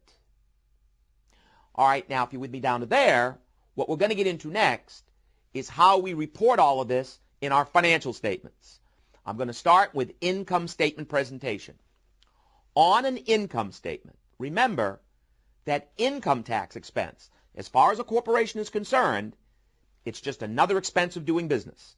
That's how corporations look at income tax expenses. Just another expense of doing business. And income tax expense belongs up in continuing operations on the income statement, and you have to divide it into two parts. It's not going to surprise you a bit. We have to show the current portion of expense, what we owe the government, in this case $143,500, plus or minus deferred portion. Here it's a plus because it's a debit. So I have plus deferred portion, $160,000, added up. That gives me my total income tax expense, my total provision for taxes, which the exam could ask you for, $303,500. That's income statement presentation. Up in continuing operations, you show income tax expense in those two parts. The current portion, what you owe the government, plus or minus deferred portion. Here it's plus because the deferred portion was a debit. So my total provision for taxes, my total income tax expense, which again they could ask you for, is $303,500. Now what we're going to get into is balance sheet presentation. If you look at the entry that we made, we have a deferred income tax asset of $10,000. We have a deferred income tax liability of $170,000. You know what the exam's going to ask you. Is that asset a current asset or a non-current asset? Is that liability a current liability or a non-current liability? Listen carefully. This is very important. How you classify deferred tax assets and deferred tax liabilities depends on what causes them. Look at that deferred income tax liability of $170,000. What caused it? What caused that deferred income tax liability of $170,000? That's right, accelerated depreciation, which is related to fixed assets. Since a non-current asset caused that liability, all of it is non-current. That deferred tax liability was caused by accelerated depreciation, which is related to fixed assets. Since non-current assets caused that liability, all of it is non-current. So let's agree. this company has a non-current deferred tax liability of $170,000. What caused that $10,000 deferred income tax asset? That's right, the non-current warranty liability. Remember, the claims aren't going to be paid out for years. A non-current warranty liability caused that asset. So the asset is non-current. So here's balance sheet presentation. Since they have a non-current deferred tax liability of $170,000 and they have a non-current deferred tax asset of $10,000, since they're both non-current, you can net them. And this company will report a net non-current liability of $160,000. That's what they want on a balance sheet. Net current amount, net non-current amount. I'll say it again. What you're supposed to report on a balance sheet is net current amount, net non-current amount. Since they're both non-current in this case, I can net them, and they report on their balance sheet net non-current liability $160,000. Oh, you can net current amounts, and you can net non-current amounts. But listen to me, you can't net current with non-current. Don't let them talk you into that. You can't net a current deferred tax asset and a non-current deferred tax liability. No, the right of offset does not exist. So don't let them talk you into that. You can't net current with non-current. But what they want on a balance sheet is net current amount, net non-current amount. You can net current amounts, you can net non-current amounts, but you can't net current with non-current. Remember that. Let's do a problem. See how we're doing on this. Question number 1, Fry. Fry, a construction company, appropriately uses the completed contract method for tax purposes. However, they use the percentage of completion method on their books, and you know, anytime you're using one method of accounting on your books and another method of accounting on your tax return, that's what causes temporary differences, and it's one we talked about. Now, here's the information, December 31, year 2, the close of Fry's first year. Now, you look at the first two contracts. Notice the first two contracts, they've recognized $600,000 plus $300,000, $900,000 of profit from those first two contracts on their books under percentage of completion in year 2. When is that profit going to go on their tax return? Year 3, when they finish the projects. Look at the last two contracts, the $200,000 and the $100,000. Haven't they recognized $300,000 of profit from long-term contracts for the last two contracts on their income statement for year 2 under percentage of completion? But that profit won't be on the tax return till they complete the project, and that's in year 4. Now, I have a very important question for you. The list they gave us there of numbers, $600,000, $300,000, $200,000, $100,000, are those future deductible amounts or future taxable amounts? Remember, that's the key to the exam, knowing whether you're dealing with a future deductible amount or a future taxable amount. What do those represent? That's right. Aren't those future taxable amounts? Because won't they get taxed in the future when they finish the projects? Those are definitely future taxable amounts. And we know the way you get a deferred tax liability, we know the formula, is based on future taxable amounts times future tax rates. And what they're asking at the bottom is what would be the deferred tax liability December 31, year 2? Well, let's work it out. Aren't we expecting $900,000, $600,000 plus $300,000? Aren't we expecting $900,000 of future taxable amounts to reverse in year 3 when the enacted tax rate is 25%? So they're going to have to set up a $225,000 deferred tax liability for that reversal. Notice we were given the tax rates for the current year, 30%, and for year 3, 25%, and year 4, 20%. For year 4, 20%. We were given the future tax rates. As I said, realistically in the exam, they're going to have to give you the tax rates.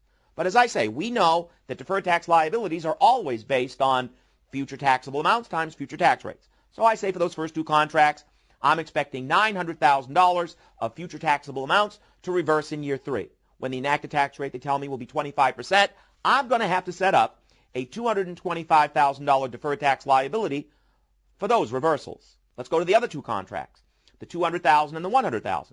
We're expecting $300,000 of future taxable amounts to reverse in year 4 when the enacted tax rate is 20%, we're going to have to set up a $60,000 deferred tax liability for those reversals. Added up, what's my deferred tax liability?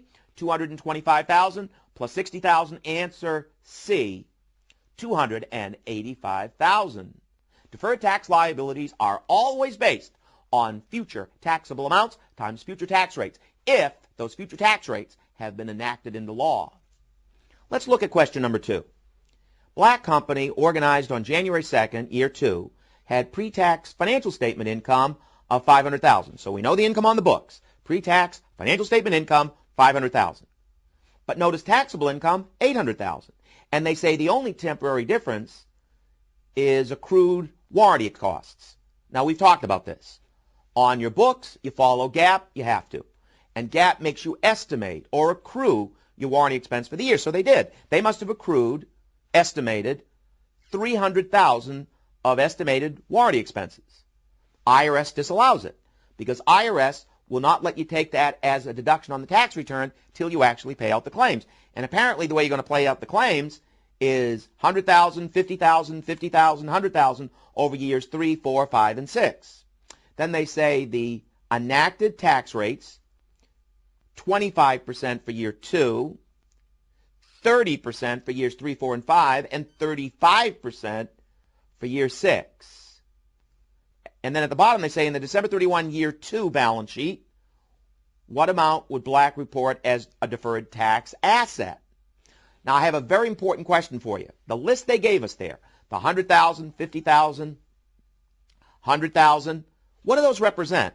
Future taxable amounts or future deductible amounts? You know they're future deductible amounts because don't they represent deductions that the company can take on their tax return in the future when they pay out the claims?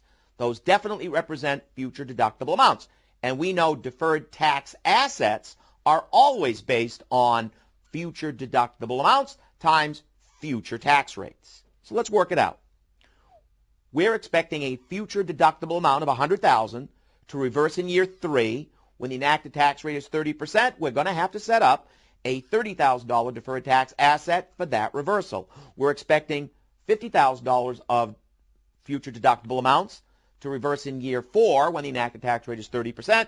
We'll set up a $15,000 deferred tax asset for that reversal. We're expecting another $50,000 future deductible amount to reverse in year 5 when the enacted tax rate is still 30%. So we have to set up another $15,000 deferred tax asset for that reversal. And we're expecting a $100,000 future deductible amount out in year 6 to reverse when the enacted tax rate is 35%. We're going to have to set up a $35,000 deferred tax asset for that reversal. What's the deferred tax asset on the balance sheet? $30,000 plus $15,000 plus $15,000 plus $35,000, $95,000. Answer D. Remember, deferred income tax assets are always based on future deductible amounts times future tax rates. If and only if the future tax rates have been enacted into law. Now, before you come to the next class, you'll notice there's 2 more questions in this module. We have 2 more questions on Corey and on Clark. Your assignment is, promise me now, you'll do these. Do Corey and Clark before you come to the next class, and in the next class we'll go through them together. I'll see you then. Welcome back. In our last class, I asked you to do 2 problems before coming to this class, and I know you did them. So let's look at the first one, Corey. If you remember the facts, Corey recognized $250,000 of profit from installment sales on their income statement. On their income statement, they're just using normal accrual accounting. But on their tax return, they're using the installment sales method. And you know in the installment sales method, they defer the recognition of profit till the installments come in, till the payments are collected. And apparently, the way that profit's going to go on the tax return is $25,000, $50,000, $75,000, $100,000 over years 2, 3, 4, and 5. Now, you know what I'm going to ask. Those numbers they gave you, the $25,000, the $50,000, the $75,000, the $100,000, what do those represent? Are those future deductible amounts or future taxable amounts? You know they're future taxable amounts because Corey's not going to get taxed till the future when the installments come in. Those definitely represent future taxable amounts. Now, what do they want here? At the bottom it says, what would be the deferred tax liability, now be careful, deferred tax liability, that's a balance sheet account, so dates matter. And they want the balance in deferred tax liability December 31, year 2. Make sure you notice that date. They want the balance in deferred tax liability December 31, year 2. So think about this with me. If I want to work out the balance in deferred tax liability December 31, year 2, I only look at what reverses after that date. So let's look at it. I'm expecting a future taxable amount of $50,000 to reverse in year 3. When the enacted tax rate is 30%, we're going to have to set up a $15,000 deferred tax liability for that reversal. We're expecting a $75,000 future taxable amount to reverse in year 4 when the enacted tax rate is still 30%. We're going to have to set up a $22,500 deferred tax liability for that reversal. And then finally, in year 5, we're expecting a $100,000 future taxable amount to reverse. When the enacted tax rate is 25%, we're going to have to set up a $25,000 deferred tax liability for that reversal. What's the deferred tax liability? $15,000 plus $22,500 plus $25,000, $62,500. Answer A. Now, you know what they were hoping you do. They were hoping you just do the whole list. If you do the whole list, you get B. I hope you see how a student could get B. Bob, I see it all too painfully. Maybe you did get this wrong. And if you did, I don't think you will again. I don't think you will. Because this question teaches you a very important lesson. Why didn't I worry about the $25,000? Because it's already reversed. Remember, you only look at what reverses after the balance sheet date. In other words, if they had wanted the balance of deferred tax liability December 31, year 3, I would have just looked at the year 4 and 5 reversal. You only look at what reverses after the balance sheet date. And if that's still bothering you, another way to look at it, hey, what's the formula for deferred tax liabilities? It's future taxable amounts times future tax rates. Well, the $25,000 is no longer in the future, is it? It's already reversed. Remember, it's future taxable amounts times future tax rates. You have to look at what's going to go on in the future. And the $25,000 by December 31, year 2 has already reversed. It's no longer in the future. It's a lesson you really have to learn about deferred taxes because they catch a lot of students on that. Let's look at the other question I asked you to do, which is Clark.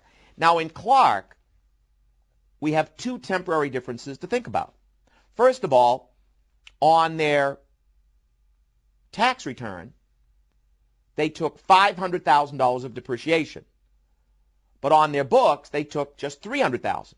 They took $200,000 more depreciation on their tax return than they did on their books. And you know that represents an FTA. That's a future taxable amount. Now, how is that going to reverse? Notice they gave you the reversals. $80,000 of that is going to reverse in year 3. $70,000 of that's going to reverse in year 4. $50,000 of that's going to reverse in year 5. So by the end of year 5, that temporary difference will have completely reversed. Now, you know that that list of numbers, the $80,000, the $70,000, and the $50,000, those represent future taxable amounts.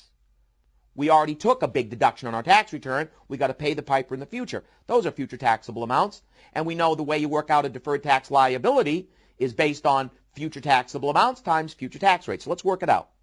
I'm expecting an $80,000 future taxable amount to reverse in year 3 when the enacted tax rate is 30%. I'm going to have to set up a $24,000 deferred tax liability for that reversal. I'm expecting a $70,000 future taxable amount to reverse in year 4 when the enacted tax rate is 25%. I'm expecting $50,000 of a $50,000 future taxable amount to reverse in year 5 when the enacted tax rate is still 25%. So I'm going to add up the $70,000 and the $50,000 for years 4 and 5 because the tax rate is the same. I'm expecting $120,000 of future taxable amounts to reverse in years 4 and 5 when the enacted tax rate is 25%. I'm going to have to set up a $30,000 deferred tax liability for those reversals. What's my deferred tax liability? $24,000 plus $30,000, $54,000. That's my deferred tax liability. Now, I also have another temporary difference to worry about, the warranty expense. On their books, they accrued $50,000 of estimated warranty expenses. IRS would disallow it. They're not going to let them take that as a deduction on the tax return until they pay out the claims, and apparently they're going to pay out the claims 10,000, 15,000, 25,000 over years 3, 4, and 5. And don't those represent future deductible amounts? Because those are deductions that Clark can take on their tax return in the future when they pay out the claims. So we know the way we calculate a deferred tax asset is based on those future deductible amounts times future tax rates. So let's work it out. We're expecting a future deductible amount of 10,000 to reverse in year 3 when the enacted tax rate is 30%. We're going to have to set up a $3,000 deferred tax asset for that reversal. Again, I'll combine years 4 and 5 because the tax rate's the same. We're expecting 40,000 of future deductible amounts, 15 plus 25. 40,000 of future deductible amounts to reverse in years 4 and 5 when the enacted tax rate is 25%. We're going to have to set up a $10,000 deferred tax asset for those reversals. My deferred tax asset is 3,000 plus 10,000, 13,000. Now let's make our deferred entry for taxes. We're going to debit deferred income tax asset, 13,000. We're going to credit deferred income tax liability, 54,000.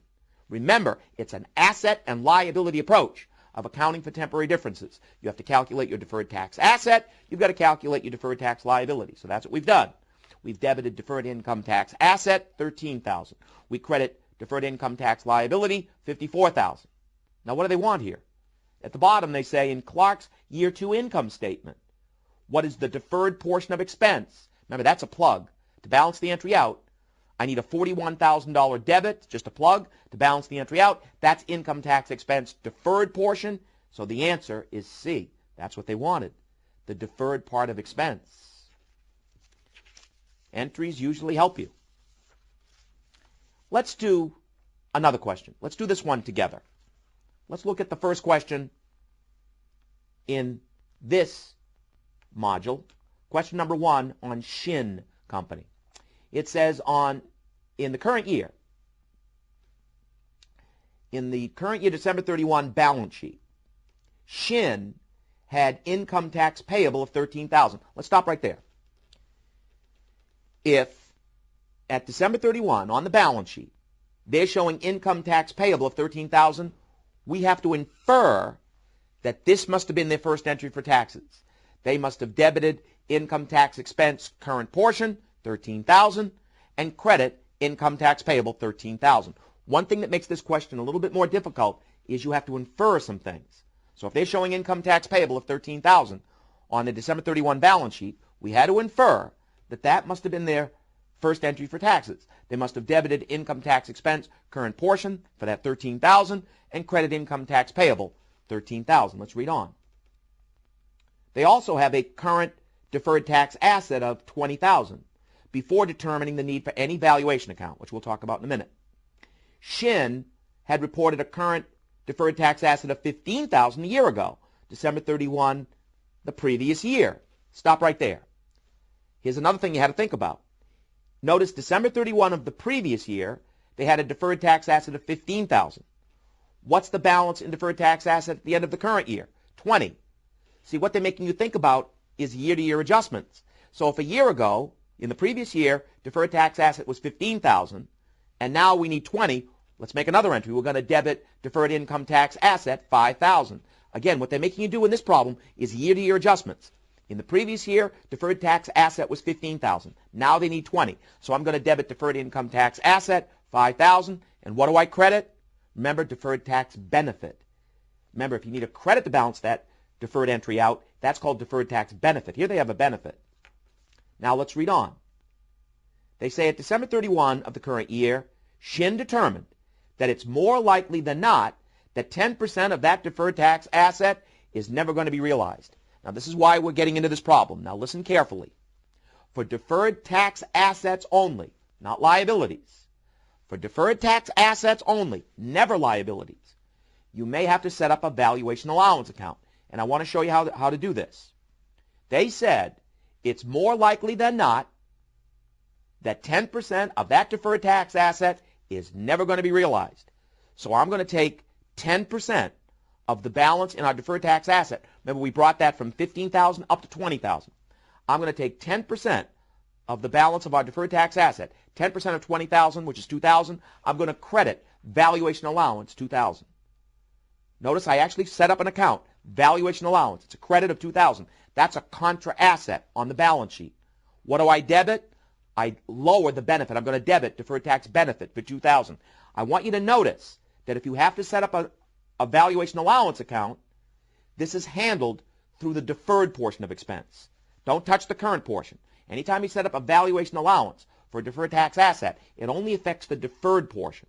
So notice it when you set up a valuation allowance, it will either increase the deferred part of expense or in this case, lower the benefit. Here I had to lower the benefit, $2,000. Now we're not done yet. At the bottom it says, in the current year income statement, what amount would Shin report as total income tax expense? So to make matters worse, now they ask for total income tax expense. Remember we talked about this earlier. We talked about this in another class. On an income statement, how do you show your total provision for taxes? How do you show total income tax expense? Remember, it's the current portion, in this case $13,000, plus or minus deferred portion. Here it's a minus because it's a benefit. The benefit used to be $5,000, but we lowered it by 2. Now the benefit is $3,000. So what's the total income tax expense? The total provision for taxes, $13,000 minus the benefit. Again, that's the current portion, $13,000, minus the benefit 3. Again, the benefit used to be 5, but I lowered it by 2 because of the valuation allowance account. So I take the current portion of expense, $13,000, what I owe the government, minus the benefit, $3,000. My total provision for taxes, my total income tax expense, $10,000. Answer C. Let's do another problem. Number 2. BART, a newly organized corporation, uses the equity method of accounting for its 30% investment in REX. During the year, the sub-REX paid dividends of $300,000 and reported earnings of $900,000. Before we do anything else, let's apply the equity method, because I know you know it well.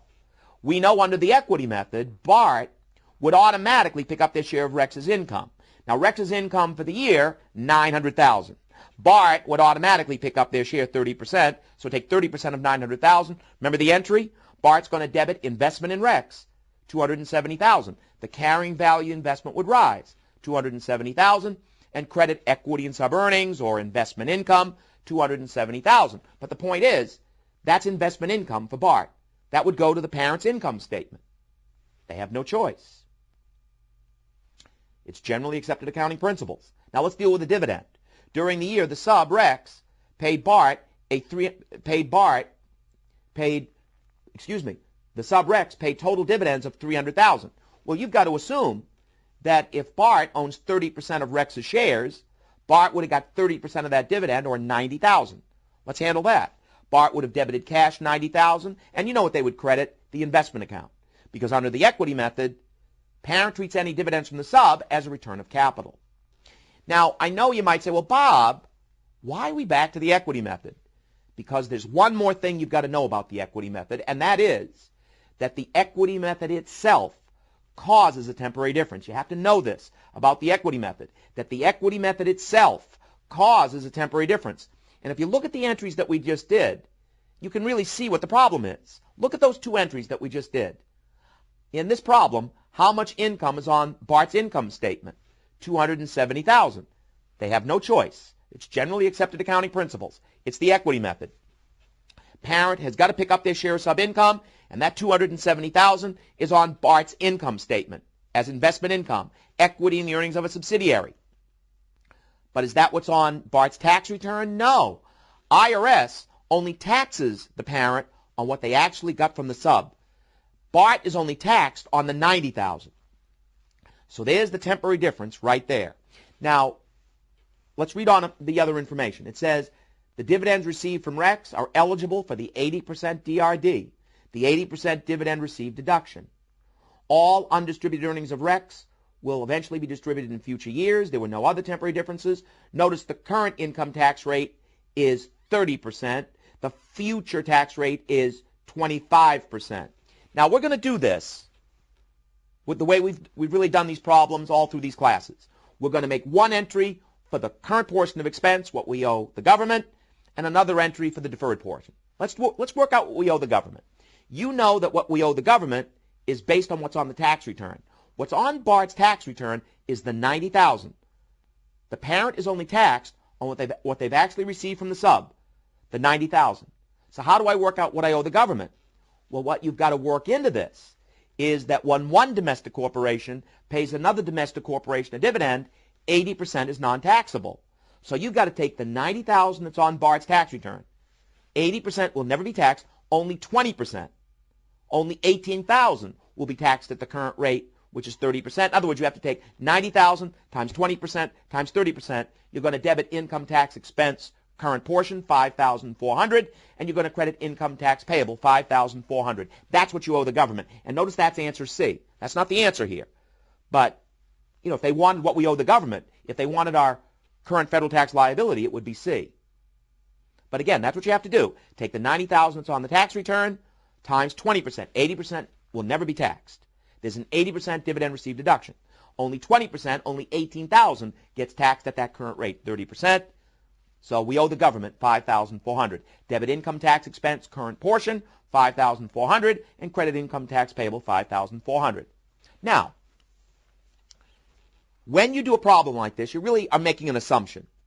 Look, there's $270,000 of income from this sub on Bart's income statement. Only $90,000 on the parent's tax return. You know what you have to assume? You have to assume that if Bart waits long enough, they'll eventually get all $270,000 in the form of dividends. That's the assumption we're going to make here. That if Bart waits long enough, they'll eventually get all $270,000. They'll get the other $180,000 in the form of dividends. And isn't that other $180,000 a future taxable amount? Because won't Bart get taxed in the future when the dividends come in? So let's work out our deferred portion. I'm going to take that $180,000. Again, I'm going to look at that as a future taxable amount. Bart's going to get taxed in the future when those dividends eventually come in. But remember, 80% never gets taxed. Only 20%, only $36,000 gets taxed at the future rate, 25%. We're going to debit income tax expense deferred portion, $9,000, and credit deferred income tax liability, $9,000. That's what they wanted. They wanted the balance in deferred tax liability, and the answer is B. I look at that other $180,000 as an FTA, a future taxable amount, because Bart, the parent, is going to get taxed in the future when the dividends come in. But 80% never gets taxed. Only 20%, only $36,000 gets taxed at that future rate. Future tax rates, if enacted into law, 25%. So I'm going to debit income tax expense deferred portion, $9,000. Credit deferred income tax liability, $9,000. That's what they wanted. The balance in deferred tax liability, and the answer is B. Let's do another question. Number 3. Lear Corporation's pre-tax income for the current year, $100,000. So we know the income on the books, $100,000. And here are the temporary differences. And at the bottom, we know the effective tax rate is 30%. In the current year income statement, what would be the current provision for taxes? Now, you know the language. If they want the current provision for taxes, it's what we owe the government. And what we owe the government is based on taxable income. I can't do anything with book income. I know the income on the books, pre-tax book income, $100,000. But I can't do anything with book income. What I owe the government is based on taxable income. So once again, we have no choice but to reconcile from book income to taxable income. So let's do that. We know the income on the books, $100,000. Let's look at the differences. First, depreciation in the financial statements was $8,000 more than tax. So it's a little bit different here. We're so used to it being the opposite. We're so used to more depreciation in the tax return. Here, they say depreciation in the financial statements was $8,000 more than what's on the tax return. So think about it. If I take $8,000 less depreciation on the tax return than I do the books, that's going to cause taxable income to be $8,000 higher than book income. Again, if I take $8,000 less depreciation on the tax return than I did on the books, that's going to cause taxable income to be $8,000 higher than book income. I'm going to add that. Now look at the second thing. The equity method of accounting resulted in financial statement income of $35,000. Let me ask you, is that $35,000 in the 100? Sure. You have no choice. It's GAAP.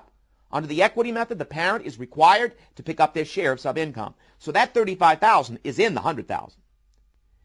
But notice they got a $25,000 dividend from the sub, and they are eligible for the 80% DRD. So what's on the tax return? Just 20% of 25, $5,000. Again, what's on the tax return is not $25,000, just $5,000. 80% never gets there. Just 20% of $25,000. $5,000's on the tax return. So think about it. If there's $35,000 of sub income in the $100,000 in the book income, only $5,000, 20% of $25,000 on the tax return, all by itself, that's going to cause taxable income to be $30,000 less than book income. So subtract $30,000. Taxable income is $78,000. $100,000 plus 8 minus 30. Taxable income is $78,000, and now we can solve it. What we owe the government is based on that taxable income. I take the taxable income, $78,000, times the tax rate, 30%. I'm going to debit income tax expense current portion, $23,400. I'm going to credit income tax payable, $23,400. They ask, what is the current provision for taxes? You know what that language means. The current provision for taxes is what I owe the government. And what they're talking about is that debit in that entry. And the answer is B, $23,400. Keep studying. Don't fall behind. And I'll see you in the next class. Welcome back. In this class, we're going to talk about how to prepare a statement of cash flows. And I want to mention right away that statement of cash flows is a great area for multiple choice. It's a great area for a simulation, and it's a heavily tested area. So there's no way you can go into the exam and not know how to prepare a statement of cash flows. So let's dive right into it. A statement of cash flows has 3 separate and distinct sections. Let's go over them. Section number 1 is cash flows from operating activities. Cash flows from operating activities. Now, in your mind, think of this as your income statement section. In other words, as you're doing a problem, if you see any item that affects revenues, expenses, gains, losses, right away you think of this section because it is your income statement section, cash flows from operating activities. Now, there's also one more thing that goes in this section. If a company buys or sells trading securities, that's cash flows from operating activities. You see how it works. If a company goes out and buys trading securities, that's cash used in an operating activity. If they sell off trading securities, that's cash provided by an operating activity. So that goes in there as well. Section number 2 is cash flows from investing activities. Now, several things go in here. First, if a company buys or sells held-to-maturity investments, buys or sells available-for-sale investments, that's cash flows from investing activities.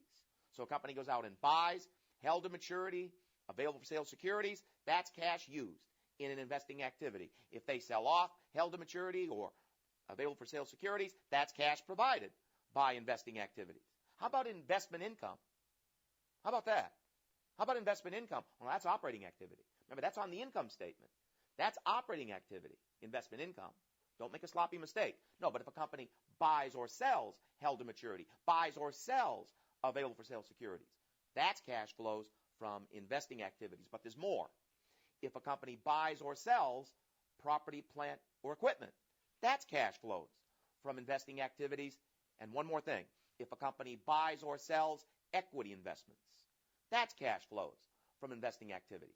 Now, what I'm going to say next, I think you'd probably guess anyway. And that is that when you do your homework, you're going to see that very often in multiple choice questions especially, what they're really testing is whether or not a student understands where cash belongs in the statement.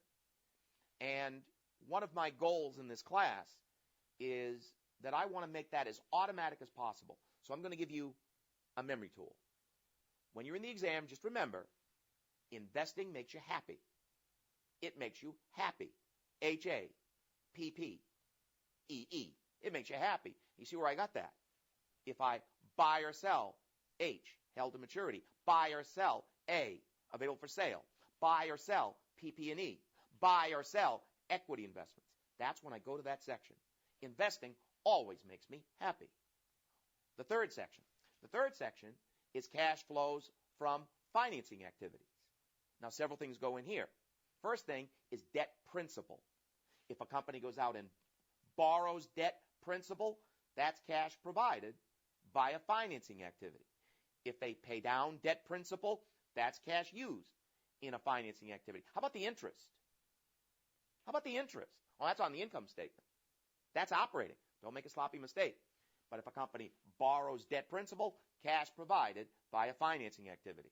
If they pay down debt principal, cash used in a financing activity. Also, if a company pays a dividend, I don't care if they pay a dividend on common shares, preferred shares, that's cash used in a financing activity.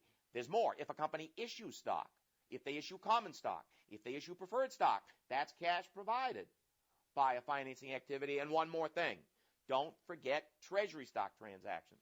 If a company goes out and buys treasury shares, that's cash used in a financing activity. If they sell off treasury shares, that's cash provided by a financing activity. Now, I'm going to give you a memory tool on this also. So when my students are in the exam, what they're thinking is, investing always makes me happy. Buy or sell held to maturity, buy or sell available for sale, buy or sell PP&E, buy or sell equity investments. We're always thinking that. And just remember that I'm always financing for Prince divots. Prince is debt principal. Div, pay dividends. I, issue stock. And TS is treasury stock transactions. That's really what it comes down to. Investing makes you happy, but you're always financing for Prince divots. Now, you're going to see, once you really get sorted out in your mind where cash belongs in the statement, now we are ready to attack a problem. Now, before we attack a problem, let me say something first. You have to be aware of this. There are two acceptable methods of preparing a statement of cash flows. There is the direct method and there is the indirect method. And I want you to remember that the direct method is theoretically preferred. They could ask you that. The direct method is theoretically preferred, but this is something you have to get used to. Even though the direct method is theoretically preferred, because it is, the CPA exam has tested the indirect method far more often. That's just the reality of the test. Yes, the direct method is theoretically preferred, but as I say, the CPA exam has tested the indirect method far more heavily. And I want you to understand why. I'll tell you why that this is really the case. What you're going to, I hope, learn in these classes is that the direct method is not really a different method. There's really only one method of breaking down statement of cash flows problems, and that is the indirect method. When they talk about the direct method, I think of it as not really a different method. It's a presentation difference. One of the sections, operating, gets presented differently. In any real sense, it's not a different method. It's a presentation difference. As I say, one of the sections, operating, just gets presented differently. So the bottom line is, there's only one method of breaking down statement of cash flows problems, and that is the indirect method. Now, does the CPA exam ever test the direct method? They do, but let me get to my point. When you're in that exam, only worry about the direct method if they specify. In other words, if they're silent, you solve the question under the indirect method. I'll say again, when you're in that test, only worry about the direct method. Only give it a thought if they specify. Solve this problem under the direct method. Other than that, you're really always going to be thinking in terms of the indirect method. So that's where we're going to start in this class. We're going to start with the indirect method. If you go to your viewer's guide, you'll see a set of multiple choice questions. Dice Corporation. Let's take a look at it. Dice Corporation's balance sheet accounts as of December 31, year 2 and year 1, and additional information follow. So we're given comparative balance sheets at the end of year 1, at the end of year 2.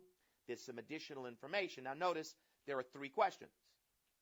They only want 3 little things. Number 1, they want cash flows from operating activities. Question number 2, they want cash flows from investing activities. And question number 3, they want cash flows from financing activities. They just want 3 little things.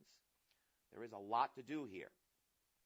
All right, now we've looked at this set of multiple choice, what method are we going to use? Well, notice they didn't specify. If they don't specify, we use the indirect method. Now, the reason we're going to do this set of questions together is that I want to show you a technique. And I'm not exaggerating when I tell you that this technique is foolproof. It really is. And once you get it down, it'll take a little time to learn it, but once you get this technique down, I don't care how the exam tests this. I don't care if it's multiple choice. I don't care if it's a case-based simulation. With this technique, you know you can break it down. And my technique involves two things. In fact, it involves my two favorite things, journal entries and T accounts.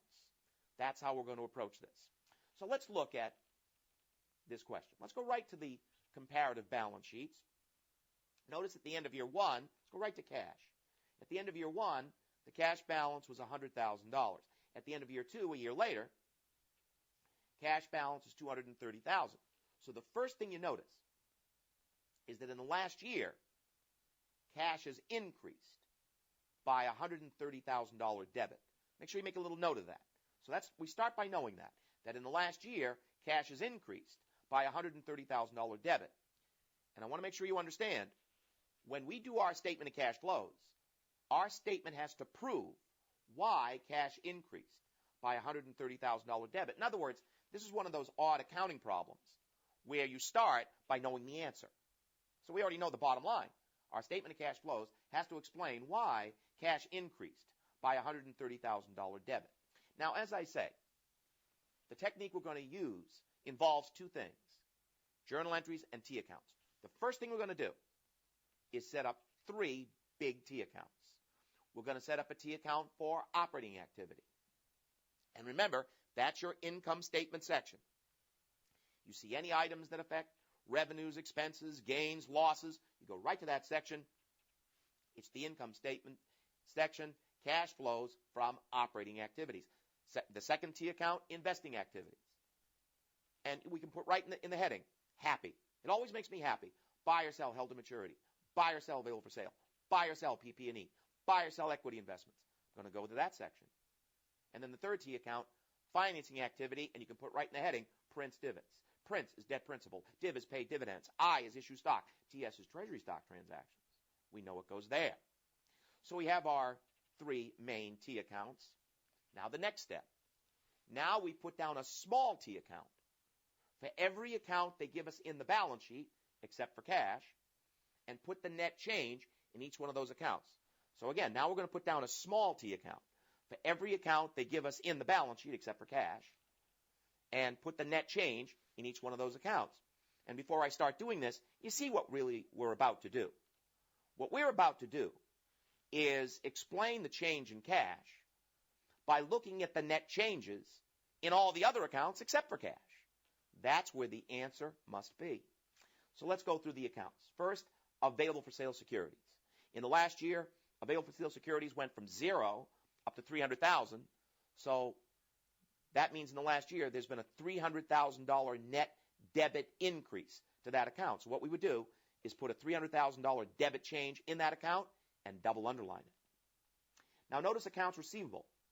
In the last year, the net change to accounts receivable has been 0.